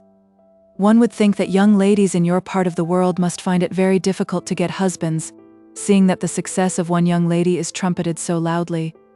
For the moment Lady Julia was silenced, but it was not easy to silence her altogether when she had a subject for speech near her heart. Almost all the Courcy world were assembled in the drawing-room, as she now walked into the room with Crosbie at her heels. When she found herself near the crowd she turned round, and addressed him in a voice more audible than that generally required for purposes of drawing-room conversation. "Mr. Crosbie," she said, "have you heard lately from our dear friend, Lily Dale?" And she looked him full in the face, in a manner more significant, probably, than even she had intended it to be. There was at once a general hush in the room, and all eyes were turned upon her and upon him. Crosbie instantly made an effort to bear the attack gallantly, but he felt that he could not quite command his color, or prevent a sudden drop of perspiration from showing itself upon his brow. "I had a letter from Allington yesterday," he said. "I suppose you have heard of your brother's encounter with the bull?" "The bull," said Lady Julia, and it was instantly manifest to all that her attack had been foiled and her flank turned. "Good gracious, Lady Julia, how very odd you are," said the Countess. "But what about the bull?" asked the Honourable George. "It seems that the Earl was knocked down in the middle of one of his own fields." "Oh dear," exclaimed Alexandrina, and sundry other exclamations were made by all the assembled ladies. "But he wasn't hurt," said Crosbie. "A young man named Eames seems to have fallen from the sky and carried off the Earl on his back." "Ha! Ha! Ha!" growled the other Earl as he heard of the discomfiture of his brother peer. Lady Julia, who had received her own letters that day from Guestwick, knew that nothing of importance had happened to her brother, but she felt that she was foiled for that time. "I hope that there has not really been any accident," said Mr. Gaesby, with a voice of great solicitude. "My brother was quite well last night, thank you," said she, and then the little groups again formed themselves, and Lady Julia was left alone on the corner of a sofa. "Was that all an invention of yours, sir?" said Alexandrina to Crosbie. "Not quite. I did get a letter this morning from my friend Bernard Dale, that old Harridan's nephew, and Lord de Guest has been worried by some of his animals. I wish I had told her that his stupid old neck had been broken. Fie, Mr. Crosbie. What business has she to interfere with me? But I mean to ask the same question that she asked, and you won't put me off with a cock and bull story like that." But then, as she was going to ask the question, dinner was announced. "And is it true that de Guest has been tossed by a bull?" said the Earl as soon as the ladies were gone. He had spoken nothing during dinner except what words he had muttered into the ear of Lady Dumbello. It was seldom that conversation had many charms for him in his own house, but there was a savour of pleasantry in the idea of Lord de Guest having been tossed, by which even he was tickled. "Only knocked down, I believe," said Crosbie. "Ha! Ha! Ha!" growled the Earl. Then he filled his glass and allowed someone else to pass the bottle. Poor man. There was not much left to him now in the world which did amuse him. "I don't see anything to laugh at," said Plantagenet Palliser, who was sitting at the Earl's right hand, opposite to Lord Dumbello. "Don't you?" said the Earl. "Ha! Ha! Ha! I'll be shot if I do. From all I hear, de Guest is an uncommon good farmer. And I don't see the joke of tossing a farmer merely because he's a nobleman also. Do you?" And he turned round to Mr. Gaesby, who was sitting on the other side. The Earl was an Earl, and was also Mr. Gaesby's father-in-law. Mr. Plantagenet Palliser was the heir to a dukedom. Therefore Mr. Gaesby merely simpered, and did not answer the question put to him. Mr. Palliser said nothing more about it, nor did the Earl, and then the joke died away. Mr. Plantagenet Palliser was the Duke of Omnium's heir to that nobleman's title and to his enormous wealth, and therefore was a man of mark in the world. He sat in the House of Commons, of course. He was about 25 years of age, and was, as yet, unmarried. He did not hunt or shoot or keep a yacht, and had been heard to say that he had never put a foot upon a racecourse in his life. He dressed very quietly, never changing the color or form of his garments, and in society was quiet, reserved, and very often silent. He was tall, slight, and not ill-looking, but more than this cannot be said for his personal appearance, except indeed this, that no one could mistake him for other than a gentleman. With his uncle the Duke he was on good terms, that is to say, they had never quarrelled. A very liberal allowance had been made to the nephew, but the two relatives had no tastes in common, and did not often meet. Once a year Mr. Palliser visited the Duke at his great country seat for 2 or 3 days, and usually dined with him 2 or 3 times during the season in London. Mr. Palliser sat for a borough which was absolutely under the Duke's command, but had accepted his seat under the distinct understanding that he was to take whatever part in politics might seem good to himself. Under these well-understood arrangements, the Duke and his heir showed to the world quite a pattern of a happy family, so different to the Earl and Lord Porlock. The people of West Barsetshire used to say, for the estates both of the Duke and of the Earl were situated in the western division of that county. Mr. Palliser was chiefly known to the world as a rising politician. We may say that he had everything at his command, in the way of pleasure, that the world could offer him. He had wealth, position, power, and the certainty of attaining the highest rank among perhaps the most brilliant nobility of the world. He was courted by all who could get near enough to court him. It is hardly too much to say that he might have selected a bride from all that was most beautiful and best among English women. If he would have bought racehorses and have expended thousands on the turf, he would have gratified his uncle by doing so. He might have been the master of hounds or the slaughterer of hecatombs of birds. But to none of these things would he devote himself. He had chosen to be a politician, and in that pursuit he labored with a zeal and perseverance which would have made his fortune at any profession or in any trade. He was constant in committee rooms up to the very middle of August. He was rarely absent from any debate of importance, and never from any important division. Though he seldom spoke, he was always ready to speak if his purpose required it. No man gave him credit for any great genius. Few even considered that he could become either an orator or a mighty statesman. But the world said that he was a rising man, and old Nestor of the cabinet looked on him as one who would be able, at some far future day, to come among them as a younger brother. Hitherto he had declined such inferior offices as had been offered to him, biding his time carefully, and he was as yet tied hand and neck to no party, though known to be liberal in all his political tendencies.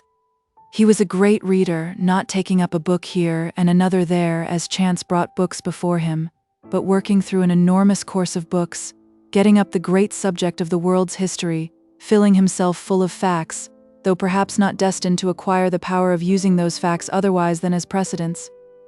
He strove also diligently to become a linguist, not without success, as far as a competent understanding of various languages. He was a thin-minded, plodding, respectable man, willing to devote all his youth to work, in order that in old age he might be allowed to sit among the councillors of the state. Hitherto his name had not been coupled by the world with that of any woman whom he had been supposed to admire, but latterly it had been observed that he had often been seen in the same room with Lady Dumbello. It had hardly amounted to more than this, but when it was remembered how undemonstrative were the two persons concerned, how little disposed was either of them to any strong display of feeling, even this was thought matter to be mentioned. He certainly would speak to her from time to time almost with an air of interest, and Lady Dumbello, when she saw that he was in the room, would be observed to raise her head with some little show of life, and to look round as though there were something there on which it might be worth her while to allow her eyes to rest. When such innuendos were abroad, no one would probably make more of them than Lady de Courcy. Many, when they heard that Mr. Palliser was to be at the castle, had expressed their surprise at her success in that quarter. Others, when they learned that Lady Dumbello had consented to become her guest, had also wondered greatly. But when it was ascertained that the two were to be there together, her good-natured friends had acknowledged that she was a very clever woman. To have either Mr. Palliser or Lady Dumbello would have been a feather in her cap. But to succeed in getting both, by enabling each to know that the other would be there, was indeed a triumph. As regards Lady Dumbello, however, the bargain was not fairly carried out, for, after all, Mr. Palliser came to Courcy Castle only for 2 nights and a day, and during the whole of that day he was closeted with sundry large blue books. As for Lady de Courcy, she did not care how he might be employed. Blue books and Lady Dumbello were all the same to her. Mr. Palliser had been at Courcy Castle, and neither enemy nor friend could deny the fact. This was his second evening, and as he had promised to meet his constituents at Silverbridge at 1 in the afternoon on the following day, with the view of explaining to them his own conduct and the political position of the world in general, and as he was not to return from Silverbridge to Courcy, Lady Dumbello, if she made any way at all, must take advantage of the short gleam of sunshine which the present hour afforded her. No one, however, could say that she showed any active disposition to monopolize Mr. Palliser's attention. When he sauntered into the drawing-room, she was sitting, alone, in a large low chair, made without arms, so as to admit the full expansion of her dress, but hollowed and round at the back, so as to afford her the support that was necessary to her. She had barely spoken 3 words since she had left the dining-room, but the time had not passed heavily with her. Lady Julia had again attacked the Countess about Lily Dale and Mr. Crosbie, and Alexandrina, driven almost to rage, had stalked off to the farther end of the room, not concealing her special concern in the matter. "How I do wish they were married and done with," said the Countess. and then we should hear no more about them. All of which Lady Dumbello heard and understood, and in all of it she took a certain interest. She remembered such things, learning thereby who was who, and regulating her own conduct by what she learned.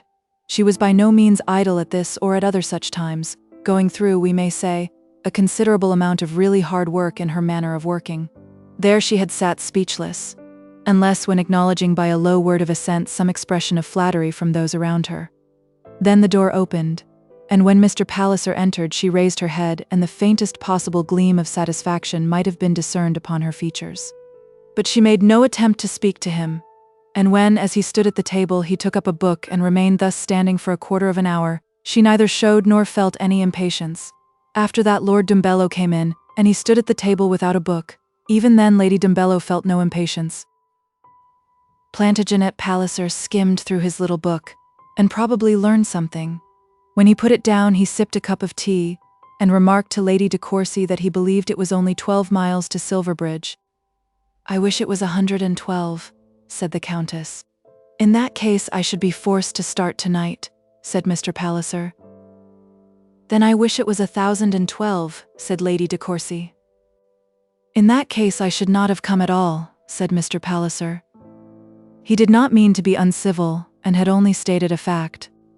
"The young men are becoming absolute bears," said the Countess to her daughter Margaretta. He had been in the room nearly an hour when he did at last find himself standing close to Lady Dumbello, close to her, and without any other very near neighbor. "I should hardly have expected to find you here," he said. "Nor I you," she answered, "though, for the matter of that, we are both near our own homes." "I am not near mine. I meant Plumstead, your father's place. Yes, that was my home once. I wish I could show you my uncle's place. The castle is very fine, and he has some good pictures." "So I have heard. Do you stay here long?" "Oh no, I go to Cheshire the day after tomorrow. Lord Dumbello is always there when the hunting begins." "Ah yes, of course. What a happy fellow he is. Never any work to do. His constituents never trouble him, I suppose?" "I don't think they ever do, much." After that Mr. Palliser sauntered away again, and Lady Dumbello passed the rest of the evening in silence. It is to be hoped that they both were rewarded by that 10 minutes of sympathetic intercourse for the inconvenience which they had suffered in coming to Courcy Castle. But that which seems so innocent to us had been looked on in a different light by the stern moralists of that house. "By Jove," said the Honourable George to his cousin, Mr. Gresham, "I wonder how Dumbello likes it. It seems to me that Dumbello takes it very easily." "There are some men who will take anything easily," said George, who, since his own marriage, had learned to have a holy horror of such wicked things. "She's beginning to come out a little," said Lady Clandidlem to Lady de Courcy, when the two old women found themselves together over a fire in some back sitting-room. "Still waters always run deep, you know." "I shouldn't at all wonder if she were to go off with him," said Lady de Courcy. "He'll never be such a fool as that," said Lady Clandidlem. "I believe men will be fools enough for anything," said Lady de Courcy. "But of course, if he did, it would come to nothing afterwards. I know one who would not be sorry. If ever a man was tired of a woman, Lord Dumbello is tired of her." But in this, as in almost everything else, the wicked old woman spoke scandal. Lord Dumbello was still proud of his wife, and as fond of her as a man can be of a woman whose fondness depends upon mere pride. There had not been much that was dangerous in the conversation between Mr. Palliser and Lady Dumbello, but I cannot say the same as to that which was going on at the same moment between Crosbie and Lady Alexandrina. She, as I have said, walked away in almost open dudgeon when Lady Julia recommenced her attack about poor Lily, nor did she return to the general circle during the evening.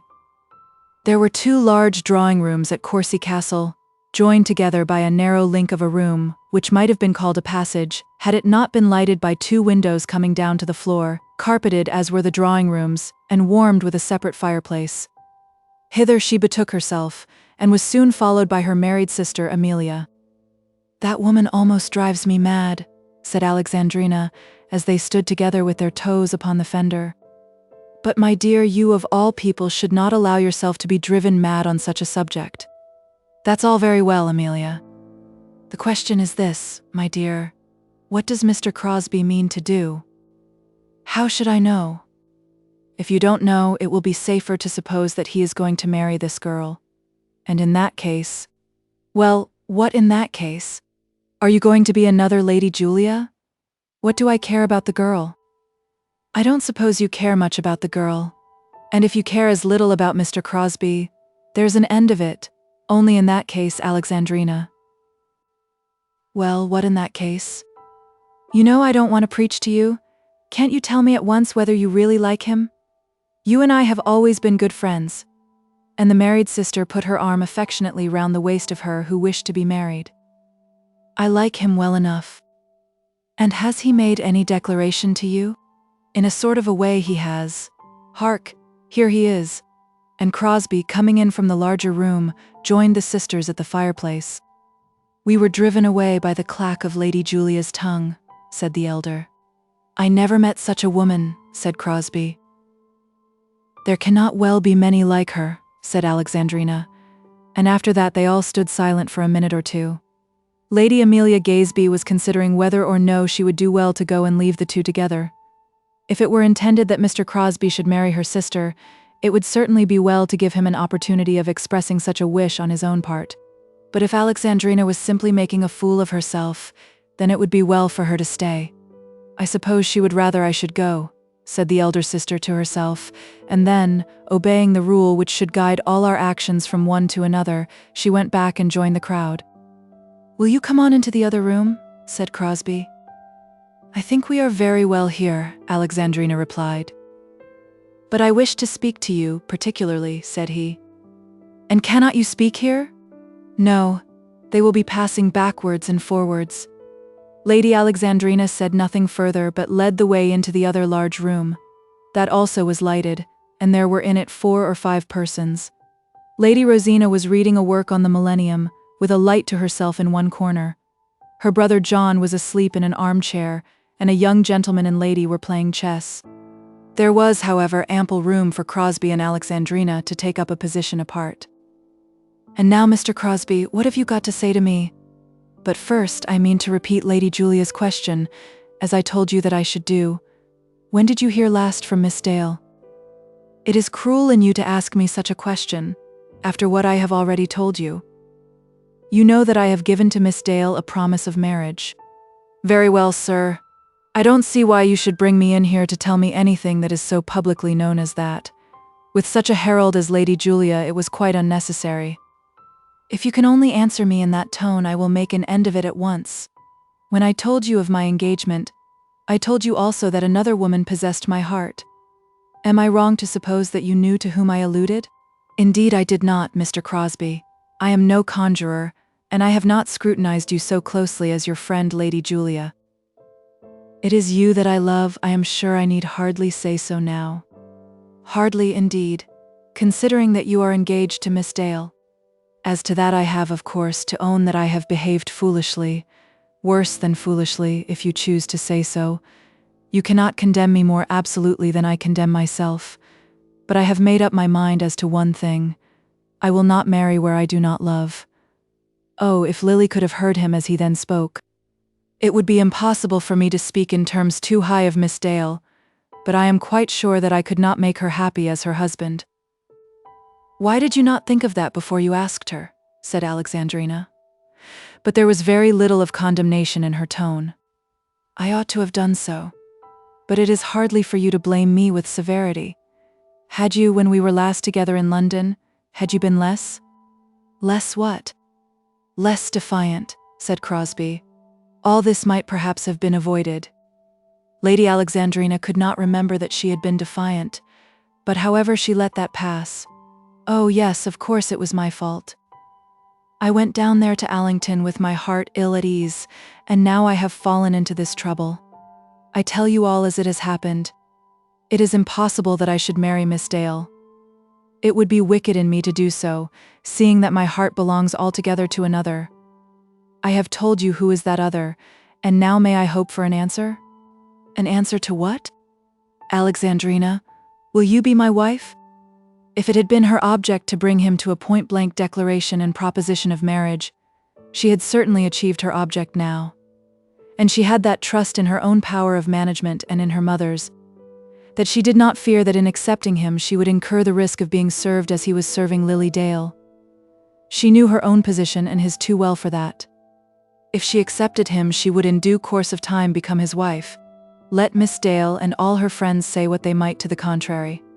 As to that head she had no fear, but nevertheless she did not accept him at once.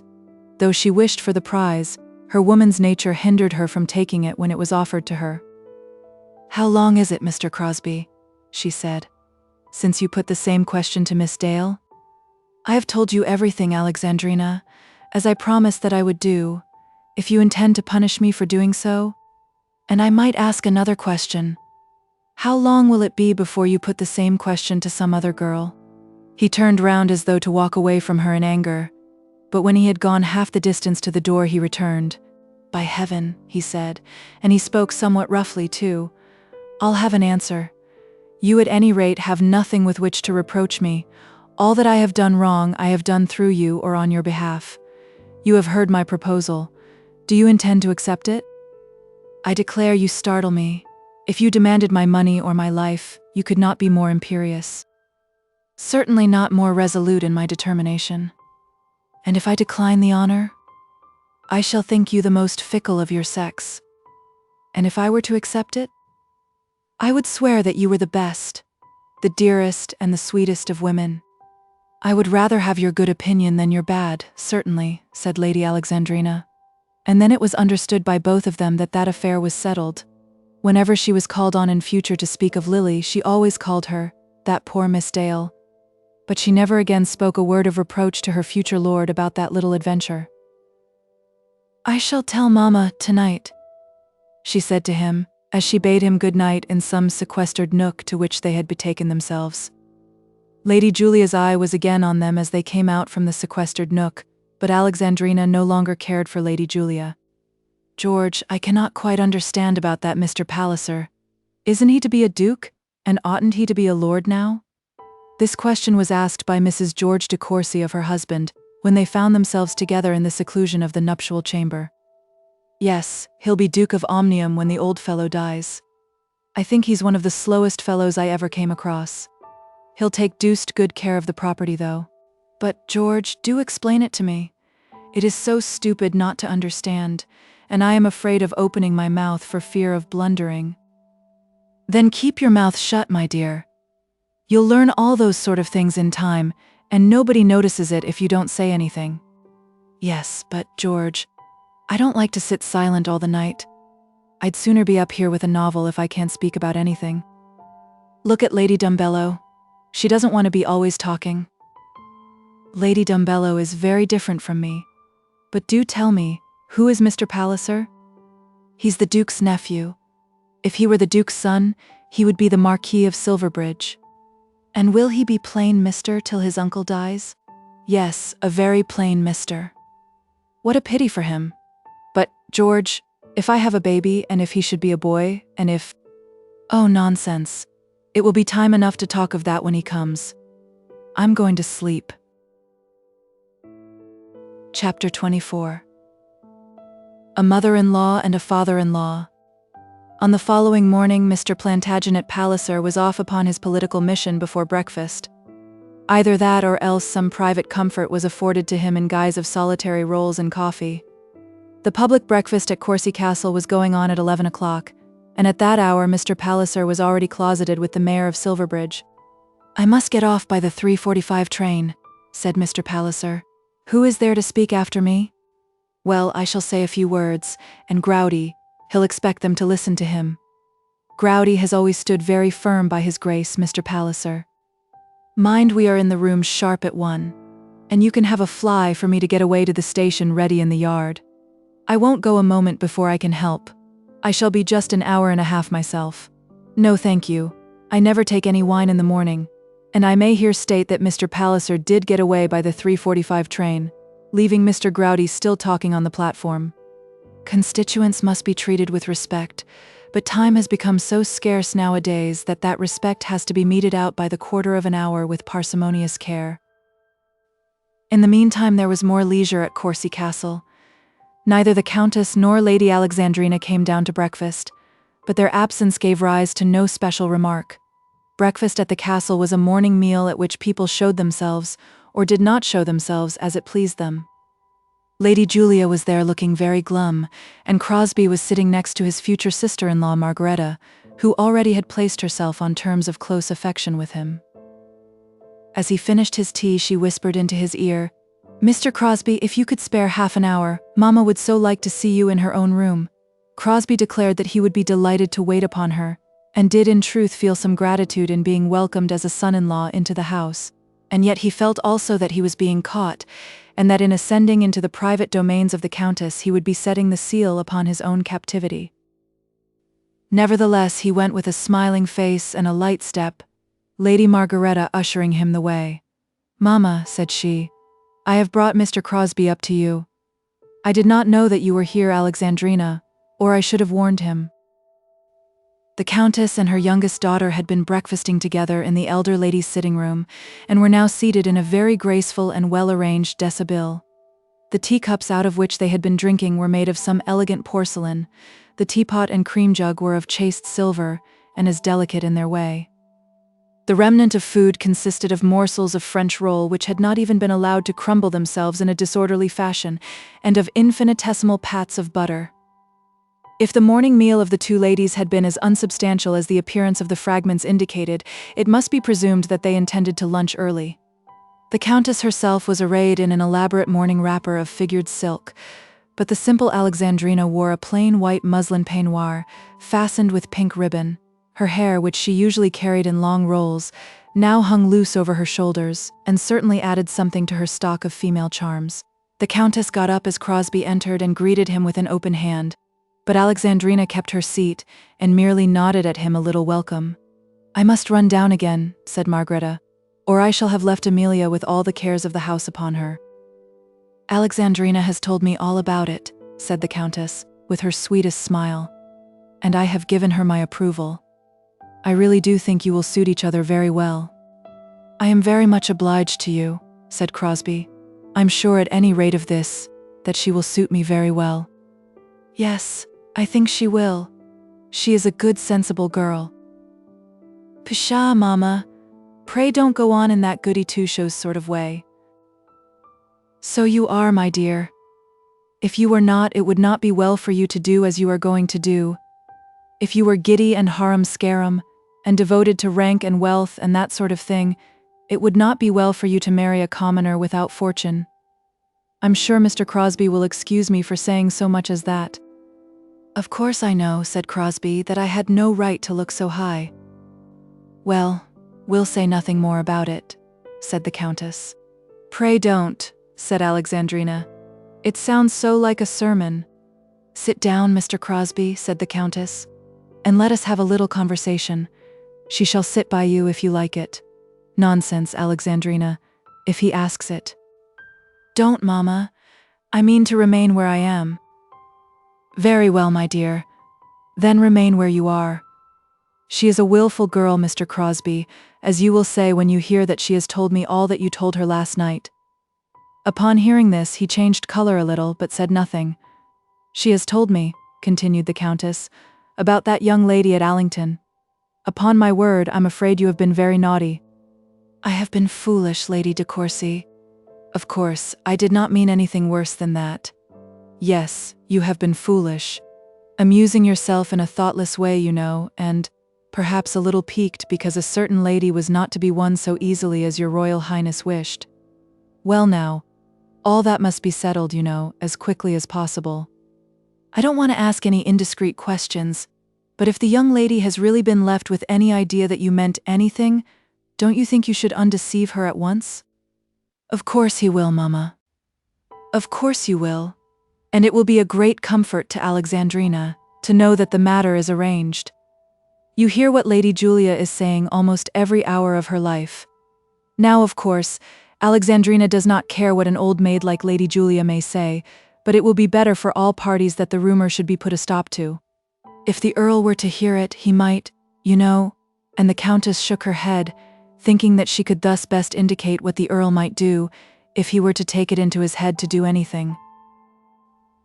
Crosbie could not bring himself to hold any very confidential intercourse with the Countess about Lily, but he gave a muttered assurance that he should, as a matter of course, make known the truth to Miss Dale, with as little delay as possible.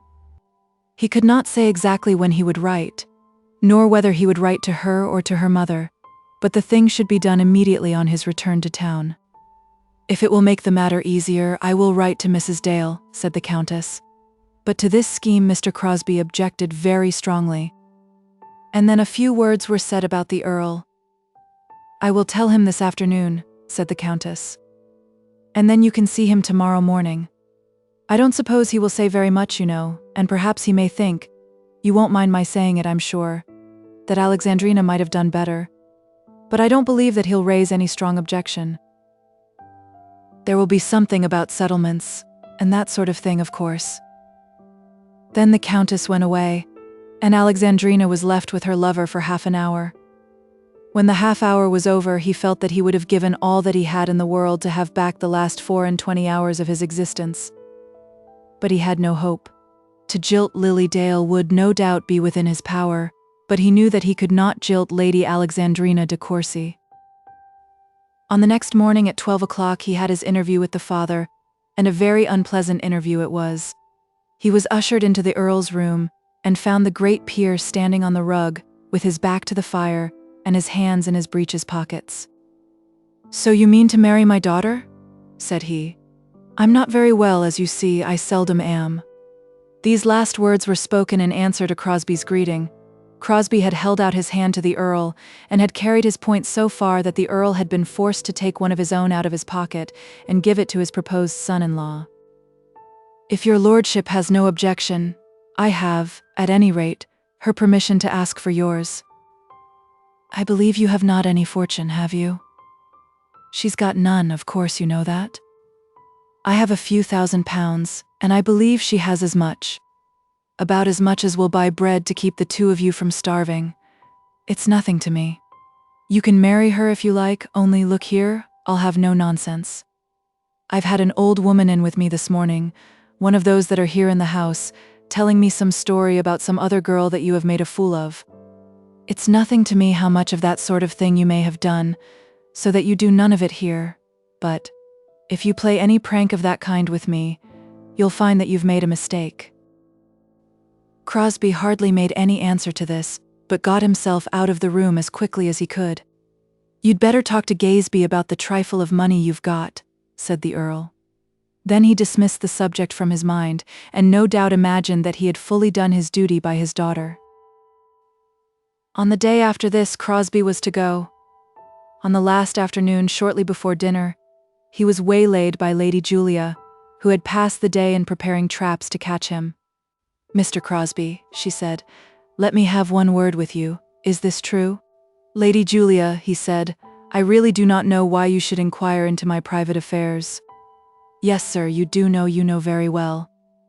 That poor young lady who has no father and no brother is my neighbor, and her friends are my friends. She is a friend of my own, and being an old woman, I have a right to speak for her. If this is true, Mr. Crosbie, you are treating her like a villain. Lady Julia, I really must decline to discuss the matter with you. I'll tell everybody what a villain you are. I will indeed, a villain and a poor, weak, silly fool.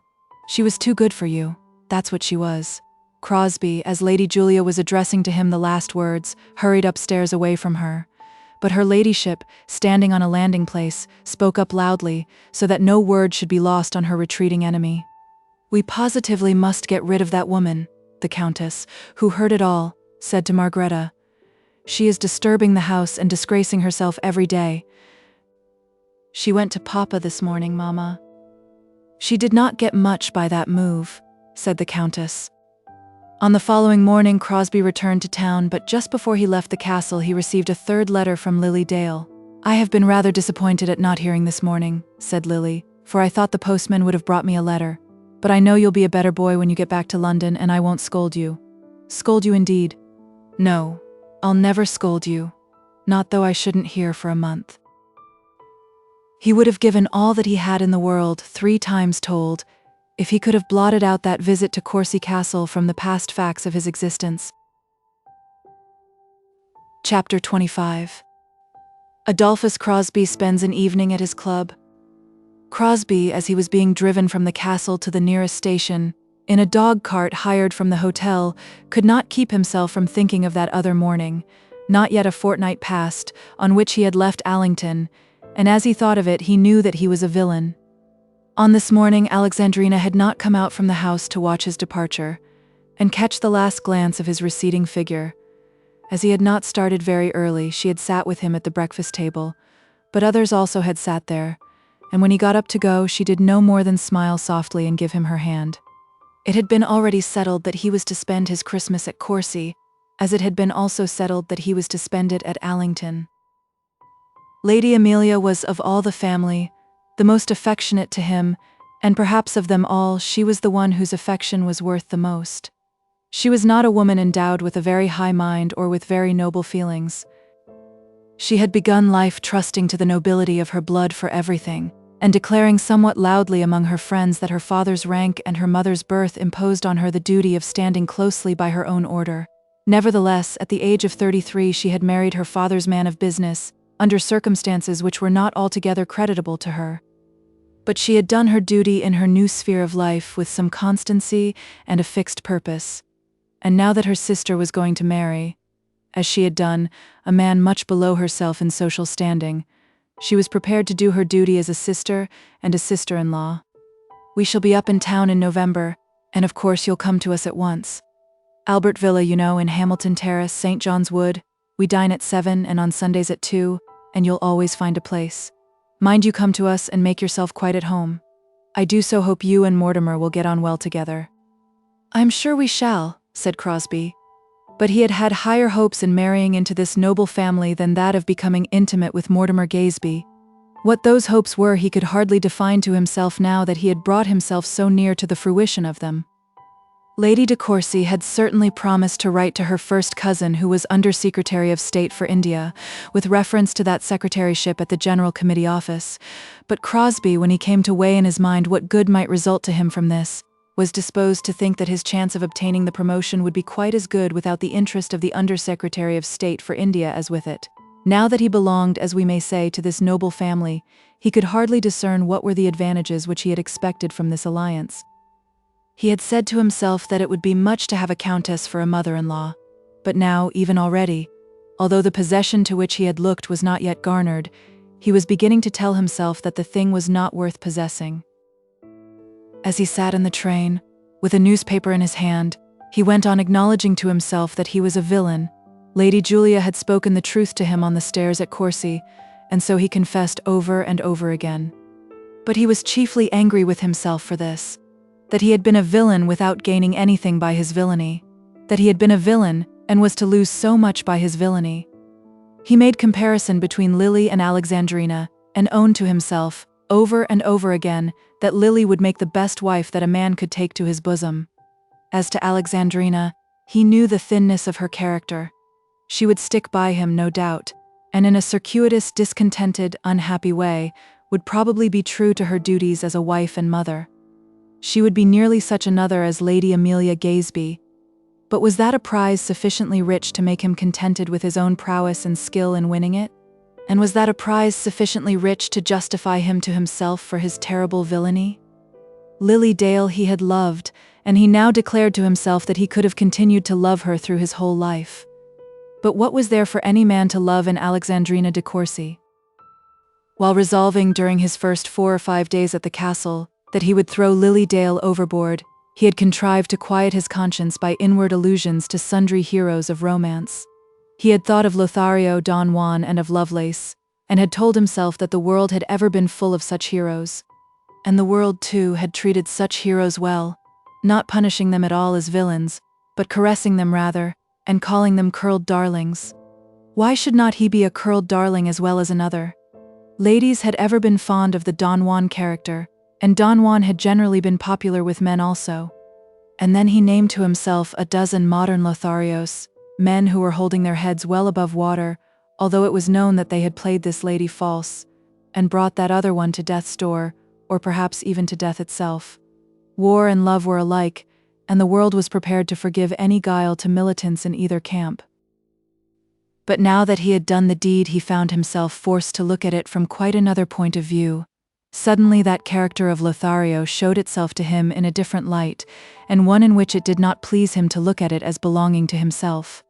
He began to feel that it would be almost impossible for him to write that letter to Lily, which it was absolutely necessary that he should write. He was in a position in which his mind would almost turn itself to thoughts of self-destruction as the only means of escape. A fortnight ago he was a happy man, having everything before him that a man ought to want, and now that he was the accepted son-in-law of an earl, and the confident expectant of high promotion, he was the most miserable, degraded wretch in the world. He changed his clothes at his lodgings in Mount Street and went down to his club to dinner. He could, at any rate, do nothing that night. His letter to Allington must, no doubt, be written at once, but, as he could not send it before the next night's post, he was not forced to set to work upon it that evening. As he walked along Piccadilly on his way to St. James's Square, it occurred to him that it might be well to write a short line to Lily, telling her nothing of the truth, a note written as though his engagement with her was still unbroken, but yet written with care, saying nothing about that engagement, so as to give him a little time. Then he thought that he would telegraph to Bernard and tell everything to him. Bernard would, of course, be prepared to avenge his cousin in some way. But for such vengeance Crosbie felt that he should care little. Lady Julia had told him that Lily was without father or brother, thereby accusing him of the basest cowardice. "I wish she had a dozen brothers," he said to himself. But he hardly knew why he expressed such a wish. He returned to London on the last day of October, and he found the streets at the West End nearly deserted. He thought, therefore, that he should be quite alone at his club, but as he entered the dinner room he saw one of his oldest and most intimate friends standing before the fire. Fowler Pratt was the man who had first brought him into Sebright's, and had given him almost his earliest start on his successful career in life. Since that time he and his friend Fowler Pratt had lived in close communion, though Pratt had always held a certain ascendancy in their friendship. He was in age a few years senior to Crosbie, and was in truth a man of better parts. But he was less ambitious, less desirous of shining in the world, and much less popular with men in general.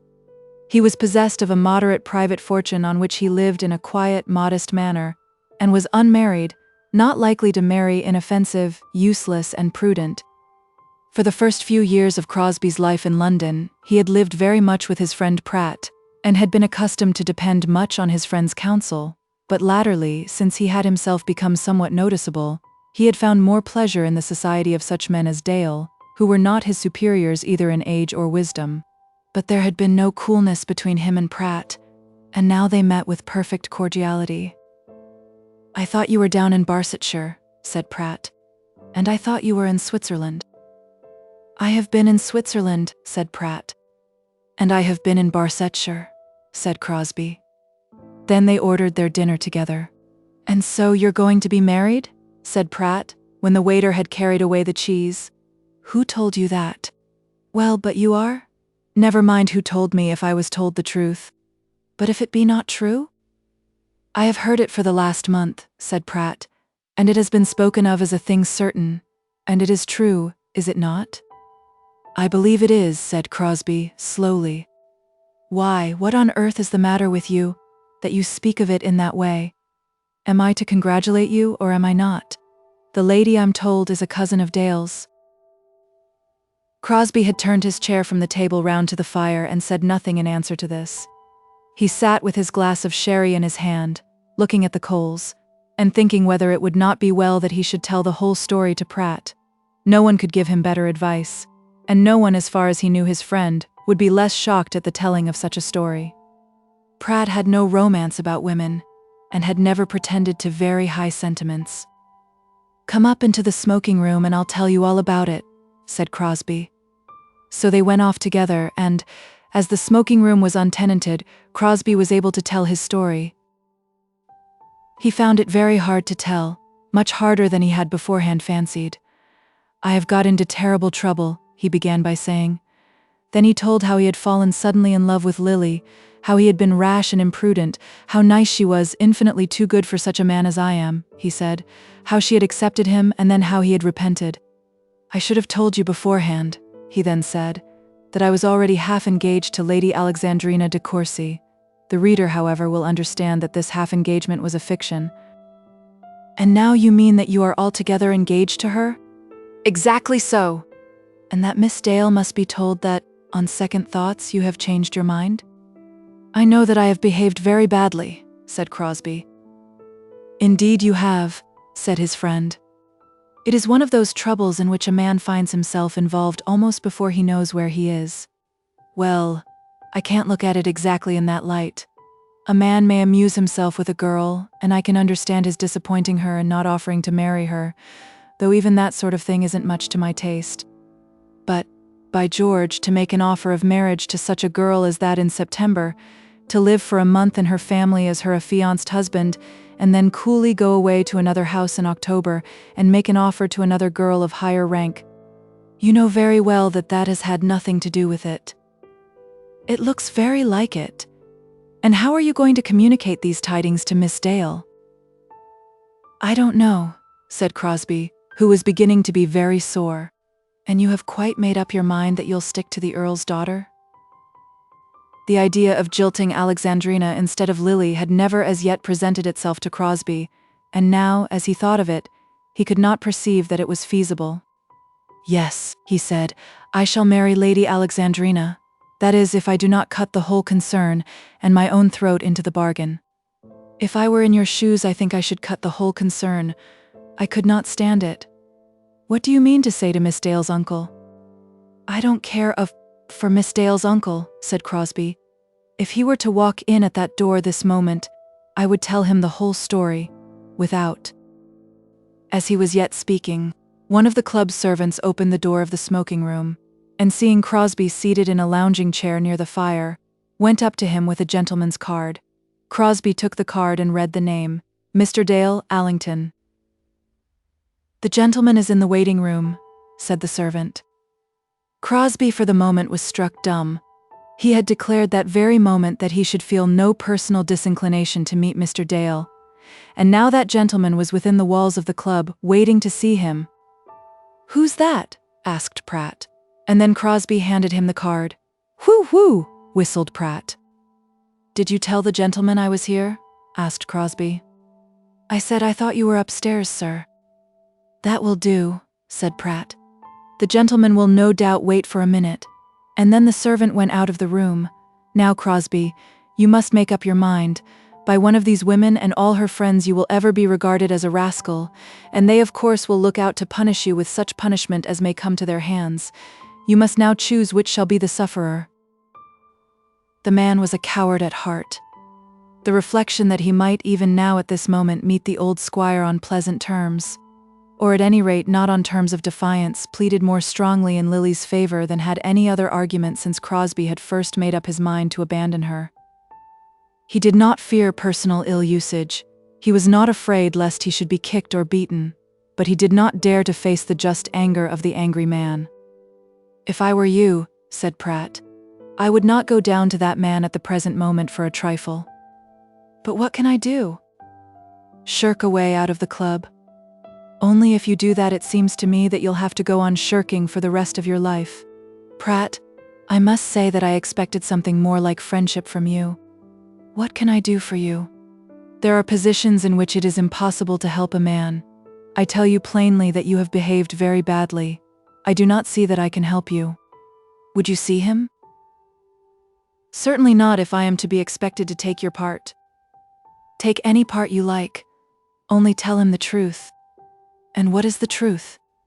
I was part engaged to that other girl before, and then when I came to think of it, I knew that I was not fit to marry Miss Dale. I know I have behaved badly, but Pratt, thousands have done the same thing before.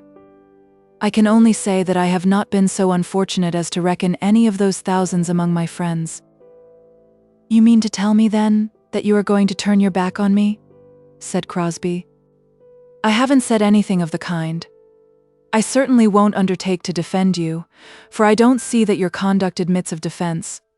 I will see this gentleman if you wish it, and tell him anything that you may desire me to tell him. At this moment the servant returned with a note for Crosbie. Mr. Dale had called for paper and envelope, and sent up to him the following missive. Do you intend to come down to me? I know that you are in the house." "For heaven's sake, go to him," said Crosbie. "He is well aware that I was deceived about his niece, that I thought he was to give her some fortune. He knows all about that, and that when I learned from him that she was to have nothing. Upon my word, Crosbie, I wish you could find another messenger." "Ah, you do not understand," said Crosbie in his agony. "You think that I am inventing this plea about her fortune now? It isn't so. He will understand. We have talked all this over before, and he knew how terribly I was disappointed. Shall I wait for you here? Or will you come to my lodgings? Or I will go down to the Beaufort, and will wait for you there." And it was finally arranged that he should get himself out of this club, and wait at the other for Pratt's report of the interview. "Do you go down first?" said Crosbie. "Yes, I had better," said Pratt. "Otherwise you may be seen. Mr. Dale would have his eye upon you, and there would be a row in the house." There was a smile of sarcasm on Pratt's face as he spoke which angered Crosbie even in his misery, and made him long to tell his friend that he would not trouble him with this mission, that he would manage his own affairs himself. But he was weakened and mentally humiliated by the sense of his own rascality, and had already lost the power of asserting himself and of maintaining his ascendancy. He was beginning to recognize the fact that he had done that for which he must endure to be kicked morally if not materially, and that it was no longer possible for him to hold his head up without shame. Pratt took Mr. Dale's note in his hand and went down into the stranger's room. There he found the squire standing, so that he could see through the open door of the room to the foot of the stairs down which Crosbie must descend before he could leave the club. As a measure of first precaution, the ambassador closed the door. Then he bowed to Mr. Dale and asked him if he would take a chair. "I wanted to see Mr. Crosbie," said the squire. "I have your note to that gentleman in my hand," said he. "He has thought it better that you should have this interview with me, and under all the circumstances perhaps it is better." "Is he such a coward that he dare not see me?" "There are some actions, Mr. Dale, that will make a coward of any man. My friend Crosbie is, I take it, brave enough in the ordinary sense of the word, but he has injured you." "It is all true, then?" "Yes, Mr. Dale. I fear it is all true." "And you call that man your friend?" "Mr. I don't know what your name is." "Pratt, Fowler Pratt. I have known Crosbie for 14 years, ever since he was a boy, and it is not my way, Mr. Dale, to throw over an old friend under any circumstances. Not if he committed a murder. No, not though he committed a murder. If what I hear is true, this man is worse than a murderer." "Of course, Mr. Dale, I cannot know what you have heard. I believe that Mr. Crosbie has behaved very badly to your niece, Miss Dale. I believe that he was engaged to marry her, or, at any rate, that some such proposition had been made." "Proposition? Why, sir, it was a thing so completely understood that everybody knew it in the county. It was so positively fixed that there was no secret about it. Upon my honor, Mr. Pratt, I can't as yet understand it. If I remember right, it's not a fortnight since he left my house at Allington. Not a fortnight. And that poor girl was with him on the morning of his going as his betrothed bride. Not a fortnight since. And now I've had a letter from an old family friend telling me that he is going to marry one of Lord de Courcy's daughters. I went instantly off to Courcy, and found that he had started for London. Now I have followed him here, and you tell me it's all true." "I'm afraid it is, Mr. Dale, too true. I don't understand it. I don't, indeed. I cannot bring myself to believe that the man who was sitting the other day at my table should be so great a scoundrel. Did he mean it all the time that he was there?" "No, certainly not. Lady Alexandrina de Courcy was, I believe, an old friend of his, with whom perhaps he had had some lover's quarrel. On his going to Courcy they made it up, and this is the result. And that is to be sufficient for my poor girl? You will, of course, understand that I am not defending Mr. Crosbie. The whole affair is very sad indeed. I can only say in his excuse that he is not the first man who has behaved badly to a lady. And that is his message to me, is it? And that is what I am to tell my niece? You have been deceived by a scoundrel. But what then? You are not the first. Mr. Pratt, I give you my word as a gentleman, I do not understand it. I have lived a good deal out of the world, and am therefore perhaps more astonished than I ought to be.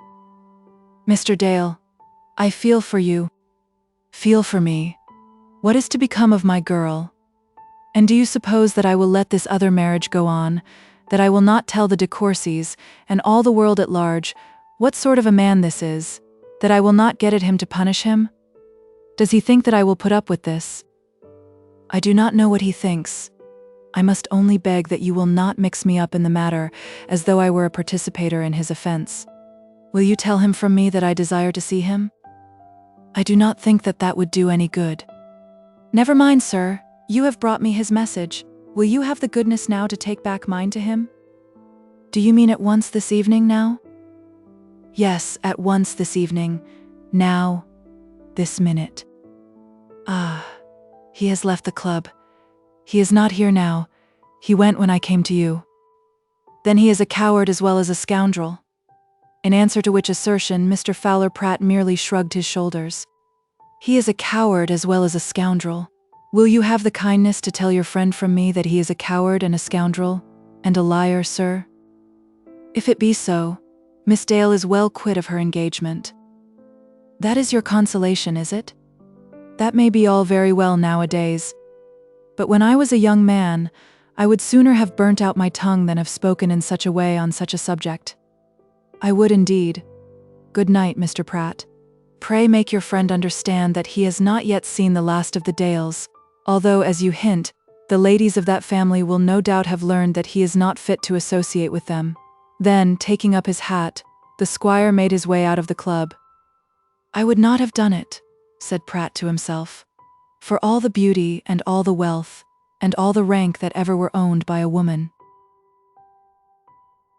Chapter 26. Lord de Courcy in the bosom of his family.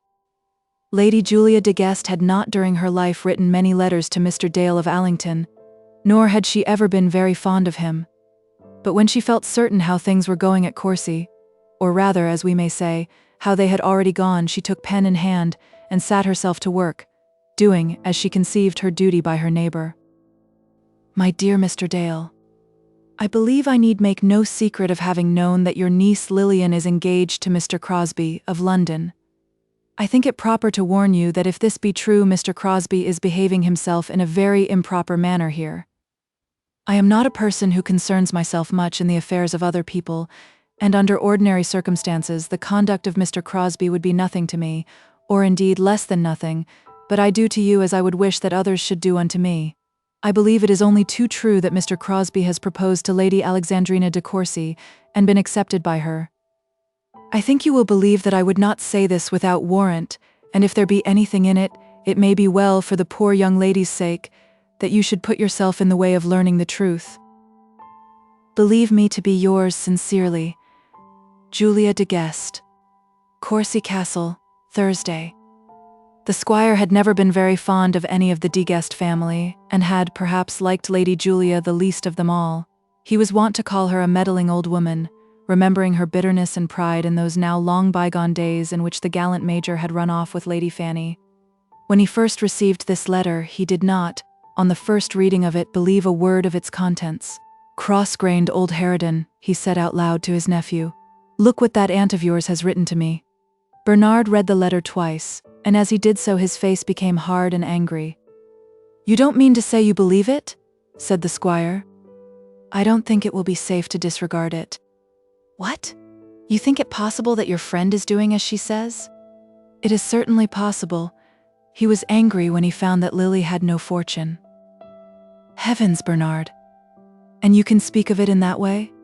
I don't say that it is true, but I think we should look to it. I will go to Courcy Castle and learn the truth. The squire at last decided that he would go. He went to Courcy Castle, and found that Crosbie had started 2 hours before his arrival. He asked for Lady Julia, and learned from her that Crosbie had actually left the house as the betrothed husband of Lady Alexandrina. The Countess, I am sure, will not contradict it if you will see her, said Lady Julia. But this the squire was unwilling to do. He would not proclaim the wretched condition of his niece more loudly than was necessary, and therefore he started on his pursuit of Crosbie. What was his success on that evening we have already learned. Both Lady Alexandrina and her mother heard of Mr. Dale's arrival at the castle, but nothing was said between them on the subject. Lady Amelia Gaisby heard of it also, and she ventured to discuss the matter with her sister. "You don't know exactly how far it went, do you?" "No, yes, not exactly, that is," said Alexandrina. "I suppose he did say something about marriage to the girl?" "Yes, I'm afraid he did."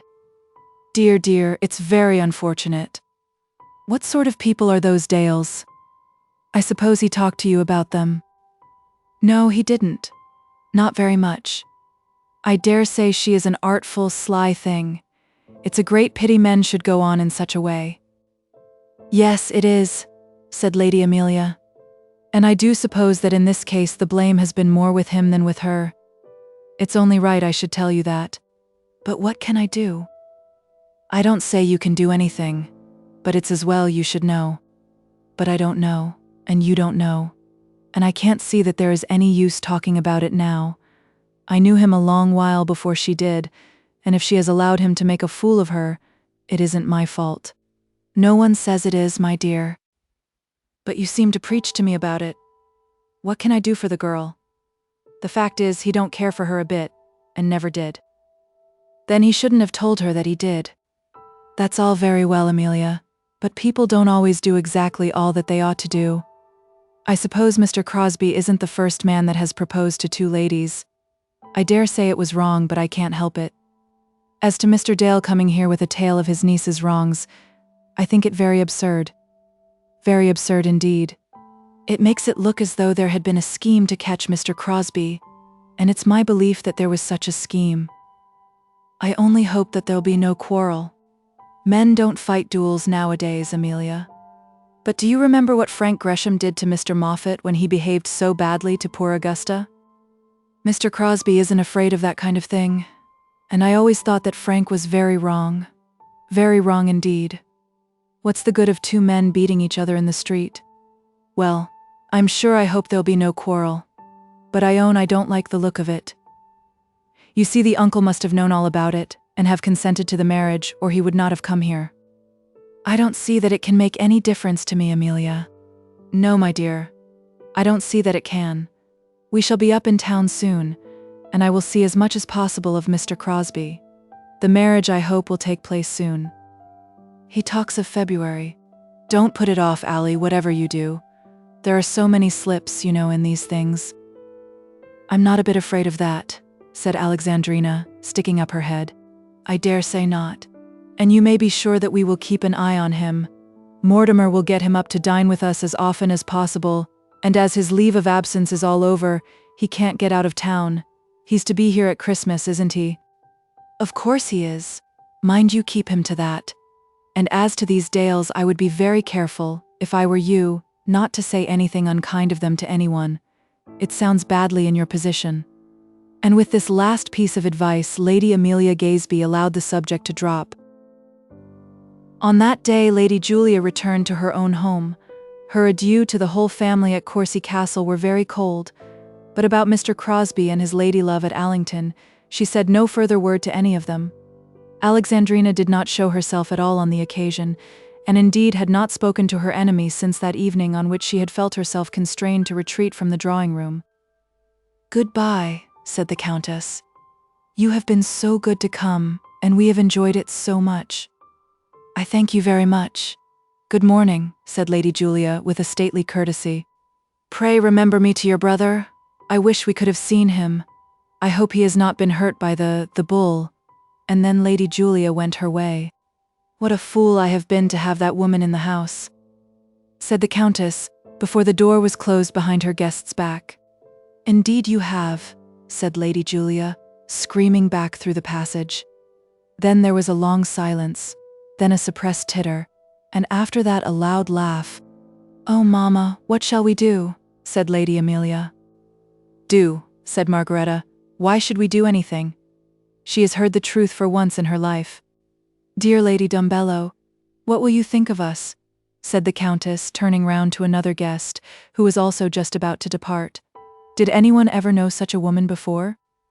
"I think she's very nice." said Lady Dumbello, smiling. I can't quite agree with you there, said Lady Clandidlem, but I do believe she means to do her best. She is very charitable and all that sort of thing. I'm sure I don't know, said Rosina. I asked her for a subscription to the mission for putting down the Papists in the west of Ireland, and she refused me point blank. Now, my dear, if you're quite ready, said Lord Dumbello, coming into the room. Then there was another departure, but on this occasion the Countess waited till the doors were shut, and the retreating footsteps were no longer heard. Have you observed, said she to Lady Clandidlem, that she has not held her head up since Mr. Palliser went away? Indeed I have, said Lady Clandidlem. As for poor Dumbello, he's the blindest creature I ever saw in my life. We shall hear of something before next May, said Lady de Courcy, shaking her head. But for all that she'll never be Duchess of Omnium. I wonder what your mamma will say of me when I go away tomorrow, said Lady Clandidlem to Margaretta, as they walked across the hall together. She won't say that you're going to run away with any gentleman, said Margaretta.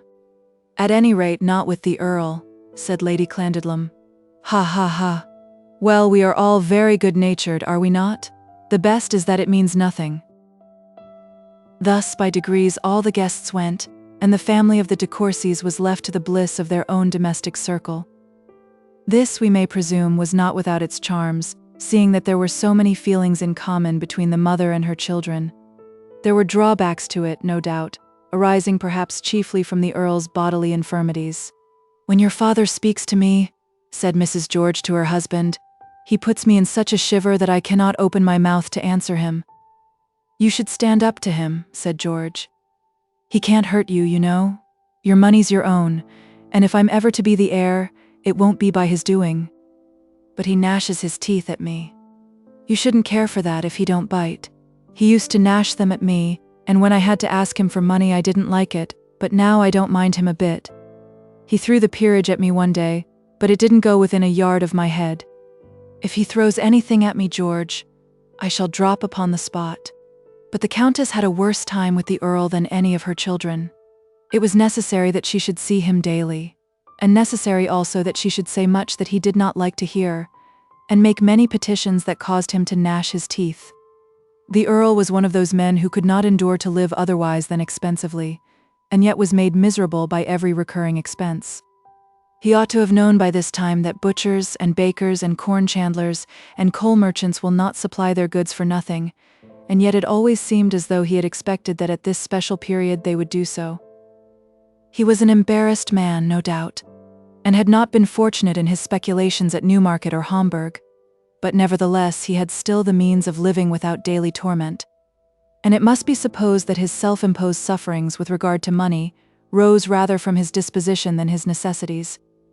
His wife never knew whether he were really ruined or simply pretending it.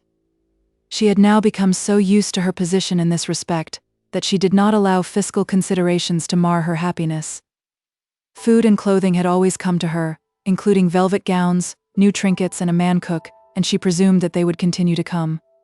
But that daily conference with her husband was almost too much for her. She struggled to avoid it, and, as far as the ways and means were concerned, would have allowed them to arrange themselves if he would only have permitted it. But he insisted on seeing her daily in his own sitting-room, and she had acknowledged to her favorite daughter Margaretta that those half-hours would soon be the death of her. I sometimes feel, she said, that I am going mad before I can get out. And she reproached herself, probably without reason, in that she had brought much of this upon herself. In former days the Earl had been constantly away from home, and the Countess had complained. Like many other women she had not known when she was well off. She had complained, urging upon her lord that he should devote more of his time to his own hearth. It is probable that her ladyship's remonstrances had been less efficacious than the state of his own health in producing that domestic constancy which he now practiced.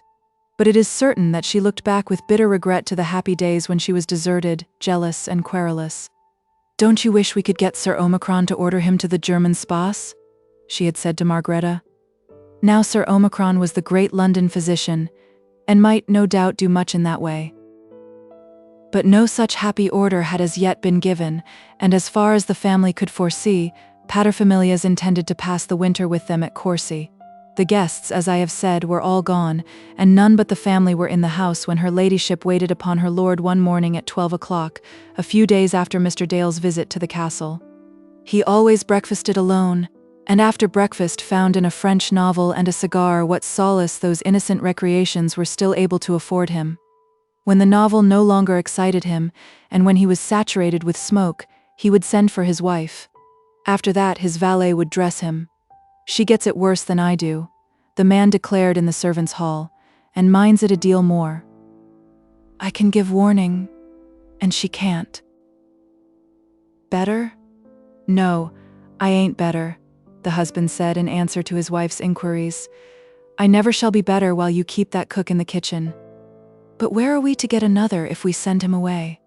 It's not my business to find cooks. I don't know where you're to get one. It's my belief you won't have a cook at all before long. It seems you have got 2 extra men into the house without telling me. We must have servants, you know, when there is company. It wouldn't do to have Lady Dumbello here, and no one to wait on her." "Who asked Lady Dumbello?" "I didn't." "I'm sure, my dear, you liked having her here. Lady Dumbello." And then there was a pause. The Countess had no objection whatsoever to the above proposition, and was rejoiced that that question of the servants was allowed to slip aside, through the aid of her ladyship. "Look at that letter from Porlock," said the Earl, and he pushed over to the unhappy mother a letter from her eldest son. Of all her children he was the one she loved the best, but him she was never allowed to see under her own roof. "I sometimes think that he is the greatest rascal with whom I ever had occasion to concern myself," said the Earl. She took the letter and read it. The epistle was certainly not one which a father could receive with pleasure from his son, but the disagreeable nature of its contents was the fault rather of the parent than of the child. The writer intimated that certain money due to him had not been paid with necessary punctuality, and that unless he received it, he should instruct his lawyer to take some authorized legal proceedings. Lord de Courcy had raised certain moneys on the family property, which he could not have raised without the cooperation of his heir, and had bound himself, in return for that cooperation, to pay a certain fixed income to his eldest son. This he regarded as an allowance from himself, but Lord Porlock regarded it as his own, by lawful claim. The son had not worded his letter with any affectionate phraseology. "Lord Porlock begs to inform Lord de Courcy," such had been the commencement. "I suppose he must have his money, else how can he live?" said the Countess, trembling. "Live!" shouted the Earl. "And so you think it proper that he should write such a letter as that to his father?" "It is all very unfortunate," she replied. "I don't know where the money's to come from. As for him, if he were starving it would serve him right. He's a disgrace to the name and the family. From all I hear, he won't live long." "Oh, de Courcy, don't talk of it in that way." "What way am I to talk of it? If I say that he's my greatest comfort, and living as becomes a nobleman, and is a fine, healthy man of his age, with a good wife and a lot of legitimate children, will that make you believe it? Women are such fools. Nothing that I say will make him worse than he is." "But he may reform." "Reform? He's over 40, and when I last saw him he looked nearly 60. There, you may answer his letter. I won't." "And about the money? Why doesn't he write to Gaesby about his dirty money? Why does he trouble me? I haven't got his money. Ask Gaesby about his money. I won't trouble myself about it." Then there was another pause, during which the Countess folded the letter and put it in her pocket. "How long is George going to remain here with that woman?" he asked. "I'm sure she is very harmless," pleaded the Countess. "I always think when I see her that I'm sitting down to dinner with my own housemaid. I never saw such a woman. How he can put up with it. But I don't suppose he cares for anything. It has made him very steady. Steady. And as she will be confined before long, it may be as well that she should remain here. If Porlock doesn't marry, you know. And so he means to live here altogether, does he? I'll tell you what it is. I won't have it. He's better able to keep a house over his own head and his wife's than I am to do it for them, and so you may tell them. I won't have it. D'ye hear?" Then there was another short pause. "D'ye hear?" he shouted at her. "Yes, of course I hear. I was only thinking you wouldn't wish me to turn them out, just as her confinement is coming on. I know what that means. Then they'd never go. I won't have it. And if you don't tell them, I will." In answer to this, Lady de Courcy promised that she would tell them, thinking perhaps that the Earl's mode of telling might not be beneficial in that particular epoch, which was now coming in the life of Mrs. George. "Did you know," said he, breaking out on a new subject, "that a man had been here named Dale, calling on somebody in this house?" In answer to which the Countess acknowledged that she had known it. "Then why did you keep it from me?" And that gnashing of the teeth took place, which was so specially objectionable to Mrs. George. It was a matter of no moment. He came to see Lady Julia de Guest. "Yes, but he came about that man Crosbie." "I suppose he did. Why have you let that girl be such a fool? You'll find he'll play her some knave's trick." "Oh dear, no. And why should she want to marry such a man as that? He's quite a gentleman, you know, and very much thought of in the world. It won't be at all bad for her, poor thing. It is so very hard for a girl to get married nowadays without money, and so they're to take up with anybody. As far as I can see, this is a worse affair than that of Amelia. Amelia has done very well, my dear." "Oh, if you call it doing well for your girls, I don't. I call it doing uncommon badly, about as bad as they well can do. But it's your affair. I have never meddled with them, and don't intend to do it now. I really think she'll be happy, and she is devotedly attached to the young man." Devotedly attached to the young man. The tone and manner in which the Earl repeated these words were such as to warrant an opinion that his lordship might have done very well on the stage, had his attention been called to that profession. It makes me sick to hear people talk in that way. She wants to get married, and she's a fool for her pains. I can't help that. Only remember that I'll have no nonsense here about that other girl. If he gives me trouble of that sort, I'll be the death of him. When is the marriage to be?" "They talk of February.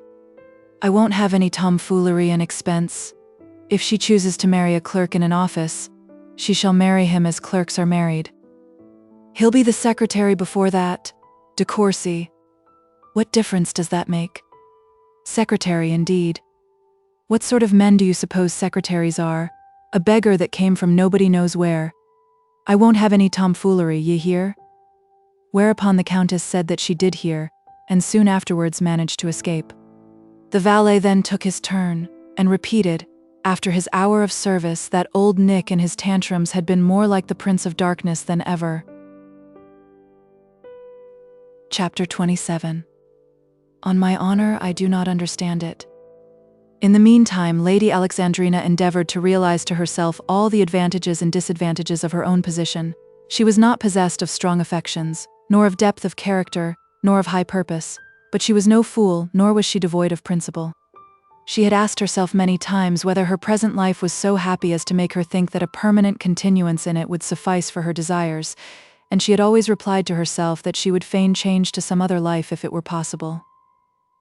She had also questioned herself as to her rank, of which she was quite sufficiently proud, and had told herself that she could not degrade herself in the world without a heavy pang. But she had at last taught herself to believe that she had more to gain by becoming the wife of such a man as Crosbie than by remaining as an unmarried daughter of her father's house.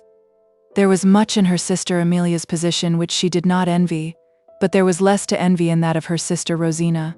The Gaesby house in St. John's Wood Road was not so magnificent as Courcy Castle, but then it was less dull, less embittered by torment, and was moreover her sister's own. "Very many do marry commoners," she had said to Margaretta. "Oh yes, of course. It makes a difference, you know, when a man has a fortune." Of course it did make a difference. Crosbie had no fortune, was not even so rich as Mr. Gaesby, could keep no carriage, and would have no country house. But then he was a man of fashion, was more thought of in the world than Mr. Gaesby, might probably rise in his own profession, and was at any rate thoroughly presentable. She would have preferred a gentleman with £5,000 a year, but then, as no gentleman with £5,000 a year came that way, would she not be happier with Mr. Crosbie than she would be with no husband at all? She was not very much in love with Mr. Crosbie, but she thought that she could live with him comfortably, and that on the whole it would be a good thing to be married. And she made certain resolves as to the manner in which she would do her duty by her husband. Her sister Amelia was paramount in her own house, ruling indeed with a moderate, endurable dominion, and ruling much to her husband's advantage. Alexandrina feared that she would not be allowed to rule, but she could at any rate try. She would do all in her power to make him comfortable, and would be specially careful not to irritate him by any insistence on her own higher rank. She would be very meek in this respect, and if children should come, she would be as painstaking about them as though her own father had been merely a clergyman or a lawyer. She thought also much about poor Lilian Dale, asking herself sundry questions, with an idea of being high-principled as to her duty in that respect. Was she wrong in taking Mr. Crosbie away from Lilian Dale? In answer to these questions, she was able to assure herself comfortably that she was not wrong. Mr. Crosbie would not under any circumstances marry Lilian Dale. He had told her so more than once, and that in a solemn way. She could therefore be doing no harm to Lilian Dale. If she entertained any inner feeling that Crosbie's fault in jilting Lilian Dale was less than it would have been had she herself not been an earl's daughter, that her own rank did in some degree extenuate her lover's falseness, she did not express it in words even to herself. She did not get very much sympathy from her own family. "I'm afraid he does not think much of his religious duties. I'm told that young men of that sort seldom do," said Rosina. "I don't say you're wrong," said Margareta. "By no means. Indeed, I think less of it now than I did when Amelia did the same thing. I shouldn't do it myself, that's all." Her father told her that he supposed she knew her own mind. Her mother, who endeavored to comfort and in some sort to congratulate her, nevertheless, harped constantly on the fact that she was marrying a man without rank and without a fortune. Her congratulations were apologetic, and her comfortings took the guise of consolation. "Of course you won't be rich, my dear, but I really think you'll do very well. Mr. Crosbie may be received anywhere, and you never need be ashamed of him." By which the Countess implied that her elder married daughter was occasionally called on to be ashamed of her husband. "I wish he could keep a carriage for you, but perhaps that will come some day." Upon the whole, Alexandrina did not repent, and stoutly told her father that she did know her own mind. During all this time, Lily Dale was as yet perfect in her happiness. That delay of a day or two in the receipt of the expected letter from her lover had not disquieted her. She had promised him that she would not distrust him, and she was firmly minded to keep her promises. Indeed, no idea of breaking it came to her at this time. She was disappointed when the postman would come and bring no letter for her, disappointed, as is the husbandman when the longed-for rain does not come to refresh the parched earth. But she was in no degree angry. "He will explain it," she said to herself. And she assured Belle that men never recognize the hunger and thirst after letters which women feel when away from those whom they love. Then they heard at the small house that the squire had gone away from Allington. During the last few days Bernard had not been much with them, and now they heard the news, not through their cousin but from Hopkins. "I really can't undertake to say, Miss Belle, where the master's gone to. It's not likely the master'd tell me where he was going to. Not unless it was about seeds or the likes of that." "He has gone very suddenly," said Belle. "Well, miss, I've nothing to say to that. And why shouldn't he go sudden if he likes? I only know he had his gig and went to the station. If you was to bury me alive, I couldn't tell you more." "I should like to try," said Lily as they walked away. "He is such a cross old thing. I wonder whether Bernard has gone with my uncle." And then they thought no more about it. On the day after that, Bernard came down to the small house, but he said nothing by way of accounting for the squire's absence. "He is in London, I know," said Bernard. "I hope he'll call on Mr. Crosbie," said Lily. But on this subject Bernard said not a word. He did ask Lily whether she had heard from Adolphus, in answer to which she replied, with as indifferent a voice as she could assume, that she had not had a letter that morning. "I shall be angry with him if he's not a good correspondent," said Mrs. Dale, when she and Lily were alone together. "No, Mamma, you mustn't be angry with him. I won't let you be angry with him. Please to remember he's my lover and not yours. But I can see you when you watch for the postman." "I won't watch for the postman any more if it makes you have bad thoughts about him." "Yes, they are bad thoughts. I won't have you think that he doesn't do everything that is right." On the next morning the postman brought a letter, or rather a note, and Lily at once saw that it was from Crosbie. She had contrived to intercept it near the back door, at which the postman called, so that her mother should not watch her watchings, nor see her disappointment if none should come. "Thank you, Jane," she said very calmly, when the eager, kindly girl ran to her with the little missive, and she walked off to some solitude, trying to hide her impatience. The note had seemed so small that it amazed her, but when she opened it the contents amazed her more. There was neither beginning nor end. There was no appellation of love, and no signature.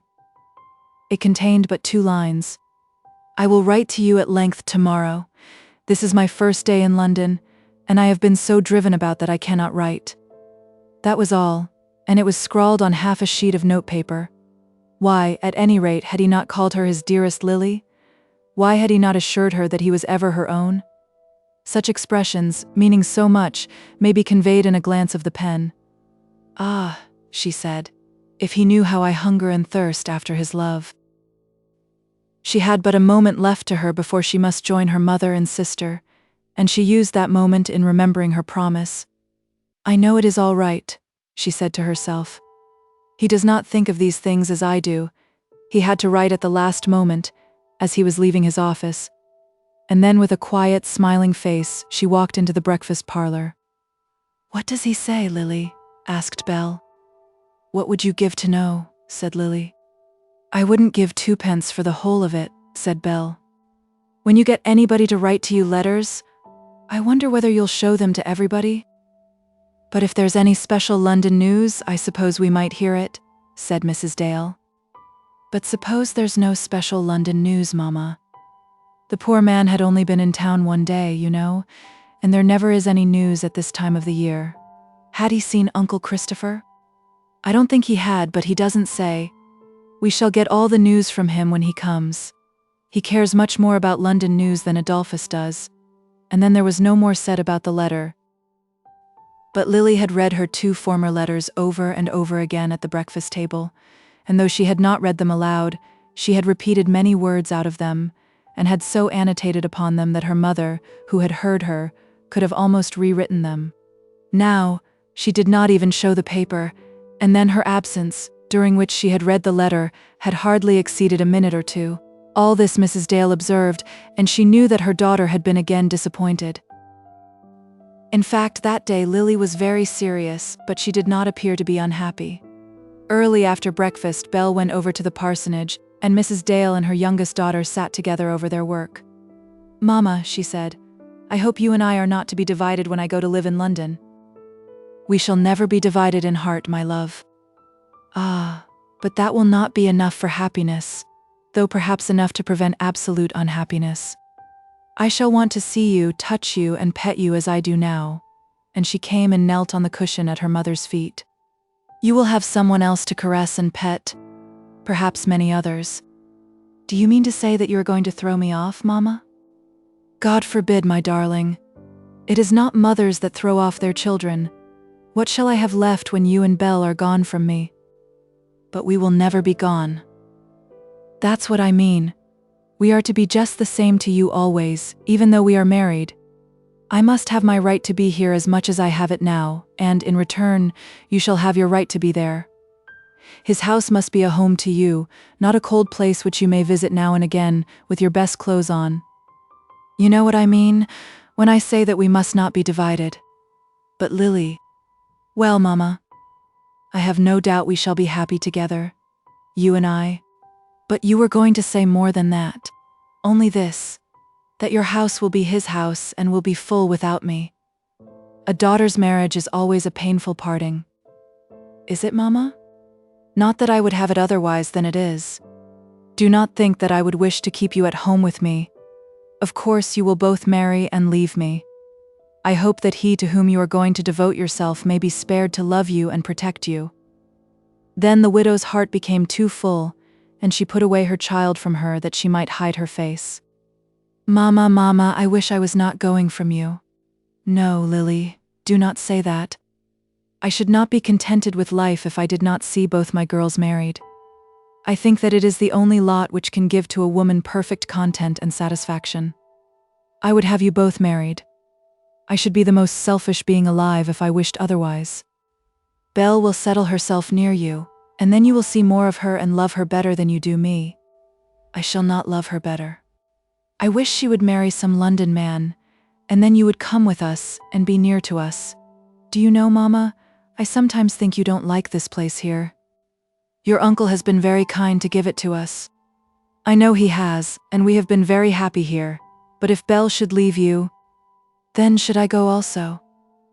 Your uncle has been very kind, but I sometimes feel that his kindness is a burden which I should not be strong enough to bear solely on my own shoulders. And what should keep me here then? Mrs. Dale, as she said this, felt that the here of which she spoke extended beyond the limits of the home which she held through the charity of her brother-in-law. Might not all the world, as far as she was concerned in it, be contained in that here? How was she to live if both her children should be taken away from her? She had already realized the fact that Crosbie's house could never be a home to her, never even a temporary home. Her visits there must be of that full-dressed nature to which Lily had alluded. It was impossible that she could explain this to Lily. She would not prophesy that the hero of her girl's heart would be inhospitable to his wife's mother, but such had been her reading of Crosbie's character. Alas, alas, as matters were to go, his hospitality or inhospitality would be matter of small moment to them. Again in the afternoon the two sisters were together, and Lily was still more serious than her wont. It might almost have been gathered from her manner that this marriage of hers was about to take place at once, and that she was preparing to leave her home. "Belle," she said, "I wonder why Dr. Crofts never comes to see us now? It isn't a month since he was here at our party. A month. But there was a time when he made some pretext for being here every other day. Yes, when Mama was ill.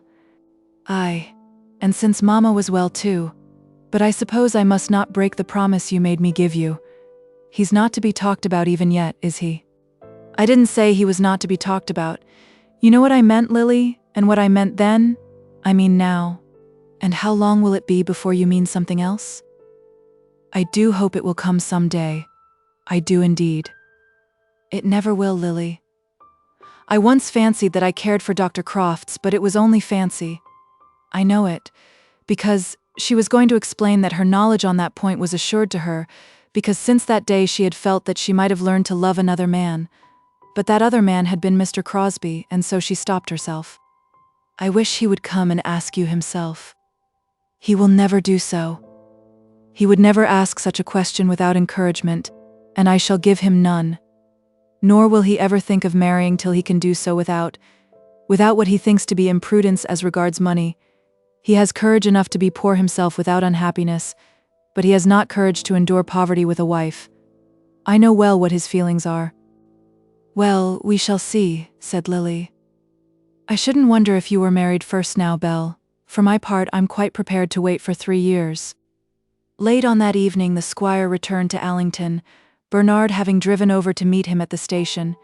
He had telegraphed to his nephew that he would be back by a late train, and no more than this had been heard from him since he went. On that day Bernard had seen none of the ladies at the small house. With Belle at the present moment it was impossible that he should be on easy terms.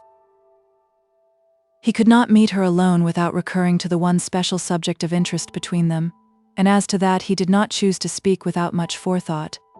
He had not known himself, when he had gone about his wooing so lightly, thinking it a slight thing, whether or no he might be accepted. Now it was no longer a slight thing to him. I do not know that it was love that made him so eager, not good, honest, downright love, but he had set his heart upon the object, and with the willfulness of a Dale was determined that it should be his. He had no remotest idea of giving up his cousin, but he had at last persuaded himself that she was not to be won without some toil, and perhaps also some delay. Nor had he been in a humor to talk either to Mrs. Dale or to Lily. He feared that Lady Julia's news was true, that at any rate there might be in it something of truth, and while thus in doubt he could not go down to the small house. So he hung about the place by himself, with a cigar in his mouth, fearing that something evil was going to happen, and when the message came for him, almost shuddered as he seated himself in the gig. What would it become him to do in this emergency if Crosbie had truly been guilty of the villainy with which Lady Julia had charged him? 30 years ago he would have called the man out, and shot at him till one of them was hit. Nowadays it was hardly possible for a man to do that, And yet what would the world say of him if he allowed such an injury as this to pass without vengeance? His uncle, as he came forth from the station with his traveling bag in his hand, was stern, gloomy, and silent. He came out and took his place in the gig almost without speaking. There were strangers about, and therefore his nephew at first could ask no question, but as the gig turned the corner out of the station house yard, he demanded the news. "What have you heard?" he said. But even then the squire did not answer at once. He shook his head and turned away his face, as though he did not choose to be interrogated. "Have you seen him, sir?" asked Bernard. "No, he has not dared to see me." "Then it is true?" "True? Yes, it is all true. Why did you bring the scoundrel here? It has been your fault." "No, sir, I must contradict that. I did not know him for a scoundrel. But it was your duty to have known him before you brought him here among them. Poor girl, how is she to be told?" "Then she does not know it?" "I fear not. Have you seen them?" "I saw them yesterday, and she did not know it then. She may have heard it today." "I don't think so. I believe he has been too great a coward to write to her." "A coward indeed. How can any man find the courage to write such a letter as that?" By degrees the squire told his tale. How he had gone to Lady Julia, had made his way to London, had tracked Crosbie to his club, and had there learned the whole truth from Crosbie's friend, Fowler Pratt, we already know. "The coward escaped me while I was talking to the man he sent down," said the squire. "It was a concerted plan, and I think he was right. I should have brained him in the hall of the club." On the following morning Pratt had called upon him at his inn with Crosbie's apology. "His apology," said the squire. "I have it in my pocket. Poor reptile, wretched worm of a man. I cannot understand it. On my honor, Bernard, I do not understand it. I think men are changed since I knew much of them. It would have been impossible for me to write such a letter as that." He went on telling how Pratt had brought him this letter, and had stated that Crosbie declined an interview. "The gentleman had the goodness to assure me that no good could come from such a meeting." "You mean," I answered, "that I cannot touch pitch and not be defiled." He acknowledged that the man was pitch. Indeed, he could not say a word for his friend. "I know Pratt. He is a gentleman. I am sure he would not excuse him." Excuse him? How could anyone excuse him? Words could not be found to excuse him. And then he sat silent for some half-mile. On my honor, Bernard, I can hardly yet bring myself to believe it. It is so new to me. It makes me feel that the world is changed and that it is no longer worth a man's while to live in it. And he is engaged to this other girl? Oh yes, with the full consent of the family. It is all arranged, and the settlements, no doubt, in the lawyer's hands by this time. He must have gone away from here determined to throw her over. Indeed, I don't suppose he ever meant to marry her. He was just passing away his time here in the country. He meant it up to the time of his leaving. I don't think it. Had he found me able and willing to give her a fortune, he might, perhaps, have married her. But I don't think he meant it for a moment after I told him that she would have nothing. Well, here we are. I may truly say that I never before came back to my own house with so sore a heart. They sat silently over their supper, the squire showing more open sorrow than might have been expected from his character. What am I to say to them in the morning? He repeated over and over again. How am I to do it? And if I tell the mother, how is she to tell her child? Do you think that he has given no intimation of his purpose? As far as I can tell, none. That man Pratt knew that he had not done so yesterday afternoon. I asked him what were the intentions of his blackguard friend, and he said that he did not know that Crosbie would probably have written to me. Then he brought me this letter. There it is. And the squire threw the letter over the table. Read it, and let me have it back. He thinks probably that the trouble is now over as far as he is concerned. It was a vile letter to have written, not because the language was bad, or the mode of expression unfeeling, or the facts falsely stated, but because the thing to be told was in itself so vile. There are deeds which will not bear a gloss, sins as to which the perpetrator cannot speak otherwise than as a reptile. circumstances which change a man and put upon him the worthlessness of vermin.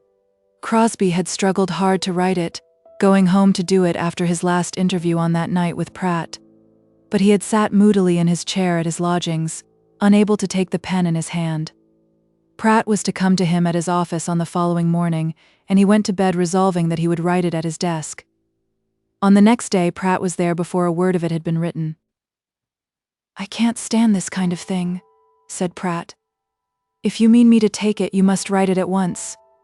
Then, with inward groaning, Crosbie sat himself at his table, and the words at last were forthcoming. Such words as they were. "I know that I can have no excuse to make to you or to her, but, circumstanced as I now am, the truth is the best. I feel that I should not make Miss Dale happy, and, therefore, as an honest man, I think I best do my duty by relinquishing the honor which she and you had proposed for me."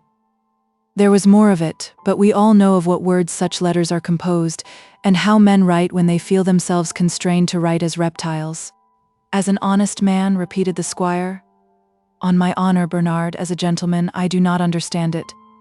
I cannot believe it possible that the man who wrote that letter was sitting the other day as a guest at my table." "What are we to do to him?" said Bernard after a while. "Treat him as you would a rat. Throw your stick at him if he comes under your feet.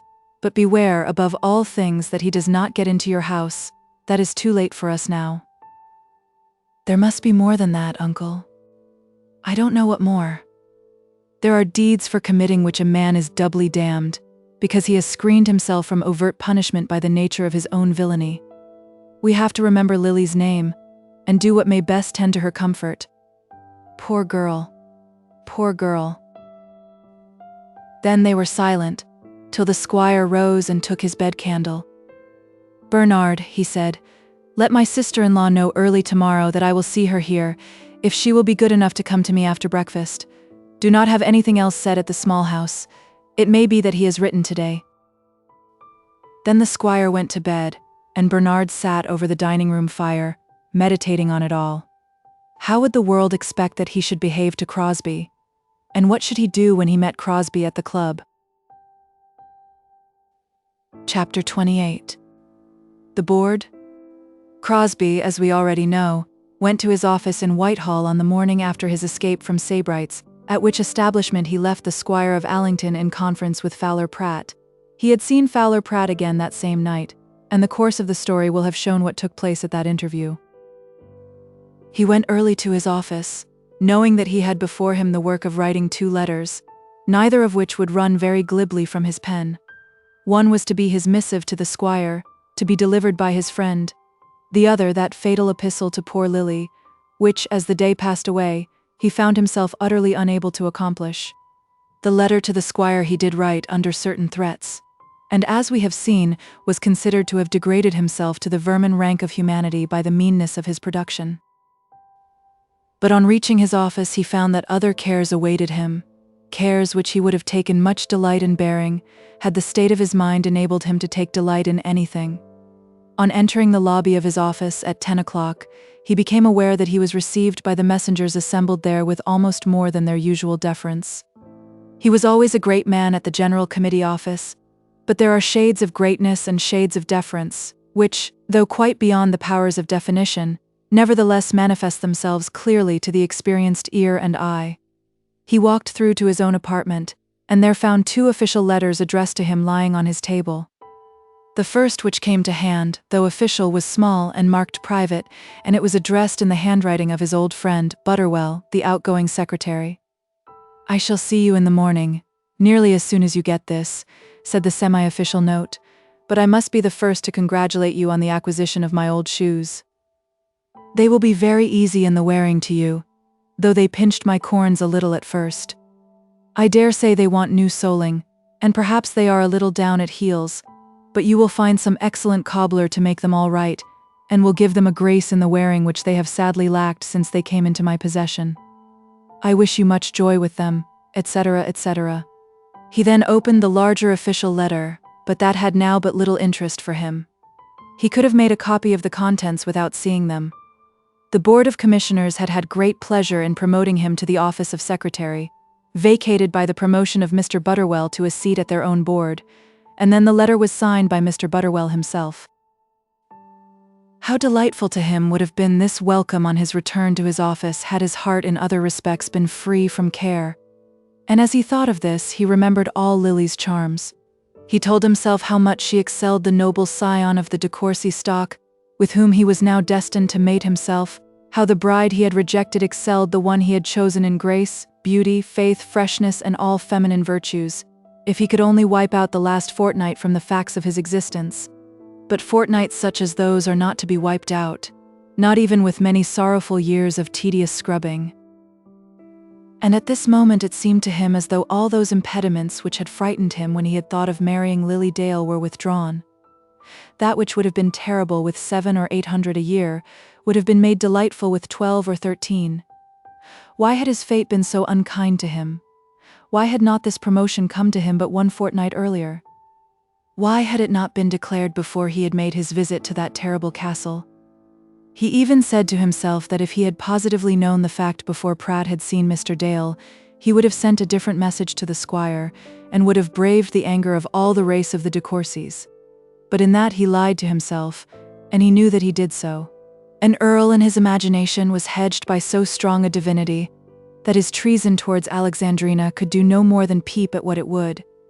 It had been considered but little by him, when the project first offered itself to his mind, to jilt the niece of a small rural squire, but it was not in him to jilt the daughter of a countess. That house full of babies in St. John's Wood appeared to him now under a very different guise from that which it wore as he sat in his room at Courcy Castle on the evening of his arrival there. Then such an establishment had to him the flavour of a graveyard. It was as though he were going to bury himself alive. Now that it was out of his reach, he thought of it as a paradise upon earth. And then he considered what sort of a paradise Lady Alexandrina would make for him. It was astonishing how ugly was the Lady Alexandrina, how old, how graceless, how destitute of all pleasant charm, seen through the spectacles which he wore at the present moment. During his first hour at the office, he did nothing. One or two of the younger clerks came in and congratulated him with much heartiness. He was popular at his office, and they had got a step by his promotion. Then he met one or two of the elder clerks, and was congratulated with much less heartiness. "I suppose it's all right," said one bluff old gentleman. "My time is gone by, I know. I married too early to be able to wear a good coat when I was young, and I never was acquainted with any lords or lords' families." The sting of this was the sharper because Crosbie had begun to feel how absolutely useless to him had been all that high interest and noble connection which he had formed. He had really been promoted because he knew more about his work than any of the other men, and Lady de Courcy's influential relation at the India Board had not yet even had time to write a note upon the subject. At 11, Mr. Butterwell came into Crosbie's room, and the new secretary was forced to clothe himself in smiles. Mr. Butterwell was a pleasant, handsome man of about 50, who had never yet set the Thames on fire and had never attempted to do so. He was perhaps a little more civil to great men and a little more patronizing to those below him than he would have been had he been perfect. But there was something frank and English even in his mode of bowing before the mighty ones, and to those who were not mighty he was rather too civil than either stern or supercilious. He knew that he was not very clever, but he knew also how to use those who were clever. He seldom made any mistake, and was very scrupulous not to tread on men's corns. Though he had no enemies, yet he had a friend or two, and we may therefore say of Mr. Butterwell that he had walked his path in life discreetly. At the age of 35 he had married a lady with some little fortune, and now he lived a pleasant, easy, smiling life in a villa at Putney. When Mr. Butterwell heard, as he often did hear, of the difficulty which an English gentleman has of earning his bread in his own country, he was wont to look back on his own career with some complacency. He knew that he had not given the world much, yet he had received largely and no one had begrudged it to him. "Tact," Mr. Butterwell used to say to himself as he walked along the paths of his Putney villa. "Tact, tact, tact. Crosbie," he said, as he entered the room cheerily, "I congratulate you with all my heart. I do indeed. You have got the step early in life, and you deserve it thoroughly, much better than I did when I was appointed to the same office." "Oh no," said Crosbie gloomily. "But I say, oh yes, we are deuced lucky to have such a man, and so I told the commissioners." I'm sure I'm very much obliged to you. I've known it all along, before you left even. Sir Raffle Buffle had told me he was to go to the income tax office. The chair is 2,000 there, you know, and I had been promised the first seat at the board. Ah, I wish I'd known, said Crosbie. You are much better as you are, said Butterwell. There's no pleasure like a surprise. Besides, one knows a thing of that kind, and yet doesn't know it. I don't mind saying now that I knew it, swearing that I knew it, but I wouldn't have said so to a living being the day before yesterday. There are such slips between the cups and the lips. Suppose Sir Raffle had not gone to the income tax. Exactly so, said Crosbie. But it's all right now. Indeed, I sat at the board yesterday, though I signed the letter afterwards. I'm not sure that I don't lose more than I gain. What? With 300 a year more and less work? Ah, but look at the interest of the thing. The secretary sees everything and knows everything. But I'm getting old and, as you say, the lighter work will suit me. By the by, will you come down to Putney tomorrow? Mrs. Butterwell will be delighted to see the new secretary. There's nobody in town now, so you can have no ground for refusing. But Mr. Crosbie did find some ground for refusing. It would have been impossible for him to have sat and smiled at Mrs. Butterwell's table in his present frame of mind. In a mysterious, half-explanatory manner, he let Mr. Butterwell know that private affairs of importance made it absolutely necessary that he should remain that evening in town. And indeed, as he said, he was not his own master just at present. By the by, of course not. I had quite forgotten to congratulate you on that head. So you're going to be married? Well, I'm very glad, and hope you'll be as lucky as I have been. Thank you, said Crosbie, again rather gloomily. A young lady from near Guestwick, isn't it? Or somewhere in those parts? No, stammered Crosbie. The lady comes from Barsetshire. Why, I heard the name. Isn't she a Bell, or Tate, or Ball, or some such name as that? No, said Crosbie, assuming what boldness he could command. Her name is de Courcy. One of the Earl's daughters? Yes, said Crosbie. Oh, I beg your pardon. I'd heard wrong. You're going to be allied to a very noble family, and I am heartily glad to hear of your success in life. Then Butterwell shook him very cordially by the hand, having offered him no such special testimony of approval when under the belief that he was going to marry a Bell, a Tate, or a Ball. All the same, Mr. Butterwell began to think that there was something wrong. He had heard from an indubitable source that Crosbie had engaged himself to a niece of a squire with whom he had been staying near Guestwick, a girl without any money, and Mr. Butterwell, in his wisdom, had thought his friend Crosbie to be rather a fool for his pains. But now he was going to marry one of the de Courcys. Mr. Butterwell was rather at his wits' ends. Well, we shall be sitting at 2, you know, and of course you'll come to us. If you're at leisure before that, I'll make over what papers I have to you. I've not been a Lord Eldon in my office, and they won't break your back. Immediately after that, Fowler Pratt had been shown into Crosbie's room, and Crosbie had written the letter to the squire under Pratt's eye. He could take no joy in his promotion. When Pratt left him, he tried to lighten his heart. He endeavored to throw Lily and her wrongs behind him, and fix his thoughts on his advancing successes in life. But he could not do it. A self-imposed trouble will not allow itself to be banished. If a man lose £1,000 by a friend's fault, or by a turn in the wheel of fortune, he can, if he be a man, put his grief down and trample it underfoot. He can exorcise the spirit of his grievance, and bid the evil one depart from out of his house. But such exorcism is not to be used when the sorrow has come from a man's own folly and sin, especially not if it has come from his own selfishness.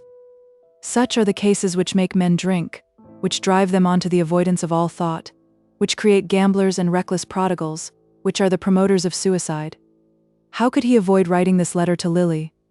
He might blow his brains out, and so let there be an end of it all. It was to such reflections that he came, when he sat himself down endeavoring to reap satisfaction from his promotion. But Crosbie was not a man to commit suicide. In giving him his due, I must protest that he was too good for that.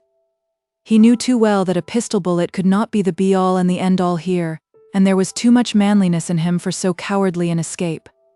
The burden must be borne. But how was he to bear it? There he sat till it was 2 o'clock, neglecting Mr. Butterwell and his office papers, and not stirring from his seat till a messenger summoned him before the board. The board, as he entered the room, was not such a board as the public may, perhaps, imagine such boards to be. There was a round table with a few pens lying about, and a comfortable leathern armchair at the side of it, farthest from the door. Sir Raffle Buffle was leaving his late colleagues, and was standing with his back to the fireplace, talking very loudly. Sir Raffle was a great bully, and the board was uncommonly glad to be rid of him. But as this was to be his last appearance at the committee office, they submitted to his voice meekly. Mr. Butterwell was standing close to him, essaying to laugh mildly at Sir Raffle's jokes. A little man, hardly more than 5 feet high, with small but honest-looking eyes and close-cut hair, was standing behind the armchair, rubbing his hands together and longing for the departure of Sir Raffle in order that he might sit down. This was Mr. Optimist, the new chairman, in praise of whose appointment the Daily Jupiter had been so loud, declaring that the present minister was showing himself superior to all ministers who had ever gone before him, in giving promotions solely on the score of merit. The Daily Jupiter, a fortnight since, had published a very eloquent article, strongly advocating the claims of Mr. Optimist, and was naturally pleased to find that its advice had been taken. Has not an obedient minister a right to the praise of those powers which he obeys? Mr. Optimist was, in truth, an industrious little gentleman, very well connected, who had served the public all his life, and who was, at any rate, honest in his dealings. Nor was he a bully, such as his predecessor. It might, however, be a question whether he carried guns enough for the command in which he was now to be employed. There was but one other member of the board, Major Fiasco by name, a discontented, broken-hearted, silent man, who had been sent to the General Committee office some few years before because he was not wanted anywhere else. He was a man who had intended to do great things when he entered public life, and had possessed the talent and energy for things moderately great. He had also possessed to a certain extent the ear of those high in office, but in some way matters had not gone well with him, and in running his course he had gone on the wrong side of the post. He was still in the prime of life, and yet all men knew that Major Fiasco had nothing further to expect from the public or from the government. Indeed, there were not wanting those who said that Major Fiasco was already in receipt of a liberal income, for which he gave no work in return, that he merely filled a chair for 4 hours a day, 4 or 5 days a week, signing his name to certain forms and documents, reading or pretending to read certain papers, but in truth doing no good. Major Fiasco, on the other hand, considered himself to be a deeply injured individual, and he spent his life in brooding over his wrongs. He believed now in nothing and in nobody. He had begun public life striving to be honest, and he now regarded all around him as dishonest. He had no satisfaction in any man other than that which he found when some event would show to him that this or that other compeer of his own had proved himself to be self-interested, false or fraudulent. "Don't tell me, Butterwell," he would say, for with Mr. Butterwell he maintained some semi-official intimacy, and he would take that gentleman by the buttonhole, holding him close.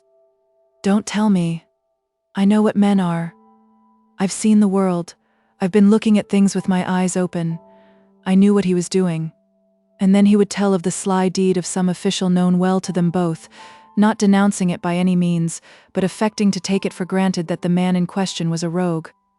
Butterwell would shrug his shoulders and laugh gently, and say that, upon his word, he didn't think the world so bad as Fiasco made it out to be. Nor did he, for Butterwell believed in many things.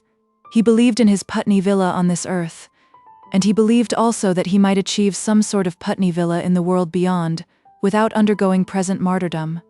His Putney Villa first, with all its attendant comforts, and then his duty to the public afterwards. It was thus that Mr. Butterwell regulated his conduct, and as he was solicitous that the villa should be as comfortable a home to his wife as to himself, and that it should be specially comfortable to his friends, I do not think that we need quarrel with his creed.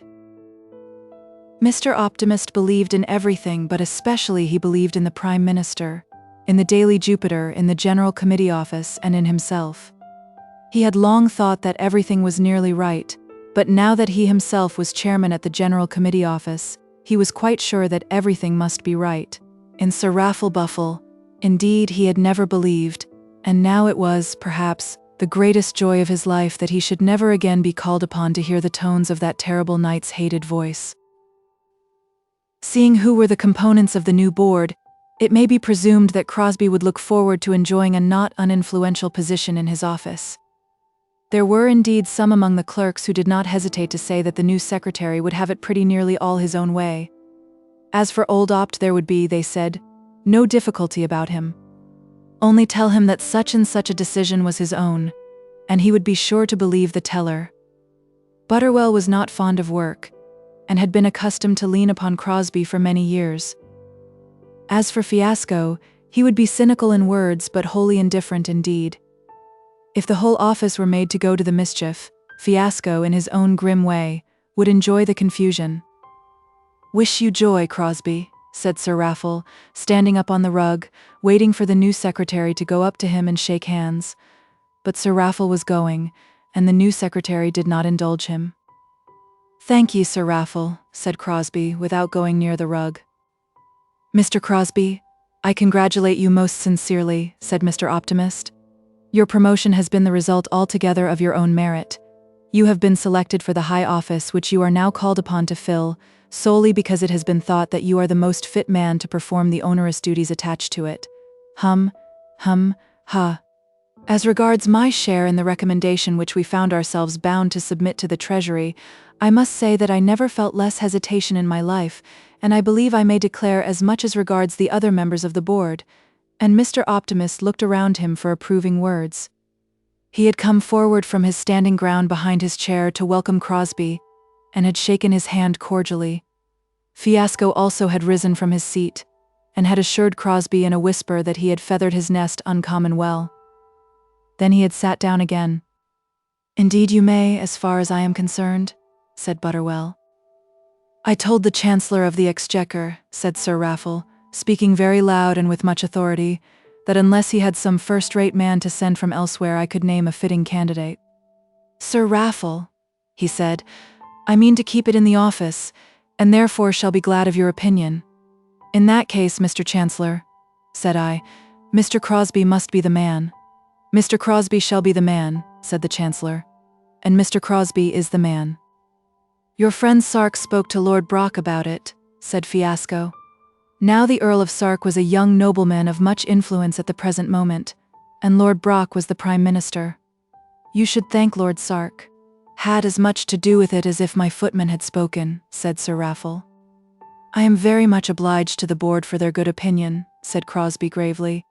"I am obliged to Lord Sark as well, and also to your footman, Sir Raffle, if, as you seem to say, he has interested himself in my favor."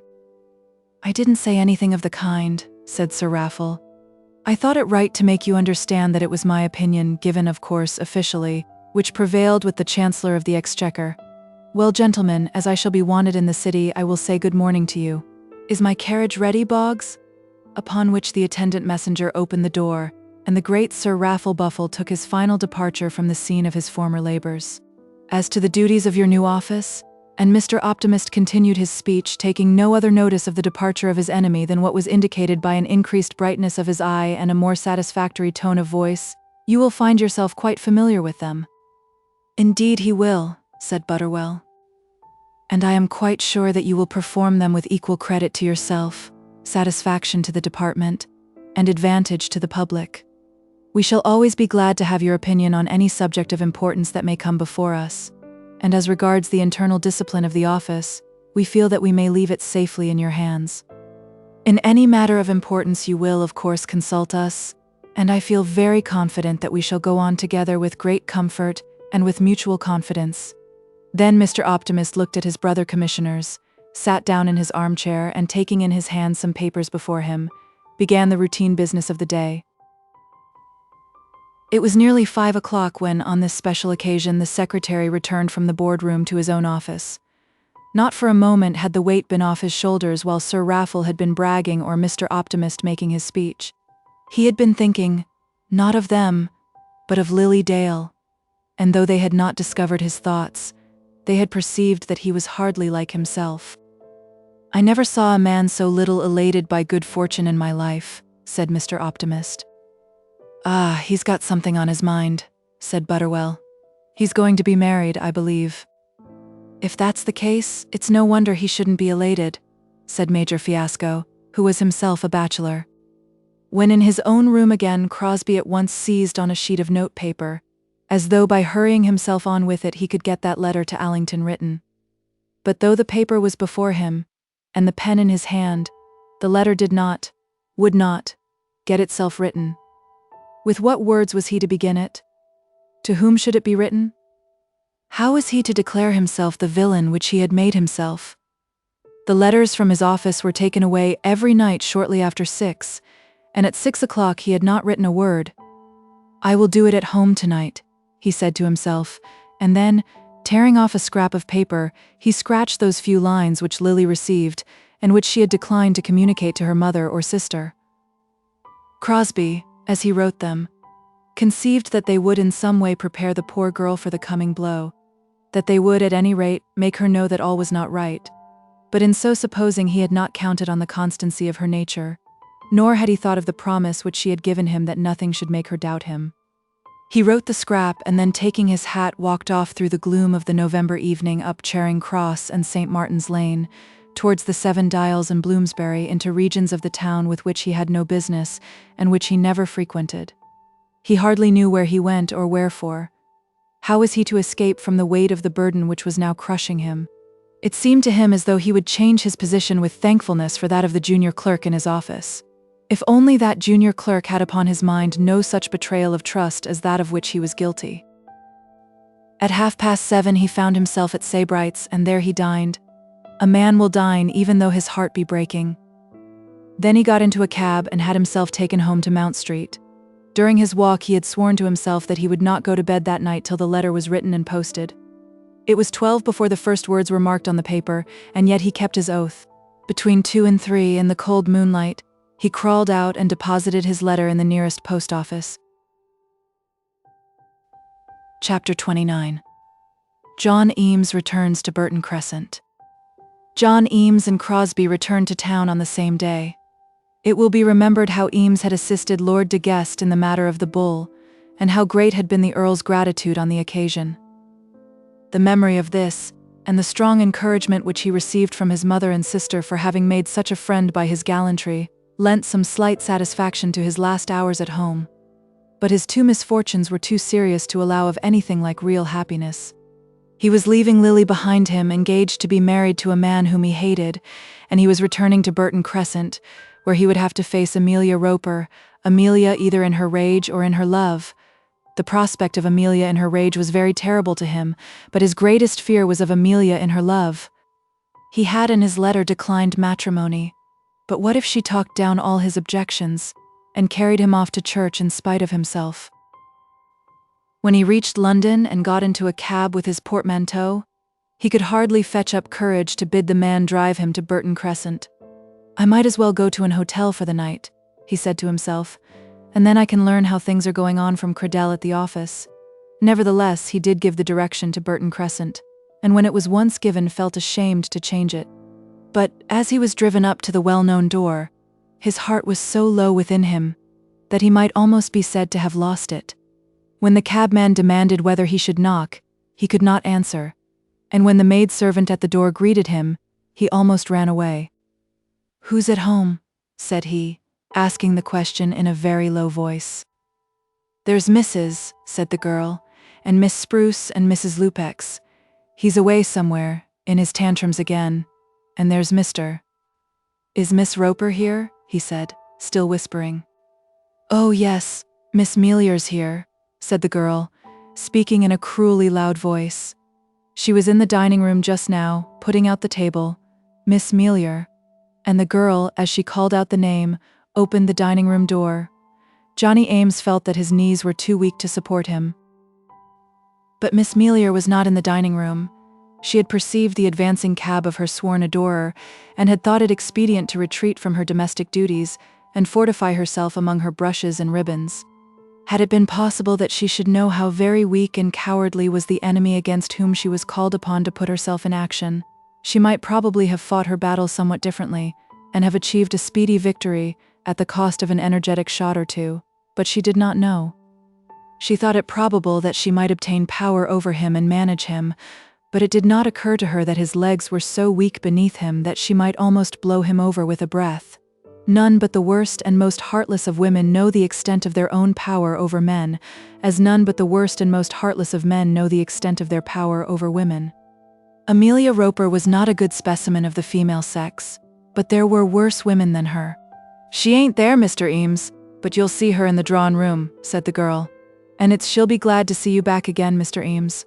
But he scrupulously passed the door of the upstairs sitting room, not even looking within it, and contrived to get himself into his own chamber without having encountered anybody. "Here's your 'ot water, Mr. Eames," said the girl, coming up to him after an interval of half an hour. "And dinner'll be on the table in 10 minutes. Mr. Cradell has come in, and so is Mrs.'s son." It was still open to him to go out and dine at some eating house in the Strand. He could start out, leaving word that he was engaged and so postpone the evil hour. He had almost made up his mind to do so, and certainly would have done it, had not the sitting-room door opened as he was on the landing-place. The door opened, and he found himself confronting the assembled company. First came Cradell, and leaning on his arm, I regret to say, was Mrs. LUPEX, Egyptia Conjux. Then there came Miss Spruce with young Roper. Amelia and her mother brought up the rear together.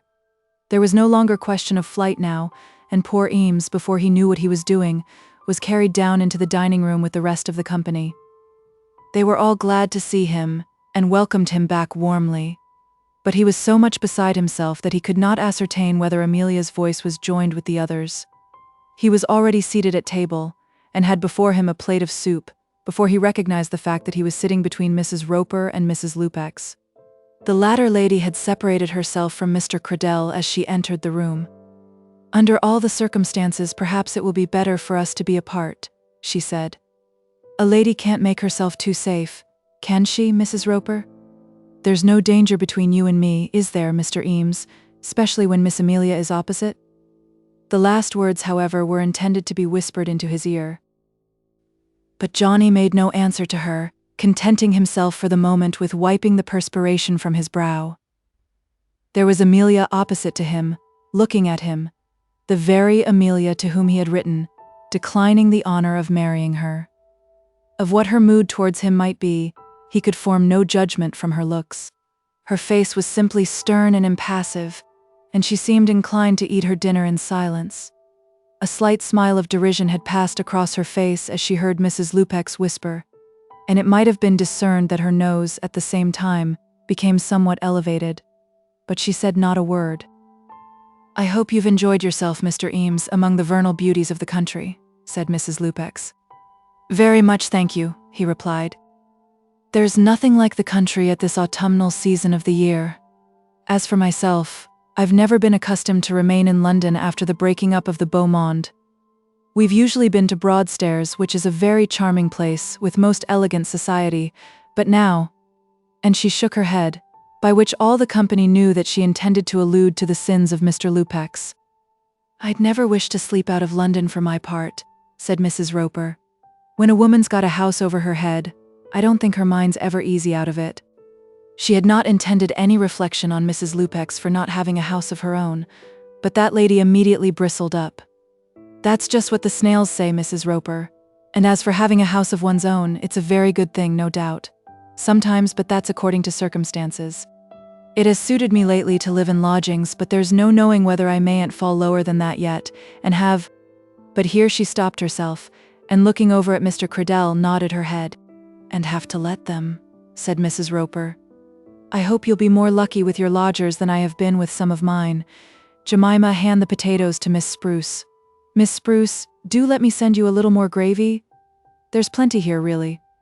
Mrs. Roper was probably thinking of Mr. Todgers. "I hope I shall," said Mrs. LUPEX. "But as I was saying, Broadstairs is delightful. Were you ever at Broadstairs, Mr. Cradell?" "Never, Mrs. LUPEX. I generally go abroad in my leave. One sees more of the world, you know. I was at Dieppe last June, and found that very delightful though rather lonely. I shall go to Ostend this year, only December is so late for Ostend. It was a deuced shame my getting December, wasn't it, Johnny?" "Yes, it was," said Eames. "I managed better. "And what have you been doing, Mr. Eames?" said Mrs. Lupex, with one of her sweetest smiles. "Whatever it may have been, you've not been false to the cause of beauty, I'm sure." And she looked over to Amelia with a knowing smile, but Amelia was engaged upon her plate, and went on with her dinner without turning her eyes either on Mrs. Lupex or on John Eames. "I haven't done anything particular," said Eames. "I've just been staying with my mother." "We've been very social here, haven't we, Miss Amelia?" continued Mrs. Lupex. "Only now and then a cloud comes across the heavens, and the lights at the banquet are darkened."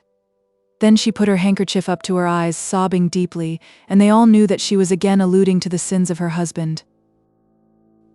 As soon as dinner was over, the ladies with young Mr. Roper retired, and Eames and Cradell were left to take their wine over the dining-room fire, or their glass of gin and water, as it might be. "Well, Caudle, old fellow," said one. "Well, Johnny, my boy," said the other. "What's the news at the office?" said Eames. "Muggeridge has been playing the very mischief." Muggeridge was the second clerk in Cradell's room. "We're going to put him into Coventry and not speak to him except officially. But to tell you the truth, my hands have been so full here at home that I haven't thought much about the office. What am I to do about that woman?" "Do about her? How do about her?" "Yes. What am I to do about her? How am I to manage with her? There's Lupex off again in one of his fits of jealousy. But it's not your fault, I suppose? Well, I can't just say, I am fond of her, and that's the long and the short of it, deuced fond of her. But my dear Caudle, you know she's that man's wife." "Oh yes, I know all about it. I'm not going to defend myself. It's wrong, I know, pleasant but wrong, but what's a fellow to do? I suppose in strict morality I ought to leave the lodgings, but, by George, I don't see why a man's to be turned out in that way. And then I couldn't make a clean score with old Mother Roper. But I say, old fellow, who gave you the gold chain?" "Well, it was an old family friend at Guestwick, or rather, I should say, a man who said he knew my father." "And he gave you that because he knew your governor? Is there a watch to it?" "Yes, there's a watch. It wasn't exactly that. There was some trouble about a bull. To tell the truth, it was Lord de Guest, the queerest fellow, Caudle, you ever met in your life, but such a trump. I've got to go and dine with him at Christmas." And then the old story of the bull was told. "I wish I could find a lord in a field with a bull," said Cradell. "We may, however, be permitted to doubt whether Mr. Cradell would have earned a watch even if he had had his wish. You see," continued Cradell, reverting to the subject on which he most delighted to talk, "I'm not responsible for that man's ill conduct." "Does anybody say you are?" "No, nobody says so. But people seem to think so. When he is by, I hardly speak to her. She is thoughtless and giddy, as women are, and takes my arm and that kind of thing. You know, it makes him mad with rage, but upon my honor I don't think she means any harm." "I don't suppose she does," said Eames. "Well, she may or she mayn't. I hope with all my heart she doesn't." "And where is he now?" "This is between ourselves, you know, but she went to find him this afternoon. Unless he gives her money she can't stay here, nor, for the matter of that, will she be able to go away. If I mention something to you, you won't tell anyone?" "Of course I won't. I wouldn't have it known to anyone for the world. I've lent her £7.10. It's that which makes me so short with Mother Roper." "Then I think you're a fool for your pains." "Ah, that's so like you. I always said you'd no feeling of real romance. If I cared for a woman, I'd give her the coat off my back." "I'd do better than that," said Johnny. "I'd give her the heart out of my body. I'd be chopped up alive for a girl I loved, but it shouldn't be for another man's wife. That's a matter of taste. But she's been to LUPEX today at that house he goes to in Drury Lane. She had a terrible scene there. He was going to commit suicide in the middle of the street, and she declares that it all comes from jealousy. Think what a time I have of it, standing always, as one may say, on gunpowder. He may turn up here any moment, you know. But upon my word, for the life of me, I cannot desert her. If I were to turn my back on her, she wouldn't have a friend in the world. And how's LD? I'll tell you what it is, you'll have some trouble with the divine Amelia." "Shall I?"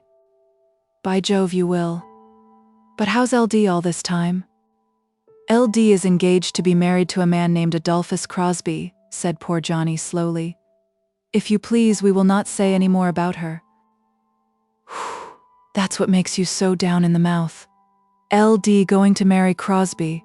Why, that's the man who is to be the new secretary at the General Committee office. Old Huffle Scuffle, who was their chair, has come to us, you know. There's been a general move at the GC, and this Crosbie has got to be secretary. He's a lucky chap, isn't he? I don't know anything about his luck. He's one of those fellows that make me hate them the first time I look at them. I've a sort of a feeling that I shall live to kick him someday. That's the time, is it? Then I suppose Amelia will have it all her own way now. I'll tell you what, Caudle. I'd sooner get up through the trapdoor and throw myself off the roof into the area than marry Amelia Roper. Have you and she had any conversation since you came back? Not a word. Then I tell you fairly, you've got trouble before you. Amelia and Maria, Mrs. LUPEX, I mean, are as thick as thieves just at present, and they have been talking you over. Maria, that is, Mrs. LUPEX, lets it all out to me. You'll have to mind where you are, old fellow. Eames was not inclined to discuss the matter any further, so he finished his toddy in silence. Cradell, however, who felt that there was something in his affairs of which he had reason to be proud, soon returned to the story of his own very extraordinary position. By Jove, I don't know that a man was ever so circumstanced, he said. She looks to me to protect her, and yet what can I do? At last Cradell got up, and declared that he must go to the ladies. She's so nervous, that unless she has someone to countenance her, she becomes unwell. Eames declared his purpose of going to the divan, or to the theatre, or to take a walk in the streets. The smiles of beauty had no longer charms for him in Burton Crescent. They'll expect you to take a cup of tea the first night, said Cradell, but Eames declared that they might expect it. I'm in no humor for it, said he. I'll tell you what, Cradell. I shall leave this place and take rooms for myself somewhere. I'll never go into a lodging house again. As he so spoke, he was standing at the dining room door, but he was not allowed to escape in this easy way. Jemima, as he went out into the passage, was there with a three-cornered note in her hand. From Miss Melior, she said. Miss Melior is in the back parlor all by herself. Poor Johnny took the note and read it by the lamp over the front door. Are you not going to speak to me on the day of your return? It cannot be that you will leave the house without seeing me for a moment. I am in the back parlor. When he had read these words, he paused in the passage with his hat on. Jemima, who could not understand why any young man should hesitate as to seeing his lady-love in the back parlor alone, whispered to him again in her audible way, Miss Melior is there, sir, and all the rest on 'em's upstairs. So compelled, Eames put down his hat and walked with slow steps into the back parlor. How was it to be with the enemy? Was he to encounter Amelia in anger, or Amelia in love? She had seemed to be stern and defiant when he had ventured to steal a look at her across the dining table, and now he expected that she would turn upon him with loud threatenings and protestations as to her wrongs, but it was not so. When he entered the room, she was standing with her back to him, leaning on the mantelpiece, and at the first moment she did not essay to speak. He walked into the middle of the room and stood there, waiting for her to begin. "Shut the door," she said, looking over her shoulder. "I suppose you don't want the girl to hear all you've got to say to me."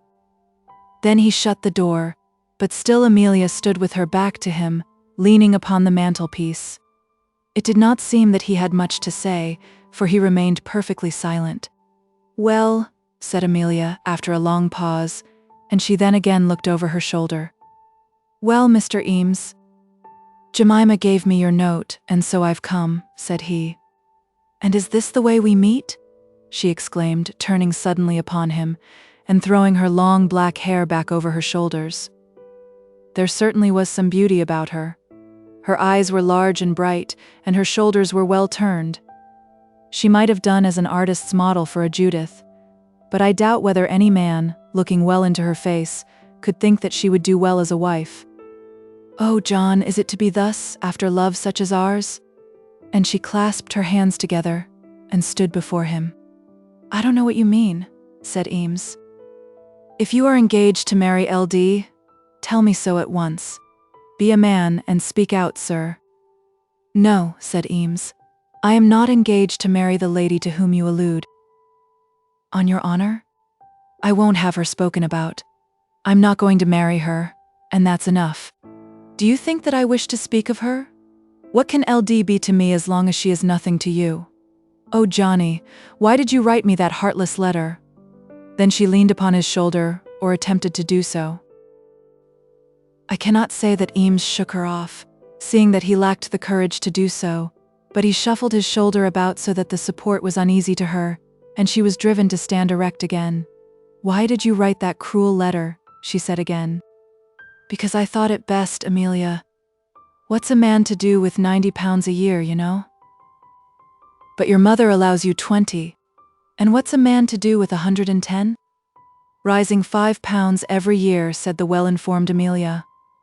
Of course we should live here, with Mama. And you would just go on paying her as you do now.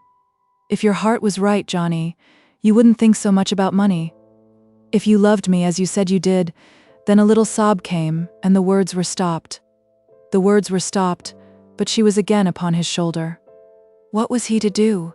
In truth, his only wish was to escape, and yet his arm, quite in opposition to his own desires, found its way round her waist.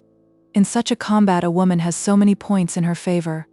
Oh, Johnny, she said again, as soon as she felt the pressure of his arm.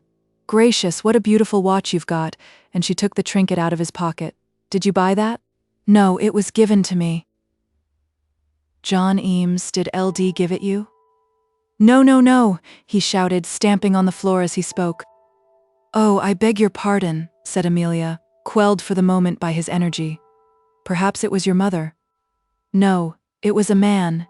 Never mind about the watch now. I wouldn't mind anything, Johnny, if you would tell me that you loved me again. Perhaps I oughtn't to ask you, and it isn't becoming in a lady, but how can I help it, when you know you've got my heart? Come upstairs and have tea with us now, won't you? What was he to do? He said that he would go up and have tea, and as he led her to the door he put down his face and kissed her. Oh, Johnny Eames, but then a woman in such a contest has so many points in her favor. Chapter 30. Is it from him? I have already declared that Crosbie wrote and posted the fatal letter to Allington, and we must now follow it down to that place. On the morning following the squire's return to his own house, Mrs. Crump, the post-mistress at Allington, received a parcel by post directed to herself. She opened it, and found an enclosure addressed to Mrs. Dale, with a written request that she would herself deliver it into that lady's own hand at once. This was Crosbie's letter. It's from Miss Lily's gentleman, said Mrs. Crump, looking at the handwriting. There's something up, or he wouldn't be writing to her mamma in this way. But Mrs. Crump lost no time in putting on her bonnet and trudging up with the letter to the small house. I must see the missus herself, said Mrs. Crump. Whereupon Mrs. Dale was called downstairs into the hall, and there received the packet. Lily was in the breakfast parlor, and had seen the post-mistress arrive, had seen also that she carried a letter in her hand. For a moment she had thought that it was for her, and imagined that the old woman had brought it herself from simple good nature. But Lily, when she heard her mother mentioned, instantly withdrew and shut the parlor door. Her heart misgave her that something was wrong, but she hardly tried to think what it might be. After all, the regular postman might bring the letter she herself expected. Belle was not yet downstairs, and she stood alone over the teacups on the breakfast table, feeling that there was something for her to fear.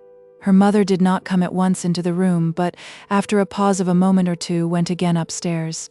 So she remained, either standing against the table or at the window, or seated in one of the two armchairs, for a space of 10 minutes, when Belle entered the room. "Isn't Mama down yet?" said Belle. "Belle," said Lily, "something has happened. Mama has got a letter." "Happened? What has happened? Is anybody ill? Who is the letter from?" And Belle was going to return through the door in search of her mother.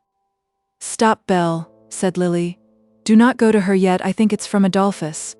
"Oh, Lily, what do you mean?" "I don't know, dear. We'll wait a little longer. Don't look like that, Belle." And Lily strove to appear calm, and strove almost successfully. "You have frightened me so," said Belle. I am frightened myself. He only sent me one line yesterday, and now he has sent nothing. If some misfortune should have happened to him. Mrs. Crump brought down the letter herself to Mamma, and that is so odd, you know. Are you sure it was from him? No, I have not spoken to her. I will go up to her now. Don't you come, Belle? Oh, Belle, do not look so unhappy. She then went over and kissed her sister, and after that, with very gentle steps, made her way up to her mother's room. Mamma, may I come in? She said. Oh, my child. I know it is from him, Mamma. Tell me all at once. Mrs. Dale had read the letter. With quick, glancing eyes, she had made herself mistress of its whole contents, and was already aware of the nature and extent of the sorrow which had come upon them. It was a sorrow that admitted of no hope. The man who had written that letter could never return again, nor if he should return, could he be welcomed back to them. The blow had fallen, and it was to be borne. Inside the letter to herself had been a very small note addressed to Lily. Give her the enclosed, Crosbie had said in his letter, if you do not now think it wrong to do so. I have left it open that you may read it. Mrs. Dale, however, had not yet read it, and she now concealed it beneath her handkerchief. I will not repeat at length Crosbie's letter to Mrs. Dale. It covered 4 sides of letter paper, and was such a letter that any man who wrote it must have felt himself to be a rascal. We saw that he had difficulty in writing it, but the miracle was that any man could have found it possible to write it. I know you will curse me, said he, and I deserve to be cursed. I know that I shall be punished for this, and I must bear my punishment. My worst punishment will be this, that I never more shall hold up my head again. And then, again, he said, my only excuse is my conviction that I should never make her happy. She has been brought up as an angel, with pure thoughts, with holy hopes, with a belief in all that is good, and high, and noble.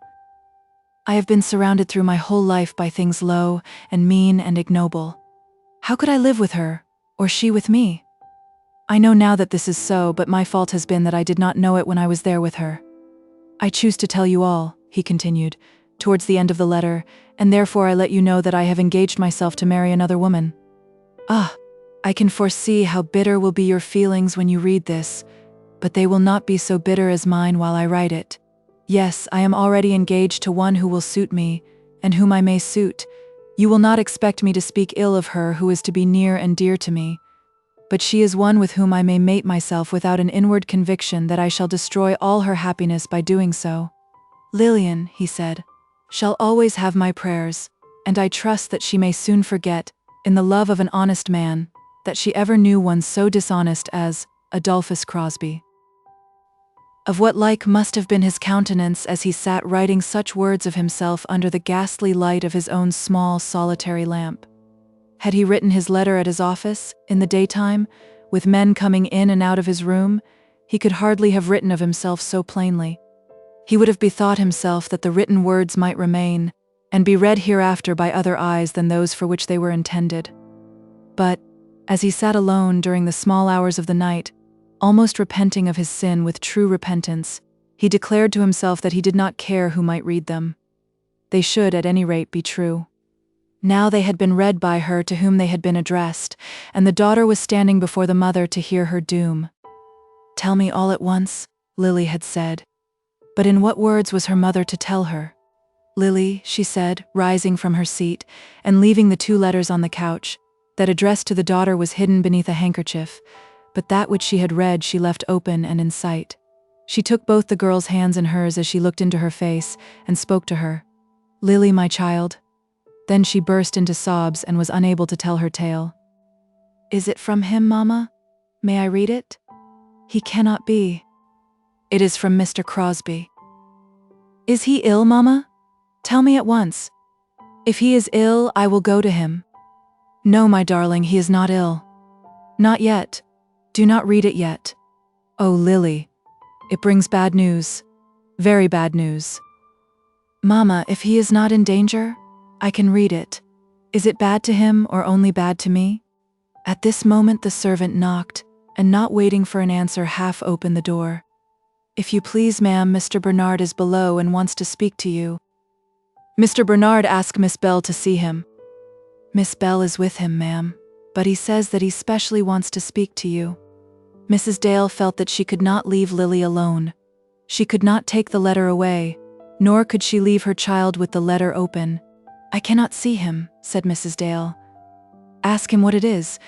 Tell him I cannot come down just at present." And then the servant went, and Bernard left his message with Belle. "Bernard," she had said, "do you know of anything? Is there anything wrong about Mr. Crosbie?" Then in a few words he told her all, and understanding why his aunt had not come down to him, he went back to the great house. Belle, almost stupefied by the tidings, seated herself at the table unconsciously, leaning upon her elbows. "It will kill her," she said to herself. "My Lily, my darling Lily, it will surely kill her." But the mother was still with the daughter, and the story was still untold. "Mama," said Lily, "whatever it is, I must of course be made to know it. I begin to guess the truth. It will pain you to say it. Shall I read the letter?" Mrs. Dale was astonished at her calmness. It could not be that she had guessed the truth, or she would not stand like that, with tearless eyes and unquelled courage before her. "You shall read it, but I ought to tell you first." "Oh, my child, my own one." Lily was now leaning against the bed, and her mother was standing over her, caressing her. "Then tell me," said she. "But I know what it is. He has thought it all over while away from me, and he finds that it must not be as we have supposed. Before he went, I offered to release him, and now he knows that he had better accept my offer. Is it so, Mama?" In answer to this, Mrs. Dale did not speak, but Lily understood from her signs that it was so. "He might have written it to me, myself," said Lily very proudly. "Mama, we will go down to breakfast. He has sent nothing to me then. There is a note. He bids me read it, but I have not opened it. It is here." "Give it me," said Lily almost sternly. "Let me have his last words to me," and she took the note from her mother's hands. "Lily," said the note, "your mother will have told you all. Before you read these few words, you will know that you have trusted one who was quite untrustworthy. I know that you will hate me. I cannot even ask you to forgive me. You will let me pray that you may yet be happy. A.C." She read these few words, still leaning against the bed. Then she got up, and walking to a chair, seated herself with her back to her mother. Mrs. Dale, moving silently after her, stood over the back of the chair, not daring to speak to her. So she sat for some 5 minutes, with her eyes fixed upon the open window, and with Crosbie's note in her hand. "I will not hate him, and I do forgive him," she said at last, struggling to command her voice, and hardly showing that she could not altogether succeed in her attempt. "I may not write to him again, but you shall write and tell him so. Now we will go down to breakfast." And so saying, she got up from her chair. Mrs. Dale almost feared to speak to her. Her composure was so complete, and her manner so stern and fixed. She hardly knew how to offer pity and sympathy, seeing that pity seemed to be so little necessary, and that even sympathy was not demanded. And she could not understand all that Lily had said. What had she meant by the offer to release him? Had there, then, been some quarrel between them before he went? Crosbie had made no such allusion in his letter, but Mrs. Dale did not dare to ask any questions. "You frighten me, Lily," she said. "Your very calmness frightens me." "Dear Mama?" And the poor girl absolutely smiled as she embraced her mother. "You need not be frightened by my calmness. I know the truth well. I have been very unfortunate. The brightest hopes of my life are all gone, and I shall never again see him whom I love beyond all the world." Then at last she broke down and wept in her mother's arms. There was not a word of anger spoken then against him who had done all this. Mrs. Dale felt that she did not dare to speak in anger against him, and words of anger were not likely to come from poor Lily. She, indeed, hitherto did not know the whole of his offense, for she had not read his letter. "Give it me, Mama," she said at last. "It has to be done sooner or later." "Not now, Lily. I have told you all that you need know at present." "Yes, now, Mama," and again that sweet silvery voice became stern. "I will read it now, and there shall be an end." Whereupon Mrs. Dale gave her the letter, and she read it in silence, Her mother, though standing somewhat behind her, watched her narrowly as she did so. She was now lying over upon the bed, and the letter was on the pillow as she propped herself upon her arm. Her tears were running, and ever and again she would stop to dry her eyes. Her sobs, too, were very audible, but she went on steadily with her reading till she came to the line on which Crosbie told that he had already engaged himself to another woman. Then her mother could see that she paused suddenly, and that a shudder slightly convulsed all her limbs. "He has been very quick," she said, almost in a whisper, and then she finished the letter. "Tell him, Mamma," she said, "that I do forgive him, and I will not hate him. You will tell him that, from me, will you not?" And then she raised herself from the bed. Mrs. Dale would give her no such assurance. In her present mood, her feelings against Crosbie were of a nature which she herself hardly could understand or analyze. She felt that if he were present she could almost fly at him as would a tigress. She had never hated before as she now hated this man. He was to her a murderer, and worse than a murderer. He had made his way like a wolf into her little fold, and torn her ewe lamb and left her maimed and mutilated for life. How could a mother forgive such an offense as that, or consent to be the medium through which forgiveness should be expressed? "You must, Mamma, or if you do not, I shall do so. Remember that I love him. You know what it is to have loved one single man. He has made me very unhappy. I hardly know yet how unhappy. But I have loved him, and do love him. I believe in my heart that he still loves me. Where this has been, there must not be hatred and unforgiveness. I will pray that I may become able to forgive him," said Mrs. Dale. "But you must write to him those words. Indeed you must, Mamma. She bids me tell you that she has forgiven you and will not hate you. Promise me that." "I can make no promise now, Lily. I will think about it and endeavor to do my duty." Lily was now seated and was holding the skirt of her mother's dress. "Mamma," she said, looking up into her mother's face, "you must be very good to me now, and I must be very good to you. We shall be always together now. I must be your friend and counselor, and be everything to you, more than ever. I must fall in love with you now," and she smiled again, and the tears were almost dry upon her cheeks. At last they went down to the breakfast room, from which Belle had not moved.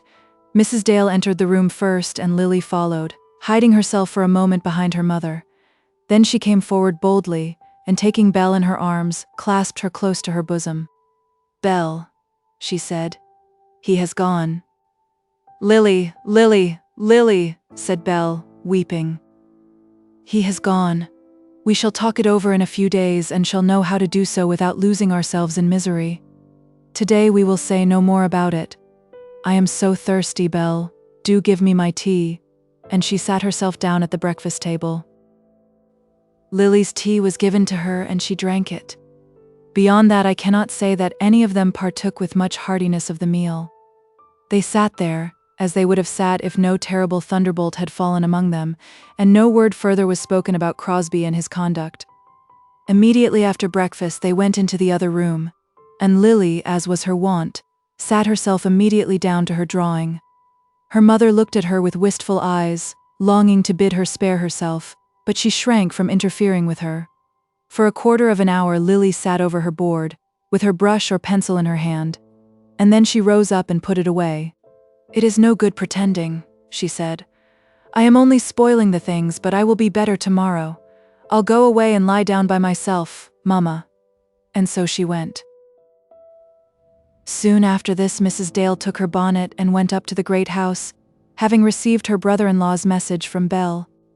"I know what he has to tell me," she said, "but I might as well go. It will be necessary that we should speak to each other about it." So she walked across the lawn and up into the hall of the great house. "Is my brother in the book room?" she said to one of the maids, and then knocking at the door went in unannounced. The squire rose from his armchair and came forward to meet her. "Mary," he said, "I believe you know it all." "Yes," she said. "You can read that," and she handed him Crosbie's letter.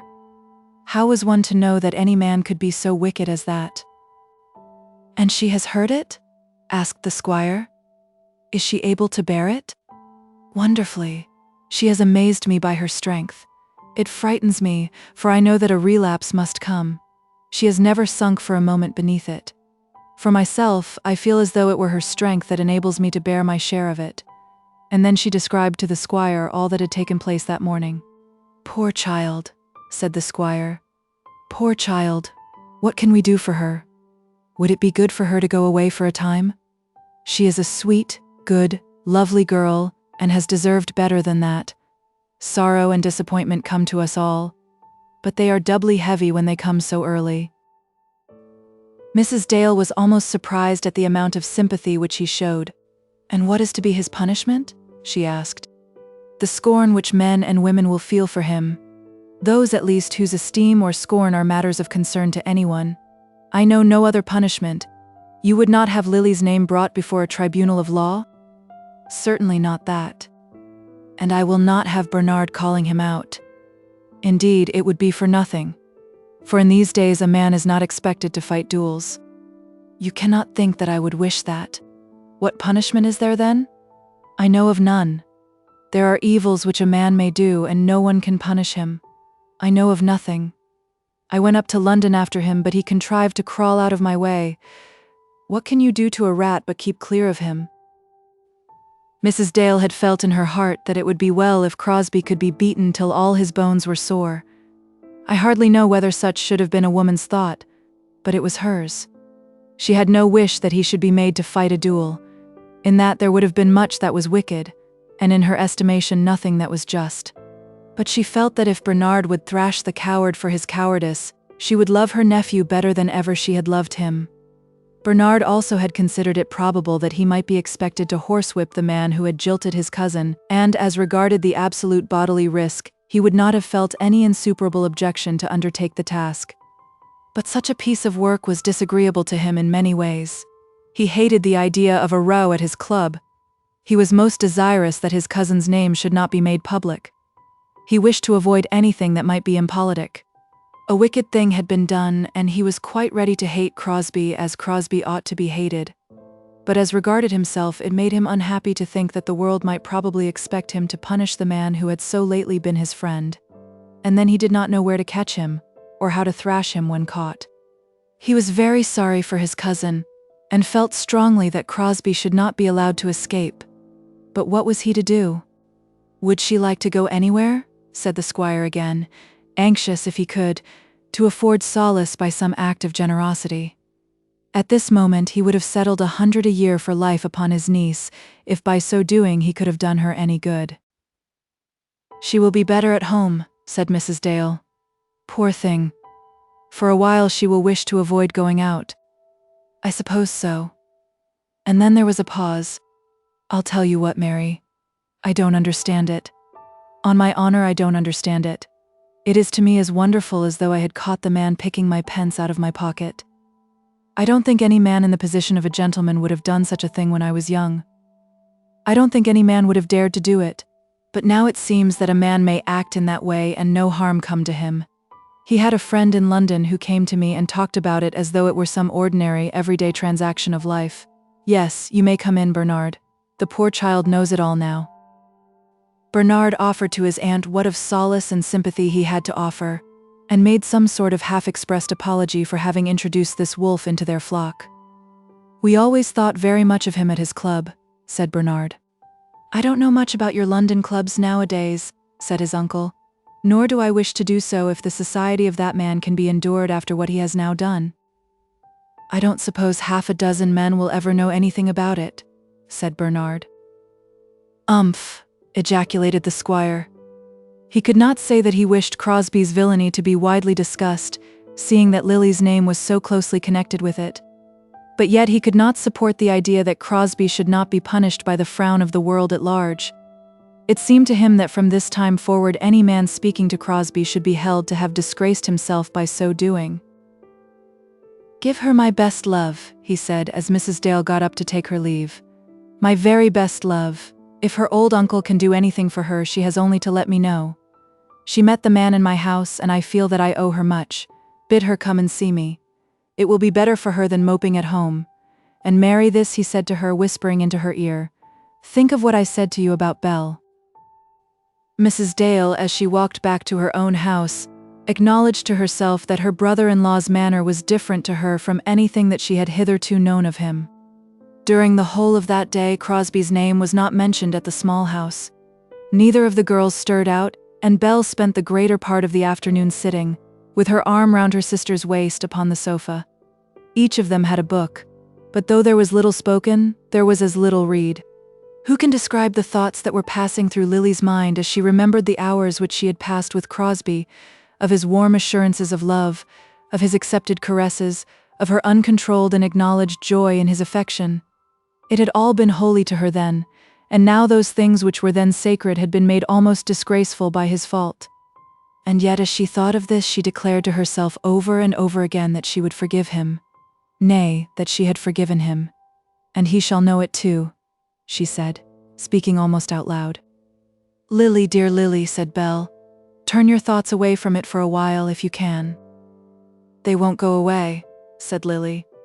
And that was all that was said between them on the subject. Everybody would know it. I doubt whether that must not be one of the bitterest drops in the cup which a girl in such circumstances is made to drain. Lily perceived early in the day that the parlour maid well knew that she had been jilted. The girl's manner was intended to convey sympathy, but it did convey pity, and Lily for a moment felt angry. But she remembered that it must be so, and smiled upon the girl, and spoke kindly to her. What mattered it? All the world would know it in a day or two. On the following day she went up, by her mother's advice, to see her uncle. My child, said he, I am sorry for you. My heart bleeds for you. Uncle, she said, do not mind it. Only do this for me. Do not talk about it. I mean to me. No, no, I will not. That there should ever have been in my house so great a rascal. Uncle, uncle, I will not have that. I will not listen to a word against him from any human being. Not a word, remember that. And her eyes flashed as she spoke. He did not answer her, but took her hand and pressed it, and then she left him. The Dales were ever constant, he said to himself, as he walked up and down the terrace before his house. Ever constant. Chapter 31. The Wounded Fawn. Nearly 2 months passed away, and it was now Christmas time at Allington. It may be presumed that there was no intention at either house that the mirth should be very loud. Such a wound as that received by Lily Dale was one from which recovery could not be quick, and it was felt by all the family that a weight was upon them which made gaiety impracticable. As for Lily herself, it may be said that she bore her misfortune with all a woman's courage. For the first week she stood up as a tree that stands against the wind, which is soon to be shivered to pieces because it will not bend. During that week her mother and sister were frightened by her calmness and endurance. She would perform her daily task. She would go out through the village and appear at her place in church on the first Sunday. She would sit over her book of an evening, keeping back her tears, and would chide her mother and sister when she found that they were regarding her with earnest anxiety. "Mamma, let it all be as though it had never been," she said. "Ah, dear, if that were but possible." "God forbid that it should be possible inwardly," Lily replied, "but it is possible outwardly. I feel that you are more tender to me than you used to be, and that upsets me. If you would only scold me because I am idle, I should soon be better." But her mother could not speak to her as she perhaps might have spoken had no grief fallen upon her pet. She could not cease from those anxious, tender glances which made Lily know that she was looked on as a fawn wounded almost to death. At the end of the first week she gave way. "I won't get up, Belle," she said one morning, almost petulantly. "I am ill. I had better lie here out of the way. Don't make a fuss about it. I'm stupid and foolish, and that makes me ill." Thereupon Mrs. Dale and Belle were frightened, and looked into each other's blank faces, remembering stories of poor broken-hearted girls who had died because their loves had been unfortunate, as small wax tapers whose lights are quenched if a breath of wind blows upon them too strongly. But then Lily was in truth no such slight taper as that. Nor was she the stem that must be broken because it will not bend. She bent herself to the blast during that week of illness, and then arose with her form still straight and graceful, and with her bright light unquenched. After that, she would talk more openly to her mother about her loss. Openly and with a true appreciation of the misfortune which had befallen her, but with an assurance of strength which seemed to ridicule the idea of a broken heart. "I know that I can bear it," she said, "and that I can bear it without lasting unhappiness. Of course I shall always love him, and must feel almost as you felt when you lost my father." In answer to this, Mrs. Dale could say nothing. She could not speak out her thoughts about Crosbie and explain to Lily that he was unworthy of her love. Love does not follow worth and is not given to excellence, nor is it destroyed by ill usage, nor killed by blows and mutilation. When Lily declared that she still loved the man who had so ill-used her, Mrs. Dale would be silent. Each perfectly understood the other, but on that matter even they could not interchange their thoughts with freedom. "You must promise never to be tired of me, Mamma," said Lily. Mothers do not often get tired of their children, whatever the children may do of their mothers. "I'm not so sure of that when the children turn out old maids. And I mean to have a will of my own too, Mamma, and a way also, if it be possible. When Belle is married, I shall consider it a partnership, and I shan't do what I'm told any longer. Forewarned will be forearmed." "Exactly. And I don't want to take you by surprise. For a year or two longer till Belle is gone, I mean to be dutiful, but it would be very stupid for a girl to be dutiful all her life." All of which Mrs. Dale understood thoroughly. It amounted to an assertion on Lily's part that she had loved once and could never love again. That she had played her game hoping, as other girls hope, that she might win the prize of a husband, but that, having lost, she could never play the game again. It was that inward conviction on Lily's part which made her say such words to her mother. But Mrs. Dale would by no means allow herself to share this conviction. She declared to herself that time would cure Lily's wound, and that her child might yet be crowned by the bliss of a happy marriage. She would not in her heart consent to that plan in accordance with which Lily's destiny in life was to be regarded as already fixed. She had never really liked Crosbie as a suitor, and would herself have preferred John Eames, with all the faults of his hobbledehoyhood on his head. It might yet come to pass that John Eames's love might be made happy. But in the meantime Lily, as I have said, had become strong in her courage and recommenced the work of living with no lackadaisical self-assurance that because she had been made more unhappy than others, therefore she should allow herself to be more idle.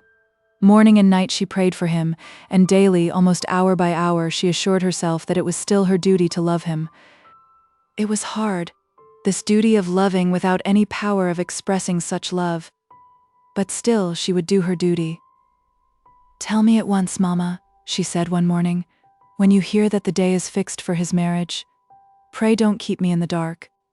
"It is to be in February," said Mrs. Dale. "But let me know the day." "It must not be to me like ordinary days, but do not look unhappy, Mamma. I am not going to make a fool of myself. I shan't steal off and appear in the church like a ghost." And then, having uttered her little joke, a sob came, and she hid her face on her mother's bosom. In a moment she raised it again. "Believe me, Mamma, that I am not unhappy," she said. After the expiration of that second week, Mrs. Dale did write a letter to Crosbie. "I suppose it is right that I should acknowledge the receipt of your letter.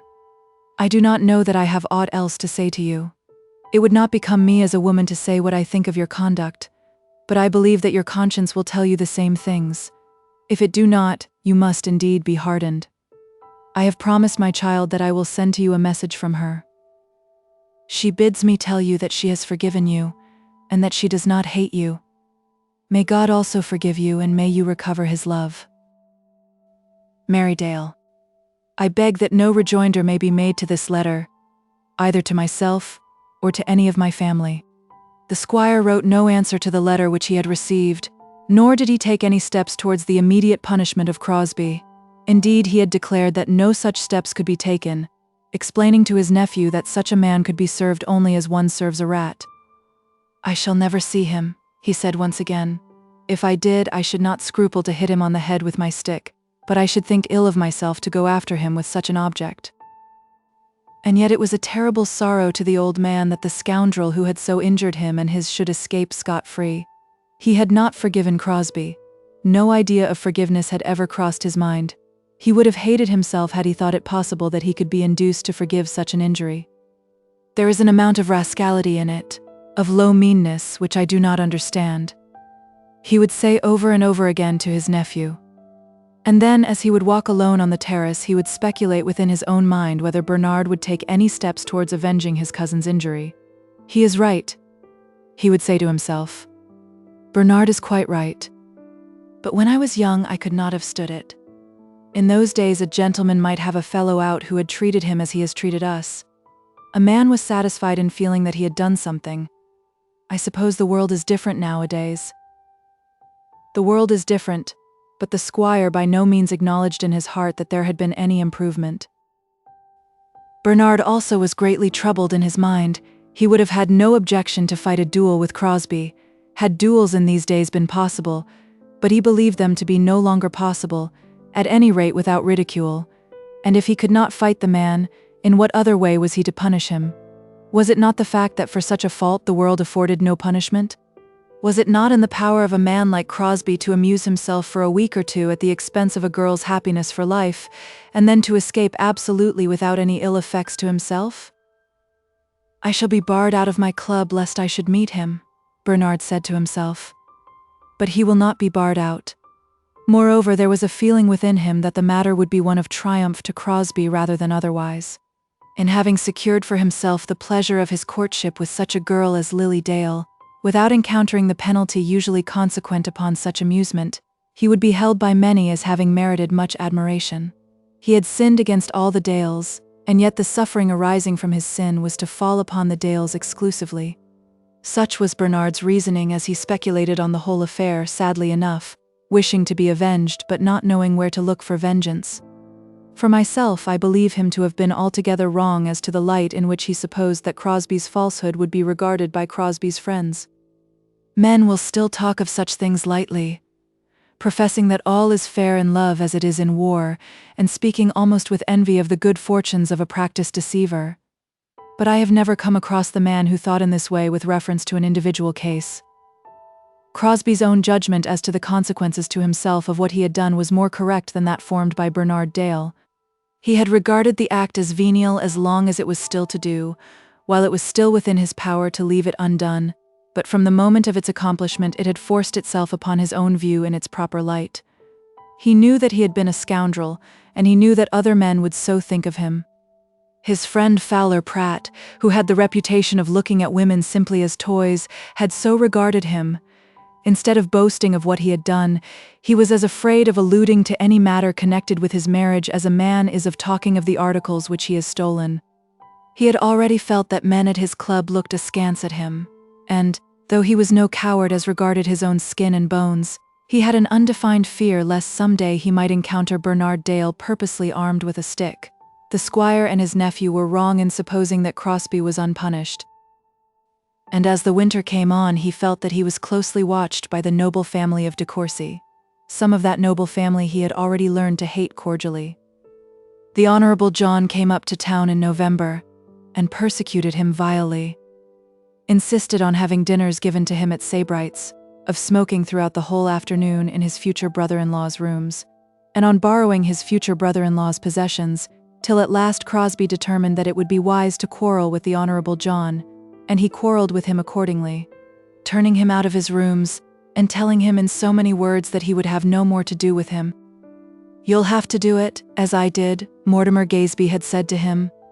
"I didn't like it because of the family, but Lady Amelia told me that it must be so."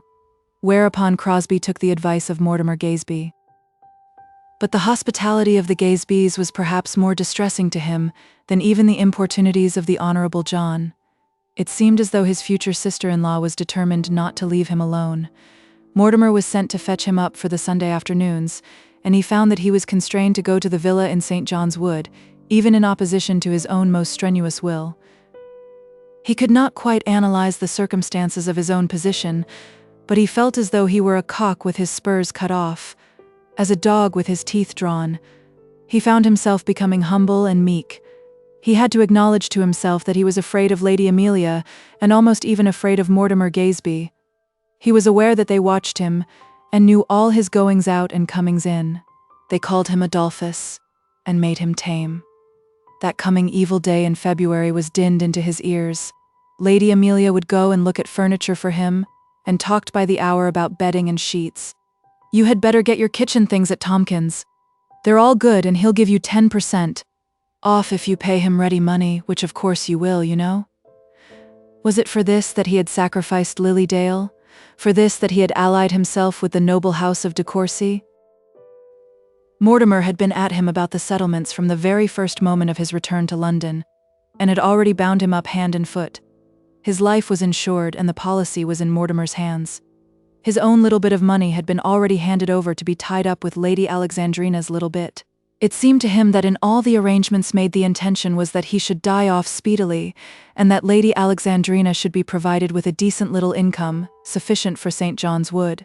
Things were to be so settled that he could not even spend the proceeds of his own money or of hers. They were to go under the fostering hand of Mortimer Gazeby, in paying insurances. If he would only die the day after his marriage, there would really be a very nice sum of money for Alexandrina, almost worthy of the acceptance of an earl's daughter. 6 months ago he would have considered himself able to turn Mortimer Gazeby round his finger on any subject that could be introduced between them. When they chanced to meet, Gazeby had been quite humble to him, treating him almost as a superior being. He had looked down on Gazeby from a very great height, but now it seemed as though he were powerless in this man's hands. But perhaps the Countess had become his greatest aversion. She was perpetually writing to him little notes in which she gave him multitudes of commissions, sending him about as though he had been her servant. And she pestered him with advice which was even worse than her commissions, telling him of the style of life in which Alexandrina would expect to live, and warning him very frequently that such an one as he could not expect to be admitted within the bosom of so noble a family without paying very dearly for that inestimable privilege. Her letters had become odious to him, and he would chuck them on one side, leaving them for the whole day unopened. He had already made up his mind that he would quarrel with the Countess also, very shortly after his marriage, indeed that he would separate himself from the whole family if it were possible. And yet he had entered into this engagement mainly with the view of reaping those advantages which would accrue to him from being allied to the de Courcys. The squire and his nephew were wretched in thinking that this man was escaping without punishment, but they might have spared themselves that misery. It had been understood from the first that he was to spend his Christmas at Courcy Castle. From this undertaking it was quite out of his power to enfranchise himself, but he resolved that his visit should be as short as possible. Christmas Day unfortunately came on a Monday, and it was known to the de Courcy world that Saturday was almost a dies non at the General Committee office. As to those 3 days there was no escape for him, but he made Alexandrina understand that the 3 commissioners were men of iron as to any extension of those 3 days. "I must be absent again in February, of course," he said, almost making his wail audible in the words he used, "and therefore it is quite impossible that I should stay now beyond the Monday." Had there been attractions for him at Courcy Castle, I think he might have arranged with Mr. Optimist for a week or 10 days. "We shall be all alone," the Countess wrote to him, "and I hope you will have an opportunity of learning more of our ways than you have ever really been able to do as yet." This was bitter as gall to him. But in this world all valuable commodities have their price, and when men such as Crosbie aspire to obtain for themselves an alliance with noble families, they must pay the market price for the article which they purchase. "You'll all come up and dine with us on Monday," the squire said to Mrs. Dale, about the middle of the previous week. "Well, I think not," said Mrs. Dale. "We are better, perhaps, as we are." At this moment the squire and his sister-in-law were on much more friendly terms than had been usual with them, and he took her reply in good part, understanding her feeling. Therefore he pressed his request, and succeeded. "I think you're wrong," he said. "I don't suppose that we shall have a very merry Christmas. You and the girls will hardly have that whether you eat your pudding here or at the great house. But it will be better for us all to make the attempt. It's the right thing to do. That's the way I look at it." "I'll ask Lily," said Mrs. Dale. Do give her my love and tell her from me that, in spite of all that has come and gone, Christmas Day should still be to her a day of rejoicing. We'll dine about 3 so that the servants can have the afternoon." "Of course we'll go," said Lily. "Why not? We always do, and we'll have blind man's buff with all the Boyces, as we had last year, if Uncle will ask them up." But the Boyces were not asked up for that occasion. But Lily, though she put on it all so brave a face, had much to suffer, and did in truth suffer greatly. If you, my reader, ever chanced to slip into the gutter on a wet day, did you not find that the sympathy of the bystanders was by far the severest part of your misfortune? Did you not declare to yourself that all might yet be well, if the people would only walk on and not look at you? And yet you cannot blame those who stood and pitied you, or perhaps essayed to rub you down and assist you in the recovery of your bead-obed hat. You yourself, if you see a man fall, cannot walk by as though nothing uncommon had happened to him. It was so with Lily. The people of Allington could not regard her with their ordinary eyes. They would look at her tenderly, knowing that she was a wounded fawn, and thus they aggravated the soreness of her wound. Old Mrs. Hearn condoled with her, telling her that very likely she would be better off as she was. Lily would not lie about it in any way. "Mrs. Hearn," she said, "the subject is painful to me." Mrs. Hearn said no more about it, but on every meeting between them she looked to things she did not say. "Miss Lily," said Hopkins one day, "Miss Lily," and as he looked up into her face a tear had almost formed itself in his old eye. "I knew what he was from the first. Oh dear, oh dear. If I could have had him killed." "Hopkins, how dare you?" said Lily.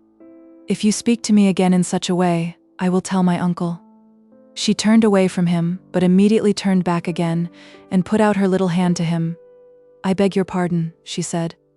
"I know how kind you are, and I love you for it." And then she went away.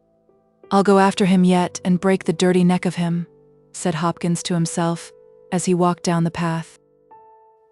Shortly before Christmas Day she called with her sister at the vicarage. Belle, in the course of the visit, left the room with one of the Boyce girls to look at the last chrysanthemums of the year. Then Mrs. Boyce took advantage of the occasion to make her little speech. "My dear Lily," she said, "you will think me cold if I do not say one word to you." "No, I shall not," said Lily almost sharply, shrinking from the finger that threatened to touch her sore. "There are things which should never be talked about." "Well, well, perhaps so," said Mrs. Boyce. But for a minute or two she was unable to fall back upon any other topic, and sat looking at Lily with painful tenderness. I need hardly say what were Lily's sufferings under such a gaze, but she bore it, acknowledging to herself in her misery that the fault did not lie with Mrs. Boyce. How could Mrs. Boyce have looked at her otherwise than tenderly? It was settled then that Lily was to dine up at the great house on Christmas Day, and thus show to the Allington world that she was not to be regarded as a person shut out from the world by the depth of her misfortune. That she was right there can, I think, be no doubt. But as she walked across the little bridge with her mother and sister, after returning from church, she would have given much to be able to have turned round and have gone to bed instead of to her uncle's dinner. Continued in the next part.